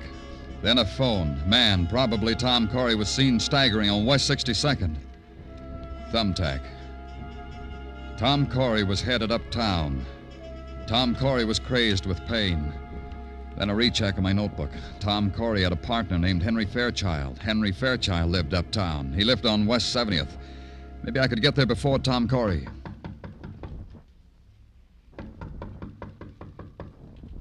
Who is it? The police. Danny Clover. Come in, quickly. Oh, I'm glad it's you.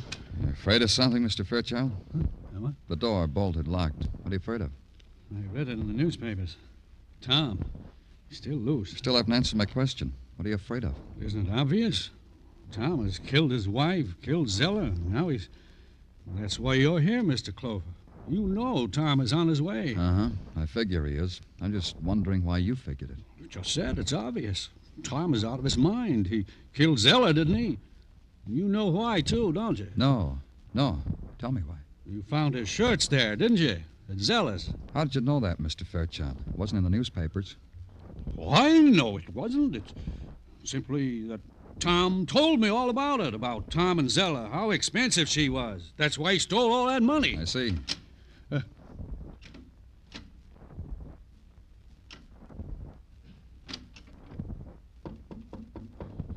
Mr. Clover. Put down that gun. But... Give it to me. I said give it to me. Now stand right where you are. I'll take care of it.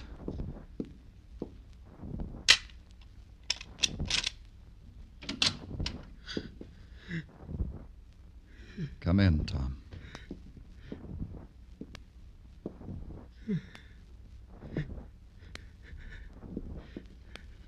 Shoot him. Shoot him. He'll kill me. I'll take that gun, Corey. Come on, Corey. I'll help you. Sit down over here. There. Don't believe him, Mr. Clover. Don't believe anything Corey says. Huh? He's going to tell you I killed his wife, that I shot him, that I stole the money. Ridiculous things, crazy things, because he's crazy now. Tom? Of course, Tom. He's crazy. He's going to say that Zella and I arranged the whole thing to make it look like a suicide pact, that I killed Zella. Tom. That's right. Tom's dead. He just confessed to a dead man.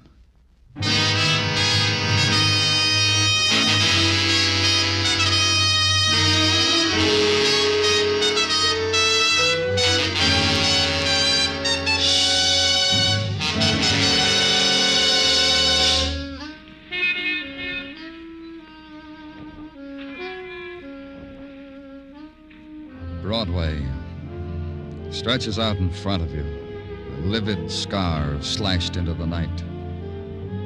It's a cruel and fantastic carousel, palace of fun, a hall of mirrors. You pay your way and you take your choice. Me? I get in on a pass on Broadway. The gaudiest, the most violent, the lonesomest mile in the world. Broadway, my beat.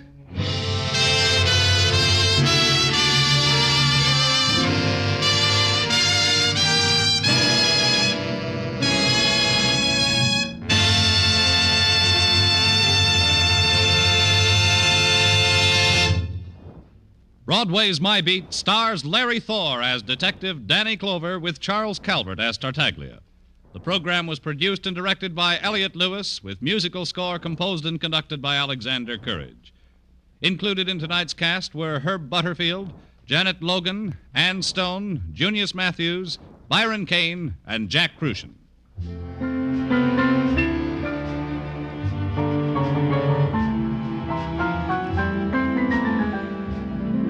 Ladies and gentlemen, tonight's program concludes the present series of Broadway's My Beat.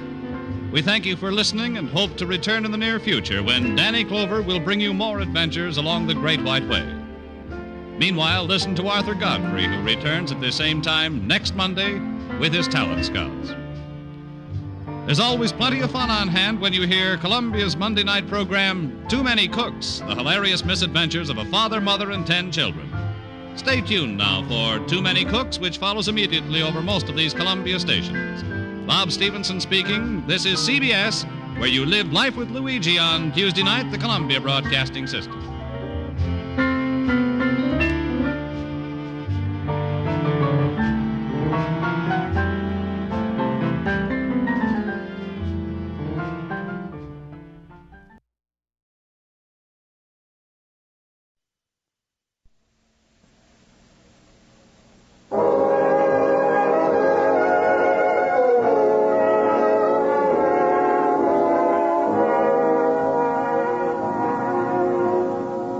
Broadway's My Beat, from Times Square to Columbus Circle, the gaudiest, the most violent, the lonesomest mile in the world.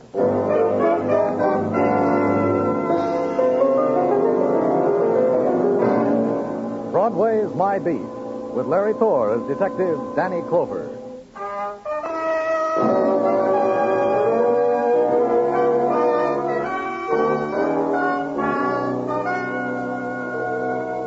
Broadway, where you walk through the October evening and hold close the things you want to save for memories.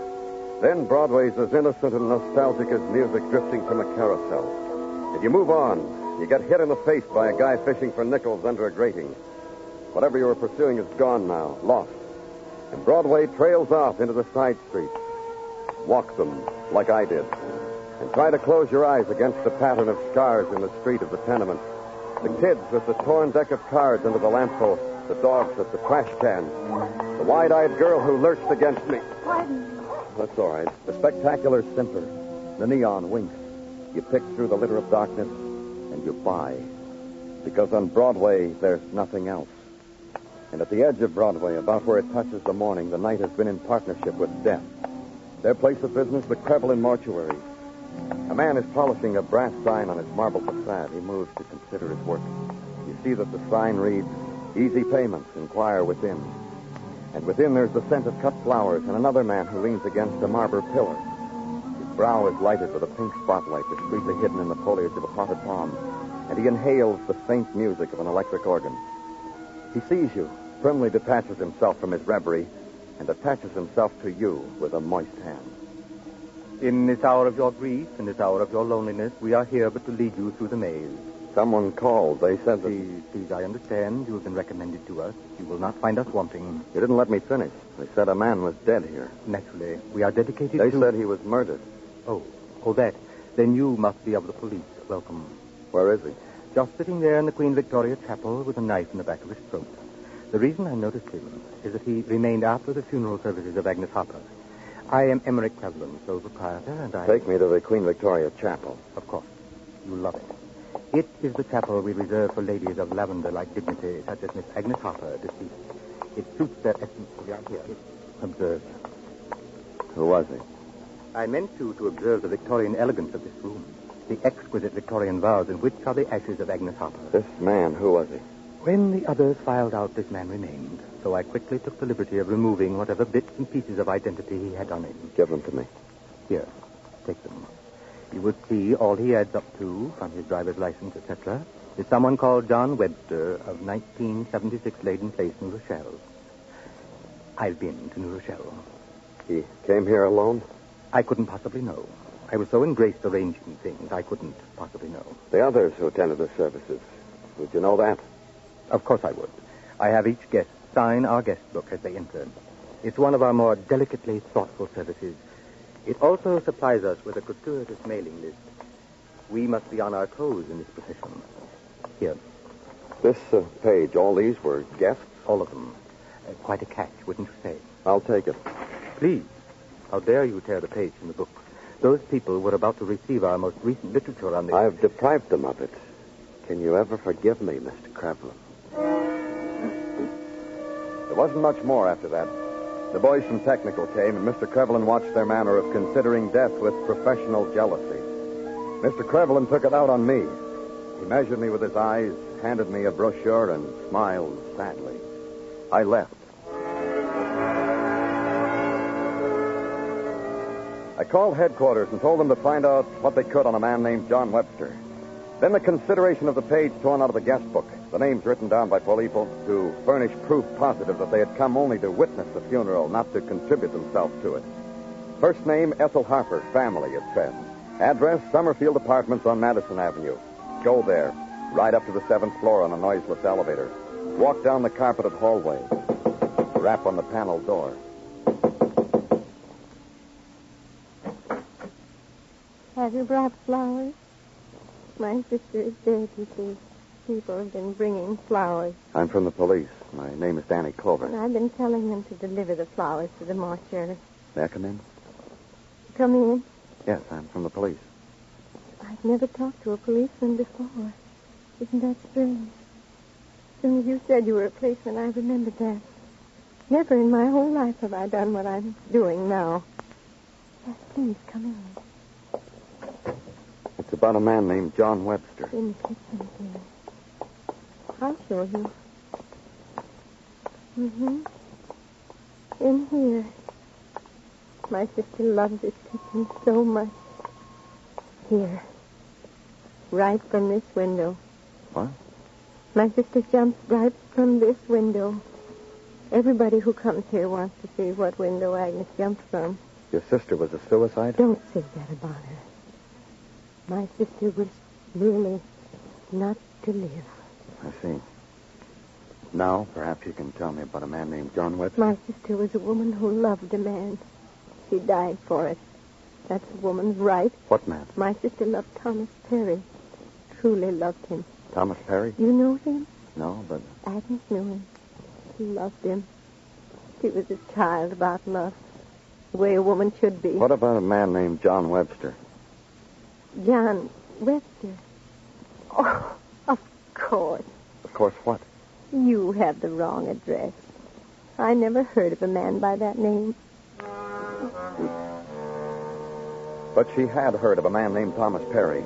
A man her sister truly loved, she'd said. A man her sister had died for. Also a man whose name was on the funeral list. Address West 51st, a brownstone building converted to offices. A staircase with chipped white enamel signs on each stair asking chipped personal questions. Lonely, the stair question. Friendless, the next asked. In search of true happiness, probed the next. And at the landing, the answer to all the questions. Consult Thomas Perry. Please follow arrow. The arrow leads you into a dismal room hung with Japanese lanterns and twisted crepe, arrayed with a three-piece orchestra in shirt sleeves, plotted with somber couples dancing to its respectable rhythms. You tap a dancer on the shoulder and ask for Thomas Perry. She giggles and points him out. He's the man on the platform presiding over it all. I saw you ask Mrs. Gilbert to point me out. You don't need to ask permission. Just find a partner and join the fun. You're Thomas Perry? You already know that. And you? Danny Clover, police. Well, I wouldn't think you fellows ever got in this condition. I want to talk to you. Talk? Somewhere quiet. Oh, this is quiet. Besides, I can't leave my people. They'd be lost without me here to stir up things. What do we talk about, Danny? Agnes Harper. Oh, she loved me. Loved me truly. Pale hands I love beside the Shalimar. At dawning, that kind of love. She killed herself for it. She shouldn't have done that. She should have known the kind of man I am. What kind is that? I'm a businessman, Danny. Agnes came to us in search of happiness. I saw the sign. We sent her various sizes and shapes of hand-sorted happiness. Good, steady, respectable male counterparts. I chose them for her myself. But they didn't do. You took over. You're quick, Danny. I took over personally. Agnes was dignity personified. Aristocracy personified. $50,000 personified. And I jilted her. That makes you a businessman? It makes me a dolt. Jerk to you. Oh, Agnes just wasn't for me, that's all.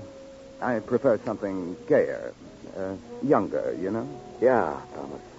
Did Agnes ever say anything to you about a man named John Webster? The name John Webster never destroyed anything between Agnes and me. Should it have, Danny? He was murdered at her funeral. He chose the most appropriate setting, this John Webster. Anything else, Danny? Mrs. Gilbert is beckoning. She wants my arms around her. So. This list of the people who attended Agnes's funeral, do you know them? Let me see. This I know. Mm-hmm. And this. And this. Mm-hmm. And this, all members of my club, all clients, all ladies and gentlemen Agnes met at my tea dances. We make it a point to return courtesies rendered. The others? Utter strangers. And now, if you please, Mrs. Gilbert is really biting her lips.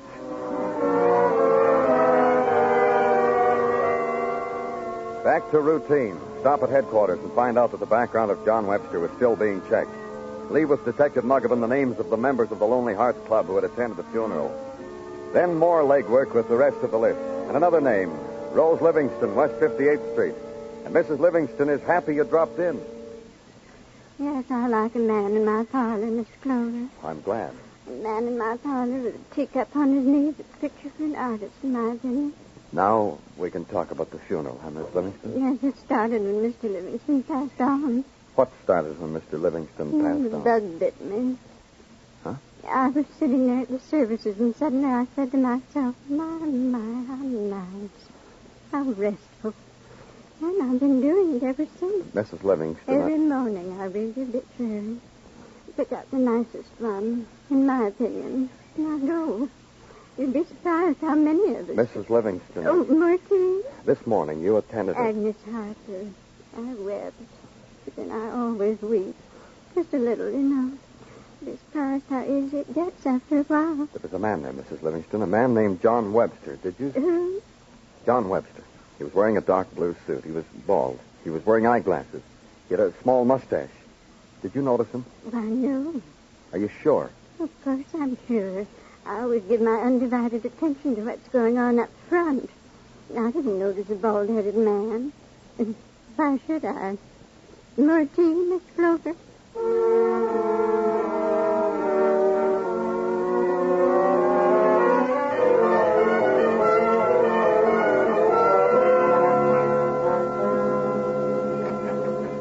Hi-yo, Danny. Oh, hello, Gino. Come on in. Thanks.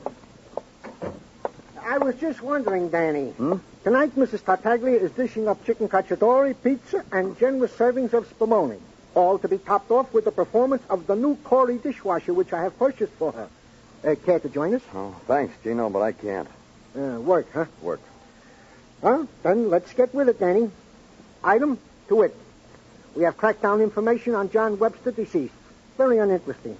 No friends, no enemies. He was a divorcee, having at once upon a time been married to one Elizabeth Webster. We'll want to talk to her. At this very moment, she is being looked for, Danny. Good. And what else? Detective Muggavan has made a check of the people off the list who were members of the Lonely Hearts Club. And what did they find out? Nothing, except they all want to get married. The phone, Danny. Pardon me. Don't mention it. Thank you. Danny Clover speaking. Please come quickly to me. Who is this? Ethel Harper. You know my sister is dead. I don't want to be dead. Please. What's the matter with you? There's a man. I've seen him before. He looks at me all the time when I look out of the window from the building across the court. All the time. Please. I'll be right down, Miss Harper. It took 10 minutes to get there. On the way, the thought that intruded. Miss Harper was imagining things. The man she saw was part of the hysteria of a mind that somehow I felt was no stranger to hysteria. And up the elevator, down the hall. Miss Harper! Miss Harper! It's Danny Clover. Miss Harper! The door was open. I went in. Living room empty. Bedroom empty. Kitchen not empty. Miss Harper was there. Miss Harper with a rope around her throat. Miss Harper strung from a ceiling light fixture. And beneath her, space. The fluorescence of the light gleamed on a knife blade on the tabletop. I picked it up, grabbed the kitchen stool, and stood on it, and cut Miss Harper down. She was breathing fitfully. As if life, then death, held her close for a brief second, then deferred to the other. Then color returned, and her eyes came alive. And they flitted over my face, not understanding, begging, bewildered. All at once, understanding. He tried to kill me. He hung me. He tried to kill me.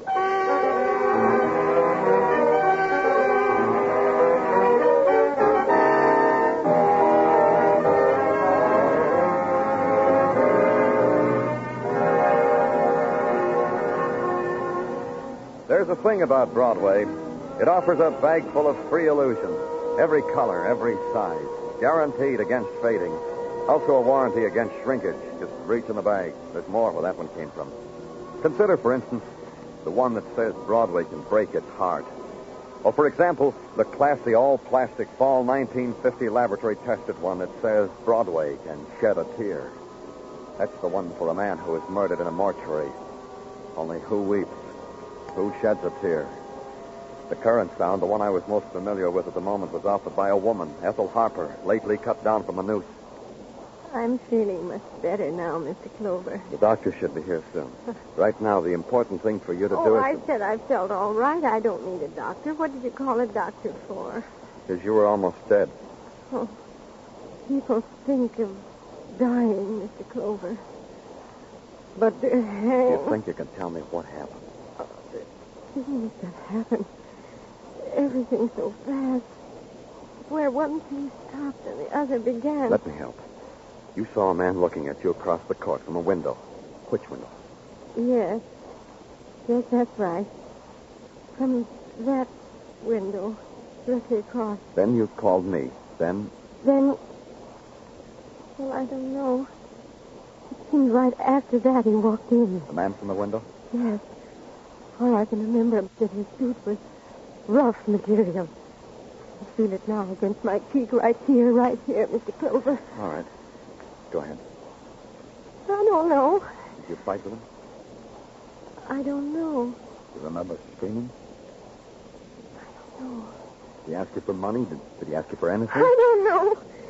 He was big, and his suit was rough. Did he talk to you first? Did he just come in and... Oh, I don't know. If my sister were here, you wouldn't do this. It wouldn't have happened if Agnes were here. Take it easy, Miss Harper. Oh, you didn't know Agnes, did you? No.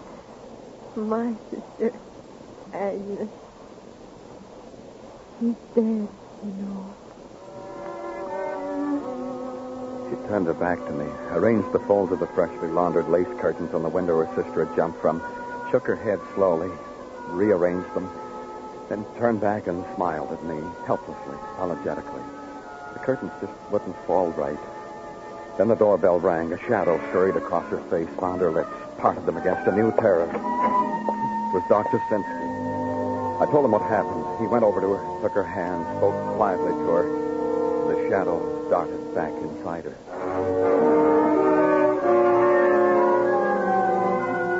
There were things to check. The apartment across the court, for instance, from which the man had watched her.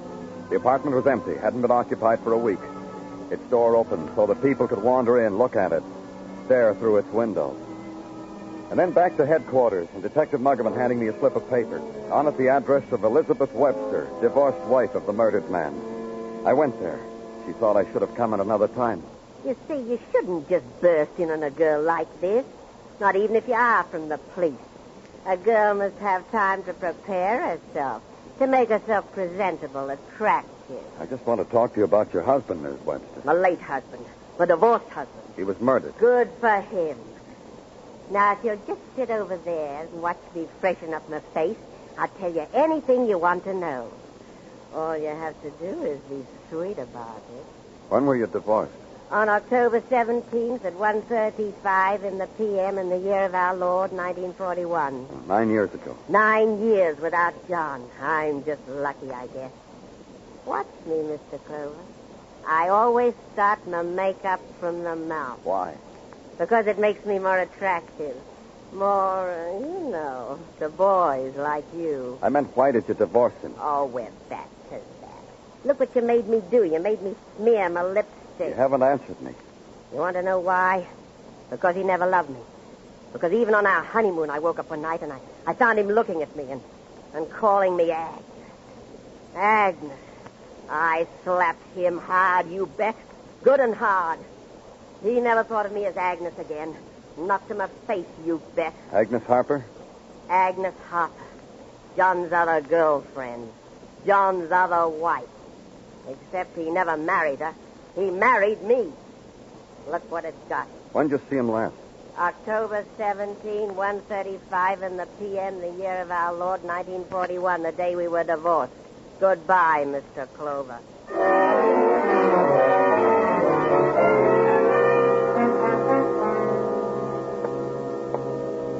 Oh, hello. I see you're back again. That's right, Mr. Perry. See, all the lonely hearts have gone home. They come here, meet people, go home to think about it. And that leaves just you. Tell me something, Danny. Am I a murder suspect? That's right. You are. I told you I never met the man. But Agnes did. Are you going to talk to me, Mr. Perry? Or are you going to phone your lawyer and say you're going to jail to please hurry up and meet you there because you're being held for suspicion of felony being murder? Which, Mr. Perry? Then all the lonely hearts would lose faith in old Tom Perry, wouldn't they? Let's face it. Sit down, Danny. You want to know why I never married Agnes? If that's where you want to start. Why I didn't marry her was this. There was something there, Danny. I can't tell you what. The setup was, well, it wasn't nice. Agnes, her sister. And then there's the other thing. What other thing? Agnes, and here's where old John Webster comes in. Agnes was going to marry him. Didn't. At the last minute, she didn't.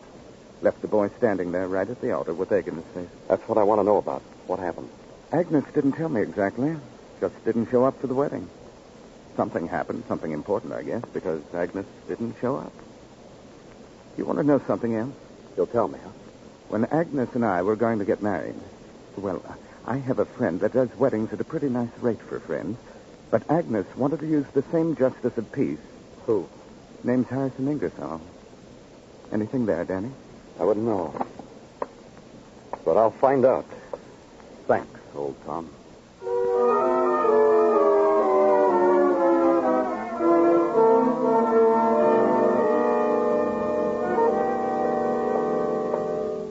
Here's my husband, Mr. Clover.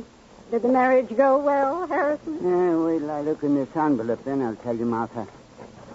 $10. Didn't go as well as we'd counted on, did it, Harrison? Martha. Oh, don't worry about him, Harrison. He's only a policeman. Nothing to him but a lot of questions. Right, Mr. Clover? Please, Martha. Ask away, young man. Ask and you shall receive. About Agnes Harper, See, I told you, Harrison. I told you someone would come snooping around here before long. I told you. So you did, Martha. I told you. Yes, Martha. What is it about Agnes Harper, Mr. Clover? A suicide? I know nothing of it, save what I read in the paper. That's all we know, Harrison and I. All. You were going to perform the wedding ceremony for her and John Webster. It didn't come off. Can you tell me why? Agnes was a friend of ours. I don't feel at liberty to... Nonsense, Harrison. If you won't tell him, I will. I won't have our lives messed up by these snoopers. Why didn't they get married, Miss Ingersoll? Because just the night before Agnes was to be married, someone tried to kill her, murder her. Anyhow, that's the whispers that went around. Anyhow, Harrison didn't marry them. Who tried to kill her? I tried to find out, but I couldn't. He hushed up. Don't look at me like that, Harrison. The man asked, so I told him. You're too loyal, Harrison. Goodbye, Miss Clover.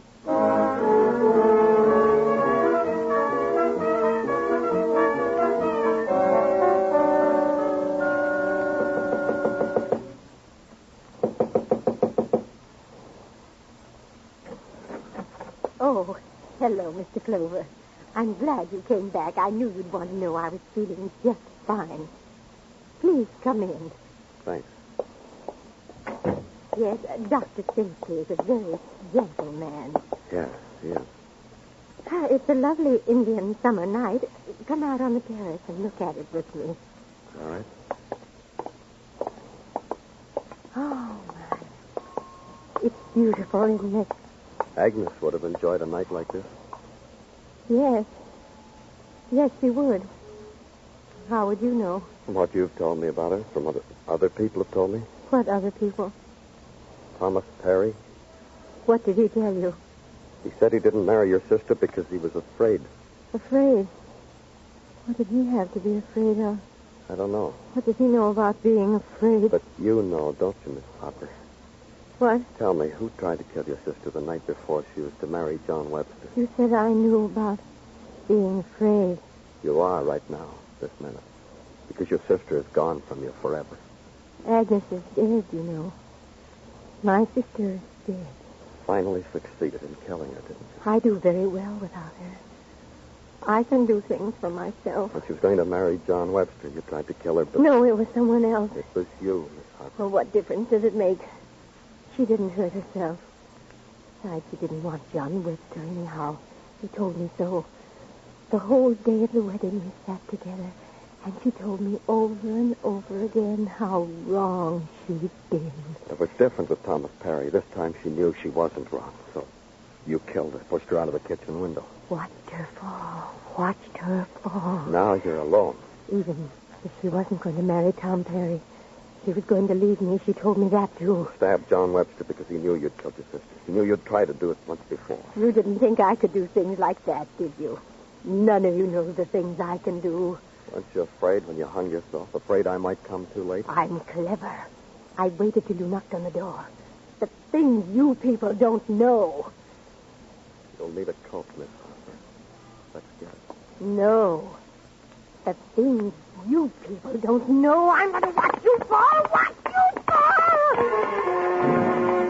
She lunged at me, threw the weight of her frail body against me. Her face leaned close to mine, and the sound she made. I took her arms, held them close to her side, and watched her. And the sanity fled from her, and it melted into the darkness of the night.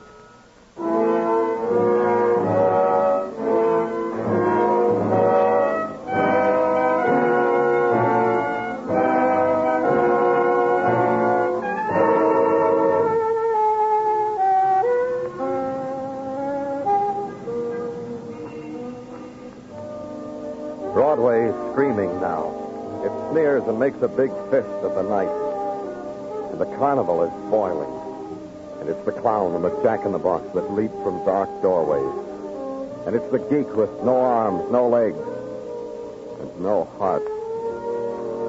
It's Broadway, the gaudiest, the most violent, the lonesomest mile in the world. Broadway, my beat.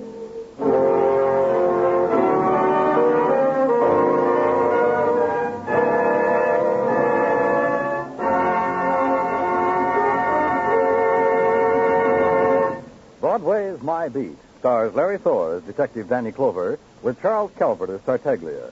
The program was produced and directed by Elliott Lewis, with musical score composed and conducted by Alexander Courage. Included in tonight's cast were Jeanette Nolan, Peggy Weber, Marjorie Bennett, Francis X. Bushman, Ted Osborne, and Stan Waxman.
The National Broadcasting Company presents Dick Powell as Richard Diamond, private detective.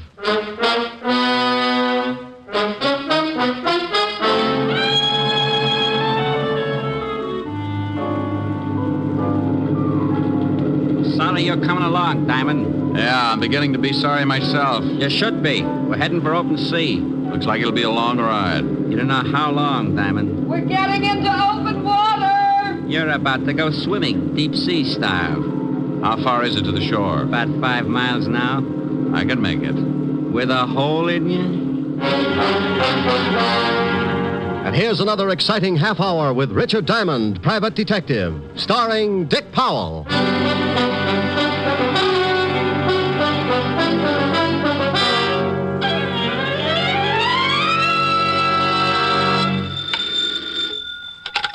Diamond Detective Agency, happy homicide.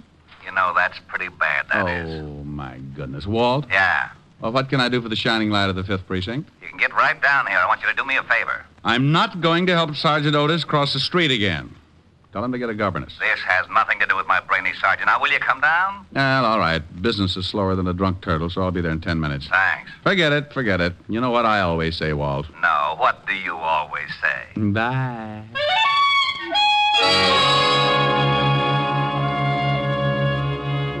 Well, sometimes that's the way things get started. The phone rings, and Lieutenant Walter Levinson, 5th Precinct Homicide, tells me to get down. One word from him, and I do as he pleases. So I buttoned my collar, pushed my tie back up into strangling position, and 10 minutes later walked into the squad room of the 5th Precinct, where, as always, the king of the jungle was on hand to greet me. Well, good morning, Shamus. Sergeant Otis. Oh, my goodness, you look terrible. Oh, what's wrong? Well, it's pretty obvious. You've been sleeping in the wrong position. What are you talking about? Oh, Otis, stop trying to be a sport. Get rid of the bats in your house. They're used to hanging upside down. Oh, for Pete's sake. The lieutenant in? He's expecting you. Go on in. Thank you, Sergeant. Hello, Walt. How are you, Rick?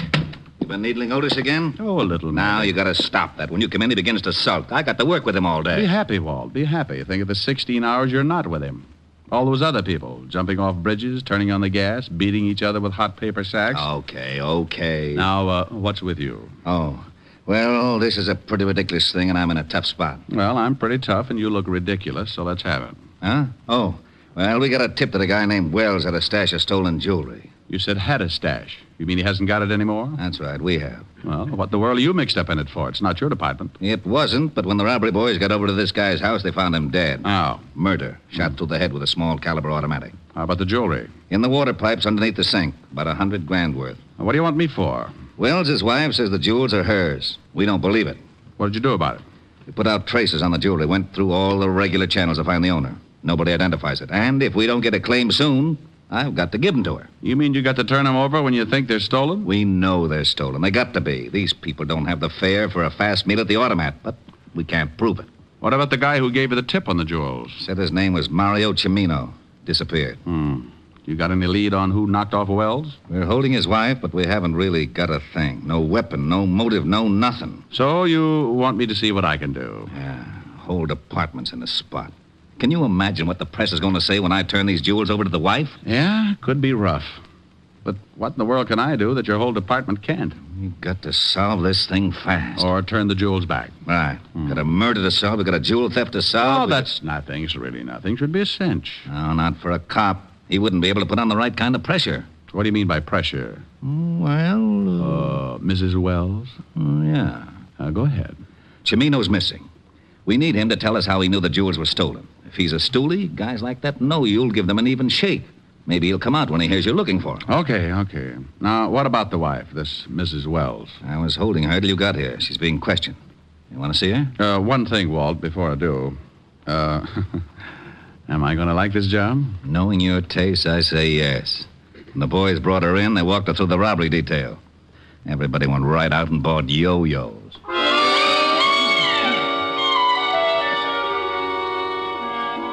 Walt got up then, hid his yo-yo in the closet, led the way downstairs to a small room.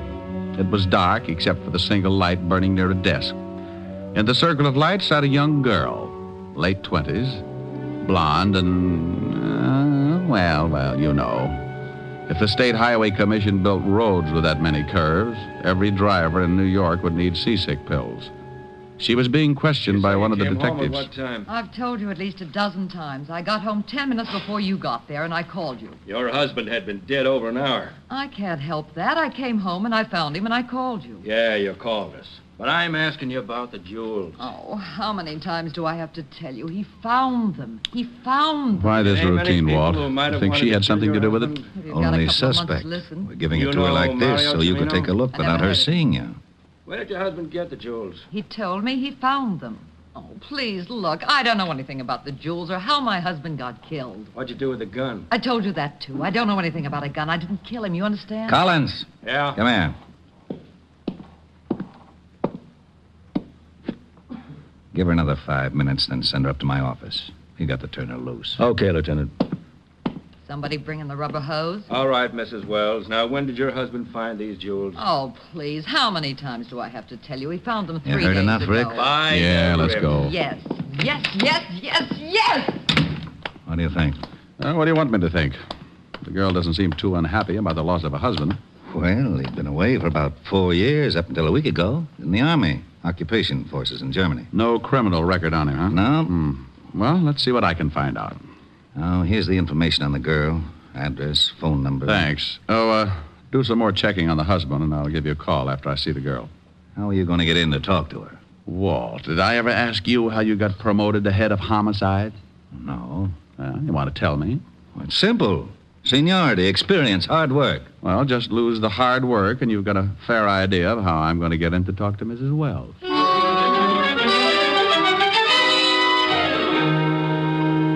Well, I had to solve a murder, a $100,000 jewel theft, and get the dear old police force out of hot water.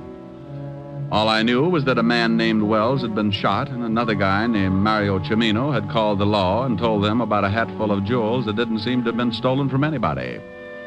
To clean up a mess like that would take a lot of doing. So I went about it in Diamond's most routine fashion, as unorthodox as possible. I grabbed a cab, slipped the driver a 5 to romp over to Greenwich Village a little faster than usual, and before I could say, "Look out for that streetcar," I was standing in front of a door with a small tag over the bell that read, "Vladimir Sokolovsky, artist." Vladimir was an old friend of mine who hears all, sees all, and tells all for a small price. Who is it? Come on, Vladdy, open up. Go away. It's Diamond, Vladimir. I trust no one. You might be working for my landlord. Oh, I'm alone. Scout's honor? Cross my heart and hope to swallow my Emmys.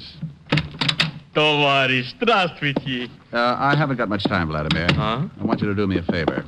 Oh, for you a portrait costs only $50. No, no pictures, Vladimir. Tell me, ever heard of a guy named Mario Cimino? Oh, but of course... No. Paid your rent? Same answer. I have a small $10 bill here. Tavares, you would attempt a lowly bribe. Well, what do you know? Here's another 10. I would ask you to stay for lunch, but Greenbaum won't even let me look in his delicatessen window anymore. You understand. 25? I only do it because Stalin and I do not agree. Mario Cimino. Peasant. What does he do? Keeps busy. An occasional stick-up bookmaking. Owes me $11.80. Marianne and the 8 at Hialeah by 8 lanes. Such a filly. Vladimir. Mario Cimino? Oh, yes, the lowlife. For him to find a friend would be like Rasputin running a Lonely Hearts Club. Where can I find him? I don't know. Vladimir. It's the truth. Scout's honor? But of course, if I knew where that peasant was, would I not collect my $11.80? Of course I would. Scout's honor, see? You hold up 3 fingers, Vladimir. Oh, a Cub Scout. When was the last time you heard from him? When he took my $2 that wins me $11.80. He was in the fish business. Oh, fish business? Yes, I know, because he brought me 2 halibut, which I promptly made into magnificent stew for my landlord. Was miserable. The stew? No, just the fish. Believe me, Tovarish, those 2 halibut were so old, they remember Jonah. Was he selling fish? Catching them. He had a boat. When I went down there to collect my $11.80, the bum wasn't there. Where did he keep the boat, Vladimir? A disgusting place called Schooner Landing. Places like that should be in Siberia. Stinks. Well, thanks, Vladimir. Ничего, товарищ. До свидания. Oh, Chichonya, Greenbaum's Delicatessen, will you be surprised? Greenbaum's Delicatessen, Greenbaum's Delicatessen, Greenbaum's Delicatessen. Hello, Abe. Send up the works. Champagne, caviar, salami. I am a capitalist again.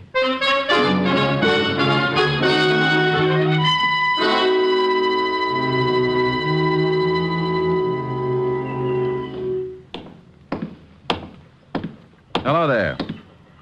Hey, I said hello. Hello. You run this landing? Yep. Know a man named Cimino? Mario Cimino? Yep. Yep. Seen him lately? Nope. When was the last time you saw him? You a cop? Nope. It's too bad. Why do you say that? Owes me a week's rent on my boat. Skipped out? Yep. Understand he was fishing down here, is that right? Yep. How long ago did he rent the boat? 2 weeks ago. How long ago did he skip out? About a week. Anything unusual about the things he did? Well, he sure weren't no fisherman. Why do you say that? Didn't know the first thing about it. When he first rented my boat, he used to go out for 2 or 3 hours and come back with a couple of fish. Didn't have no rigging to speak of, no live bait, just a pole. Didn't that bother you? Nope. Wasn't none of my business. Had a license. You mean a regular fishing license or a commercial? Yep. Commercial? Yep. Did he do anything unusual the last day he was down here? Well, I don't know. He went out about 4 o'clock in the afternoon, was back here by 6:30. Only thing unusual about that, it's a funny time to go fishing. What day was that? We could go tomorrow, Tuesday. Thanks, Bob. Hey, sure you ain't a cop? Yep. G-man? Nope. Don't say no more than you have to, do you? Nope. Bye, Sonny.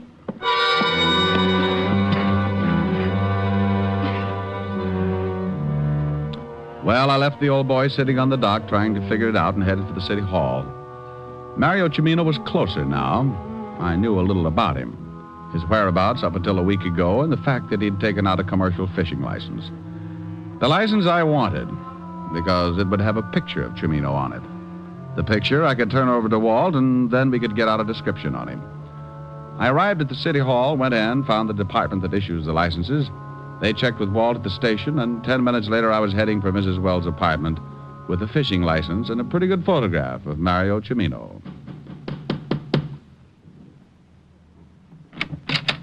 Yes? Yes. Well, hello.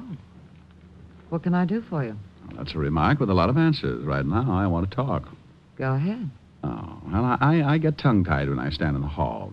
You want in? That's it. Why? Ever see this picture before, Mrs. Wells? What? Come in. Seniority, experience. What? Oh, nothing. That man in the picture. Who is he? Don't you know him? I've only seen him once. Oh, we can sit on the couch, Mr. Diamond. Where did you see this man, Mrs. Wells? He came up to see my husband. He was leaving just as I arrived. Your husband say who he was? No. He mentioned something about some business he had with this man. Well, if it makes any difference to you, this man in the picture is Mario Cimino. Oh.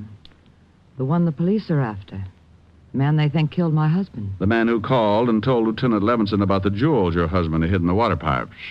Are you from the police? Well, here we go again. No, honey, I'm a private detective. Oh. Your husband just got back from Germany a week ago, didn't he? Mm-hmm. By boat? Mm-hmm. What day did he arrive?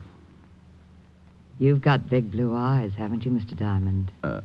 Yeah. Very pretty. Honey, you better sit over there. You're scorching my collar. All right. Where was I? I don't know where you were, Mr. Diamond, but I was thinking... Oh, yeah. Well, what day did your husband arrive? Last Tuesday. When did he... You must have a hard time combing your hair. Awfully curly, isn't it? I'll stop back when I got more time. We'll straighten it out. Please do. Well, Mrs. Wells. Yes? The time your husband's boat got in? In the afternoon, around 5. Oh, well, thanks, Mrs. Wells. Leaving? Going home and have another talk with Father. Please stop back. If he misses anything, I'll be glad to fill in. Maybe I'll send Dad instead.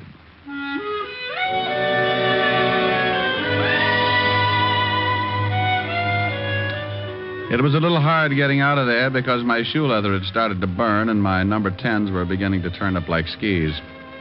I rocked my way down to the cab, did a slalom around 2 lamp posts and a fire hydrant, slid into the back seat, and 20 minutes later I got out across the street from the 5th Precinct Police Station. I was just stepping off the curb when... Hold it right here, Diamond. What? Don't move. Don't turn around.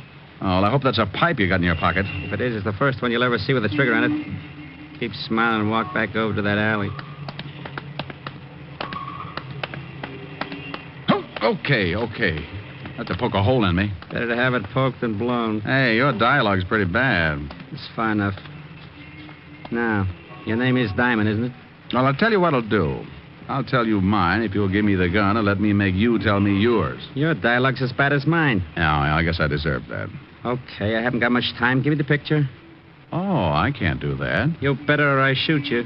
What will Mom say? What's your mother got to do with it? She took it. It's the only one of me on a bear rug, facing north. The picture of Mario Cimino. I'll give you 3. 1. Okay. Thanks. Now stay put. Count 10 before you turn around. Believe me, Diamond, I mean it. I'll kill you if you move before 10. You're being pretty silly, Mario. They'll pick you up sure. I don't think so. Oh, by the way, Vladimir says to thank you for the 1180. Tell him it was nothing. Start counting. 1, 2, butt my shoe. 3, 4, close the door. 5.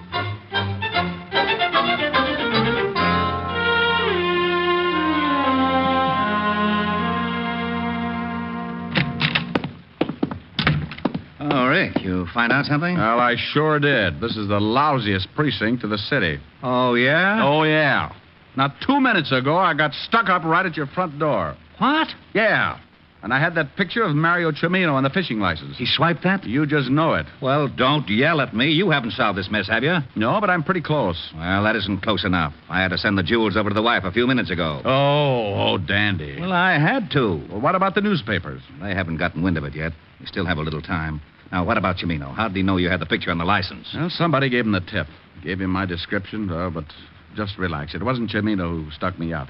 It wasn't? Not unless he paid Vladimir Sokolowski $11.80 in the last hour. Oh, wait a minute. I don't understand. Well, you're not alone. I'm a little mixed up, too. Well, let's both get untangled, shall we? Tell me what you found out. All right. Now, listen. Wells arrived last Tuesday by boat in the afternoon around 5. This we know. Mario Cimino was being a fisherman then. Oh. He'd rented a boat, taken out a fishing license. Okay. The day that Wells arrived, Cimino went out in the afternoon, stayed about 2 hours, came back, and disappeared. And then Wells shows up with a sink full of jewels. Right.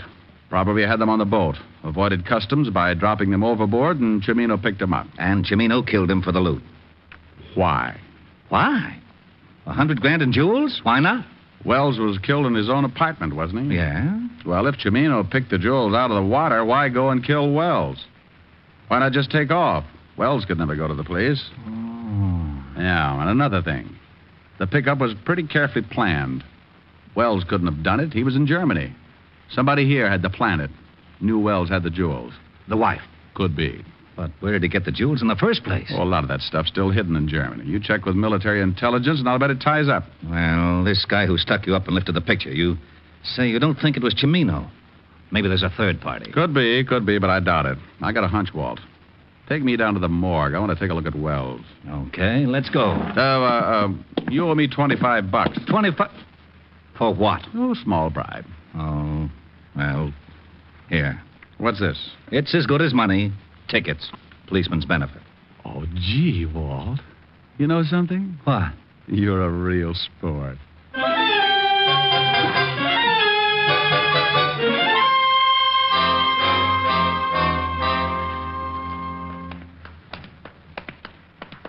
Right over here.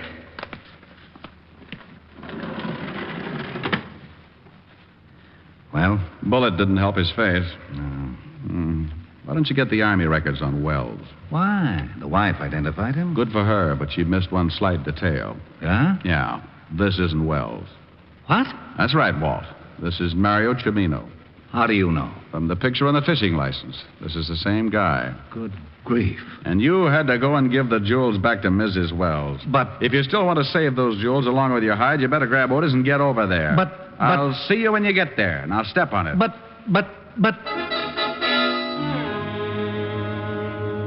I left Walt in the middle of a butt and took off for Mrs. Wells' apartment in a hurry. On the way over, I went through the facts. Chimino was dead. The body in the morgue wasn't Wells. The jewels were undoubtedly the motive, and unless I was wrong, I'd have to move fast to stop them from leaving the state. I went out of the cab and up the steps to Mrs. Wells' apartment. I reached the door and tried it. No luck, so I went in anyway.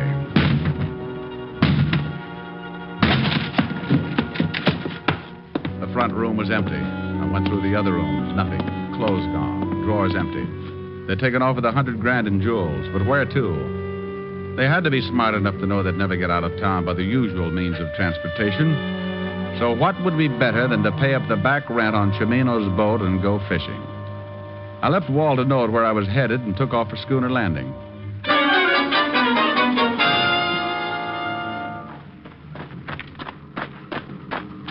Hello there, Sonny. Pop, which boat was Mario Chimino renting? That one just getting ready to go out, right over there. Thanks. Go get him, Sonny. I knew there was something fishy when they paid up on Chimino's back rent. Well, good afternoon. I represent the sleep-type mortuary. What is it? We've got a passenger. Good afternoon, Bob. Diamond. Everybody seems so surprised. I'm sorry you're coming along. We're headed for open sea, Diamond. Well, I might as well take off my shirt and get a tan. Take the wheel, Lois. Leave your shirt on, Diamond. You can take it off when you go for a swim. Oh? And don't get any ideas.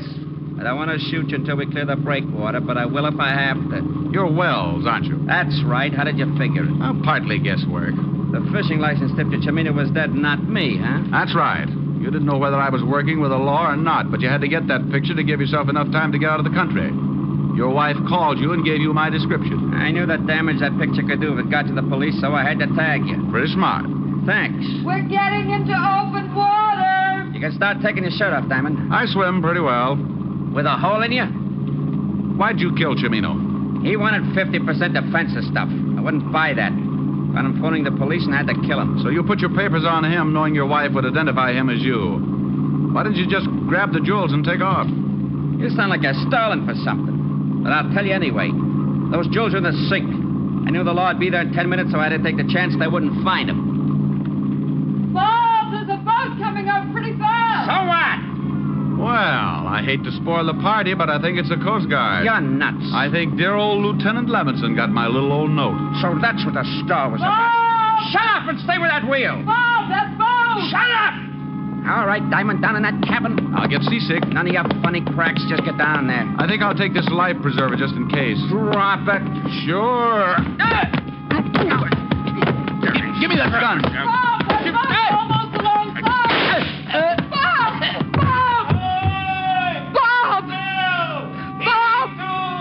You heard what the man said, baby. Stop the boat.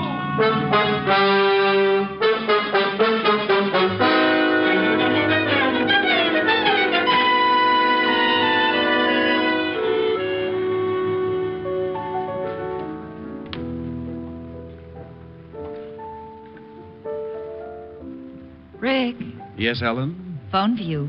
Walt. Oh, thanks, dear. Hello? Rick, I just got a report from Army Intelligence. The jewels were stolen from a collection the Germans had evidently hidden during the war. What about Mrs. Wells? She admits the whole thing. She saw her husband on a furlough a year ago, and he told her to expect word when he was ready to move. She contacted Mario Chimino for the fence. She'll probably get life. Well, that's too bad. She was the type who really could have had a good time with life. What are you doing? Looking at my beautiful girlfriend, Helen? Oh, thanks. I say hello. The lieutenant says hello, honey. Hello, Walt. Why don't you two get married? Why don't you mind your own business? Rick was just going to sing me a song, Walt. Oh, yeah? Well, leave the phone up, Helen. I'll get Otis. Otis? Yeah, Lieutenant. Come here. I want you to hear something. Go ahead, Rick. All right. Oh, Otis, listening all? Yeah, I'm listening. Well, get your nose out of my ear. Oh, sorry, Lieutenant. What song would you like to hear, Otis? You going to sing something for me? Sure, just for you. What's your favorite? Well, now, let's see. Hey, do you know... Otis. Otis, that's the song. Sure. You know, Washington at Valley Forge, cold as heck and up spoke George. Otis. Yep. Yeah. How about get out of the wheat thresher, Mother? You're going against the grain. Oh, I don't know. It's an old spiritual. Look, I got a better idea. You just listen, huh? Okay, but I still like... Otis, you're fighting me. Okay. There's a place I'd like to be, and it's back in Tennessee, where your friendly neighbors smile and say hello. It's a pleasure and a treat to meander down the street. That's why I want the whole wide world to know. I love those dear hearts and gentle people who live in my hometown, because those dear hearts and gentle people will never ever let you down. They read the good book from Friday till Monday. That's how the weekend goes. I've got a dream house I'll build there one day, with picket fence and rambling rose. I feel so welcome each time that I return, that my happy heart keeps laughing like a clown. I love the dear hearts and gentle people who live and love in my hometown. I feel so welcome each time that I return, that my happy heart keeps laughing like a clown. I love the dear hearts and gentle people who live and love in my hometown. Well, did you like that, Otis? Oh, Diamond, you're dreamy. Rick, Otis just swooned. Hi, Walt. Come here, Helen. Aren't they silly? Yes, Rick.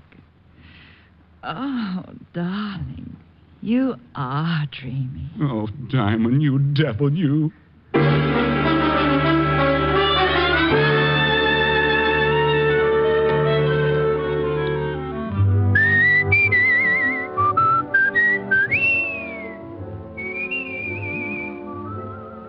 You have just heard Richard Diamond, Private Detective, starring Dick Powell. Ed Begley played Lieutenant Walt Levinson. Also in the cast were Wilms Herbert, Francis Robinson, Jack Crucian, Yvonne Patey, and Charles Seal. Music was under the direction of Frank Worth. Tonight's show was written by Blake Edwards and directed by Russell Hughes. Dick Powell currently may be seen in the motion picture version of the best-selling novel, Mrs. Mike. Two other shows for Sunday on NBC that you'll want to hear tonight are the American Album of Familiar Music and Take It or Leave It. Together, they make up 1 hour of the very best in listening pleasure for you. Baritone Thomas L. Thomas brings you the songs you love best during the 30 minutes of restful reminiscence on the American Album. And immediately following this delightful musical show, Eddie Cantor comes romping into your radio with the $64 question on Take It or Leave It.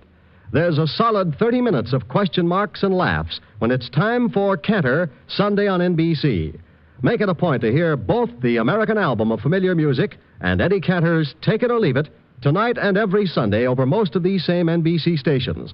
There are 2 more of NBC's great lineup of Sunday shows. This is Eddie King inviting you to be with us next Sunday at this same time, when we will again bring you Dick Powell as Richard Diamond, Private Detective.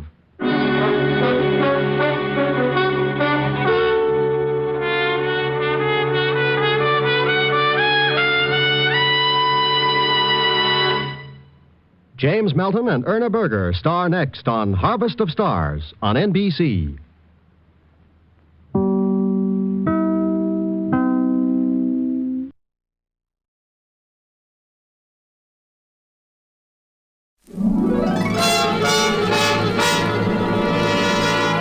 Broadway's My Beat, with Anthony Ross as Detective Danny Clover.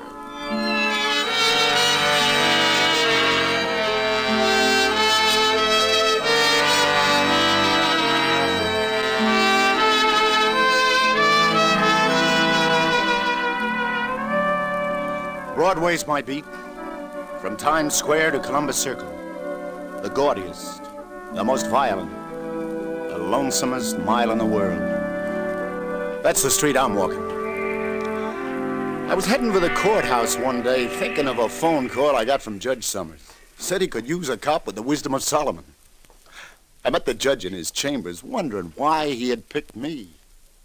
Why you, Lieutenant Clover? Huh? Because I have a problem for a cop who can think like a judge, Danny. For a cop's pay or a judge's, Your Honor? A young woman is in New York looking for her father, Danny. He disappeared 10 years ago. She's applied to Missing Persons Bureau, and she doesn't know it yet, but they've located him. They don't know what to do about it, so they've asked my advice, and I'm asking yours. Oh, I don't get it, Judge. If they found him, what's the problem? Human relations. Her father was located a prisoner in Sing Sing. Served 10 years. Tomorrow he comes out on parole. He insists that his identity be kept from his daughter, that she be told her father is dead. But, Judge, how does this... where do you or I... Where do we come in, Danny? Well, let's say through sheer sentiment. You see, I was the judge who sentenced him, and you were the arresting officer. Oh.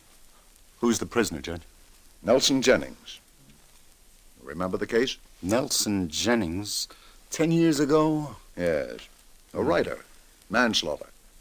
Got in a fight with a drunk at a nightclub. The drunk died of a heart attack as the result of the fight. Yeah, it comes back. He was night clubbing with his wife. A no-good stew at the next table passes an insulting remark to Mrs. Jennings. Yeah, no. Well, what guy wouldn't haul off, Judge? I always did think you gave Jennings a pretty hard ride. His victim died a pretty long death, Danny. Yeah. I'll admit, though, I may have been a bit severe then. But today, Danny, in a similar case, I suppose I would be inclined to temper justice with mercy. This daughter, Judge, who's looking for him now, you mean she actually hasn't known her father's been in the big house for 10 years? That's right.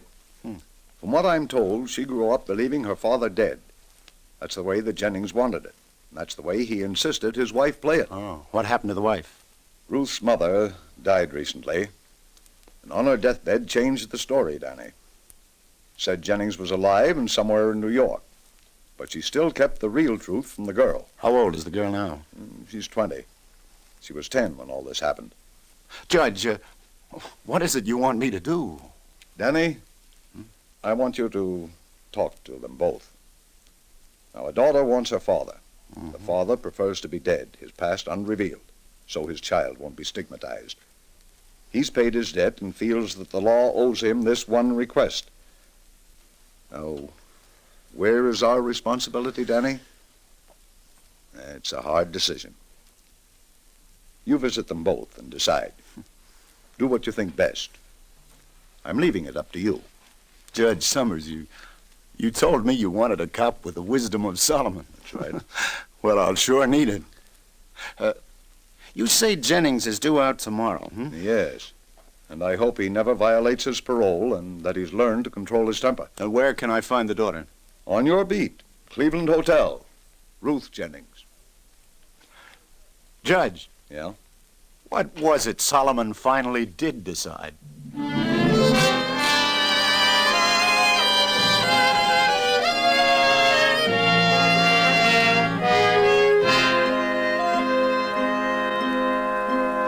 Lieutenant Clover, I beg you, let me have my way in this.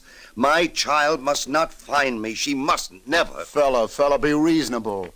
I know how you feel, but, well, after all, she came to New York to find her father. She's better off without a father like me. I won't ruin her life like I ruined her mother's. A 10-year stretch is a long time. I'm an old man now. I died for my family's sake 10 years ago. All I asked of them was that they bury me and live. And you still think that made sense? Yes. Look at my daughter now. Shortly before my wife died, she wrote me that Ruth's engaged to be married. Do you know who to? Let me tell you, Lieutenant. To young Johnny Milton, who comes from a very prominent family in Indianapolis. Do you think that could have happened if the Miltons ever knew Ruth's father was a convict? Do you think Ruth would go through with it if she knew? You win, Jennings. Lieutenant.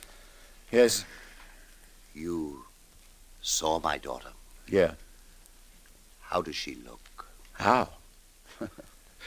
Jennings, for a guy who insists he's dead, you're darn curious. But I'll tell you anyway. In one word, sweet.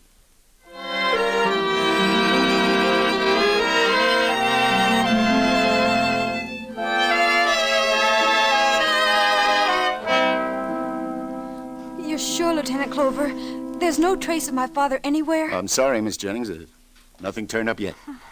But what made you think he was in New York? Oh, just a feeling. Mother used to take trips to New York. Never told me why. Left me with Grandma. And when she came back, she'd be crying. Mm-hmm. Well, then just before she died, she told me for the first time that Father wasn't dead, that he was somewhere, and that he still loved us very much. So you think your mother's trips to New York were to see him, hmm? Yes, there's some mystery about it all. Oh, Lieutenant, he's alive. Don't ask me how I know, but I know it. He's alive and he's somewhere in New York. Oh, please, please don't stop looking for him. What if I do find him, Ruth? And what if he isn't, well, everything you'd like to... I mean, that is, say that something's happened to him. Oh, Lieutenant, I'd love my dad no matter what's happened. He's my father, and well, even if he turned up with one leg... No, not in illness, I mean, but something even worse than that. What if you learned that he... Well, this couldn't happen to him, but you never can tell. What if you found out, say, that your father's been in prison? In prison? Yeah. I mean, would that make a difference? Would you prefer to return home without finding that kind of a father? Oh, of course not. I think I'd love him even more then, because he'd need me more. Oh, a father's a father. Oh, what about the man you're going to marry? What if he learned? And his folks? Maybe all your wedding... Johnny and I are in love, Lieutenant. Even if his parents would be shocked, it couldn't make any difference to him. And if it did, I'd never want to marry him because, well, then he wouldn't deserve my love. Oh, Ruth, you can't imagine how glad I am to hear you talk like that. You've got a right to know, Ruth. You mean he's alive? My father's alive? Mm-hmm. He's been in Sing Sing for the last 10 years. He got out just yesterday on parole. 10 years? Oh, poor Dad. No. Really, an accident. See, your father's no criminal, Ruth. He hit a man who insulted your mother, and the man died of a heart attack. Any real husband would have done just what your father did. You've got nothing to be ashamed of. He just got a tough break. You see, the judge... Then we'll be together. Something told me I'd see my father again. No, Ruth, I'm afraid you won't. What do you mean? Why not? He doesn't want to see you. He wants to keep playing dead. Begged me never to tell you. I promised I wouldn't. But after all these years, how can you even think of it? No, I'm going right to him. Wait. It's his life. And that's the way he wants to live it, for your welfare. But now that I'm about to get married, all the while I thought I had no mother or father to advise me. And now that I have a father, oh, if you'd only see my Johnny, give me his consent. Ruth, all I can say is that it would kill your father to know that you knew. After these 10 years, he's built it up in his mind. And you've got to humor his wish. Well, maybe someday he'll come to you on his own, but till then... How does he look, Lieutenant? Gray. Daddy, gray? Do you remember him at all? Oh, yes. How? How do you remember him? Young. Oh, if I could only see him again, if just for a moment. Lieutenant, isn't there a way somehow I can just get a glimpse of him without him knowing? Well, I don't see exactly. Oh, please, it would mean so much to me. Can't you arrange it somehow? Could be. I know the rooming house he's staying in. It's off Broadway. Please. I can look him. I've got an idea. Listen, Ruth. Now look, if you'll just do what I say, I think I can fix something.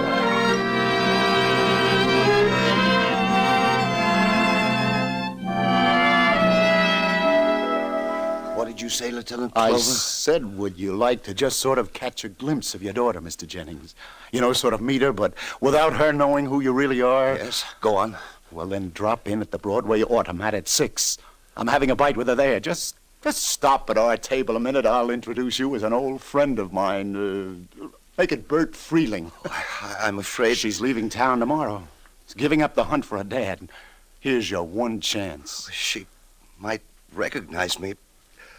But I don't think she will, do you? She was only 10 at the time. She's a young lady now. That's right, Jennings. It's been 10 long years. I have changed a lot, Lieutenant, haven't I? Yes, you've changed a lot, Mr. Jennings. So she'd never... That is, I don't see what harm if I was just to sort of bump into you two at the table for a moment and you introduced me as someone else. Exactly. I don't know. I don't think I could stand it. Let me think it over. My head's pounding. Let me think it over.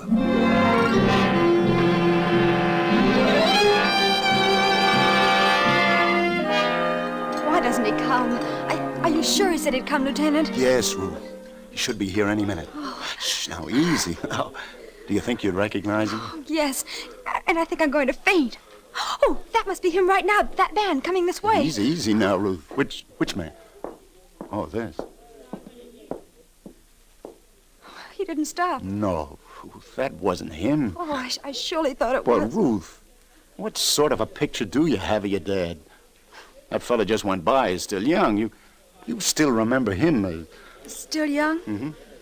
Yes, that's right. I couldn't imagine him as anything... There he is, Ruth, your dad. He's coming this way. Shh, now take hold of yourself now and play it like I said. Shh. Well, if it ain't Bird Freeling. Say hiya, Bird. Hello. Oh, come on over and join us, Bird. Well, if you two don't mind. Not at all, sir. Do join us. Well, Ruth, I want you to meet an old buddy of mine, Bird Freeling. He used to be on the force with me. This is Ruth Jennings. How do you do? How do you do? Little lady's from Indiana, Bird. Yeah, that's so. Here on a pleasure visit, miss? No, not exactly, Mr. Freeling. A visit, but... But it hasn't exactly been a pleasure, I guess she means, Bird. Oh, why not? Oh, it's just that I came to New York looking for someone, and I can't find him. Tomorrow I'm going back home. And that's that. I'd rather not talk about it, Mr. Freeling, if you don't mind. Oh, I'm sorry, Miss Jennings. She needs cheering up, Bird. I'm taking her to a nightclub this evening. Nothing fancy. Hey, wait, what are you doing tonight? Why not come along? Oh, I'm sorry, Danny, Oh, yes, Mr. Freeling, why don't you? Why not the three of us? What exactly is troubling you, Miss Jennings? Who are you looking for? Well, come along tonight, and maybe I'll tell you. Oh, why do you want me along? Well, because you're a friend of the lieutenant's, and he's been so kind to me. Because you've seen the type of gentleman that I'd like to talk to on my last night in New York. You can't back out after that now, can you, Bird? It's a date then, tonight. The three of us.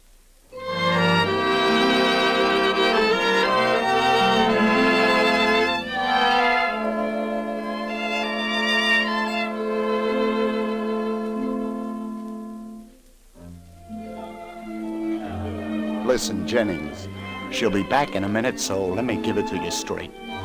Tell her who you are now. She's got a right to know.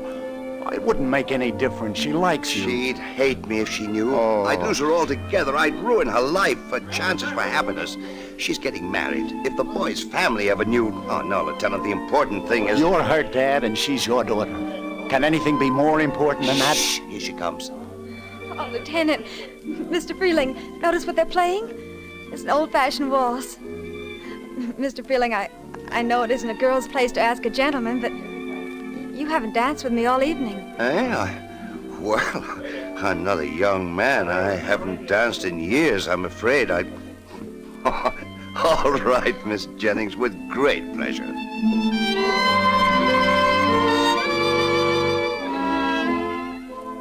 I'm so happy you came along with Lieutenant Clover tonight. Why, Ruth? Because somehow it's been so good to be with you. I somehow felt that I'd known you all my life. Ruth, Yes? I'd like to kiss you. I'd like that very much. Please do. I hope you didn't mind. I'm an old man. I could have had a daughter your age. I had a father your age. I'm sorry about your father, Ruth. I mean that story you just told me about your reason for coming to New York. What do you think my chances are of finding him someday, Mr. Freeling? From what you've told me, pretty slim. I don't think you ever will. I feel a bit faint, Mr. Freeling. I'm sorry. Please take me back to the table.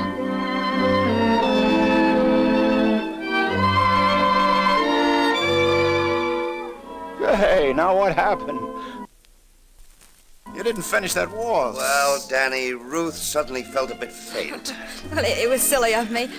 I don't know what came over me for a moment.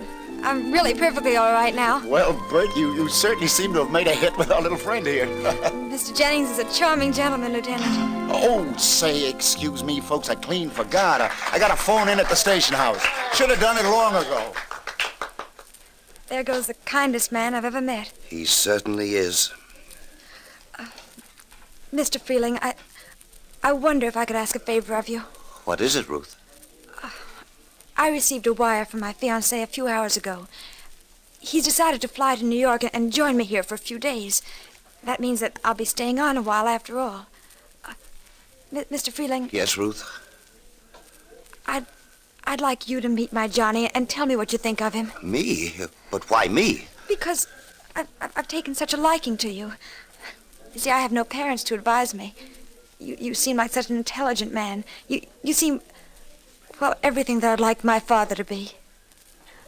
I wish you'd see my fiancé when he arrives and tell me whether you approve. Yes, but see here, I'm hardly the one to do that, Ruth. It's not my place, after all. I see. I'm sorry if I imposed. Well, not at all, Ruth. It's not that I'm not flattered. I do admire you so, the short time I've known you. Such a lovely young lady, everything I could wish a daughter of mine to be, but... But? Now, if you ask me anything else, I do wish you all the happiness in the world. And if there's anything else I could do... No, Mr. Freeling, I just wanted your opinion about the man I'm going to marry. But skip it. It's all right. Is he, this young man of yours, coming alone? That is, his folks won't be with him? Oh, he's coming alone. Oh, I see. Well, now, I'll tell you what, Ruth. Since, as you say, you have no mother or father to consult, and since it's only natural for you to want some friend whose judgment you rely on to... Then you will? Yes, I will.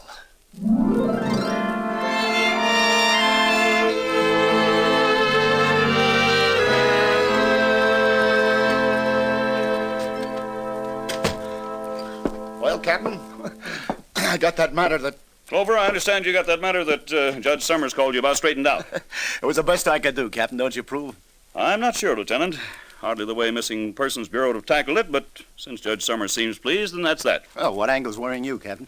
Clover, if the girl's boyfriend finds out who this Mr. Freeling is, he'll leave her flat. And if Nelson Jennings ever learns you've wised up his daughter to his real identity, against his wishes, he'll flatten you. Well, no solution could have been perfect, Captain. I believe that I found Where's her boyfriend due in town? Well, sometime this afternoon. Oh, now, look, Captain, I've made two people happy. You're still out on a limb, Clover. A girl isn't entitled to know her own father. And he isn't entitled to see his daughter after 10 long years in stir. I brought them together for a while, so what? He doesn't know she knows, and they're real pals. It was the best I could do under the circumstances, but it was something. Almost a happy ending. Clover speaking. You never guess who the pie wagon just blew in, Lieutenant? Yeah? Who, Sergeant? Friend of yours, Nelson Jennings. Nelson Jennings? Yep. Beat up a complainant named Frank Black. Booked him on assault and battery. Assault and battery? Had 5 years for violation of parole, the poor guy... Oh, no. This same thing happened 10 years ago. Now it started all over again. He'll go back to prison.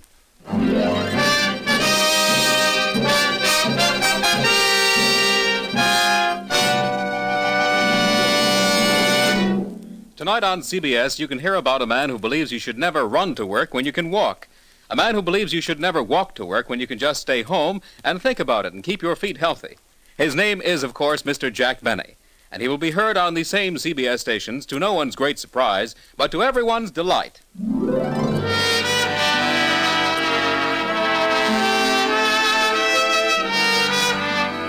And now back to Broadway Is My Beat and Lieutenant Danny Clover. Why did you do it, Jennings? Oh, leave me alone. You must have had a reason. Why? You invade a hotel room at the Cleveland, take a poke at a guest named Frank Black. He calls the police. What happened? He claims he doesn't even know you. Why did you go there? What did you have against him? Who is he? What did he ever do to you? Oh, leave me alone. Leave me alone, Lieutenant. You realize what a jam you're in? It'll mean 5 more years for parole violations. Come on, talk, Jennings. Tell me for the love of heaven, and maybe somehow I can help you. Oh, everyone's at me. Everyone wants to know, but it's no use. Talking won't help. Send me back. Send me back.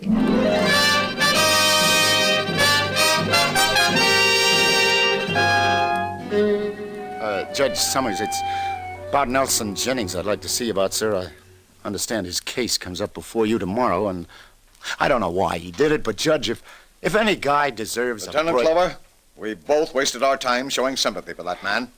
He'll never learn a lesson with that hot temper of his. But, Your Honor, if he just... 10 years, it seems, wasn't enough. And I was beginning to think I'd been too hard on him. But, Judge... No use, Danny, no use. My mind's made up. He'll get the limit this time.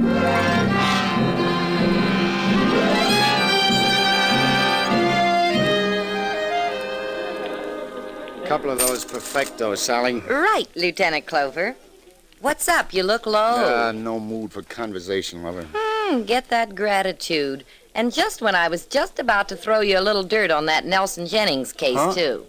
Well, then I love you very madly. Come on, give. Well, remember you were in here a little while ago asking me what do I know about a guy stopping here named Frank Black? Yeah, sure, I remember that. The guy who had Jennings arrested? Yeah? And I answered you, I didn't know anything about him. Didn't even know what he looked like. Go on. Well, when you described him to me, nothing clicked. Yeah, go on. Well, now something clicks. What? A man of that description bought a cigar off of me here yesterday, and he was very inquisitive. So? Well, I don't know whether this will help you any, Danny, or how it fits in, but, well, this guy asks me questions like, is Miss Ruth Jennings registered at this hotel? What? He did? Well, go on, Sally, I'm listening. Well, I tell him, yeah, she is. And then he says, is her father named Nelson Jennings? Naturally, I says, search me. Oh, and lover, then he I says, think I'm beginning to do a slow 2 and 2. hey, where you off to, Danny? What's up? I'll see you, lover, thanks. I gotta add it up at the station house, see if it comes out 4.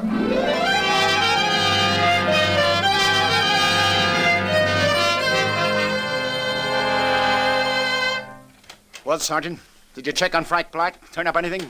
Your hunch was right, Lieutenant Clover. He ain't Frank Black. He's Frank Blakey, an ex-con released from Sing Sing at about the same time Nelson Jennings was. Yeah? Well, how about that now? And the pieces fit all right. I think I'll drop in again on friend Jennings. Yeah, I think he'll be about ready to talk to me now.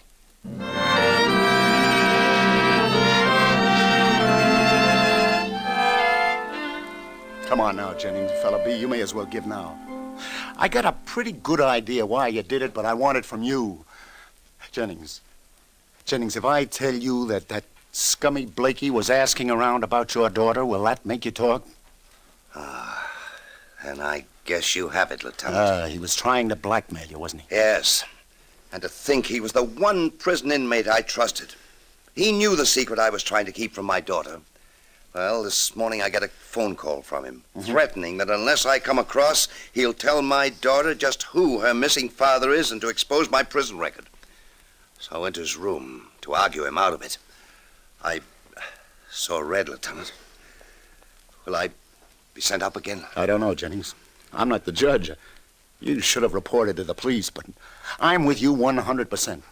I'll see that all your evidence gets in. Who knows? Maybe the judge will temper justice with mercy anyway. Keep your fingers crossed.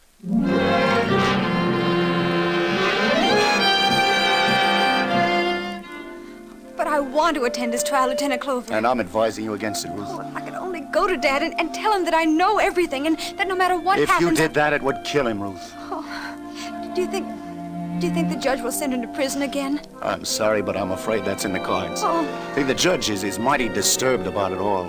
Oh, your father had plenty of provocation, but he shouldn't have taken the law into his own hands. Suppose you just wait right here and pray for a miracle.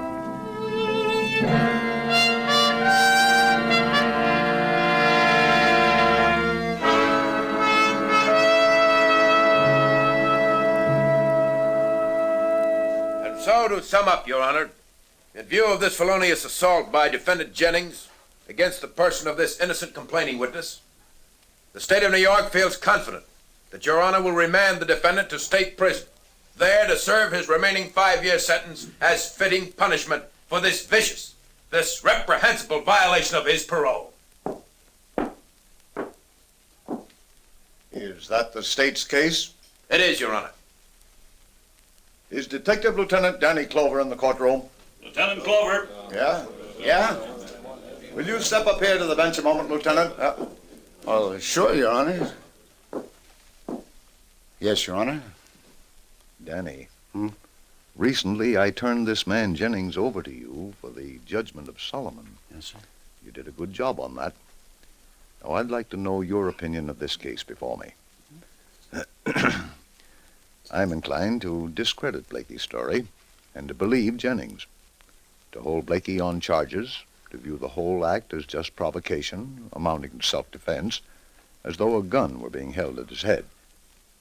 And with respect to Defendant Jennings... Yes, Your Honor.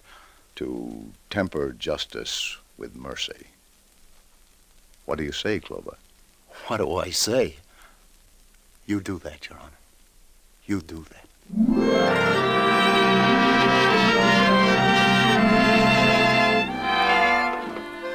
This is where he lives, Ruth. He's a free man now, like I said. He asked me to bring you here. He wants to tell you something. Lieutenant Clover, what shall I say? I mean... Shh, now just let nature take its course. Shh.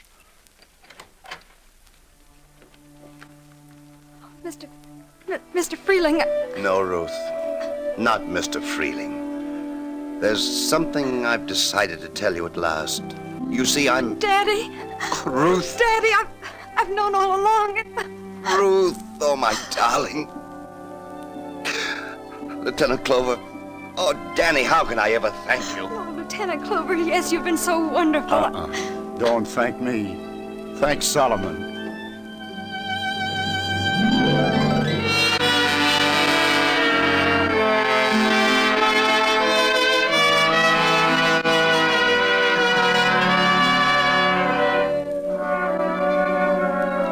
Like I said, I was betting on nature to take its course. It always has, and it always will. A warm May breeze now filtering down the side streets. Nah, you won't see May flowers growing anywhere along Broadway, but somehow other things do bloom once in a while, even here. Like, well, kindness where you least expect it. Yeah, even here along the gaudiest, the most violent, the lonesomest mile in the world. Broadway, my beat.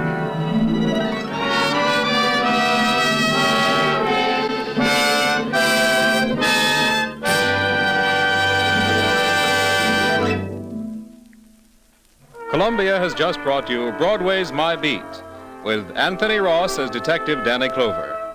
Jean Carson was Sally, Nancy Franklin was Ruth, Charles Penman was Jennings, and Julian Noah was Judge Summers. Others in the cast were Paul Luther and Art Carney. Today's broadcast was written by Joseph Roscoe, produced by John Dietz, and directed by Bruno Zerato, Jr. The musical score was composed and conducted by Robert Stringer. This is Bern Bennett speaking.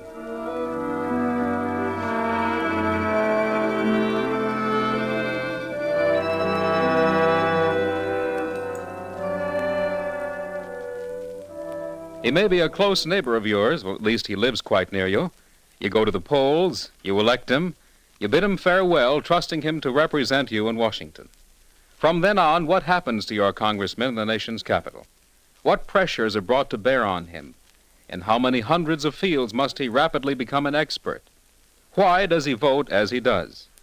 Tonight on CBS, you'll hear Ralph Bellamy, star of radio, stage, and screen, playing a typical freshman congressman in the 81st Congress.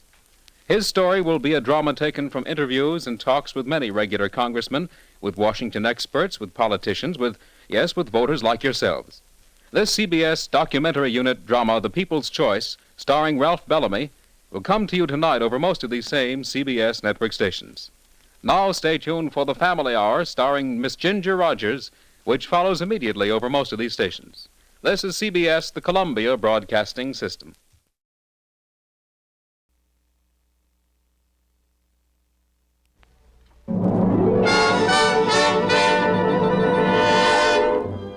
Broadway's My Beat, with Anthony Ross as Detective Danny Clover.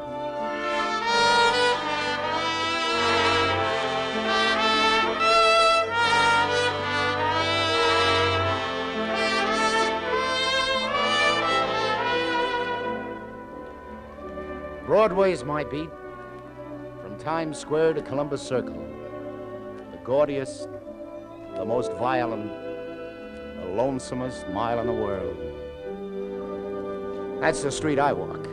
But today, trouble is waiting for me in the squad room of the 47th Street Station House. Lieutenant Clover? That's me, Well, they Danny told me. Clover. told me out front I'd find you here. You got to help me. Sure. Hey, by those tags on your shoulders, I see you two fellas are in New York for a convention. What's your trouble? Well, you see, I've never been in the big city before, and, well, I've heard about things like this happening, but I never thought it would happen to me. A girl is trying to blackmail me. Blackmail? That's right. Now, there's nothing to it, but if my wife finds out about it... Hey, wait a minute, young fella. Now, make me acquainted with you first, and then we'll listen to your troubles. Oh, my name's Peter Daly. I'm stopping at the Cleveland Hotel. Exactly 2 hours, my wife arrives in New York. Hold on. Where are you from? You sound like Kansas. No, Arkansas. That's close enough. Who's this gent with you here? I'm his friend, Lieutenant. The name is Ben Cotton. Pete asked me to come up here to the station with him, sort of moral support, poor devil. You from his hometown? Yes, sir, Little Rock. We're partners in a little business out there. We've been in New York a week now, Pete and I, attending a convention. Oh, boys. When will you out-of-towners learn how to relax in New York without getting into trouble? You attend a convention, you gotta go unconventional. Oh, sir, I don't even know that girl. She's a stranger to me. Huh? Well, then I don't get it. Just what did happen? Well, a lot of the boys, after yesterday's convention session, went down to the Hi-Hat Club, and, well, I'm standing at the bar, Lieutenant, having a drink, minding my own business. The bar was pretty crowded, and this red-headed girl takes a place next to me and asks for a light, and I give it to her. Lesson 1. When a strange girl asks you for a light, zip your wallet. Yeah, go ahead. What then? Well, a little while later, the nightclub photographer passes by, and this redhead stops her and says to her she'd like her picture taken, right there against the bar. And just as the photographer is about to snap her picture, this redhead takes my arm with a laugh to include me, you see, and, well, I was feeling pretty good, so to enter into the fun of the thing... Hello, sucker, she must have been saying under her breath. So, well, you both listened to the birdie. Yeah, and when I got back to my hotel, I thought nothing more about it. This morning, I got a phone call. From the redhead? That's right. Oh, she'd sell you the picture for a price or show it to your wife, huh? That's right. Why, she wanted $500. I don't have money like that. How'd she know you were married? Well, Lieutenant, I never told her I was married. Hardly said a word to her. What? Well, then how did she I don't know. Why, she even knew my wife was arriving in New York at 2 today. Can you beat that, Lieutenant? Go on, Daly. Well, she told me over the phone that unless I came across with the money, she'd mail that picture to my wife today. So what'd you tell her? Well, I told her I wouldn't give her a cent. Why should I pay her? Look, Lieutenant, believe me, I'm a happily married man, and I haven't done anything wrong, but what'll my wife think if she gets that picture? Daly, what's the name of that redhead and where does she live? Well, I don't know that. She didn't tell me. Well, then how did she expect you to get to her with the dough? Well, she said if I was agreeable, she'd tell me where I could leave the money, and she'd later leave the picture in the same place. But I told her nothing doing. I'd go to the police first. Then she hung up. Well, you did the right thing by coming to the police. Well, but if she sends that picture to my wife's an understanding woman, Lieutenant, but after all, if I could get my hands on that girl, I swear I'd kill her. Hey, Go on. Pick up your wife at the station, Daly, and relax. I'll drop into the Hi-Hat Club, see if that redheaded is known over there, and Daly, make sure your wife puts you on a leash.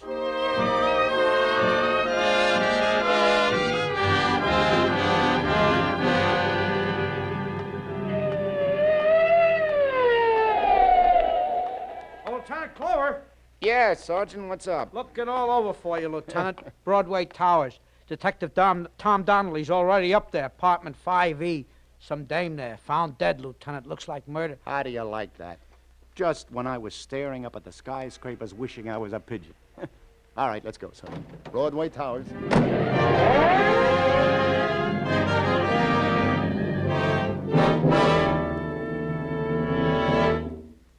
Who is she, Tom?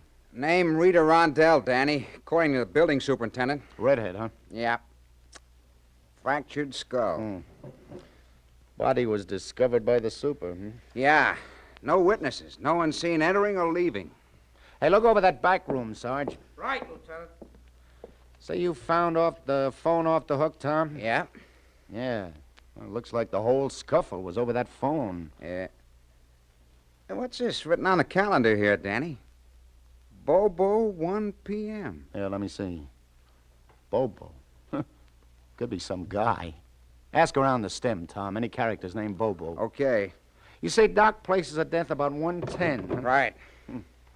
Well, whoever a visitor was, boy, they had quite a tussle. Say, Danny, look here. I found some photographs hidden in the bottom of this drawer. Take a look. Well, what do you know?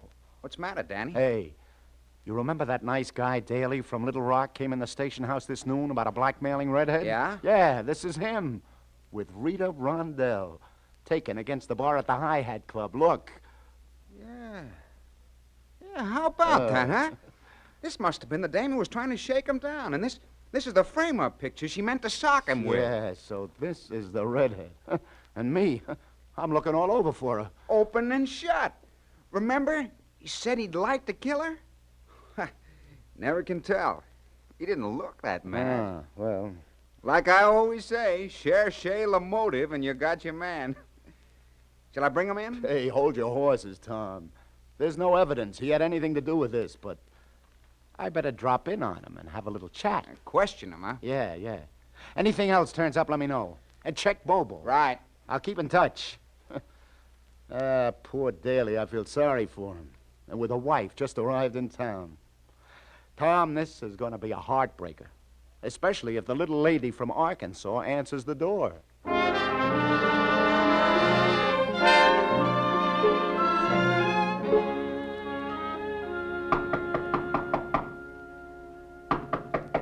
Coming. Just a moment. Mrs. Daly? Yes? Is your husband in? Why, yes. He's just lying down for a bit. Who shall I say is... Mrs. Daly, I'm Lieutenant... Well, isn't old Artie? Clean forgot our appointment, fella. Huh? Oh, darling, I want you to meet Art Smith. He was my lieutenant, 3rd Airborne. The old dog. Imagine meeting him at the convention after all these years. Yeah. Mr. Smith, just imagine. You two must be thrilled. I guess New York's a place one meets all... Be right with you, Art. I just put on my jacket now. Yeah. Okay, I'll wait. How do you like the little missus, Art?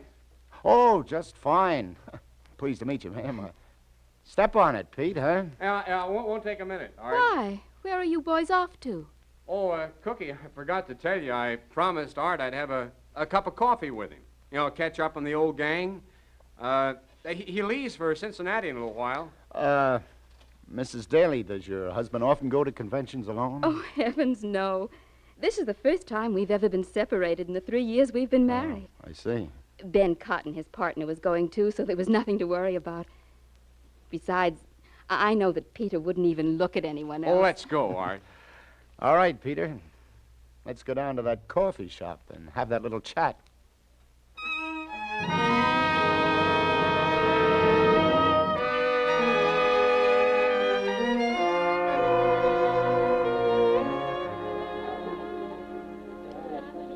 Yeah, we can talk right here in the lobby. Yeah, okay. That's one sweet wife, Daly. Yeah, you can say that again. You can see why I didn't want to let on you were a police officer. Yeah, I got it. Well, Lieutenant Clover, did you ask in that nightclub like you promised to find out if anyone knows that red-headed blackmailer? She hasn't sent that picture yet. You wouldn't be kidding me, mister, would you? What do you mean? When did you see her last, this Rita Rondell? Oh, is that her name? You found that out? Well, why, last night at that bar. You didn't go to her apartment today? At 1 o'clock, say? You know, son, if you're on the level with me, I'd be about the happiest guy on earth. What do you mean, Lieutenant? If I'm on the level? What's up? Rita's dead, son. Dead? Mm-hmm. We found that picture you were talking about in her apartment. What happened? Oh, there was a scuffle from the look of the place, and she fell against something in the struggle and fractured her skull. I don't know. Probably accidental, but there'll be a manslaughter rap for somebody. My gosh. Well, who do you suppose? Daly, right now, I don't have any idea, but my men are going over that apartment, inch by inch, police routine. I'll get a report just as soon as I call headquarters, but before I put in that call, were you or were you not in Rita Rondell's apartment? No. Well, I told you before I didn't even know where she lived. Good. Come on, now let's walk over here to the phone. I'll call headquarters, and if nothing else turned up, you can go back upstairs to your wife. Yeah, she'll think it's funny, my leaving her to talk with you so soon after she gets to New York. Yeah, you wait outside the booth, will you? I'll only be a minute.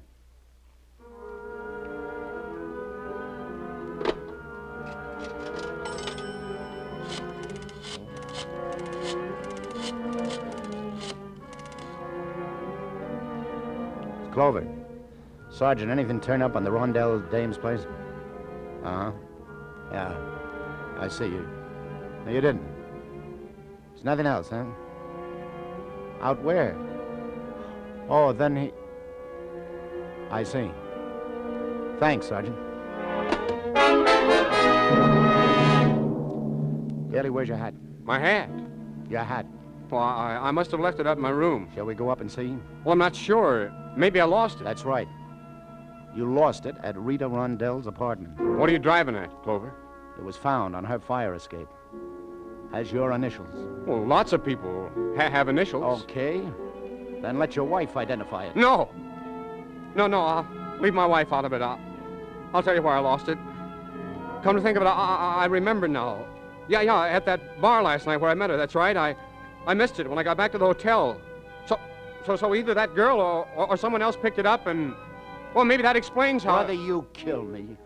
You were wearing that hat in the station house this noon. I'm sorry, Daly. I'll have to take you to headquarters. I'm charging you with manslaughter.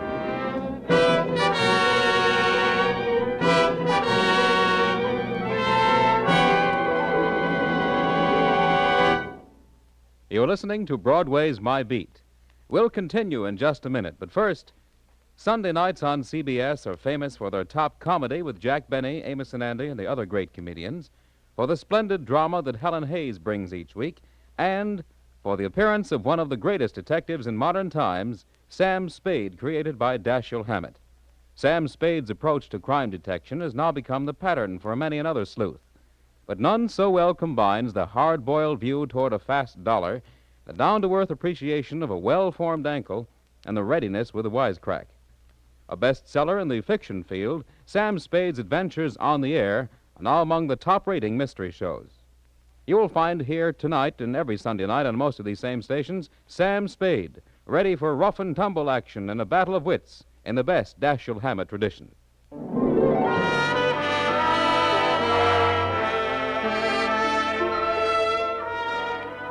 And now back to the 16th Precinct and Detective Danny Clover.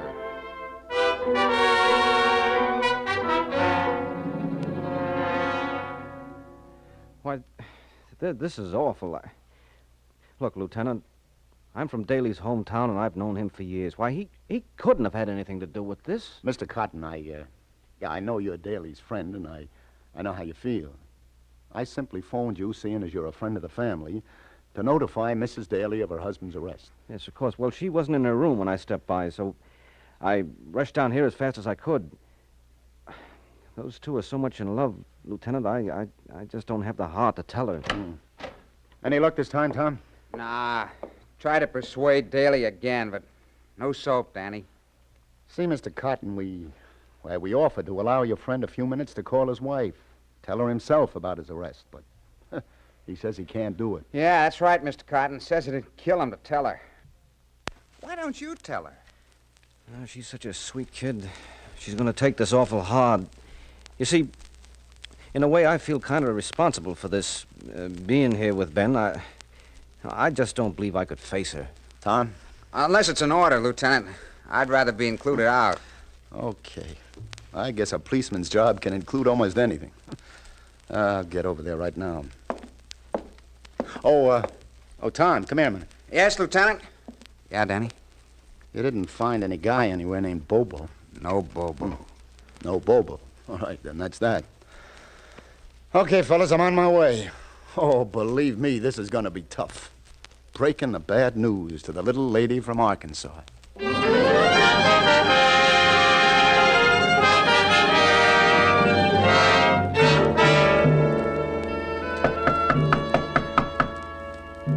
I'm coming, Peter. Peter, Oh, why, it's you, Mr. Smith. Where'd you two boys get lost? Where's Peter? Isn't he with you? No. No, Mrs. Daly. Say, let's go inside. I want to talk to you. But I don't understand, Mr. Smith. Where is Pete? Well, the fact is, Mrs. Daly... Where, for goodness sake? Well, I mean, the fact is, Mrs. Daly, I'm not... I looked downstairs for you two and couldn't find you anywhere. And now you come back alone and... Do tell me, you frightened me. Has something happened to him? Mr. Smith, I thought you had to catch a Well, train. now, you see, that's just what I wanted to explain, Mrs. Daly. Oh, I get it now.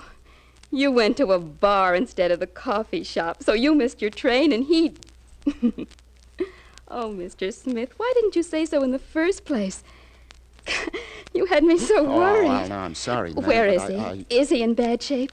Well, you he- just bring him back here, no matter what condition he's in, and I'll take care of him. Maybe some coffee would help. Do you hear me, Mr. Smith? Mr. Smith? Mrs. Daly, I'm not Mr. Smith. What? You're not? It was all just an act. I'm sorry. I mean, your husband called me that when I came in before, and, well, I played along. An act? What in heaven's name are you talking about? Then who are you? Detective Lieutenant Danny Clover, ma'am, of the 16th Precinct. Your husband... Oh, now, wait a minute.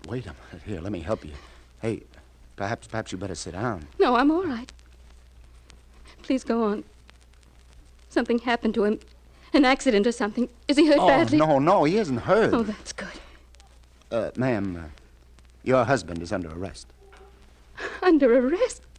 Peter?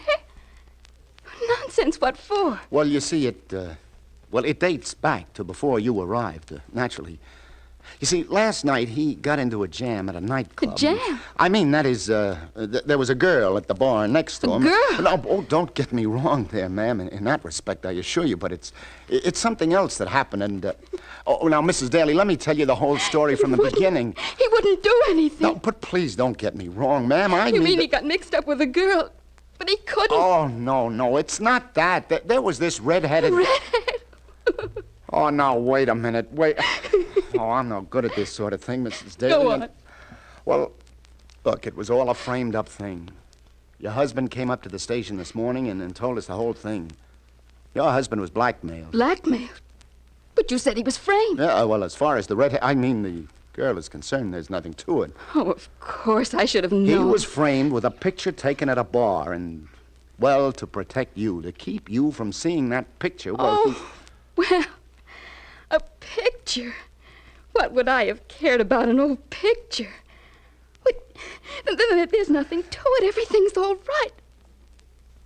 But you said Peter was arrested. Well, you see, ma'am, to keep you from seeing that picture, I figure maybe he went up to that girl's room and there was a little fight or a struggle or something, and this girl fell. Oh, she's hurt. She's dead. Dead? She's dead? Oh, no, he didn't mean to, well, it's a charge we call manslaughter. Manslaughter? He didn't. He couldn't have killed anyone. Does he say he didn't? Yes, ma'am. He denies he was even in her apartment, but you see, there's some evidence. Then I believe him. And you've got to believe him, Lieutenant.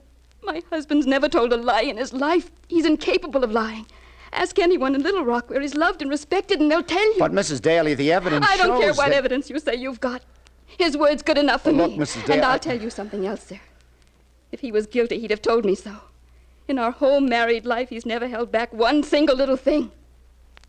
Lieutenant, my husband didn't kill that girl. And if he says so, he was never even up in her apartment. Well, ma'am, I'm glad to hear you talk like that. I was pretty sold your husband was holding out on me, but maybe there's a chance he was telling the truth.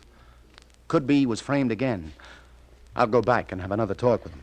I'll be praying, Lieutenant. Yeah, Mrs. Daly. You do that.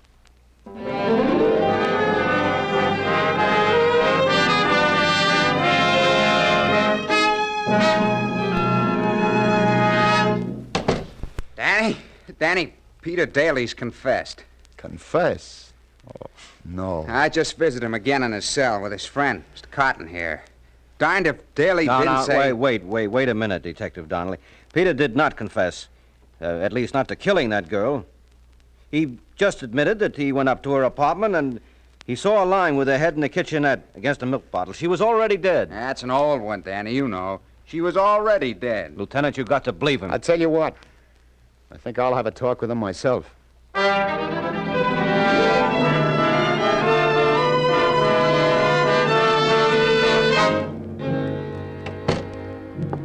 Hello, Daly. They told you, Lieutenant Clover? Yeah. Yeah, so you were holding out on me. You were in that Rondell Dane's apartment. Oh, I I was afraid to admit. You know, you should have told me everything right from the beginning. Well, after I left here this morning, I stopped back at the hotel, and she called me again. Said she had settled for $25. So I figured it'd be worth that much to get the thing over with. I didn't tell you about it because I was afraid it'd get in the paper. It'll make the papers now, all right. Go on. Well, she gave me her address. I went up there, and the door was partly open.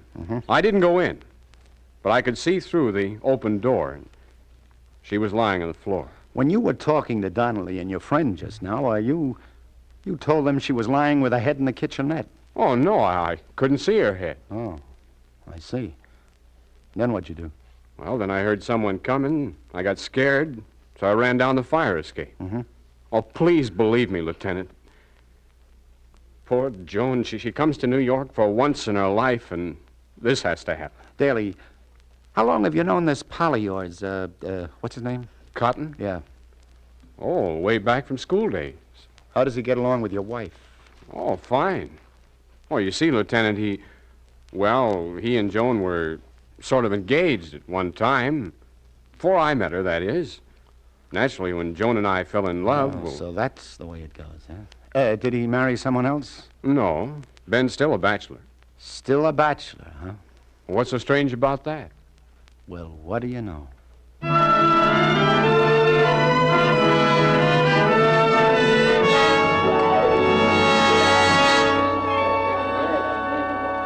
Lieutenant Clover, you back again? This is the third time today. What gives? Like this, like that.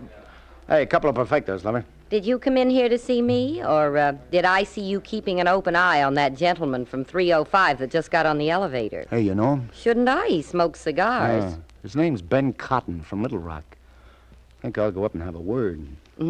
Give Bobo my best. You know, for an out-of-towner, the tips he hands out... Oh. Bobo, did you say? Yeah, Bobo.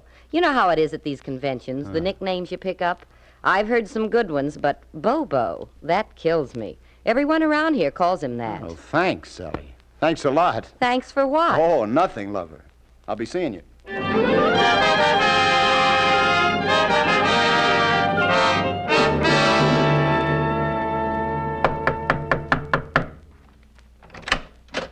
Oh, why, Lieutenant Clover. What's the matter, Mr. Cotton? You going somewhere? Why? What do you... I see your suitcase is all packed there on the bed. Oh, yes, Lieutenant. Yeah, I'm going back home. Bobo. A note on Rita Rondell's calendar.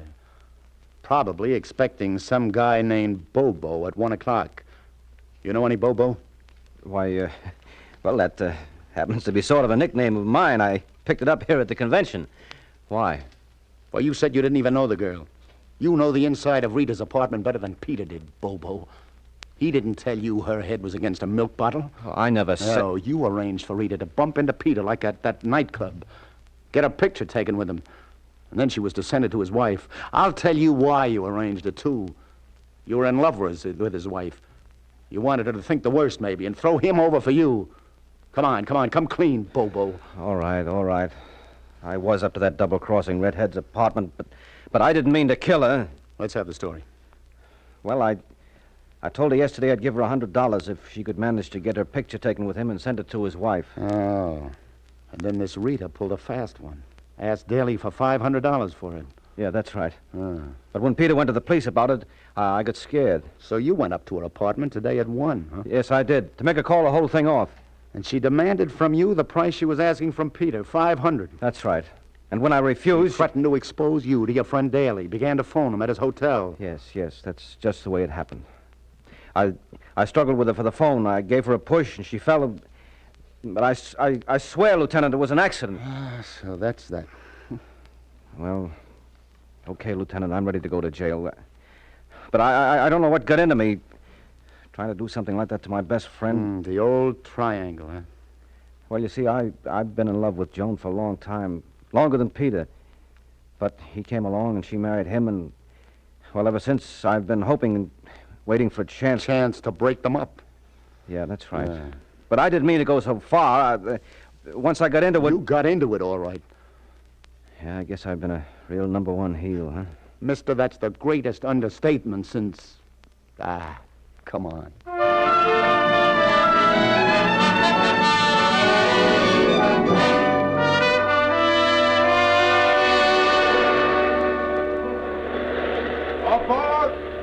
That's us, Joan. All right, Peter.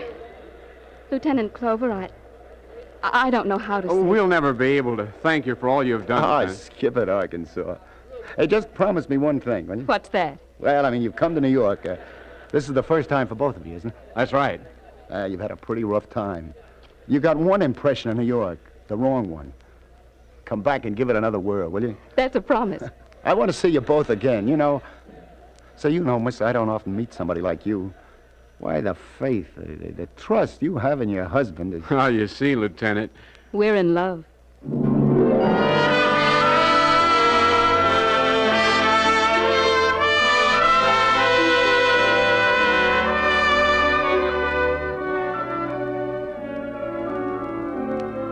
It's getting late now. 1 million lights have gone out. But I'm thinking about people. On Broadway, in Arkansas, good, bad. They get into trouble here like everywhere else. Only maybe here it's just a little bit easier. On the gaudiest, the most violent, the lonesomest mile in the world. Broadway, my beat.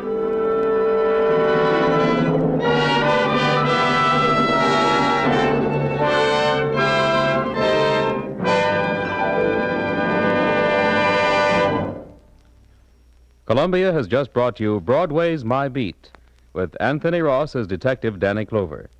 Gene Carson was Sally. John Forsythe was Tom.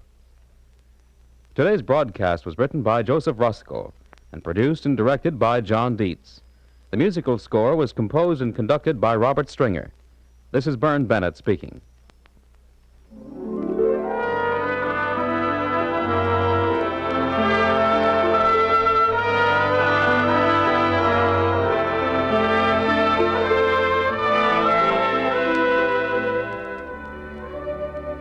In just a moment, CBS begins the presentation of its 10 great Sunday evening entertainments.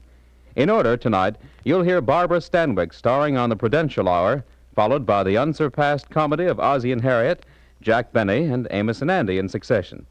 Sam Spade takes over next, and then on to Lum and Abner's delightful Jot 'em Down store in Pine Ridge, Arkansas.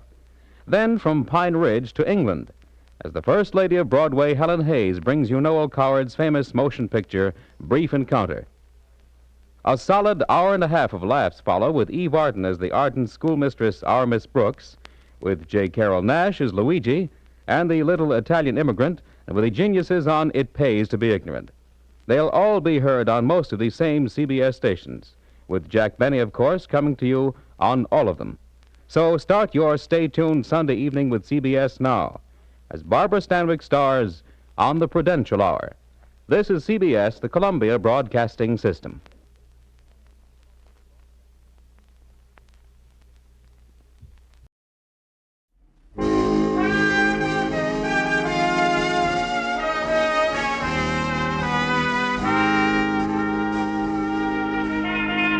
Broadway's My Beat, from Times Square to Columbus Circle, the gaudiest, the most violent, the lonesomest mile in the world. Broadway's My Beat, with Larry Thor as Detective Danny Clover.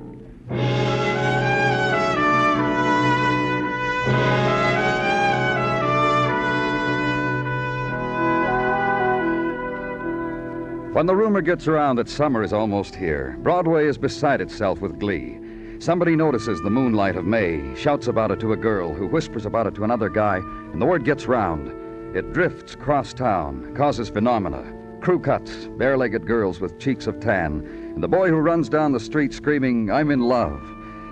It's the time to turn on the dream, cotton candy and carnival time, bleachers and hot dog with everything time. It's happened. It's started. The lazy days are here again.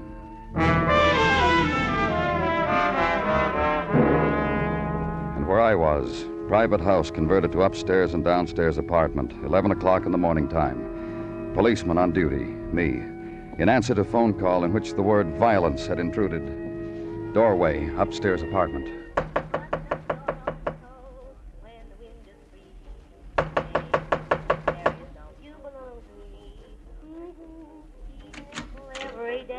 You the police?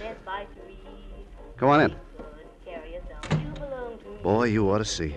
You ought to see what's in this joint. Your name Adams? You're the man who... Yeah, sure. Now listen to that. You remember when Whiteman recorded that? Yeah, you know what I was doing then? Well, what'd you do that for? You called. You said there was an attempted murder here. Yeah, well, I wanted you to observe the kind of joint you're in, that's all. You think that's the only record like it? No, hundreds of them. Whiteman, Helen Kane, Columbo, Early Crosby. You got carried away with it and thought to call homicide, huh? Hey, come on. In here. Have an attempted homicide. She's been shot, hasn't she? No gun around, I look. Yeah. Okay, Mr. Adams, tell me about it. Oh, I wasn't supposed to be here. Oh? Well, downstairs is for rent. The agent said look at the downstairs apartment, not the upstairs one, as he shook his finger, which is all he had to do. I'm Naughty, the curious Adams. You broke in here? Door was open. I wanted in, that's all. Oh, you try to book me for something in that line, I'll just yell mistake, that's all. Got bum directions from the rental agent. You know this woman on the bed? Well, if she's the gal in this picture posing with Rudolph Valentino, I'm inclined to think yeah. Here, hold this picture close to her. You've been busy waiting for me, haven't you, Mr. Adams? Yeah, well, I'm also Naughty the Fidgety Adams. Lots around here to be fidgety about, huh? Old Harvard pennants, raccoon coat, drawings, junk. I figure this dame had her moments around 1928, wouldn't you say? And the picture. It's her, all right. About 20 years younger. More? Go on, read the description there. To Barbara Hunt, what a wonderful dancer signed, Rudolph Valentino. Go on, read it. You just read it, Mr. Adams. How about the man who sent you to this place?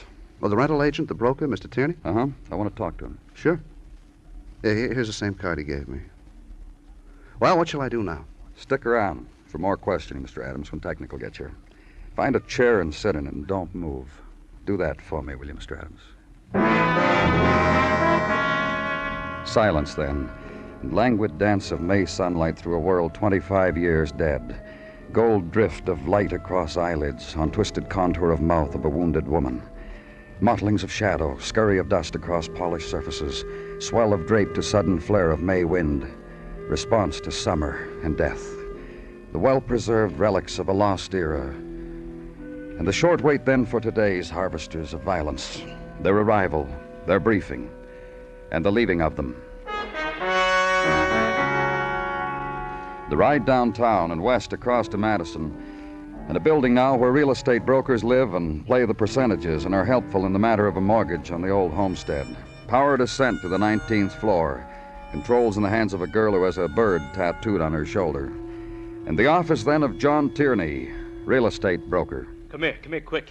Huh? You'll miss it, fella. Miss what, Mr. Tierney? What goes in the office across the street every morning, this time right on the nose. Yeah, cry a little fella, you missed it. Every morning on the nose. Now we can talk, Mr. Tierney? Oh, absolutely, fella. You got a thing in mind? A house on East 60th with an upstairs apartment. A woman there named Barbara Hunt. Oh, that's all right. She owns the place. You're interested in a downstairs apartment? I can make you a good deal, fella. You interested? We found her upstairs, wounded. You don't say. She's dying. We're calling it attempted murder. If you're a fella calls it that, then you're a fella who's... That's right. Police. Danny Clover. Pleasure, Mr. Clover. Believe me, a pleasure. She was found there by a man you sent to look at the place. He called it in. Oh, sure, that Mr. Adams. He was interested in a short-term lease on the classy side, rent no object. I figured Mrs. Hunt was just a... Hey, I told that Mr. Adams very plain not to enter the upstairs apartment. He wasn't supposed to go... He did, and he found a dying woman. Anything you want to tell me about her, Mr. Tierney? Barbara? Very nice person. Very lovely woman. She owned that house? In her own name. Maybe a year ago, she canned me to handle it downstairs for her. I figured good deal. Pretty house, very pretty decorated, thoughtful rental price. Good deal, I figured. Only it hasn't worked out that way. You'll tell me about it, huh? Well, there have been maybe 3 broken leases already in the period of a year. Nobody stayed there more than 3-4 months. From a good deal into a dull headache. Why? You say she's dying? Uh-huh. Well, that upstairs apartment, that was hers. No tenant was allowed in it, no one except her. She had a key, separate entrance, one of the conditions of the lease. And that's why the tenants didn't stay long, that's what you're trying to say? Well, the lady's dying, you said. I think I better not say anything about Barbara, why people left her house. I think maybe that's a matter better handled by her husband. Look, her husband, Nicky Hunt. I'll give you his address. He'll tell you better why things happened to his wife. Uh-huh, Nicky, not me. Look, I can take you. Yeah, I know. You can take me. And still it won't be me. That's the way it is, Mr. Clover.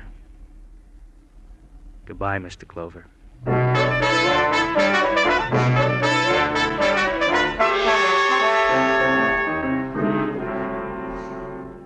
Cop. Look, Mr. Hunt, you don't have to make the pose for me. You did it a couple of minutes ago, and I remembered who you were. Cop. Bad news, cop. Every time. They come knocking, they come asking, always every time. Bad news. How else you want me to tell you? Your wife might die. Maybe you know a better way of saying it. Gentler. You were always a gentleman. I remember reading about it. Yeah, there were cops then, too, 20 years ago, 30. Same way of standing like you and talking. Looking down at you. Help me get up. Hand me that cane. Here. Now you know what's become of Nick Hunt. Who'd? Would you like to hear how the... No. After they nearly shot off my leg 22 years ago, I sold the story to the newspapers. I got 10 G's to tell the public how the gangster's bullets and a woman's true love sent me into retirement, and you don't want to hear for nothing? Hand me that suit coat. You won't need a coat. It's too warm. I'm going to pay a call on my wife, am I not? I got respect. Should I cry for her in my shirt sleeves? I'm sorry. Hand it to me. Here, I'll help you with it. All these years with Barbara. With my wife, Barbara. What's happened to the thug who almost owned a half of a city? What was your wife doing in that apartment, Nick? She kept Young there. I don't understand. Neither do I. But what did you mean when you said she kept... She built the old years around her, that's all. The pictures, the music. You were there, you saw. She had a place for her memories. She took time off to slow down and live with them. For days sometimes. She left you alone these times? I didn't mind. I can get along without crawling. Want me to show you? No. Barbara always came home younger. I'm not young, you can imagine. More about your wife, Nick. What about her friends? There's one from the old days, Billy. Billy Scott. You ever hear the name? No. 1927, you'd have heard it. She lives near here, the Glendon Apartments. You talk to her, huh? I'm gonna try to talk to my wife.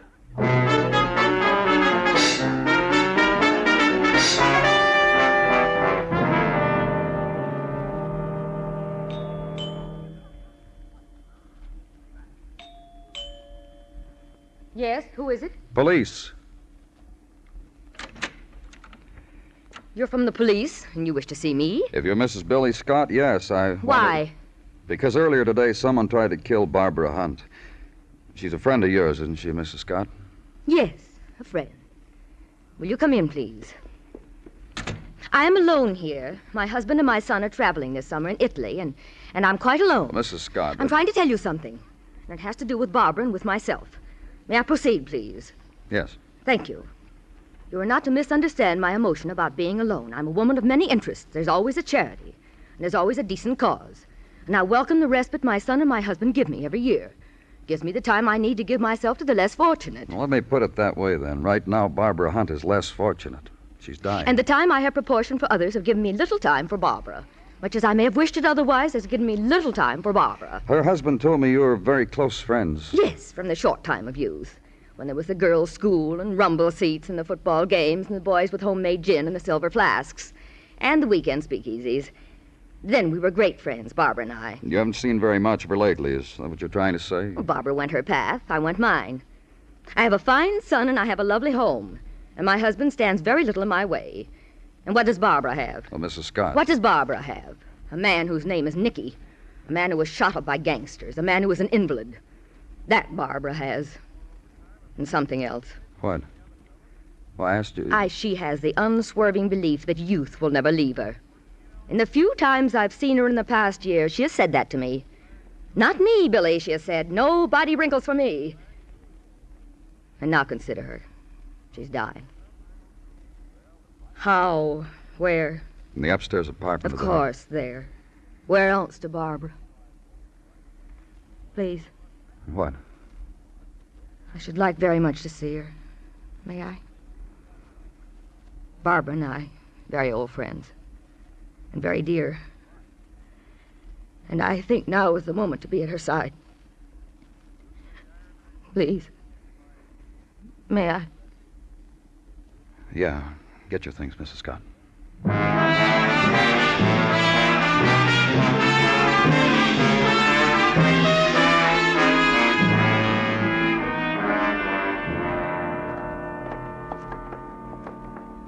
And I won't believe this has happened, Mr. Clover. If you know Barbara Hunt, if you This know is what... her room, Mrs. Scott, in here. Dr. Sinsky? A couple of minutes ago. Say, Danny. Yeah. Her husband by the bed. Isn't he Nicky Hunt, the old gangster? Uh-huh. Imagine that. Nick? Nicky? Yeah. Yeah, what do you want, Billy? Don't cry. Just don't cry. She wouldn't want you to. Oh, listen, Billy. Look at her. So young. The way she looks, Nicky, she must have died very happy. Young, the way she wanted to. And I mustn't cry either. I envy her so.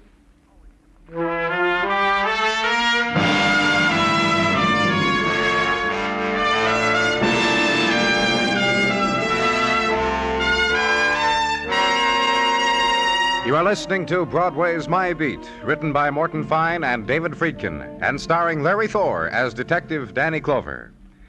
Later tonight on most of these stations, CBS Radio invites you to adventure with Tarzan, Lord of the Jungle.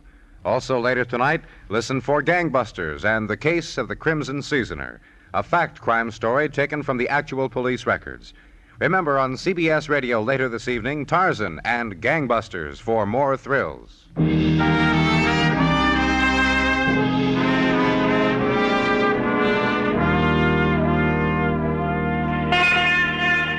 The morning sun strikes summer into Broadway's pavements, and splinters of light attend the early walk of May women, and on them the lingerings of night perfume. So morning, and time to lean against the slow warming stone, light the cigarette, flip the coin, make odds on how promises will run later this day. And wide field of choice, the new entries from out of town, in non-crushable linen, and hands in gloves white as the morning, and heels high-stepping. So clock the rhythms, make the picks, run to a phone and play it across the board. By fall of night, one of them may come in. And at headquarters, the opening event of the day, Sergeant Gino Tartaglia. Good morning to you, Gino. And to you, Danny, likewise. If anyone here is keeping you up, Gino, why just... Put it down to overindulgence. What? One sip too many from that ever-loving joy cup. 2 glasses of wine last night, Gino? Whilst trying to recreate a memory. Gino... A memory brought upon me by the incident of the murder of Barbara Hunt. Her dying made you... Only after the boys in the locker room last evening, before going home, started kicking the item around. How she was found, where she was found, the decorations, the old-type gramophone records in her place, her husband, Nicky Hunt, a hoodlum of yesteryear. And finally, I came up with a contribution. You want to contribute it to me, too, Gino? Memories, Danny.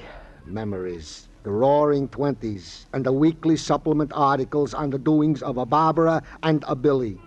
Bathtubs filled with champagne, drunks hanging by the heels from penthouses, wine and satin slippers, the wail of soprano saxophones. You said Barbara and Billy. The same Barbara? I was going to make a point to go to the main branch public library, Danny, to research if the same Barbara. Also, if the same Mrs. Billy Scott. I remember the article. Barbara and Billy in large red letters. A high-heeled foot peeking out from a bathtub. On my youth, it made such an impression. Anything else? Anything else is a list of 3 names. Former tenants in the lower apartment of the house of Mrs. Barbara Hunt. Mr. and Mrs. Purdy, a Mr. Ralph Madison, a Jeffrey Sinclair. List obtained by Muggavan from the real estate... Muggavan obtained their present addresses, too? No slop shot. Danny. Herewith they are. Thanks. Squad car, Gino. Ordered and waiting. Isn't it funny how I remembered all that, eh, Danny?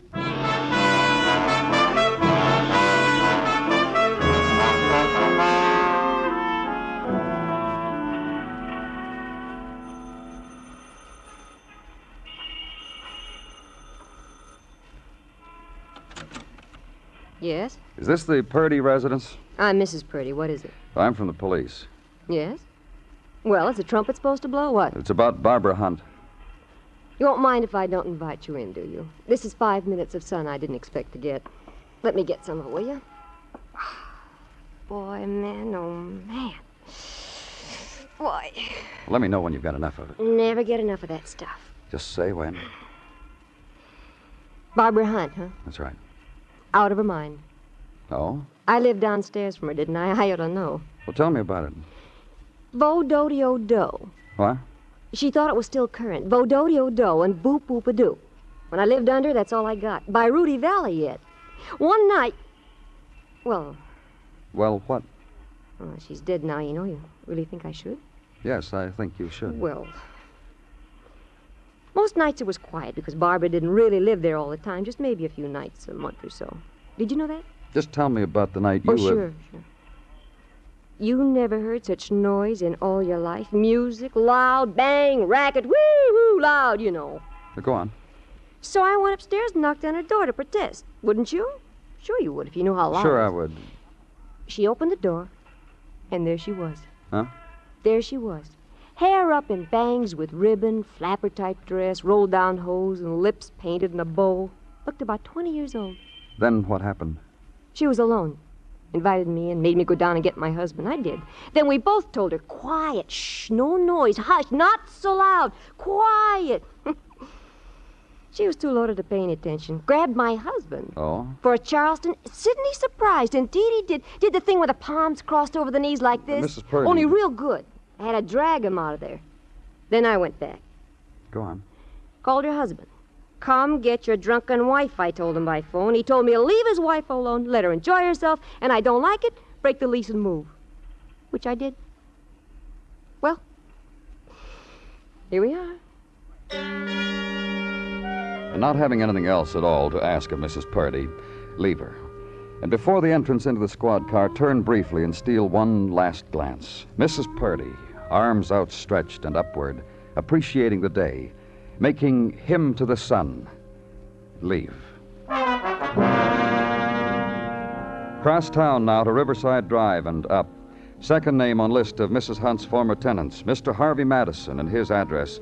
And be told by a young lady in gingham and mint julep that Harvey is to the tennis matches, and didn't I think that was crazy? Mean, too. No, sir, she didn't even know Harvey when he lived at that other place, so she couldn't give any information at all. And take the wilted hand she offers you and replace it on her julep, which somehow made her stumble, made her curtsy, made her wave farewell. Third name now, and address, a little further uptown, 93rd Street, brownstone and door knocker of brass lion. Hello. It's Danny Clover. Please, come in. Thanks. You're Mr. Madison? Jeffrey Madison. Mr. Madison... And that over there on the windowsill reading the Penny Dreadful is my brother, Bobby. Twin brother. People, girls have trouble knowing which is which. Bobby, do something to let Danny Clover know that you know he's here. There. He knows you're here. Oh, but it was me you wanted to see, wasn't it? Uh-huh. You're absolutely certain? Me, not my twin. A while back, you rented an apartment from Barbara Hunt. You're Danny Clover. Mm-hmm. Danny Clover who? Police. That's why you came right out first thing and said Barbara to me. That's why. She's dead. Yes. What about Barbara Hunt? Bubbly. Loads of fun. 40-ish, but very bubbly. You rented the apartment from her and... Bobby and I. Bobby and you. And you got to know Mrs. Hunt and... And we were often invited to her place upstairs, and there... There what? We'll show you. Bobby, will you put on that record? You know the one I mean, and do that... Look, You wanted to know what, didn't you? Well, Bobby's going to show you. There. The way Bobby's dancing. That's what they did. Oh, nice, Bobby. Very smooth-a-reeny. She invited you upstairs so Bobby could dance with her, is that it? Drink bathtub gin in Charleston and Maxie. Bobby's very good at those routines. Why, Barbara often said of him that he was like Valentino, sleek and dangerous. What did you do while your twin was dancing, Why, Jeffrey? Barbara even had a pair of gaucho pants made especially for Bobby and a Spanish hat and one of those I asked long... you something, Jeffrey. You asked what I was doing while Bobby and Barbara danced. You see, my interest hasn't wandered one bit. You gonna tell me? Of course. I danced, too. With who? For Bobby, gay Barbara. For me, an old thing, 45-ish, old and cold. A rather dignified specimen of glacial ice. Who? She said, Billy. Call me Billy Bird, sweetums. Which I did, hating myself all the while. You can stop dancing, Bobby. Danny Clover has to go now.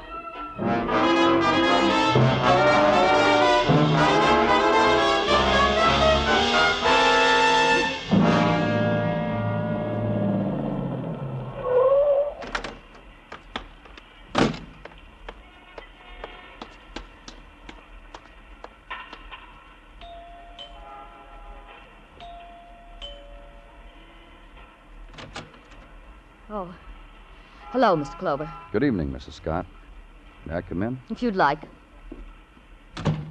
Now, what do you want? Who is it, Billy?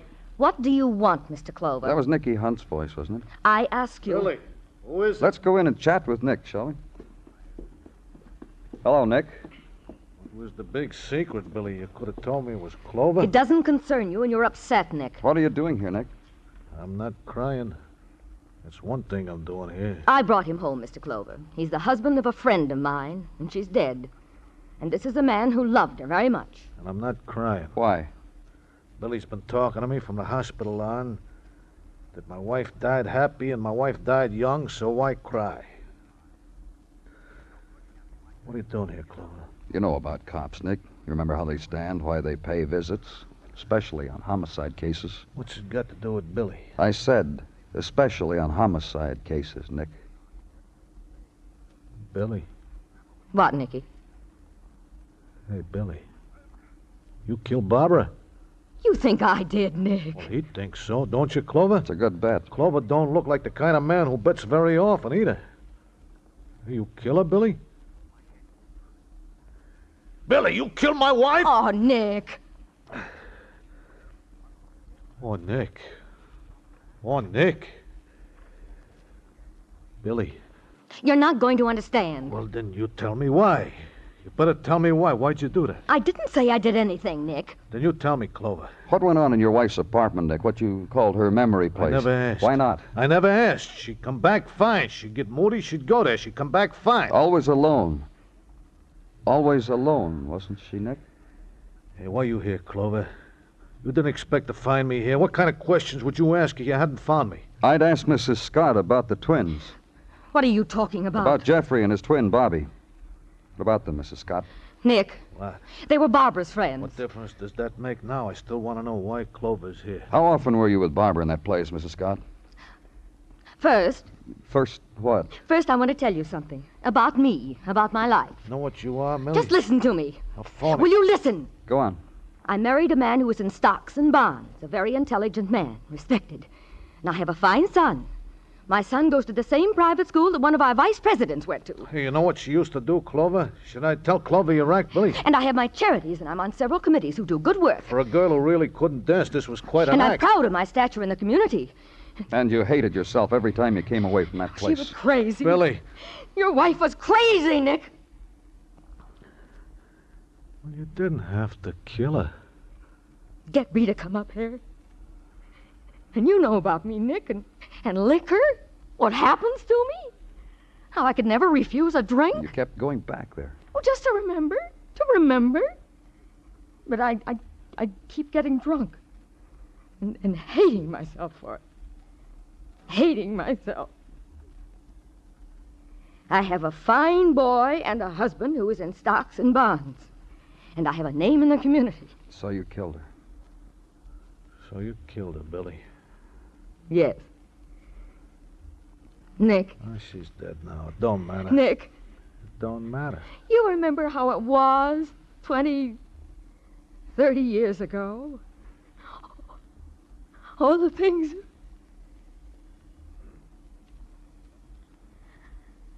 I want a drink. Let's go, Mrs. I want a drink! I want a drink! I want a drink! Oh, Nicky. I'm sorry, Nicky. Of course, let's go, Mr. Clover.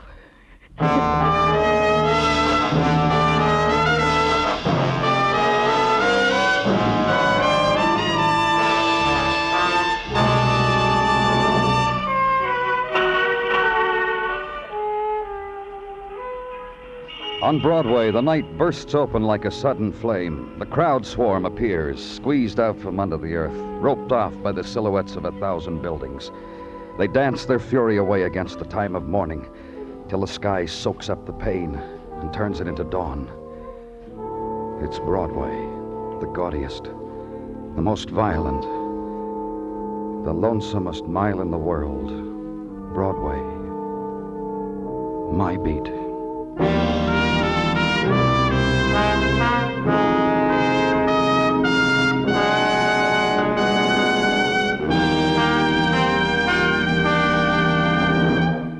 Broadway Is My Beat stars Larry Thor as Detective Danny Clover, with Charles Calvert as Tartaglia and Jack Crucian as Muggavan. The program is produced and directed by Elliott Lewis, with musical score composed and conducted by Alexander Courage. In tonight's story, Lorene Tuttle was heard as Billy and Sheldon Leonard as Nick. Featured in the cast were Hy Everback, Marion Richmond, and George Neese. Bill Anders speaking. All aboard for Chicago, Philadelphia, Los Angeles, Detroit, Baltimore, Cleveland, St. Louis, Washington, and Boston. 9 of the 10 biggest cities in the United States. And yet more people listen to Jack Benny on radio every week than the total of their combined populations. Like to move in on them? Take the radio special.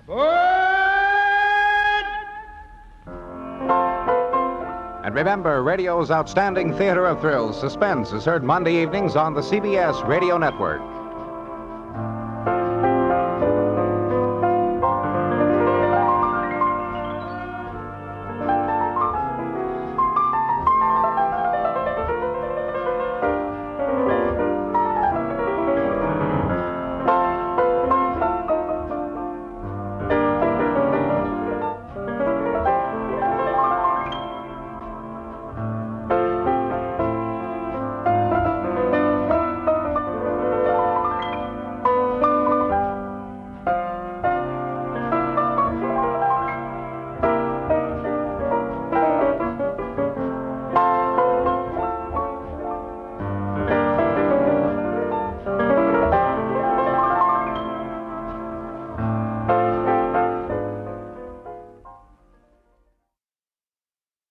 We delay the start of our scheduled program to bring you a bulletin from CBS News. Washington. The State Department has issued a statement in response to the proposal by Jacob Malik, the Soviet delegate to the United Nations, for a ceasefire in Korea. The State Department said that if Malik's proposal is more than propaganda, adequate means for discussion and end to the conflict are available. The State Department said we are ready to play our part. This bulletin has come to you from CBS News. We now resume our regular program.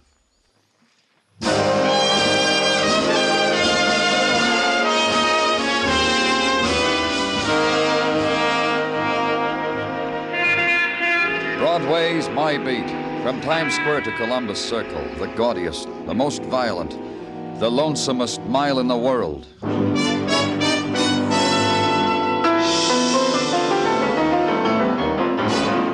Broadway Is My Beat, with Larry Thor as Detective Danny Clover.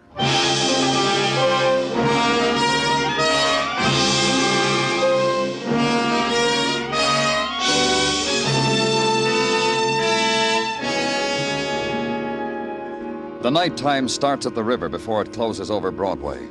A wind drifts in with the moistened shadows, flings them into the street, flattens them against the gutter, picks a man waiting for a bus, and wraps darkness around him. And a light comes on, and another, and down the street there where the crowd is gathered against the traffic signal, high above them a neon sputters, flames. The spectaculars dance. Somebody runs into the street and yells, "Come on," and everybody does. Night has come to Broadway.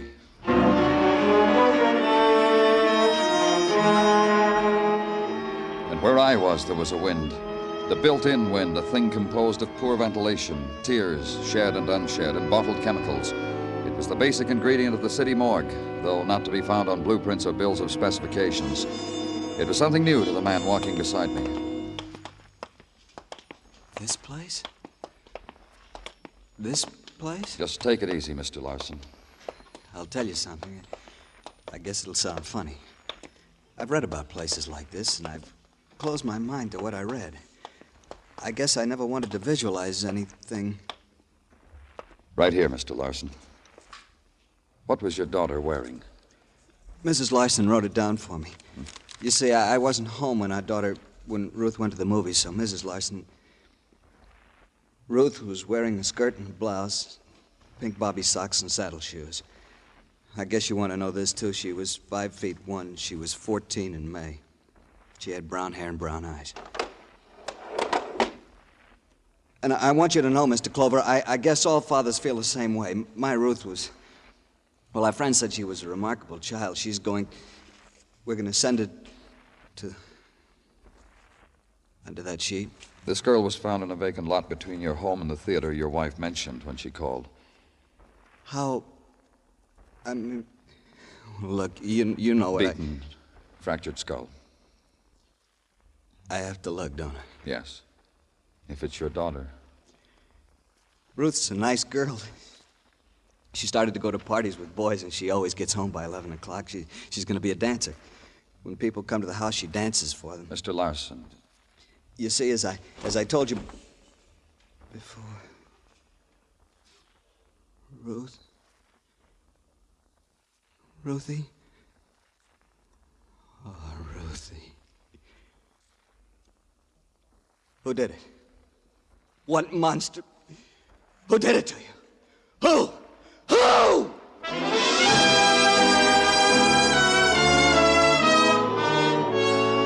The fury took over. The man, trembling with it, shivering with it, scurried from wall to wall, enraged at the wound the death of his child had clawed across his heart, torn inside his throat. The helpless, futile rage of the animal whose small range of understanding has been kicked, beaten, thrown against the barbed wall of violence. Not once more did he look at his child. Now try only to wipe out the memory, try to strangle the long-ago laughter and sobs that the child had let echo through him. And finally, the collapse, the heap on the concrete floor. And you call quietly to the officer on duty to help you lift the man, carry him to a place where he can sleep away the fury of his dead.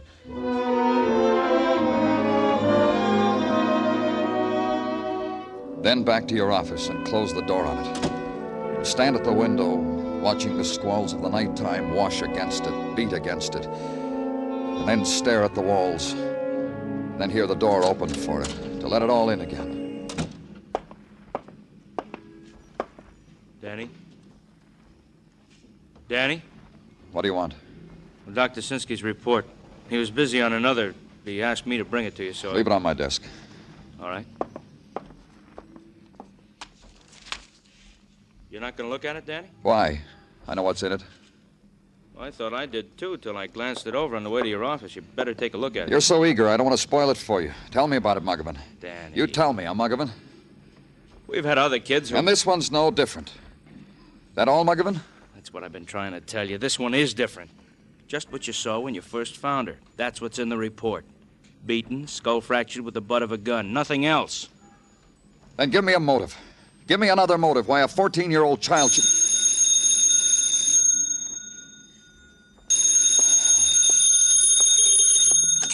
Clover speaking.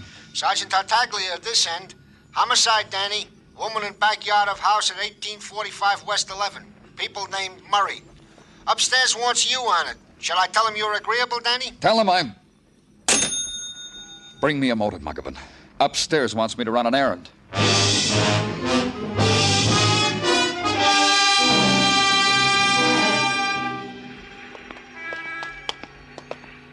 She's over here, Mr. Clover. Right here. Dead. Beaten. I'd say her skull had been fractured, Mr. Murray. Oh, I don't understand it. I just don't understand it. Tell me what happened. We were sitting in the library. A knock came on the back door. I wanted to answer it, but Beatrice said I looked so comfortable. There was just you two in the library. You and your wife. And Sis. Sis? My sister Claudia.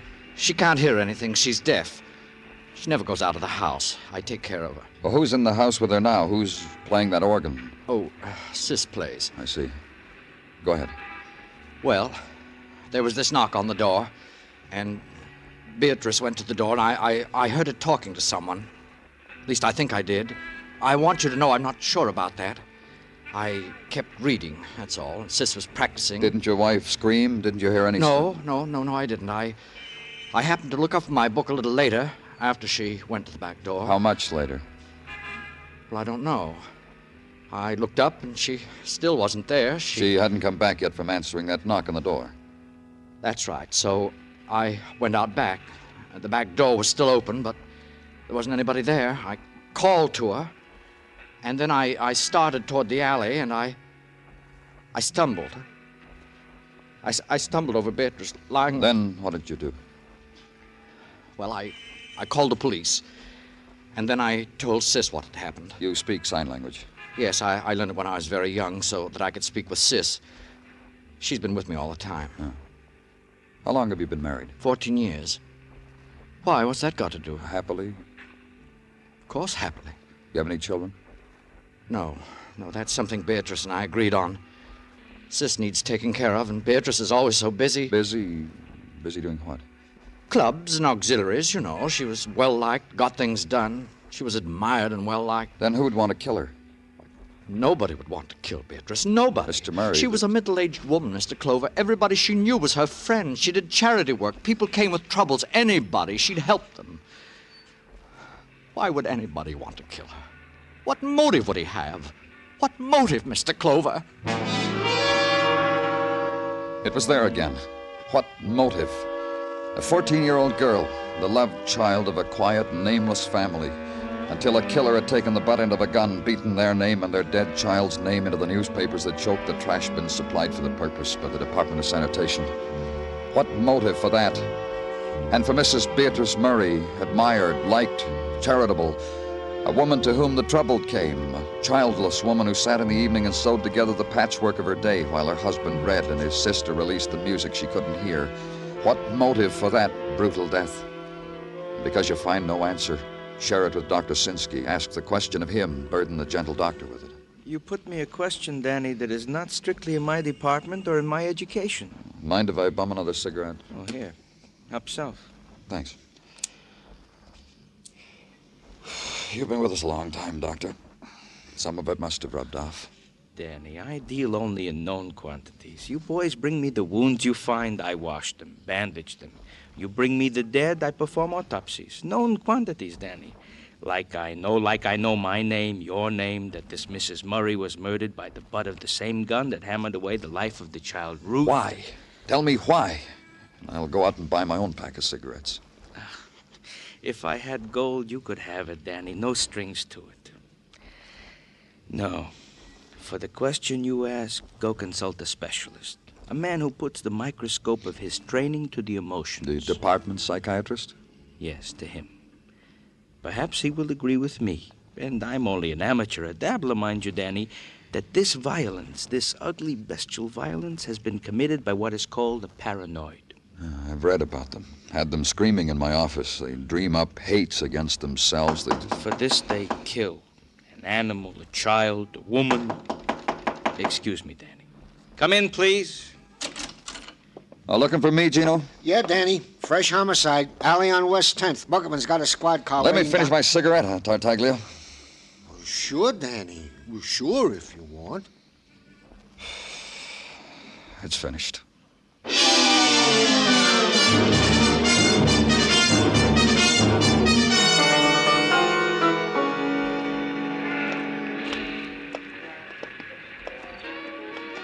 A woman, Danny. Yeah. Put your flash on her. Hold it right there. Where's that music coming from? Apartment upstairs, Danny? The back of her head, it's... Uh-huh. Keep your flash still. We've seen it 2 times already. In a short space. This makes 3. It made 3.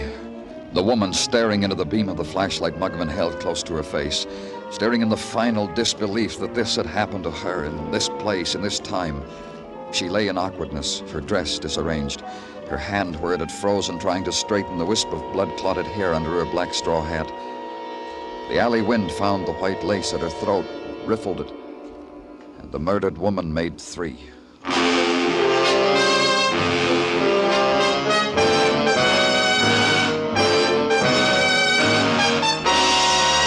You are listening to Broadway Is My Beat, written by Morton Fine and David Friedkin, with Larry Thor as Detective Danny Clover. The Peggy Lee Show bowed in over most of these same CBS stations last Sunday night. Folks who heard it will be back tomorrow for more of Peggy's charm, Peggy's vocals, Peggy's previews of coming popular musical events. Enjoy the Peggy Lee Show for lighthearted summer listening at the Star's address.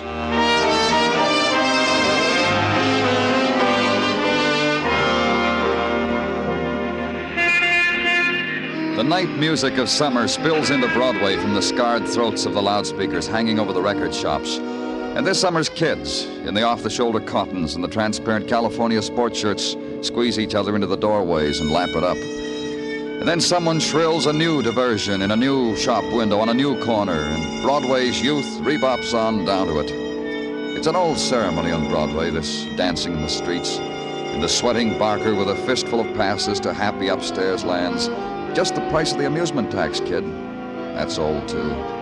The girl in the swimsuit lying on the billboard beach, never aging, but old. And the touch of summer's night on your eyelids, that's familiar, too. It's all happened to you before.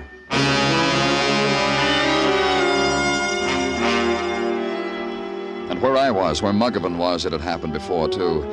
To a 14-year-old girl named Ruth. To Mrs. Beatrice Murray. And now to the woman lying dead in an alley, not feeling the touch of the man who had first timidly and then with effort twisted the purse out of her hand. She was holding on to it so tight, Danny. Open it. So tight. Yeah. Killed the same way as the other 2, wouldn't you say, Danny? Uh-huh. Maybe our fair city's being honored with a mad killer, huh? Maybe. Sick man with a grudge against women, even if they're a kid. Looks like it. How long does it take to go through the purse, Muggavan? Just sorting the unnecessary stuff, Danny. Tissues, compact, change purse, bobby pins. There's a sales slip for... Let me see. Hold a flash a minute, Danny. Yeah. For Chinaware. A tortoiseshell comb with silver edging. That's all? No identification? Well, I haven't tried this inside flap yet, Danny. Yeah, here it is. New Social Security card made out to, hold it again? Alma Russell, 4212 6th Avenue. That's around 8th Street, Danny. Well, maybe she was on her way home, took this alley. It cuts through to 6th. Killer knew she took it sometimes, waited for her here, slugged her, made sure she was dead. Got a confession, Danny. It puzzles me. You alone in the world? 3 of them dead. That girl, that woman with her husband, and the sister who plays the organ. No, this one. I could understand it if... If what? There wasn't a mark on him, Danny, other than the beating from the gun, but not a mark.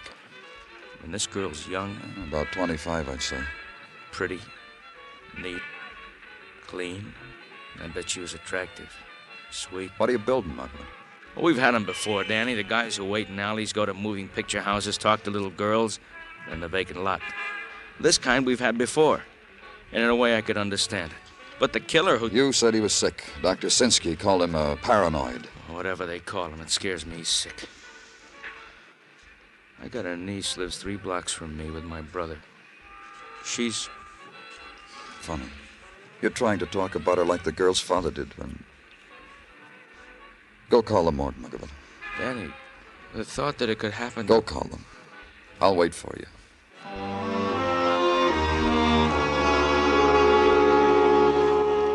And in a little while, the young woman who had hugged death in an alley was attended to by gentle people, which is the miracle of violent death in a great city.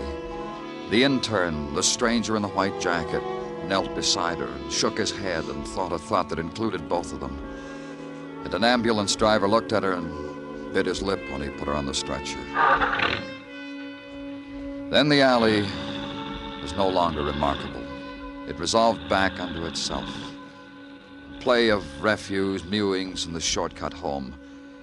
It was the end of something or another.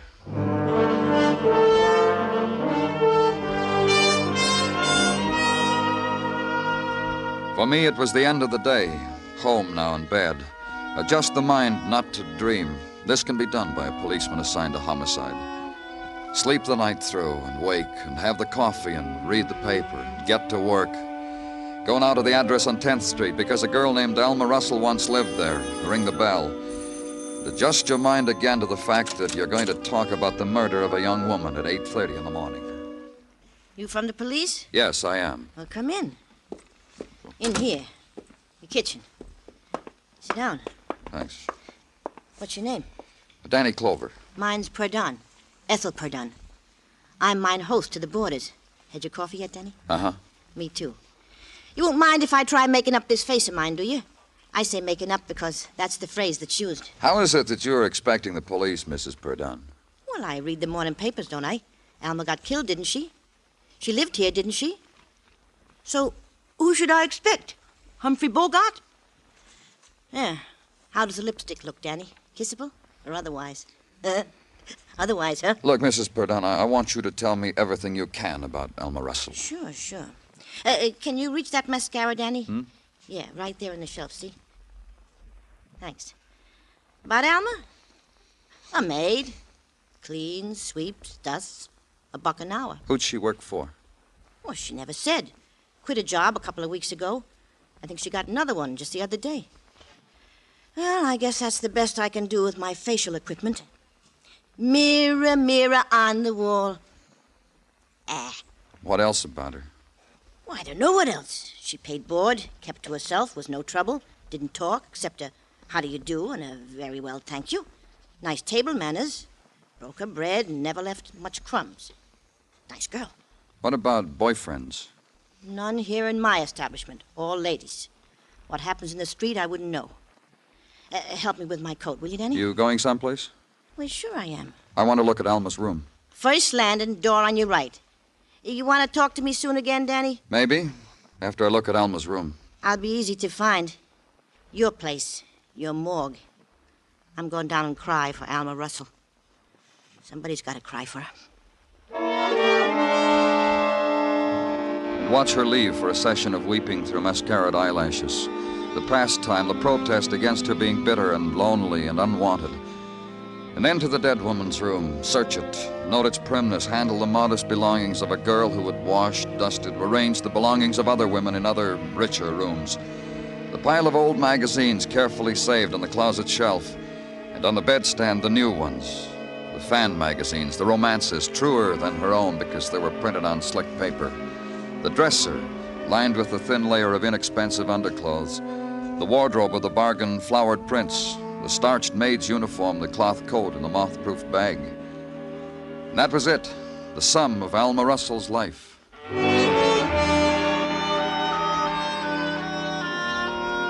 And then back to headquarters and the concern of Sergeant Gino Tartaglia for your tiredness, for your paleness. Danny, not that it is mine to meddle, but, well, you should exhibit yourself to the Sunshine Mall, loll on Far Rockaway on your day off. Gino. Bring cheeks of tan to your cheeks. Bare your pale feet to the vitamin-filled rays My of... pale feet bother you? Nothing whatsoever about your personality bothers me, Danny. It's only that I know, Gino. You'd feel better if I got sunburned. Well, it is the fashion of the season. There's a rumor murder is the fashion. Yeah, this also. 3, the members of the opposite sex. Would be so simple. If only somewhere I could find where their lives had been touched by one man, by one killer. Danny, don't whip yourself.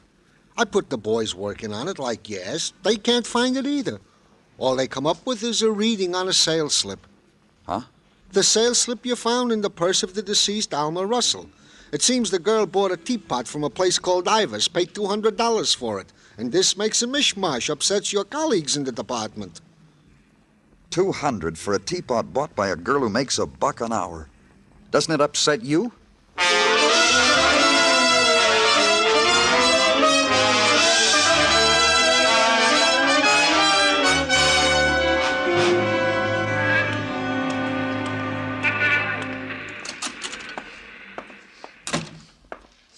can do for you, sir? Yes, there is. I'm from the police.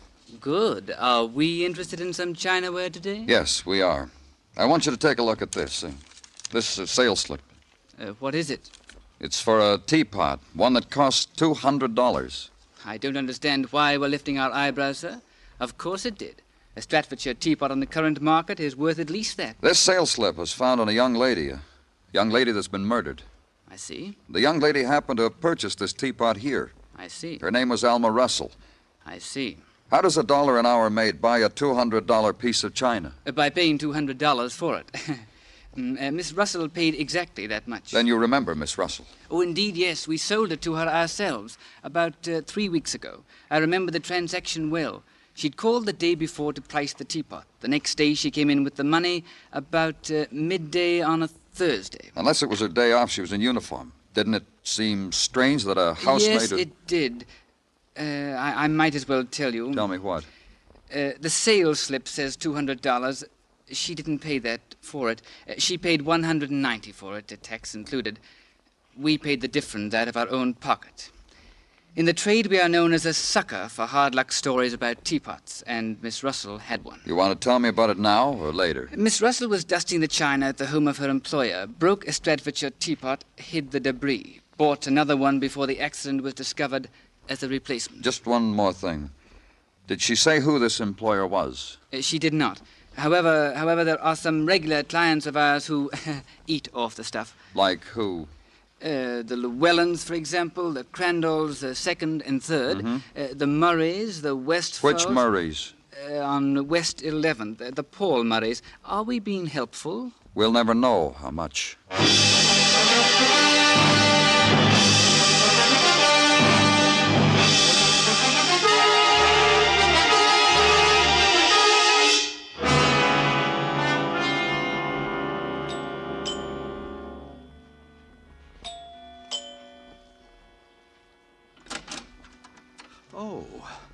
Oh, it's you, Mr. Clover.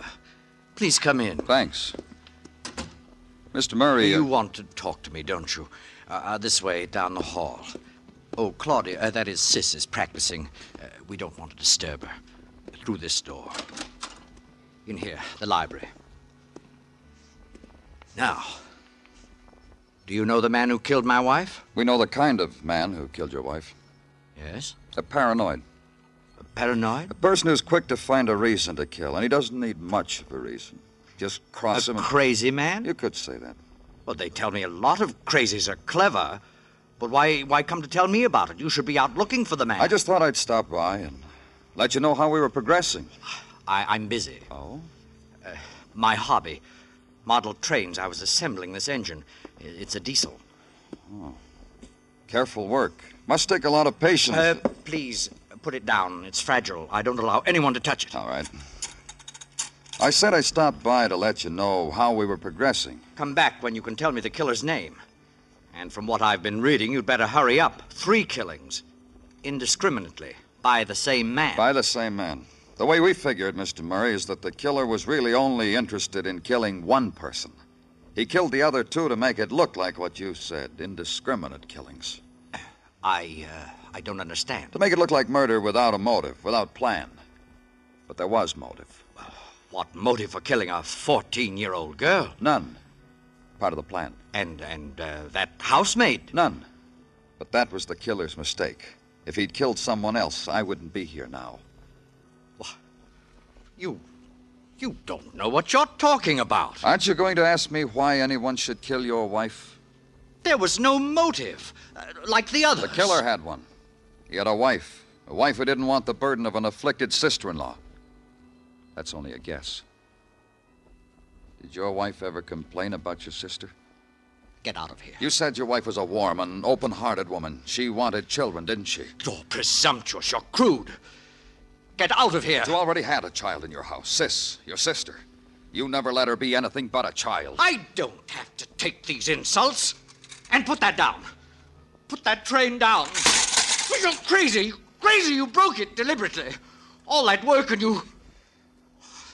I'll kill you. I'll kill you. For a broken toy train. I'll kill you. That's how you're going to convince me you're a madman. Cop an insanity plea. You're going to try harder than that. That's right. Settle down. You broke my train. Cut it out, Murray. You're no more crazy than I am. Sis. Paranoid would have had reason to kill that maid, that 14-year-old girl. You killed to cover up your wife's murder. She'll find out what happened. We'll let her know. Sis. Oh, sis. What have I done?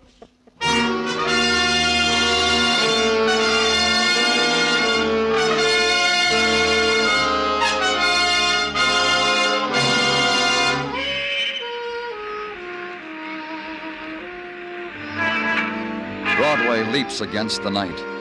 The sound it makes is the crash of life deep inside the earth and the hiss of neon, the laugh that screams. They melt together. The sound you get is shock. There's another sound, the teardrop. But no one listens. No one hears. It's Broadway, the gaudiest, the most violent, the lonesomest mile in the world. Broadway, my beat.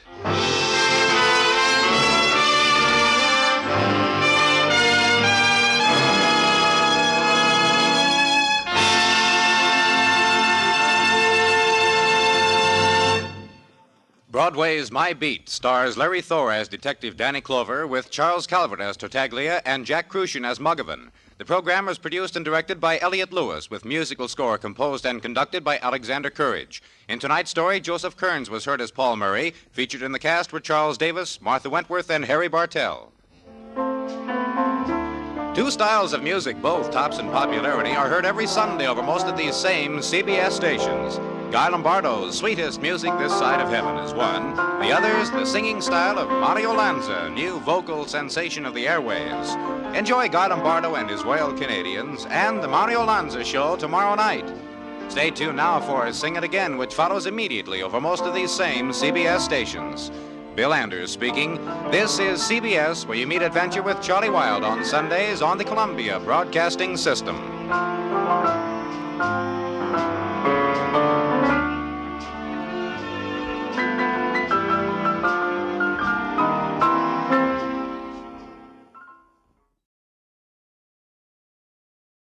Broadway's My Beat. From Times Square to Columbus Circle, the gaudiest, the most violent, the lonesomest mile in the world.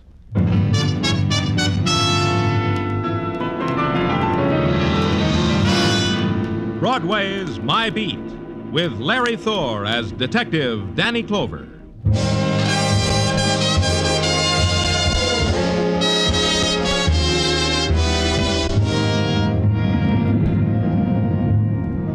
Broadway.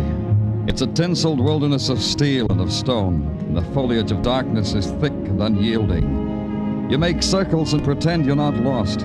You make circles and walk and try to break through. Then you get the message.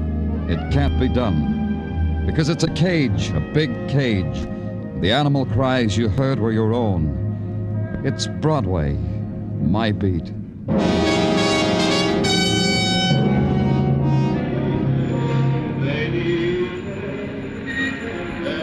At 10 o'clock of a bright December morning, Broadway's music shops open their loudspeakers. And Broadway wears a scrubbed face, a new haircut, and a flashy smile arranged to look appealing and innocent.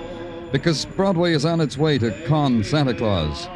Then you get a look at yourself in a mirror decked with holly, and you know you're doing the same thing. So you drop a coin in the pot. Thank you, Danny. It feels good inside. And then at 46th Street, you see Patrolman Meshikoff ad-libbing his way through a crowd, but he's got a tight hand on a little guy with gentle and tired blue eyes. All right, townspeople, all right, the party's over. So make way for me and Santa Claus, huh, townspeople? Me too, Patrolman Meshikoff. Oh, Danny, I didn't notice you in the round of my appointed duties. And your duties? This little guy here, you see him? I see him. Hello. Hello. This little guy, he's crazy, Danny. Lost his marbles, like Meshuggah. You know what I mean? I'm not crazy. I'm only doing what I have to do. You have to do this? You have to give away $10 bills in the middle of Broadway? This is not only a hindrance to the flow of traffic, It smacks also of holes in the head. You tell me about it, mister. I'll tell you, Danny, even if it breaks my heart, this sweet little character is a potential client for Bellevue. He tells me he's got 50 grand to give away. Let him tell me, huh, Meshikoff? Would you like a hot cup of coffee, mister? It's pretty cold out here. I'd like it, thank you. How about the automat, okay? Oh, very nice. Let's go. He's a very nice man, that patrolman Meshikoff. He has a kind heart. I tried to give him $10, but he wouldn't take it. Will you take it for him? All right. We'll put it in the policeman's fund. After you, mister. Thank you. Here, I got a couple of nickels. You want coffee or chocolate? Chocolate would be nice. You think I'm crazy, too? You look like a man who worked hard for all that money. Why are you giving it away? Here's your chocolate. Oh, thank you. I give it away because it's my duty to share it with those who need it. Those people in the street, maybe they're just greedy. Oh, here's a place. We can stand at this counter. Sugar? Thank you. Some people buy yachts with money. I buy little boats in people's hearts. Maybe they'll still be sailing when I'm no longer here to wave them on their way. You'll be here a long time, Mr. Henry Baker. No, I won't be here for long because I'm going to be murdered. What? My brother George. He'll murder me because he wants my $50,000. And I want to give it away before he kills me. What's your name? Well, Danny Clover. Look, I don't quite... You're a policeman, aren't you? Yes. Then you'll protect me until I give all that money away. You'll do that, won't you, Mr. Clover? Yeah, I'll do that. Oh, you're very kind. Kindness is in your face, Mr. Clover. Well, look, Mr. Baker, you've done enough for today. Why don't you go home and rest? If there's any trouble, call me right away. Just give your name and they'll put you through to me. I may call you at any time? Any time. All right. Now I'll go home. Thank you for the chocolate, Mr. Clover. It was very kind.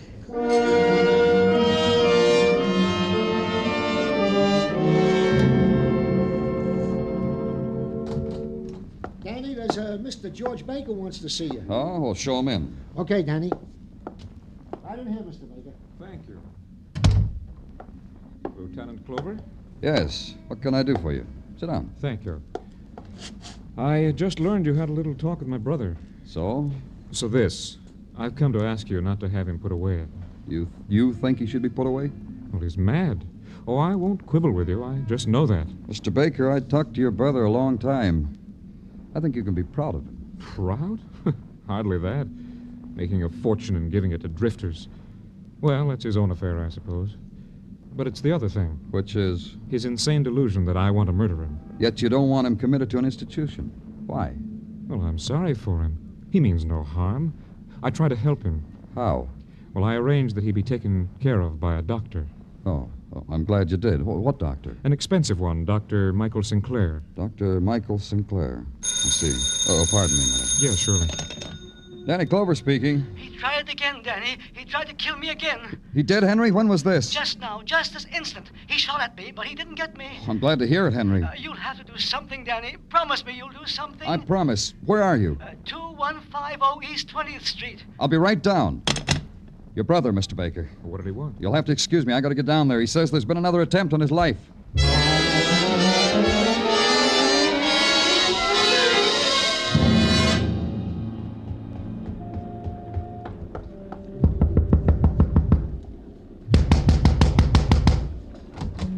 A gentle knock does it, Mac. Shall we try again? If you got time to play, you got nothing important to do here. Point yourself north, kid. Yeah.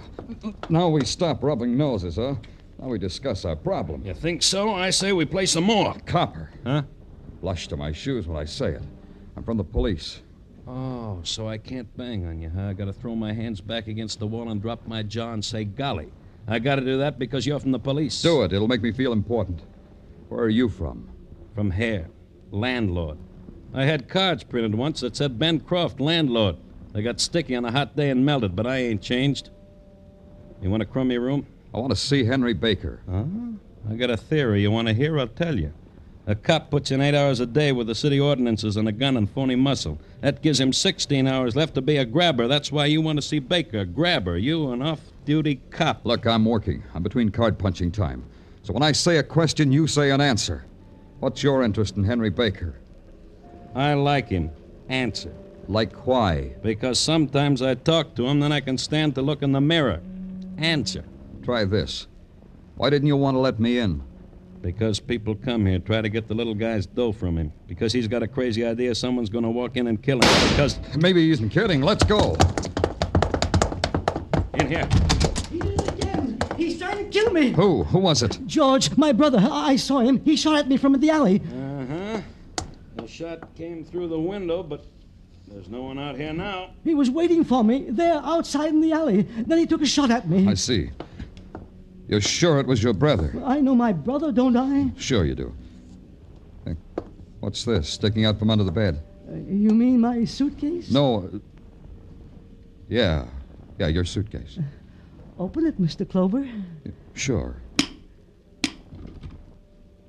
Holy... Almost $50,000, Mr. Clover. Have a $10 bill. Go ahead. Take some. You're my friend, and I want you to have some. I didn't tell Henry Baker that what I'd seen sticking out from under his bed was a gun that had just been fired. I didn't tell him that the window glass had fallen into the alley outside. And I didn't tell him that all that meant he had fired the shot himself from inside his room and through the window. He didn't even know his brother couldn't possibly have been there. I couldn't let him know I saw through his child's game of attempted murder. But I could take the gun away with me, and I could call on his doctor, because a doctor is where you go when someone important to you is sick. Yes, what is it? I'd like to see Dr. Sinclair. Is he in? I'm Dr. Sinclair. Won't you come in? Dr. Michael Sinclair was the least medical-looking girl I ever saw. She wore a dress of some metallic cloth that shimmered in the afternoon light. And in her eyes was a kind of grave, mocking smile. And her mouth... The way you look at me, I wouldn't diagnose as neurotic. Not in the least. I'm sorry, it's only that... That what? I don't know. You're the doctor. It's that I'm a woman doctor, and women doctors are rare, wasn't that it? Rare? Yeah, that's it. And women have the vote, and give their seats to nice old gentlemen in subways, get their PhDs in psychology at Hunter College in the Bronx. You feel better now? I'm a policeman, Doctor. Danny Clover. I want to talk to you about a patient of yours, Henry Baker. What about him? He tells me his brother is trying to kill him. Yes, that's what he told me. When did he first come to you? About 2 weeks ago, his brother sent him to me. What's your interest in Mr. Baker? Has he committed a crime? No. It's only that he's a friend. I want to help, if I can. Yes, he does have a lot of money, doesn't he, Mr. Clover? And he gives it away. It's good you're a woman. Don't be angry. I find greed universal. I have it myself. I just diagnosed you incorrectly, that's all. Or did I? You keep records of everything Baker tells you? Of everything everyone tells me. I record it on tape. New world, new methods. I find it more revealing and more accurate than taking notes. May I hear Baker's recording? Mr. Clover, what he says to me is in the nature of a confessional. I see no need to trespass on Mr. Baker's privacy. That's a law, isn't it? Is it? I'd like to hear the recording, please. I guess there's no harm done. I'll get it since you're a friend. Yes, here it is. You'll find, Mr. Clover, that Henry's case is the usual one of sibling rivalry. More intense, perhaps. More outward-going. More bizarre. How do you play this thing? Like this. Why should he keep imagining his brother's trying to kill him? That's my problem, Mr. Clover, and I... Shh, that's me. Everything, just as it comes to you. It began when I sold my truck farm and took all the money and savings and started to give it away. I said to him, George, why do you want to kill me? You want my money. That's why you want to kill me. It's all like that, Mr. Clover. A recurring aberration. You think it's only that, eh? There couldn't be any truth in it. I strongly doubt it. How often do you treat him? Every day. As a matter of fact, he should have been here an hour ago. What? I called his rooming house. He wasn't there. I called his brother. Not there. Do you have any idea where he might be? Yeah, Doctor, I do. You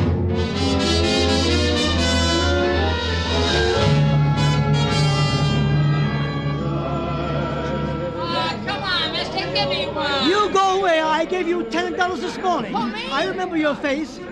Here you are, sir. Will you have... Henry, come here. Oh, hello, Mr. Clover. Oh, you're angry at me for giving away money again, aren't you? No, I'm not angry, Henry. Shall we have another cup of chocolate? Oh, that would be nice. All right, Henry. Oh, but I can't. I just remembered. I have an appointment with Dr. Sinclair. Would you like to come along? All right, Henry. Oh, she's very pretty. Oh, Mr. Clover. Huh? What's the matter? Mr. Clover. Mr. Oh.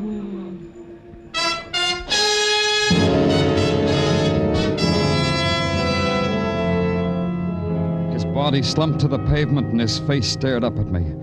It was a face from which everything had fled. Terror, the waiting, the protest against pain, the slender knife between his ribs, the blood that nudged from the corner of his lips was the shape of his dying. And suddenly the crowd was aware that death had touched him. The confusion welled out from near the dead man, eddied, then broke itself into the fragments of people shopping for a happy Christmas. And with them, inside the sudden spasms of shock and motion, and lost, was a person who had just killed a friend of mine.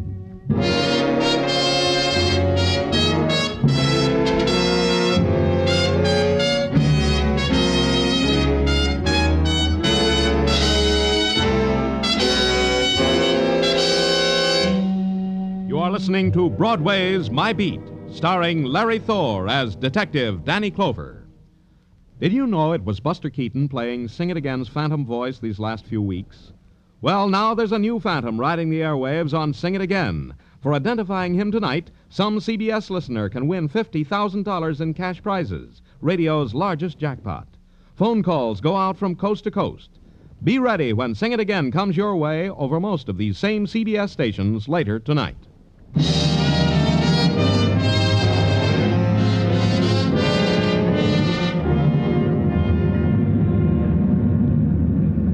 You've got to listen close on Broadway.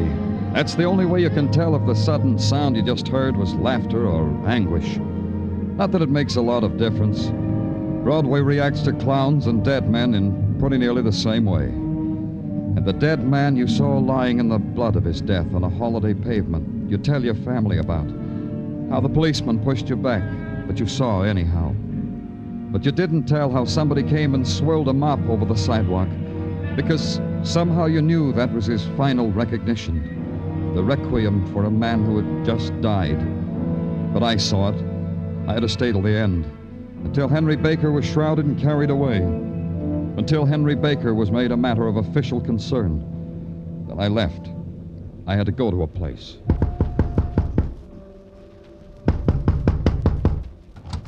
Yeah?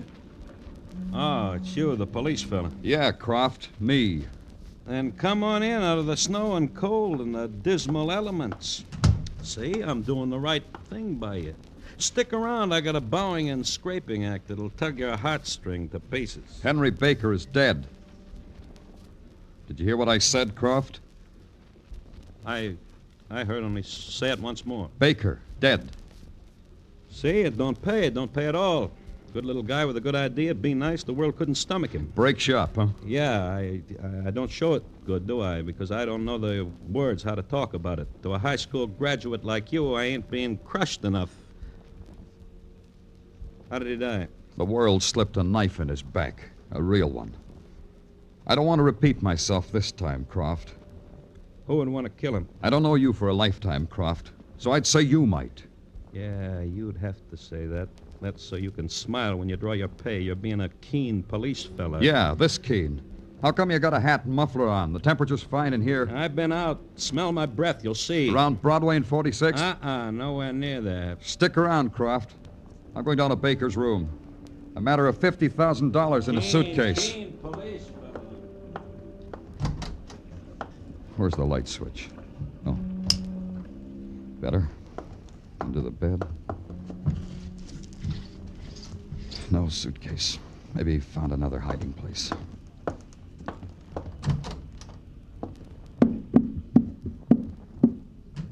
not in the closet. Maybe in the bureau.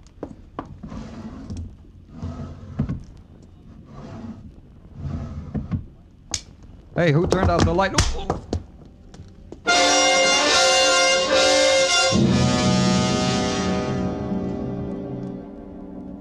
Somewhere I heard it, caught hold of it, and wouldn't let it go. Christmas bells banging an offbeat rhythm to a dream I never had before. I was in the middle of a room which was in the middle of a room which was in the middle of a room, and far away, far, far away was a little man with a blood-red $10 bill tucked in his coat lapel. Then he did a clever thing. He did a backflip. When he stood up, it wasn't him at all. Her name was... It didn't make any difference. She was dressed in metallic cloth, and her mouth said I'd better get up. So I did.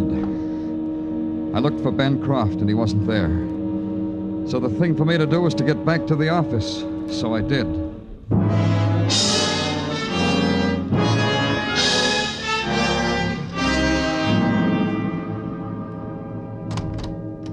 There's a Dr. Michael Sinclair to see you, Danny.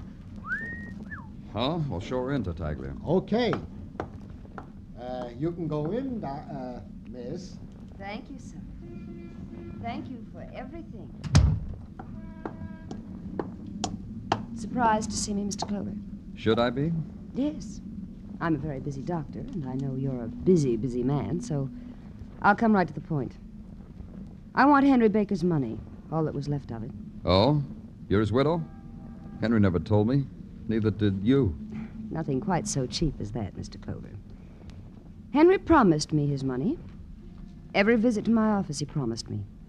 He said that when he died, he wanted me to have whatever money was left because I was good and kind and helped sick people. Henry said all that? On a tape recording? No. No, that was our own secret. When a man says things like that to a girl doctor, Mr. Clover, she wouldn't record it as if it were a symptom of a wandering mind. Now, would she? I wouldn't know. And I wouldn't want to keep you from your appointed rounds, Doctor. So many people must be crying out for you. You're saying I don't get the money? I'm saying we haven't got it.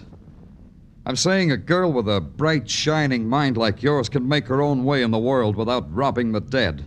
I'm saying... Quite enough. And all of it insulting. Ain't it the truth? Thank you, Doctor. Happy neurosis, Doctor. I was glad when she went. Anyhow, she ruined the decor of my office. I made a note to splatter the place with wax roses, then have her in again, which constituted the mixed-up daydream for the day. Right now, there was a man I had to see. George Baker, loving brother and sole living heir of a murdered man. I wondered how he reacted to the news. At his home, I found out. I have nothing to say to you, Mr. Clover. You don't understand about policemen, do you, Mr. Baker? When they intrude upon grief, they're intruders. I started to talk about you not understanding policemen.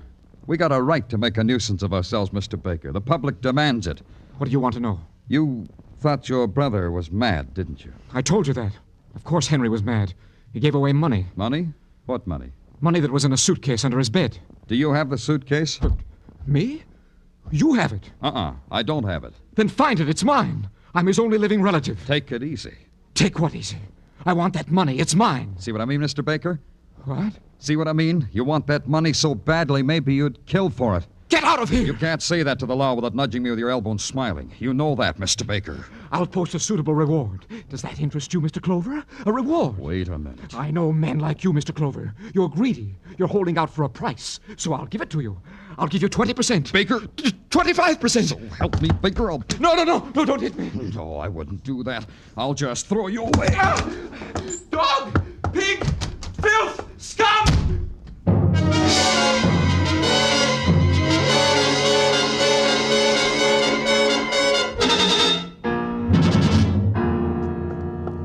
Danny, I'm glad you're back. Patrolman Meshikoff picked up Croft. They're in your office. Hey, Danny, what's the matter?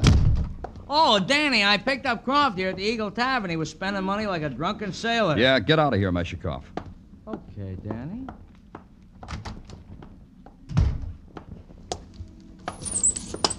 You ran away, Croft.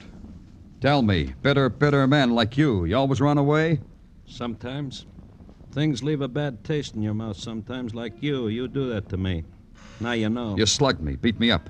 That makes you feel good, huh? It would have, but I didn't have the pleasure. Maybe I can arrange it sometime. Just you and me. A pleasure. First, tell me about the dough. The dough that flowed like wine. It was give to me by a little guy who had a healthier brain than all of us. That includes you and me. Baker gave you the money? How much? $100. 10 crispy sawbucks. That makes $100. That made you a big man on 2nd Avenue. No, you haven't got it right, Mr. Clover. Baker gave me the dough. He made me promise to toast his way to heaven when he died. This I was doing when your bull walked in and stunk it up. You could have followed Baker up to Broadway. You could have stood in the crowd and slipped a knife into him.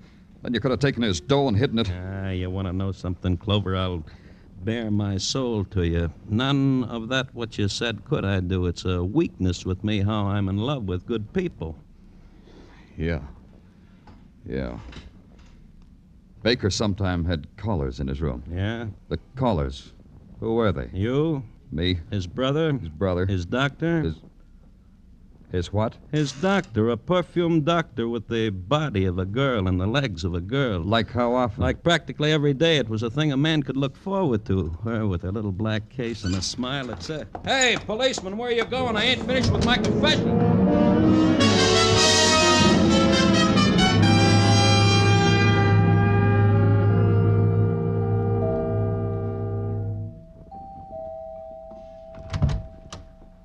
Oh, Mr. Clover. What an exciting surprise. For both of us, Doctor. Professional visit or social? Perhaps we could combine them, you and I. But not out here. Inside, Doctor. You won't mind if the place is a mess. Not at all. You know, Doctor, I've a problem. I miss my old friend. That's my laboratory. I allow no one in here. But, Doctor, how can I get well if you keep secrets from me? Yeah, what are all these little cardboard boxes? The recordings of my patients. Here's Henry Baker's. Mind if I listen to it on the recorder here? Maybe Henry said something on this tape I didn't hear before. You heard all that was important. Not everything, Doctor. Like how it was you who visited him and not vice versa like you told me. Practicing psychologists do that now? They visit the patient? I lied, didn't I? Uh-huh. Oh, closet full of test tubes and bottles. Very medical for an unmedical doctor. Are you always nosy like this? Call it an occupational disease. What do you think happened to Henry's money? As a psychologist, your guess might be better than a cop's. Don't go in there. Pretty bedroom. Planning a trip, Doctor? No. That's good, because this suitcase, it's kind of shabby for a career girl like you. Leave it alone, Mr. Clover. And the initials, HB. What do they stand for, Doctor? Michael Sinclair in code? I have bad habits, Doctor. I open other people's mail and suitcases marked with the initials of Henry Baker. All these $10 bills. They could have made Henry so many friends. He gave it to me. He gave it to me because I cured his fixation. They cure it with murder now? Let's go, Doctor. Grab a hat or something and let's go. That must be a patient, Mr. Clover. May I answer it? Yeah. I'll wait in your laboratory. Tell your patient you're busy. And, Doctor, Yes? remember, nothing fancy. Just tell him to go away. I'm sorry, but Don't be sorry about anything. Just you give can't me... come in here. Can't I? Can't I now? See? I'm in all right. Now give me my brother's money. I don't have it. Give it to me. Give it to me or I'll beat you up just as I did that policeman. He wanted that money for himself like you do. Give it to me. It's in there. In that room, my laboratory. Good, very good. I sold my truck farm and took all the money and savings What's that? and started to give it away. I said to him, George, why do you want to kill me? It's Henry. You want He's my alive. money. But I killed him. I killed him. I'll kill him again. I'll kill him over and over again. I'll kill him. Baker! Baker! I'll kill you, Henry. I'll kill you, Henry. Makes me feel good to give it away to people.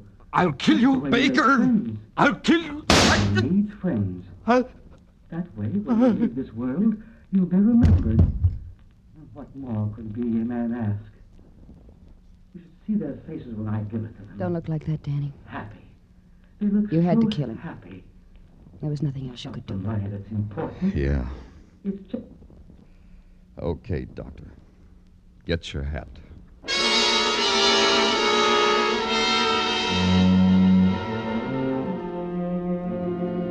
And so it was over. Done.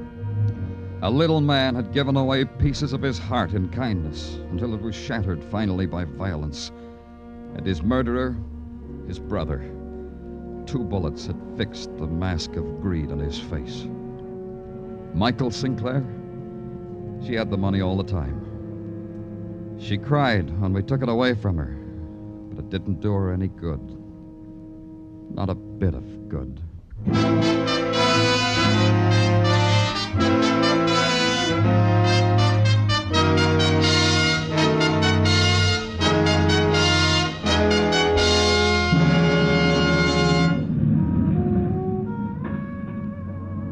Broadway's sleeping now, and the furious avenue of the night is still.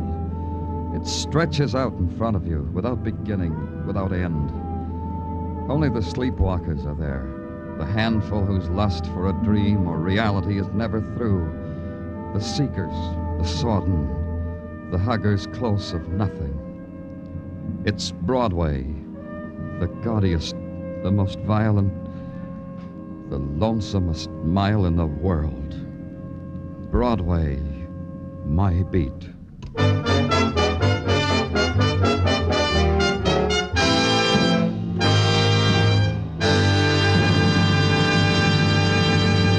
Broadway's My Beat stars Larry Thor as Detective Danny Clover and is written by Morton Fine and David Friedkin. The musical score was composed by Alexander Courage and conducted by Wilbur Hatch, and the program is produced and directed by Elliott Lewis. The cast tonight included Charles Calvert, Jerry Hausner, Rolf Sedan, Byron Kane, Lou Merrill, and Joan Banks. A week to go, and Christmas and its problems of shopping and presents grow serious in the minds of most of us. For the lighter approach to Christmas, may we suggest you spend Sunday evening with Jack Benny, Amos and Andy, Red Skelton, Charlie McCarthy and Bergen, with Eve Arden and all the other famous CBS Sunday night entertainers. Now stay tuned for Sing It Again, which follows immediately on most of these same CBS stations. Joe Walter speaking. This is CBS, where you'll find Broadway Is My Beat every Saturday night, the Columbia Broadcasting System.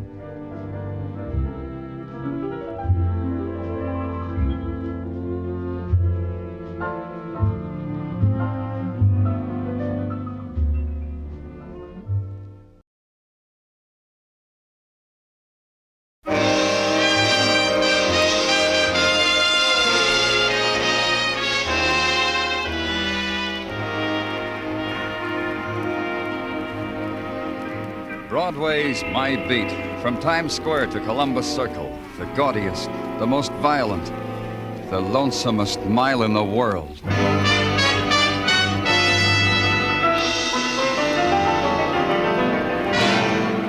Broadway's My Beat, with Larry Thor as Detective Danny Clover.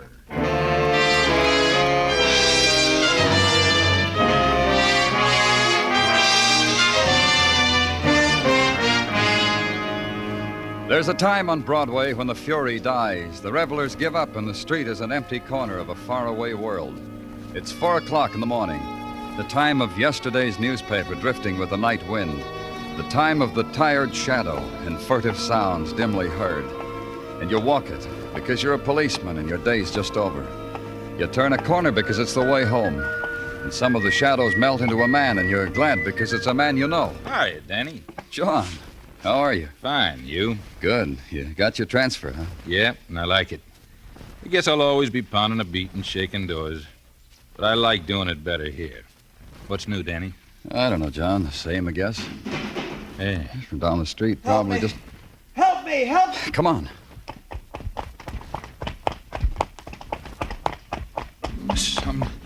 Right over there. Someone's in a hurry to leave. That car, no light. Here's what they left. This man's been badly beaten up. Call box down the street. I'll get an ambulance. Wait. No need. Dead? Yeah. Go over him, John. See who he is. Okay. Did you notice that truck in the alley, Danny? Yeah, I'll take a look.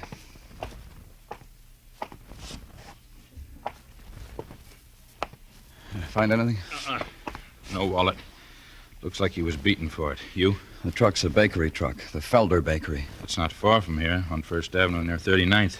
It's on the beat. Yeah, this man in white shirt and white pants could be a delivery uniform. Sure, they're open 24 hours a day. Call it in, John, then stick with it. I'll get over to the bakery. Maybe those people can tell me something.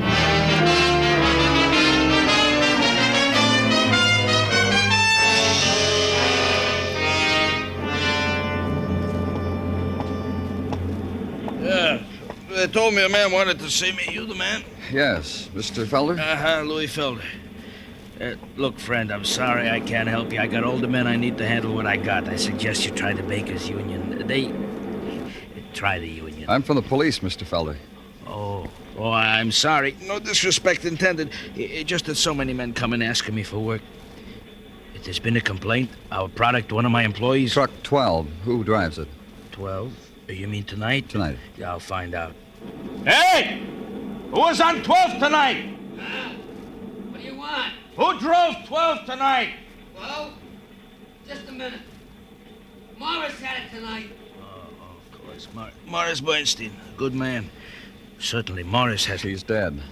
He was killed. Morris? In an accident? His truck was torn apart. He was beaten to death. Oh, I've been afraid. Of what, Mr. Felder? Something like this would happen. One night they would beat a man until he died. Who?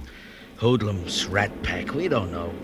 Happened to another one of my boys last week. They turned over his truck, threw the bread into the gutter, attacked him. I'd like to talk to him. Naturally. Sid? Sid Norman? Still here? Yes, okay. Want me, Mr. Felder? Yeah. A little bit late. I should be out in the route. This man is from the police, Sid. Morris was killed tonight. Beaten up? Why did you say that, Sid? Well, because it followed. It happened to me last week, but I was lucky. I ran away from him. Morris probably stopped to reason with him. He was that kind of a man. Could you recognize any of them, Sid? No, they jumped me when my back was turned.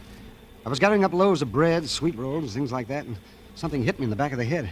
I didn't stop to say hello. I just ran. How many were there? Could you tell me that? Well, 4 or 5, maybe. Punks, just kids. I could tell by their voices.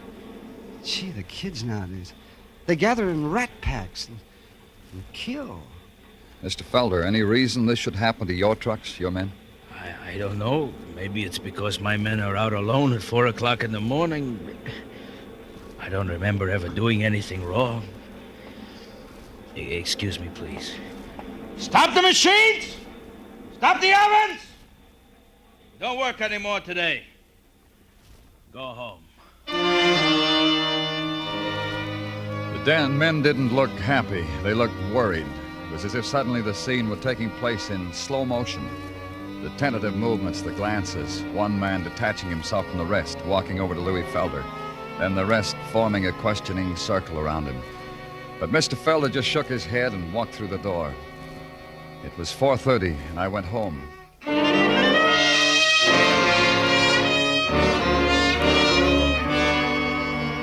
At 10 o'clock, I was back at headquarters. There was a man waiting for me in my office, just as I knew he would be. The fates had fashioned it that way. They'd grinned and put their heads together and conspired that Sergeant Tartaglia should always be waiting in my office when I closed the door behind me. Here we are, Danny. We are indeed. I understand you had a pretty rough night of it.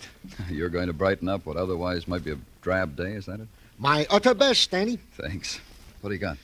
This baseball cap found some 50 feet from the scene of the beating up, in the gutter. It might or might not have something to do with what happened. The last is my own comment upon matters. Let's see it. Yeah, Danny, here. If you will notice, on the inside there's a sweatband, and on the sweatband is printed in ink a name and address. Uh-huh. My middle boy, Rufio Tartaglia, did the same to his 3 propini. Gabe Kirby, it says. 1412 West 18th. That's pretty far from where Morris Bernstein was killed, Danny. So, like I said, this cap might or might not have something to do... Let me find out, huh, Tartaglia?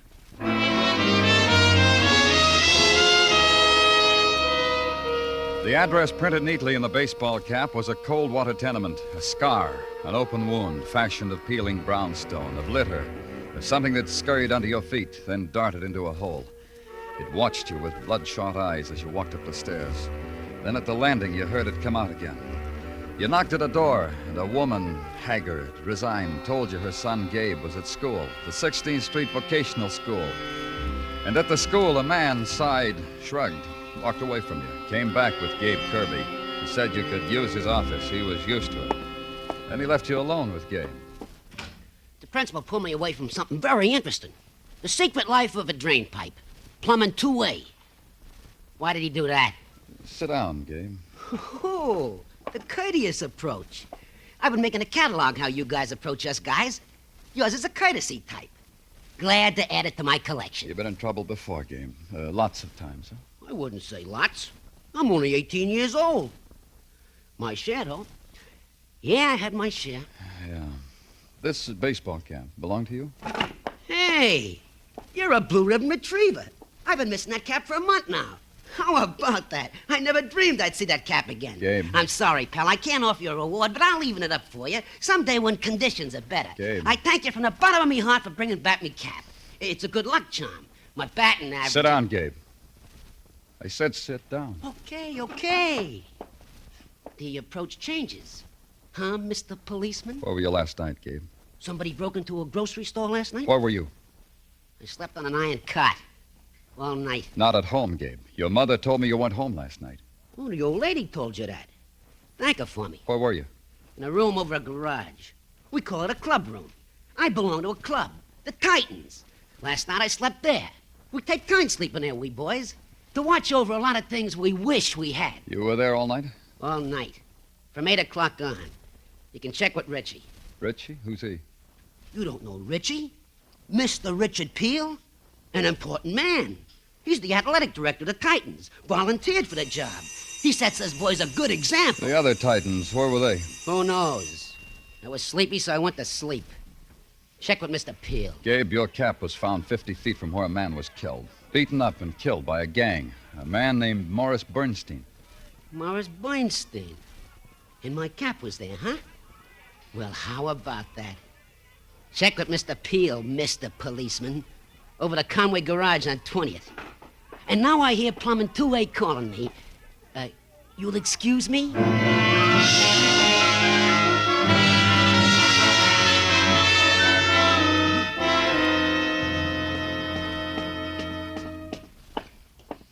Hey, you looking for someone? Yeah, I am. Who are you looking for, mister? Richard Peel. You found him. You from the employment agency? No. Oh, I thought you were from the agency. Police. I thought you were from the agency. There's no phone here. They said they'd send a man over if anything turned up for me. What do you do here, Mr. Peel? What do you mean? Well, this place, over a garage, empty. Not empty, Mr. Clover. Not empty, Mr. Clover. Look around. We've got some equipment.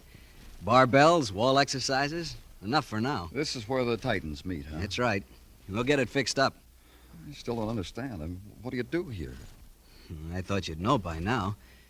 The boys need a direction. I try to give them that. Get them off the street. Organize teams, you know. You like doing that? A man has an obligation to kids. Haven't you ever told yourself that, Mr. Clover? Especially about kids who come up here without roots, broken homes, drunken fathers, and working mothers, or worse. It's my obligation. Yeah. I suppose more people should feel the way you do. Somebody has to. What am I telling you for? You'd know. Ever read any statistics on juvenile delinquency? Uh-huh. Then you'd be the one to know. These kids need something. To let them know their heritage, rights, things like that. Give them direction. They don't find that on the street. There's a reason I came up here, Mr. Peel. I know. Not many adults come up here. They're just not interested. It's about Gabe Kirby. Well, something's bothering you, I can tell. Just what about Gabe? He said he was here last night, all night. I know why he said that. Because he was. Seems to me. I know just what you're going to say. And it seems to you a boy 18 years shouldn't stay out all night.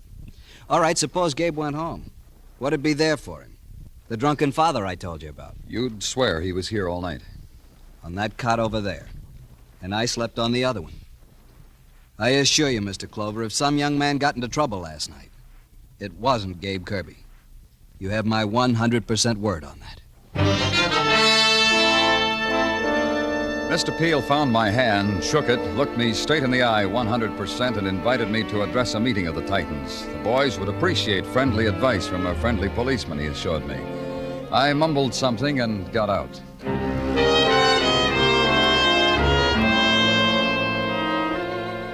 At headquarters, the routine of tracing down the murderers of Morris Bernstein gnawed at the day until there was nothing left but the nighttime. I gave it up and went home to sleep. That didn't work either, so I went back to headquarters. The files on rat packs, from a social point of view, from a criminal point of view, from a statistical point of view, educational. But no help in the murder of Morris Bernstein. So I thought I'd try to sleep again. At 2 in the morning it should come. It didn't. On the street back to it, a friend stopped me. Officer Rucker. Hiya, Danny. Long day, huh? Yeah. How's it been for you? Quiet, Danny. Not a peep. Nothing? Nobody? I've been keeping a close eye on every person, every car. They don't look right, I question them. So far, nothing. You'll keep on it, huh, John? You told me to do that. It won't change. Hey, good night, John. Get some sleep, Danny. It'll do you good. Danny, watch out! Stop! All right, Danny, you all right? Yeah. It just knocked me down. License? No license, Danny. Those blind... Didn't they see me? They saw you all right. You're lucky, Danny, because whoever it was, they tried to kill you.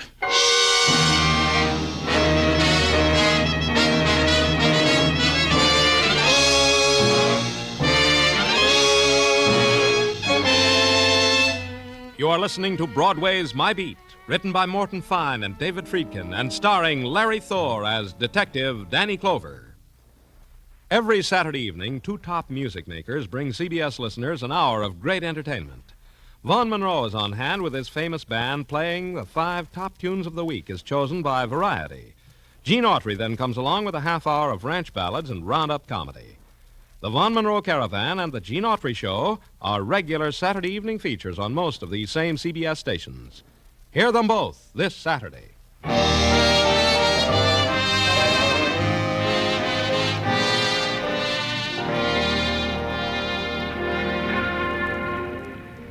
Night slips out of Broadway's fingers. Broadway is left alone, empty-handed and bewildered. The long, long day, 100% pure, 100% unadulterated, now walks the street and invites. So, what's to do, kid? Well, there's the guy at the newsstand with the comic books and the hot tips. No. There's the pinball machines and the flea circus. Uh-uh.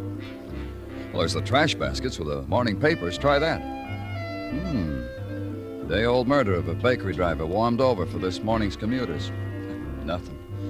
A policeman run down by an unidentified car. Better. And at police headquarters, you try to readjust the adhesive on your ribs when the door bursts open. Danny, what do you think you're doing? Leave the bandage alone. Don't get upset, Dr. Sinsky. I was just trying to ease it a little. Take your hands away from it. Here, let me look. It's all right, isn't it? Who did this job on you? Boys in the police emergency hospital. Oh, medical students, amateurs, college boys. That bad? As a matter of fact, it excites a certain envy in me, Danny. This is a very progressive way to apply a bandage to a cracked rib. Hey, what are you doing? Hurts, huh? That's good. Serves you right. You couldn't call your old friend Dr. Sinsky no matter what time of night. You don't approve of Sinsky's methods. It's not that. The next time someone tries to kill you, Danny, please call on me. Do that for an old friend, please. You made a deal. Contusions, abrasions. This'll leave a small scar to make you interesting. Otherwise, you'll live. Thank you, Doctor. I can button up my shirt now? What's the matter? I called on you for another reason, too, Danny. Yeah? Here, let me help you with the buttoning. Yeah, Danny, we completed the examination of the body of Morris Bernstein. And? I won't bore you with medical terminology, but the man was beaten in such a way. A new way for hoodlums, methodically, systematically, beaten even after he sank into unconsciousness. Whoever attacked him, Danny, made sure Morris Bernstein would die. Doctor, that slip of paper on my desk that Tartaglia just brought in. Oh, of course. There's an address. 2650 Riverside Drive. Who's Danny? Morris Bernstein's. I'm going to find out why somebody wanted him dead.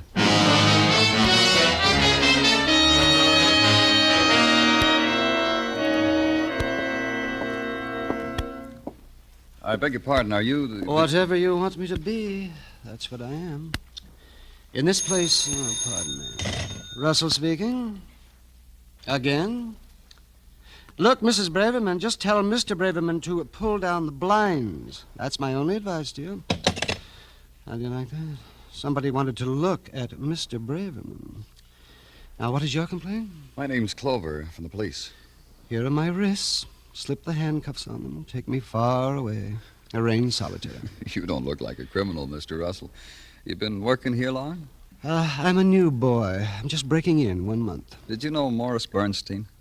I read about him in the papers, about hoodlums beating him up. I'm trying to find out something about Well, it. I can tell you this. He lived in apartment 6, a 4-room apartment shared by 4 other gentlemen who had exclusive rights to use kitchen number 2A.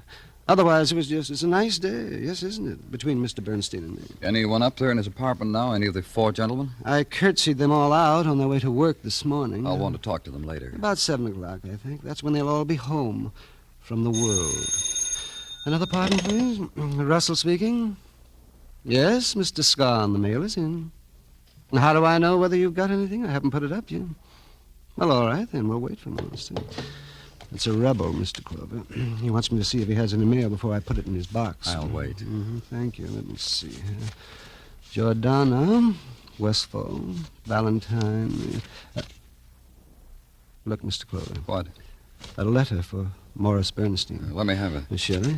I can tell you who it's from. The girl whose name and address is on the upper left-hand corner. I can see that. Yes, but this girl, she's Morris's girlfriend. They write letters to each other, even though they could phone. This has been going on since the girl moved away from him. Oh? When did that happen? Oh, just before I came to work here. Someone told me. Let me see. Maybe Morris. Mr. Scarn? Were you clicking? No mail, Mr. Scarn. There was no more mail for Mr. Scarn, and sorry. No more information about Morris Bernstein. Very sorry. Try the girl, Leah Golden, on the return address. Maybe she could help. Maybe Leah could. I tried it.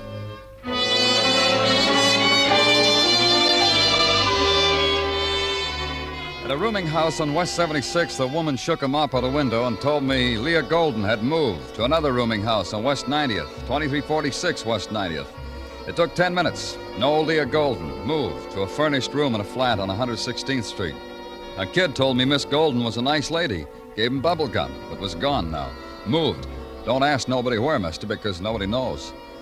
At headquarters, I put out an all-points bulletin on Leah Golden. Find her, I said. What does she look like, they asked me. I added it up for them. All the scraps of description I'd salvaged in darkened hallways on the screaming street. Find her, I said. And at 1 a.m. Danny? Danny, you're asleep? No, Dr. Sinsky. Well, there's no time, Danny. They found Leah Golden. What? The call came to my office, routine. Then she's... No, Danny. Just hurt. How bad, I don't know. Where? In a vacant lot on Amsterdam Avenue. The man who found her said she was beaten up. The ambulance is waiting. I thought maybe... Let's go.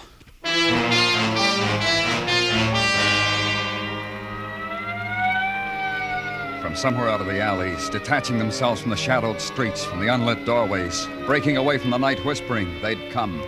The seekers after someone else's pain. They stood in a circle, silent, hungry for the spectacle.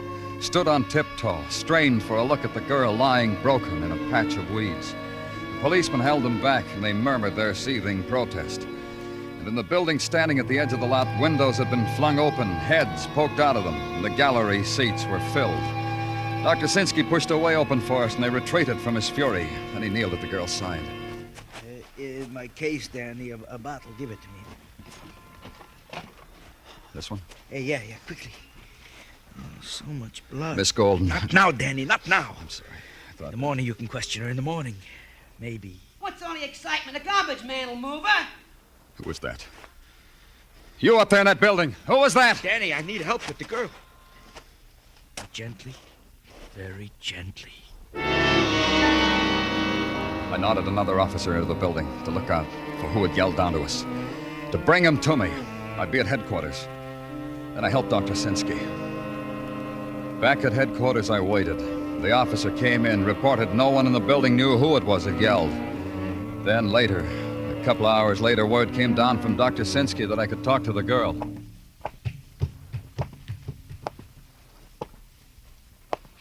Miss Golden? You are Mr. Clover. The nurse told me. Before you sit down... Yes? Will you crank up this bed so I can sit up so we can talk better? Sure. All right. Oh, pull it down. Oh, my back. I didn't realize. That's better. I can come back later, Miss Golden. No. All right. But if it's too much to talk Please. now... Who beat you up? I don't know. boys, young men. I'd never seen them before. No faces you'd recognize? No faces, but the names they called me. I've heard them before. In Europe. There's something else. You want to know why I was running away? We need to know it. I was running away from a man. Morris Bernstein? No. Oh, no. Then who? I don't understand it. Wait. I lived at the same apartment house that Morris did. I know, that's why we were... I met him there, Morris. We went to the movies together and did things like walking and looking at each other's face. Something was happening between us, something... Morris hated the word love. He said it wasn't enough. Then why were you running? A man worked there at the apartment house. What man? He wanted me to. He said that a nice girl like me shouldn't be spending all that money for rent. He said that. What man? Listen to me. One night he walked into my room. I tried to reason with him, but he wasn't hearing me, so I screamed. He ran away, out of the room. Didn't you tell someone about it? Morris had him discharged. He went to the owner of the building and had him discharged. The man's name, Miss Golden? I don't know. What, you? The name they called him by, that's all. Richie. They called him that. And after that I ran, but he followed me. Wherever I ran, he followed. You'll be all right, Miss Golden. I'll try to make it that way.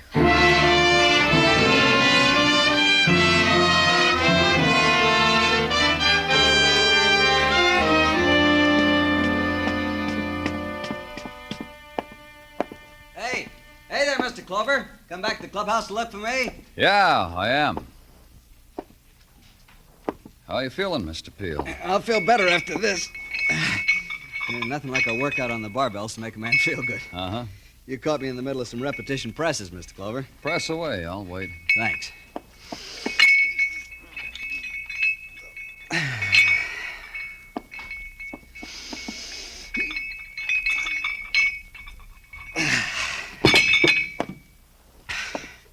Now? Well, I relax between exercise, Mr. Clover. What's on your mind? You are, Mr. Peel. That's why I'm here. Oh, you want to hand me that sweatshirt? We got a girl down at the doctor's hospital. She says you were bothering her. Oh? What's her name? Leah Golden. She only knew you as Richie. The Titans, your club, calls you that, too. Yeah, I know Leah Golden. She got hurt, huh? On account of you, Richie. Oh, come I'll now. tell you about it. You were after her while you were superintendent in her apartment. She got you fired, didn't she? I quit that job. The people there... Well, you know. Leah told Morris Bernstein about you walking in on her one day, so Morris saw to it you got fired. People like that think they run the world, don't they? People like you, Richie. No, not me. Look at me. An out-of-work guy. Somebody waves a finger and I'm out of a job. But you figured a way to get back at them, didn't you? Volunteering your services to these kids. Look, I'm cooling off. Time for my bicep building exercises. You want to watch out for a minute? Leave him alone. I said leave him alone. Hey. Clover, don't push me around. Stand there and listen. The kids, Richie. You heated them up, fed them your poison, pointed out Morris Bernstein and Leah Golden and said sick 'em. I did that, huh? Good for me. With Bernstein. You were there, huh? You finished it up when the kids were through. Your boys, Peel. The juvenile authorities will want them. You got a long way to go, Clover. Just uptown. Get your shirt on. That easy, huh? Oh, you're so... You're soft, Clover. You look big, but you're soft.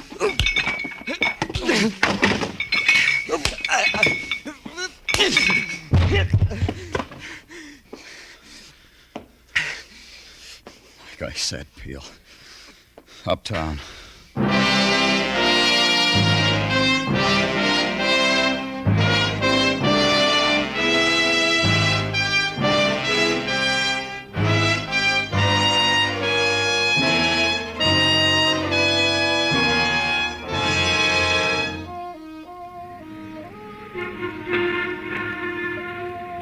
In the time of June, Broadway shimmers like an enchanted island. Night falls, and the wave of neon floods the streets, showers it with its light and color, and a million sounds. And it ebbs. The pavements strike glints where dreams were caught in the mud. It's Broadway, the gaudiest, the most violent, the lonesomest mile in the world. Broadway, my beat.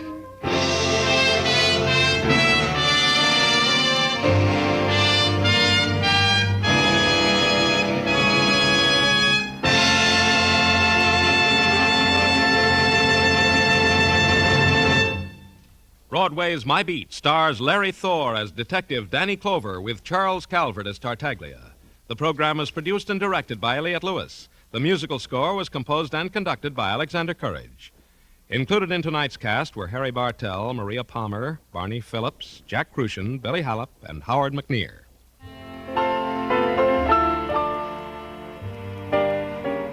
Jack Benny, Amos and Andy, Charlie and Edgar. They're off on summer vacation, but Sunday night on CBS still offers one of radio's top bargains in entertainment. Red Skelton, Lucille Ball, and Corliss Archer are still here with their unbeatable brands of comedy, plus the bright new comedy star, Steve Allen.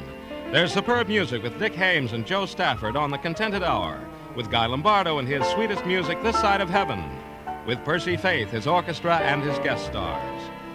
Horace Hyde is on hand with the original Youth Opportunity Program, and Hit the Jackpot can hit home to you with fine prizes if you get a call and can solve the secret saying. They're all here this Sunday on most of these same CBS stations, so be listening, won't you? Joe Walter speaking. This is CBS, where the Goldbergs are every Saturday night, the Columbia Broadcasting System.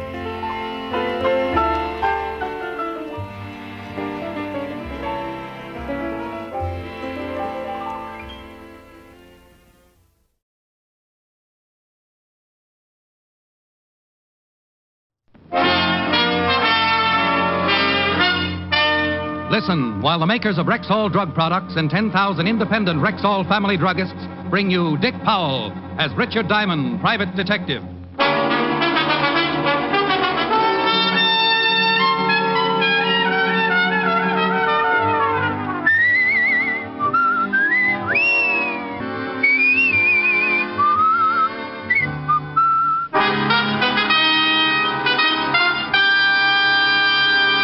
Good evening. This is your Rexall family druggist speaking to you for the 10,000 independent druggists who have made the word Rexall part of our own store names and who recommend and sell the 2,000 or more drug products made by the Rexall Drug Company. Like Rexall MI31, for example, America's popular all-round mouthwash, gargle, and breath deodorant. Full-strength MI31 kills contacted germs in a matter of seconds, yet will not harm delicate membranes of the mouth and throat.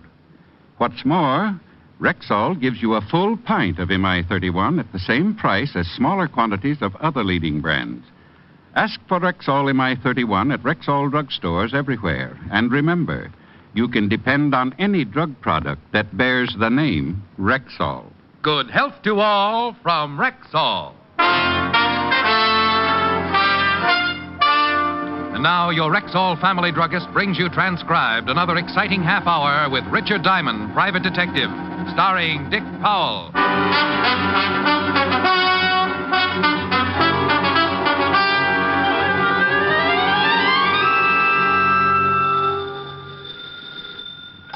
Diamond Detective Agency. If you have a little corpse in your home, swap it in for something useful. Mr. Diamond? Yes? I'd like to hire you, Mr. Diamond. Well, bless your little heart. $100 a day in expenses. My name is Raymond R. Waldron, attorney at law. Would you mind coming right over to my office? Will you have a retainer ready? By the time you get here. Where is here? 758 East 45th Street.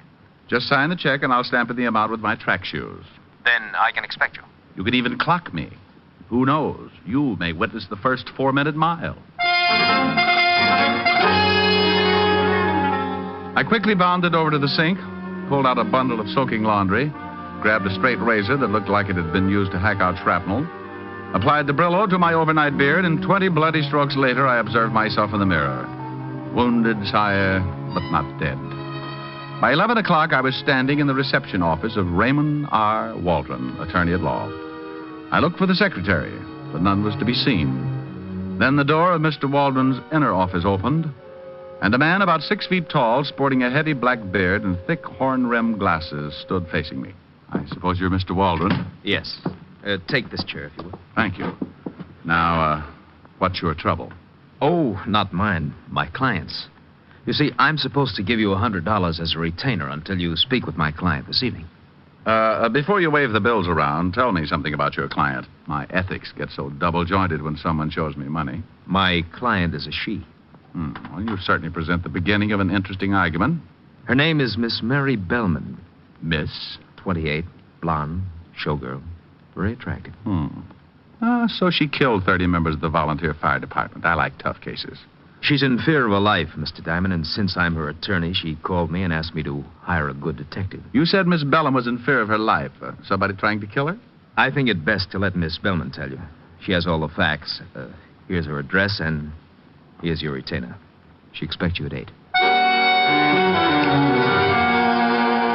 It was close to 12 when I got back to the office and spotted my landlord nailing up my door. His eyes dropped blushingly down to his waist when he saw the 2 months' back rent in my hand, and he hurriedly explained his carpenter work on my door as a delayed April 1st joke. I paid him off as the last board fell and then left the building and went to my flat on 53rd Street to take it easy until that evening. By 7:30, I was dressed in my best suit, the gray one that stands out from the rest because the rest are one brown gabardine that even a starving moth would gag on. Suddenly, I remembered my dinner date with Helen. So I put in a fast call and told her butler, Francis, that I'd be a little late. Then, promptly at 8 o'clock, I walked up to the door of Miss Mary Bellman, prospective client.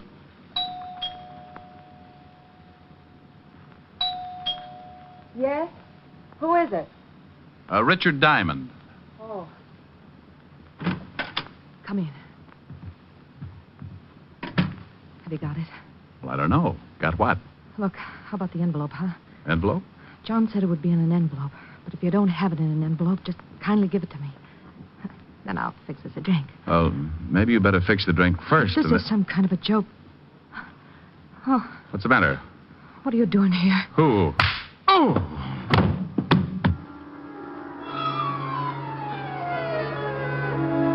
Everything happened so fast, I didn't even have time to guess what it was all about. Someone belted me with the Chrysler building, and I went down like a loose ski in a snowslide. As I hit the floor, I felt a pair of hands pull open my coat and relieve me of my .38. The floor fell away, and I dropped into a deep black pit that smelled something like a dirty carpet. When I finally came around, it was like squeezing myself out of a starched diving suit. I got my eyelids apart, and there, standing in front of me, were 2 very good reasons for wanting to go right back to sleep. Oh, he's coming around, boss. Good. I want him to see it when I give it to him. Oh. Slap him around so he comes to in a hurry. Sure. Come on, you. Wake up. Wake up. You hear me? No, okay. Come on, sit up. All right. Oh, my head. It's going to be your stomach in a minute. Full of slugs, you dirty, no-good gumshoe. Oh, well. Oh, Louis Hall, huh? You slugged me, Louis? Why'd you kill her? Huh, Shamus? Why? Why? What? Mary. Look at her, Shamus. Oh, where? Holy smoke. Yeah. My pretty Mary. Tell me why you shot her, huh? You think I shot her? You're gonna die anyway, Diamond. In a minute, I'm gonna kill you. But I gotta know why you done it to Mary. What makes you think it was me? Is your gun in it?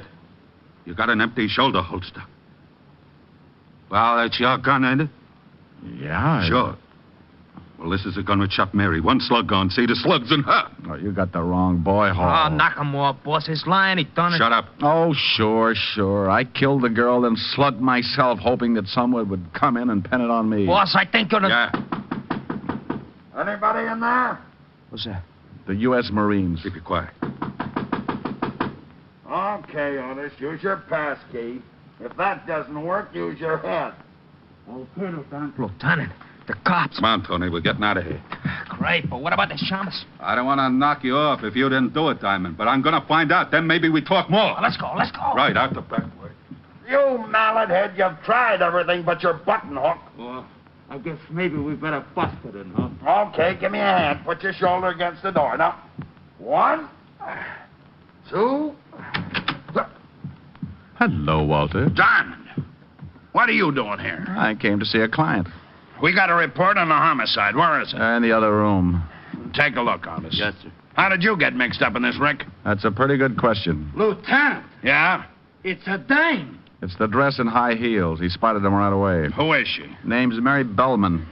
Hey, who called you to come over? I don't know, but we traced the call, and it came from a phone booth right next door to this building. How long ago? 8:15. Right after I got slugged. You got slugged. Thoroughly. Otis, go call the coroner. Right. Let's see. One shot came right out between the shoulders. Yeah, when I came to, I could still smell cordite. Well, where's your gun, Rick? Well, right now, it's with Lewis Hall. Louis Hall, the gambler? Yeah, the guy who owns the Ace High Club. When I came to, Louis and one of his boys were getting ready to kill me for killing the girl. He waltzed out of here when you showed, took my gun with him. Maybe he knocked her off. Maybe. Anyway, I think whoever did it used my gun. I still don't see how you figure in this deal. Well, a character by the name of Raymond R. Waldron, attorney at law, called and told me to come by and see my recently deceased client. Come on. Let's see what we can find out about a Mr. Raymond R. Waldron, attorney at law. Well, I was in it up to my earlobes again. Walt had Otis put out a pickup on Lewis Hall in his torpedo. Then we climbed in the squad car and headed for the offices of Raymond Waldron. On the way over, I told Walt what had transpired since that morning. 1, Waldron hiring me for Miss Bellman, saying he represented her. 2, seeing Mary Bellman in the strange way she had greeted me, as if she expected me to have an envelope for her. We got to the building, found the night watchman, went in, and in 2 minutes we were standing in front of the door marked 402. Isn't there usually a name on the door of an attorney's office? Usually. Maybe that's why I saw it there this afternoon. Oh, let us in, will you, Pop? Sure, boy, but there ain't nothing to see. We know Mr. Waldron's not in, but we want to look around. Sure, boy. Look as much as you like. Reception room? Boy. Where's the furniture?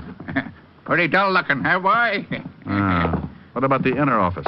No sense going in there. It's as naked as this. Well? It was all here this afternoon. Was there someone in this office this afternoon, Pop? You think the boy's lying? Sure, like he said, some lawyer fella. Had all the furniture moved out, run out on a week's rent, too. Landlord's in an oxygen tent.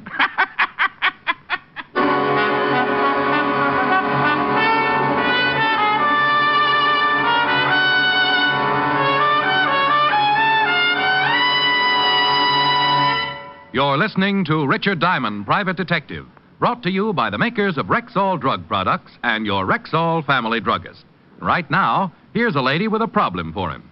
Every summer, it's the same thing. My children either eat their meals so fast or fill themselves with all kinds of cold drinks and hurry-up snacks. And then we have our usual siege of what I call summer stomachs. Well, ma'am, a lot of mothers have that same trouble. And a whole lot of them have solved it with Rexall milk of magnesia. Why, how's that? Well, it's a quick and effective way to neutralize excess acidity and a remarkably gentle laxative.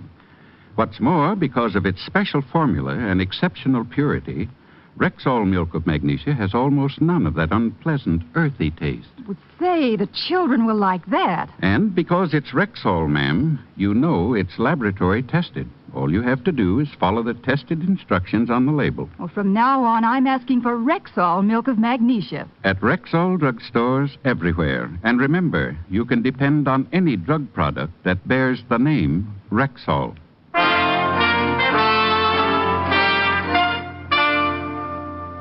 And now, back to tonight's adventure with Richard Diamond, Private Detective, starring Dick Powell. Well, Mr. Raymond R. Waldron had skipped, furniture and all. We thanked Pop, went downstairs, climbed into the squad car, and Walt checked in with the precinct. He put a tracer out on Waldron and learned that Lewis Hall and his henchmen were yet to be found. The coroner's report of the dead girl, Mary Bellman, confirmed the obvious. Death by a .38, the slug having been found in the wall. Ballistics had a full report and were waiting for the gun to show up. It was 6-2 and even that Louis Hall still had it and that it was mine. On the way over to Hall's nightclub, Walt told me that Hall had been going with a girl named Willis, Jean Willis. And he was a little surprised when I told him of Hall's recent interest in the late Mary Bellman. It seemed that Jean Willis and Louis had been an item for nearly a year. In fact, she was working as a headliner in his nightclub.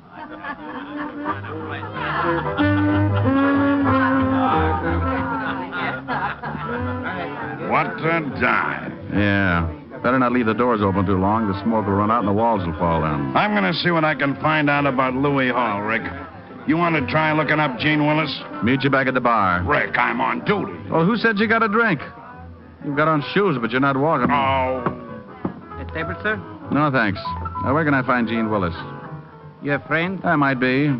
I'm afraid Miss Willis... Oh, my goodness. I dropped $10. So you did. Looks a little messy. I hate to see you dirty your hands, sir, so I just keep it and you can go wash up. Huh? Washroom's right next to Miss Willis' dressing room. Right down that hall. I'll see that you're decorated by the Department of Sanitation.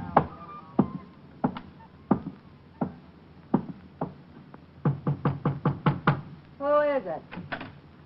Hey, who are you? Name's Diamond, honey. I'm a private detective. Good for you. I hope you're happy in your work. Now beat it. I'm looking for Lewis Hall. He's out.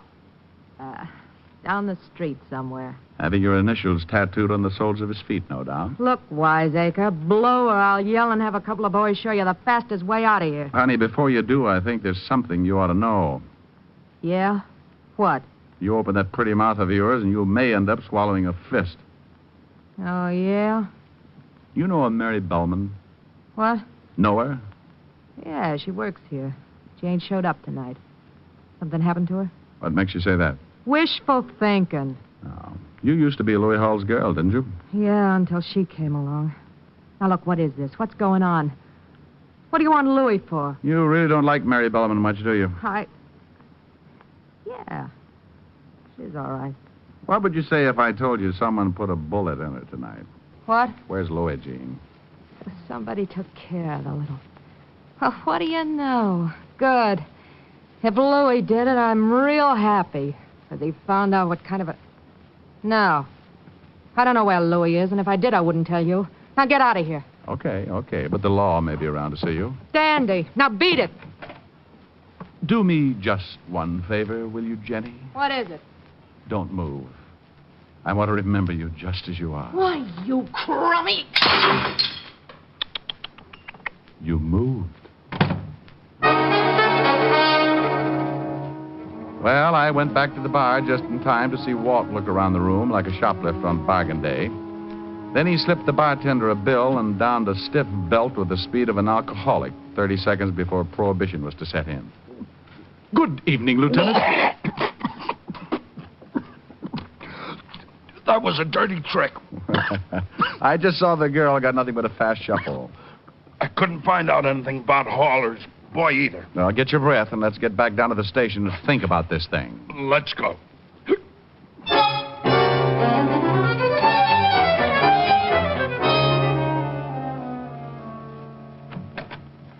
Hiya, Lieutenant. Hello, Pink Eyes. Huh? Oh. Anything on the dead girl? Here's the report. Thanks. How are you, Shamus? Fine, Otis, fine. Still under contract to the Museum of Natural History? That ain't very funny. Wait till they pick up your option and try to collect your head. Shut up, you two. Listen to this, Rick. This lab report says Mary Bellman was the one-time girlfriend of John Webb. Oh, the John Webb I sent up on an embezzlement rap 8 years ago? The same. He got out a month ago. Say, wasn't he suspected of being in on that Aetna payroll holdup? Yeah, but we never could prove that one on him. The dough was never recovered either. No, but the roll of bills and the dead girl's pocketbook checked with the numbers on the bills from that holdup. Walt, I'm getting an idea. When I sent Webb up, he was pretty unhappy. Made a lot of threats to me. You got the serial numbers from that holdup? Here's the whole list. Well, check them with this money. Your own dough? Okay, but I don't get it. Otis, did you find out anything on Raymond R. Waldron? The guy that was supposed to be the attorney? Yep. He ain't no attorney. He ain't even with the state bar, and I can't even find a Raymond R. Waldron in the phone book. Rick, where'd you get these bills? Well, they check. You bet they do. Where'd you get them? Raymond R. Waldron. Gave them to me when he hired me. Otis, go get a picture of John Webb. Right. You think Waldron and Webb are one and the same? Waldron had a beard and wore glasses. It's been 8 years since I've seen Webb. Hey, it fits. If Webb is Waldron, he's got a motive. For one thing, he'd love to frame you. Yeah, but we're going to have a hard time proving Waldron is Webb without fingerprints. Not only that, we're going to have a hard time just finding him. Here you are, Diamond. Thanks, Otis. Give me a heavy lead pencil, Walt. Right here. Get him, some artist. Oh, shut up, Otis, shut up. Now, let's see. There's a beard. Put some glasses on him. Uh-huh. There you are. Well? Raymond R. Waldron. Or John Webb with glasses and a beard. I'll put out a jump. Oh, wait a minute, Walt. I got an idea. Let's pull a real old stunt, huh? A real old stunt would be a cinch for us. Let the papers print a story that Mary Bellman is not dead. Webb must have made sure. Look, I didn't say that I was positive that Webb did the job. Louis Hall was standing with my gun in his hand. Gene Willis hated Mary Bellman for stealing her boy Louis, and we're loaded with suspects. Well, she did only have one bullet in her, and there is a possibility that she could have knocked herself off. Oh, stop sitting on your badge and call the papers. Say that Mary Bellman is in Bellevue in a serious condition. Due to an anonymous phone call, the police found her and rushed her to the hospital. I know, and she's expected to recover consciousness at any moment. Right. Otis, how would you look in a blonde wig? Huh? Come on, I'm going to put you to bed. Lieutenant!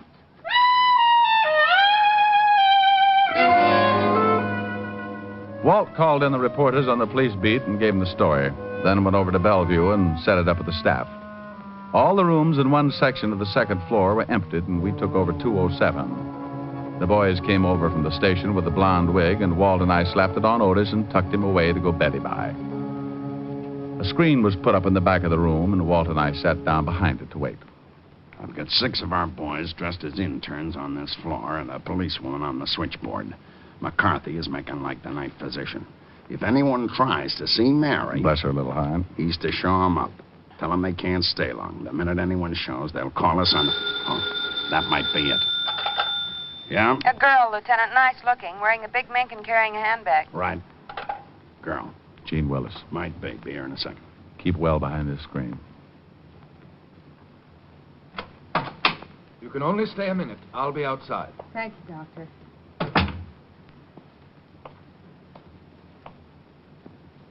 Mary? She's taken into her handbag. Let's take her.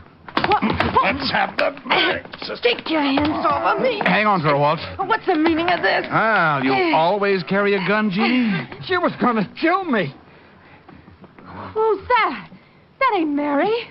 She was gonna kill me, Lieutenant. Shut up, Otis, or I'll give her back the gun. You can't pin anything on me. I think we can, baby. Holy cow. More company. Yeah? You can't do this. Dear, shut up now. Yeah. Okay. More company? Yeah, Hall and his gorillas. Said they were Louis. Oh, no. Honey, I no. warned you. Keep it down, no. lady. I won't let him get caught. I don't want him to get caught. Shut her up. I don't want him to get caught. Sorry, honey, but I have don't want to. him to get... Okay, lift her over behind the screen. All right. Yeah. There. All right, let me back there. Who's making noise? You can only stay a minute. Okay, Doc. You stay out here, Tony. Right, boy. Mary. Mary, baby. I'll get the guy who done this. All right, Louis. Who's there? The police, and you're covered. Okay. Try anything, and the guy in the bed will start shooting. The guy in the frame. Give me your gun. Then, Mary, She's really dead, Louis. I guess maybe I wish too much. I ain't smart. Here's your gun, Shamus. You had the right gun, all right, but the wrong boy. Here, Walt, give it to ballistics. We got Jean Willis over behind that screen. She came up here with some crazy idea of protecting you. Janie, she think I done it. Yeah, the crazy kid. She ain't got no... It's getting crowded. Yeah? What's going on? Trying to run down a killer, Louis. Okay. A guy just came in. Wearing a beard? No, he asked what room Mary Bellman was in and then left some flowers, walked out. Oh, we better get that girl out of here. Get her out in the hall. All right. Come on, honey. Louis. Louis, I didn't mean to... I'll give you a hand, Lieutenant. Hey, Lieutenant. The fire escape. Somebody out there. Louis, I only wanted to help you. Quiet. Don't move anybody. Maybe without the light, he won't see us.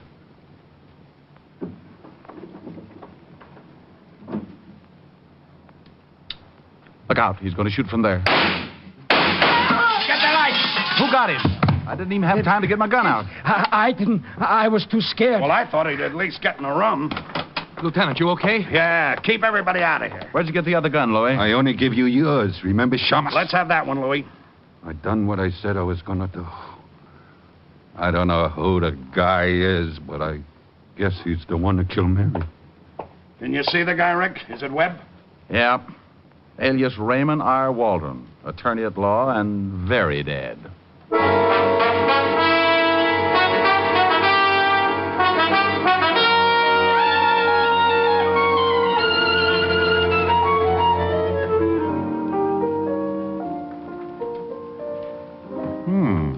New outfit, Helen, baby? Uh-huh. You like it? Make a silkworm lose his mind. I fixed some sandwiches. Thought you could eat them in here in the study. Oh, beats the kitchen. How can I see what I'm eating? A moth would crack up if he had to land by one lousy candle. Thought it was kind of romantic. Soft lights, music. Oh, honey, honey, honey. My rear old stomach has been neglected all day. Food should make it happy. I hope so. Hard day? Yes. What's this? Oh, very toothy. Peanut butter and caviar. You make them? Of course. Oh. Yes? Walt, Helen, Rick there. Beating his face. Wait a minute, Walt. No. Here's the way it breaks down. Waldron, or Webb, decided to kill 3 birds with 1 stone. Oh, the big pig. He wanted you for sending him up. He wanted Mary Bellman because she was blackmailing him. Seems she threatened to tell the police that he was the one who got that payroll. Oh, that's why she asked for an envelope. She thought I was bringing the payoff. Yeah. Well, Louis Hall was the 3rd bird. For stealing Webb's girl while he was doing time. That's it. You've been a living doll. What are you eating? I think this one's cheese and liverwurst. How are you going to sing? I hadn't thought about it. Me. You'll never make it. Don't bet on it. I will bet on it, a double sawbuck. I know you haven't got it, but you're on. Hoop-de-doo, hoop-de-doo. I hear a polka and my troubles are through. Hoop-de-doo, hoop-de-dee. This kind of music is like heaven to me.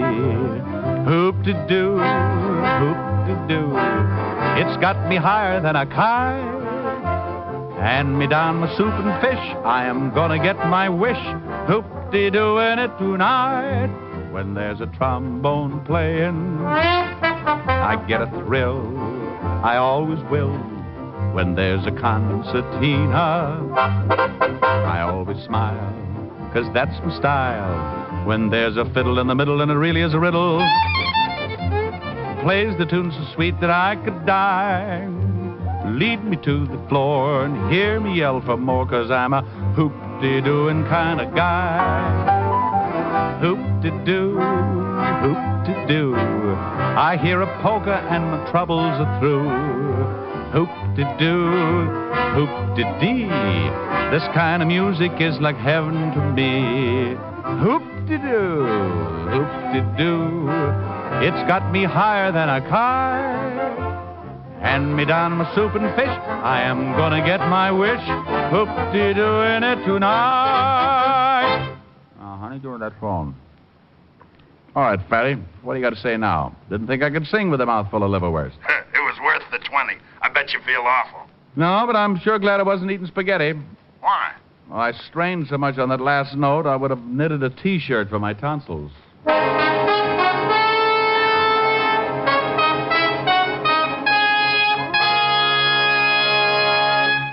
Dick Powell will be back in just a moment. And now, once more, here's your Rexall family druggist. It's the time of year for a friendly warning about sunburn. Remember that overexposure may cause serious and painful burns. But in case you do get a sunburn, I want you to know about Rexall Gypsy Cream. You'll actually be amazed at the immediate cooling, soothing relief you get with Rexall Gypsy Cream. And what's more, it's not a messy ointment, but a quick-drying, greaseless liquid, easy to apply, harmless to close. Ask for Rexall Gypsy Cream at Rexall drugstores everywhere. And remember, you can depend on any drug product that bears the name Rexall. Good health to all from Rexall.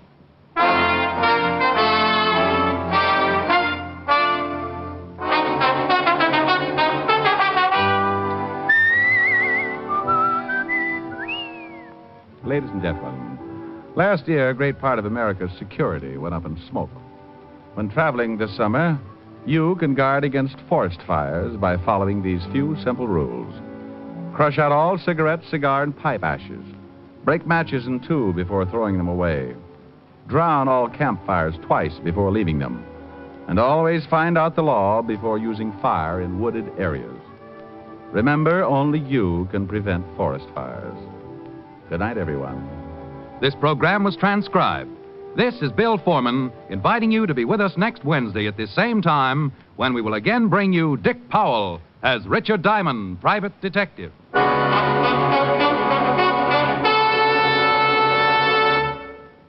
For the woman in 10 with sensitive skin. There's Caranome hand cream. Statistics show that 1 woman in 10 has an extra sensitive, extra tender skin. And for that woman, there's Caranome hand cream. For like all Caranome beauty aids, Caranome hand cream is hypoallergenic, pure, mild, safe for most sensitive skins. It softens, beautifies, protects. remember, for the woman in 10 with sensitive skin, There's Caranome hand cream. Only one of Caranome's beauty aids, designed especially for women with sensitive skin. ask for Caranome at Rexall drugstores everywhere.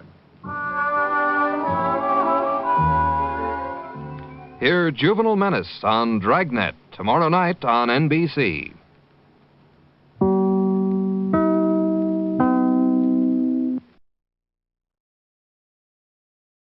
Broadway's My Beat.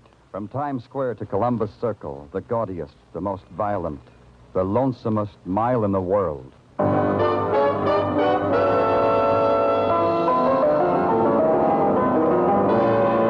Broadway's My Beat, with Larry Thor as Detective Danny Clover.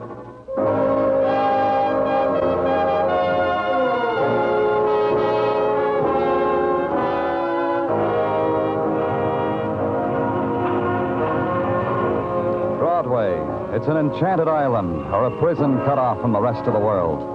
It all depends upon the mood you're in. The sudden sounds that dart from doorways, call them fury, or make yourself believe they're promises dimly heard. Or con yourself that the stare that just trailed by you had nothing to do with hunger. You can kid yourself on Broadway because that's what it's here for. It's Broadway, My Beat.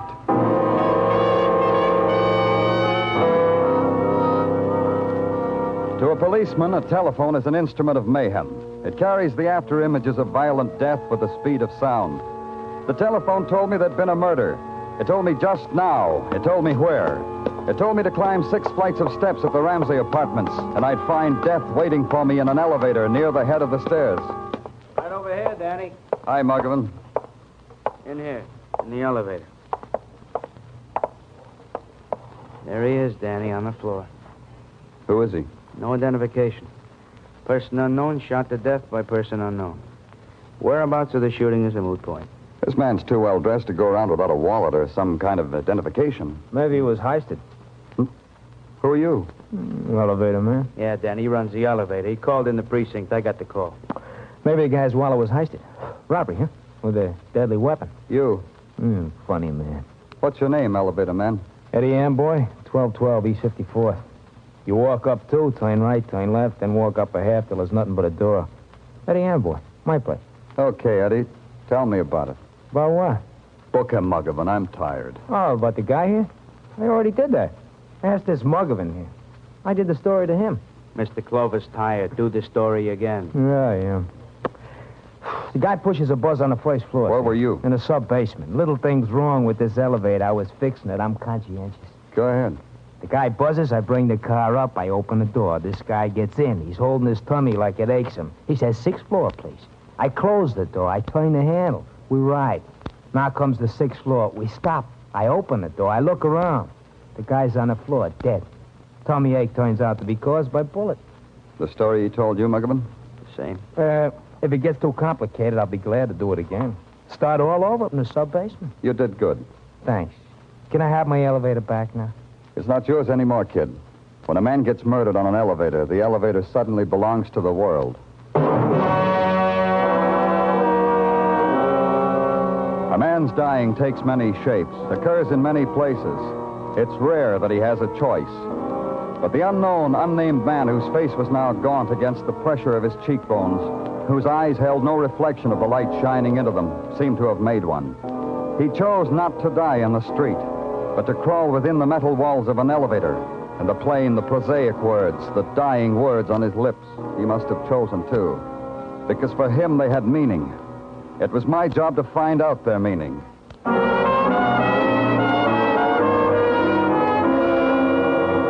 At headquarters, we put tracers out on the murdered man. Who was he? If we knew that, maybe we'd know why he had to die. And in the morning, I went back to the 6th floor he'd wanted. I had Muggavan's list of the tenants in the 3 apartments on that floor. I rang the first bell on the list. What do you want? You're Miss Conrad? What do you want? I'm from the police. Who is it, Martha?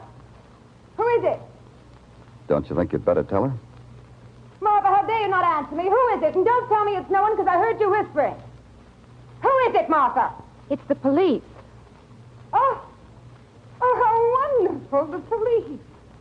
But isn't that the end? Show them in, Martha.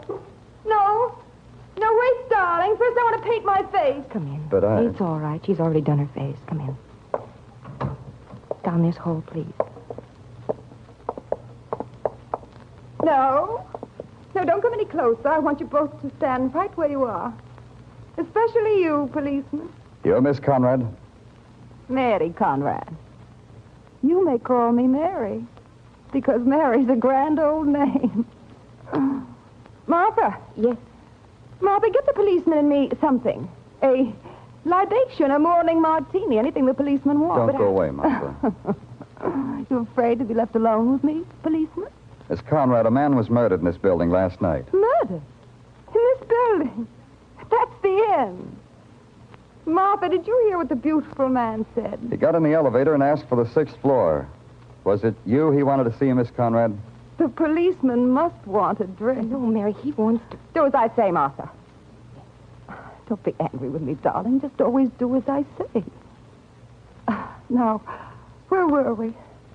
Oh, yes, the murdered man. Who was he? We don't know, but I have a picture. A picture?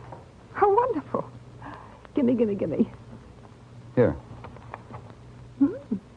Very distinguished. So dead. So horribly dead. Do you know him? Would it make it easier for you if I did, policeman? Do you know him, Miss Conrad? I'm sorry, dreadfully sorry. We don't know this man, do we, Martha? Do we? No, we don't know him. Where were you last night, Miss Conrad? I was here. All day. All evening, all night. I didn't go out once. Did I, Martha? No. The commotion in the hall when the man was found, it didn't wake you? Did it wake me, Martha? No, you slept very soundly. You sleep in the same room with Miss Conrad, Martha? Well, Policeman, you talk to Martha as if she were a servant. But I thought... That's dreadful. Of course Martha's not a servant. She's my sister. Isn't she the end?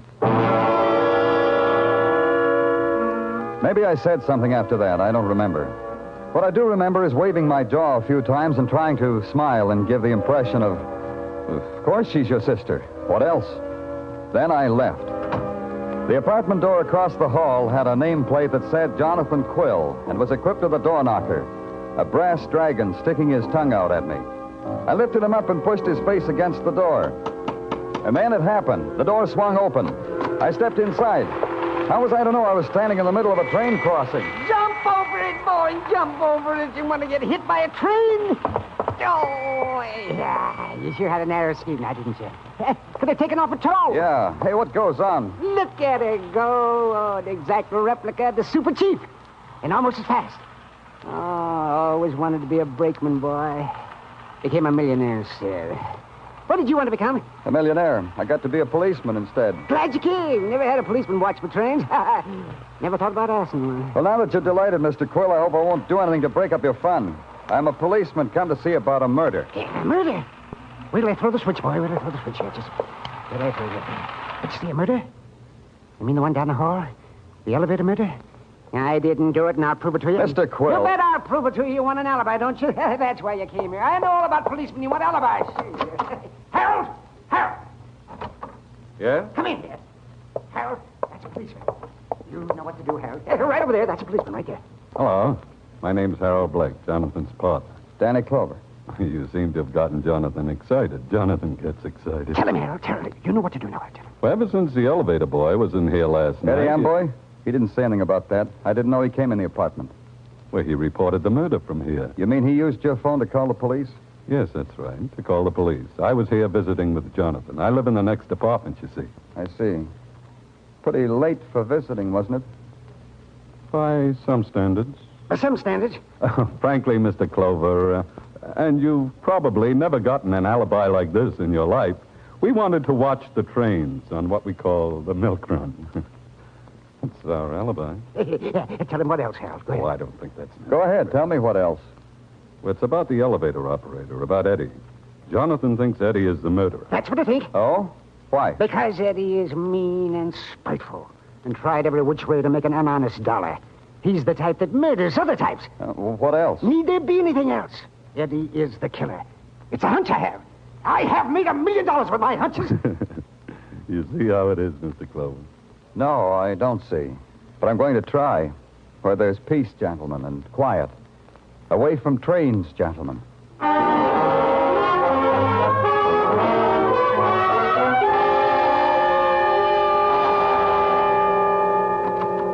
Hey, Danny, you in the mood for heap big powwow? Huh?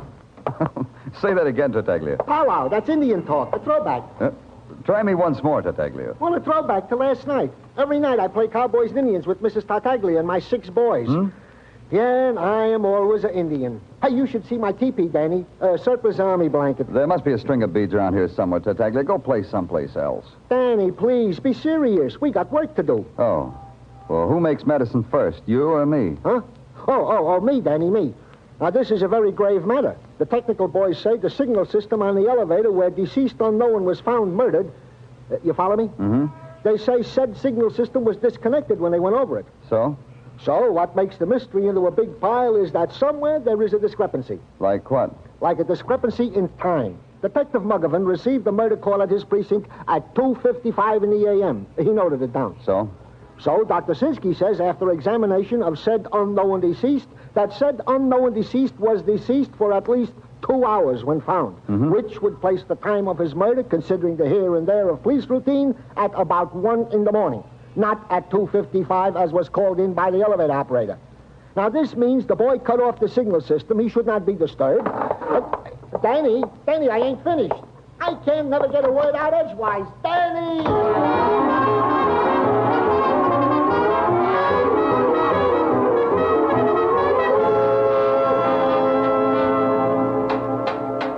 The doorman told me I'd find you here, Eddie. Oh, well, it's the hard detective, huh? Where else would you find this elevator boy? Bloodhound. I'll answer that. In the sub-basement, fixing this stinking elevator. Last night, Eddie. Did you have to fix the elevator before you called the police? That's a very interesting question, because I can't figure out what it means. Very mystical. I'll explain it to you, elevator boy. Now, go back, Bloodhound. If you come under here with me, you might get your throat caught in a steel cable or something. Under here is for experts. From here, then. The call you made to the police, Eddie. How come it was almost an hour late? That's a long time, an hour. Hey, you're good. You boys are real good to find out a thing like that. We got experts, too, Eddie. So maybe you better put your elevator away someplace and come out here and talk to me. Expert to expert. Yeah, I'll do that. One more tap in its tummy. Hey, who's that? Eddie, get out! Get out! I can't! My foot is caught! Help! Oh! No.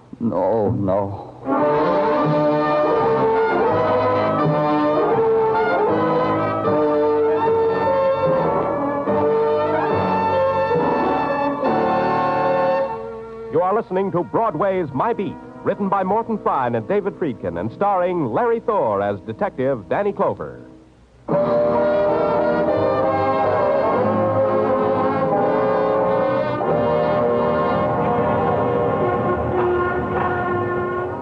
Broadway is a place that mourns the dead only in passing. The cold whisper of death winds its way through the neon chasm, and Broadway notes it, shudders, and huddles in on itself. To the murder of an anonymous man in an elevator, to the crushing out of another man's life by that same elevator, Broadway reacted true to form. It read the headlines, shrugged, and flipped them neatly into the nearest trash can. But at headquarters, it isn't that easy. Even Sergeant Tartaglia didn't think so. It ain't easy, Danny. 20 years into business, and, well, it still ain't easy. What isn't, Tartaglia? To be in a business where the product is dead bodies, where the clients are murderers. I've often commented thusly to Mrs. Tartaglia. Does she comfort you then, Tartaglia? Like an angel. She goes to the mix master, beats up a recipe, and presents me with a confection. I happen to have one here now, Danny. Homemade halva. Here, have a piece. Go on. Thanks.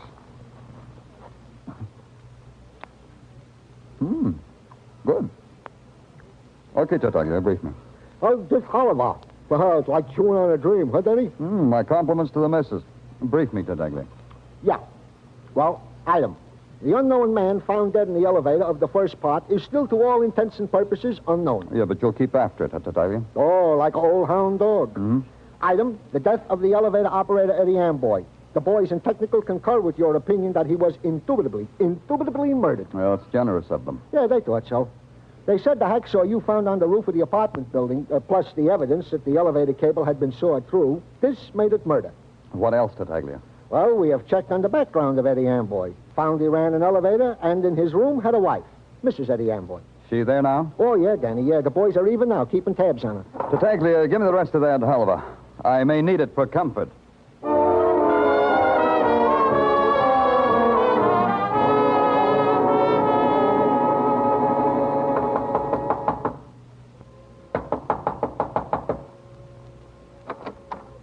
Yeah? Mrs. Amboy? Who are you? I'm from the police.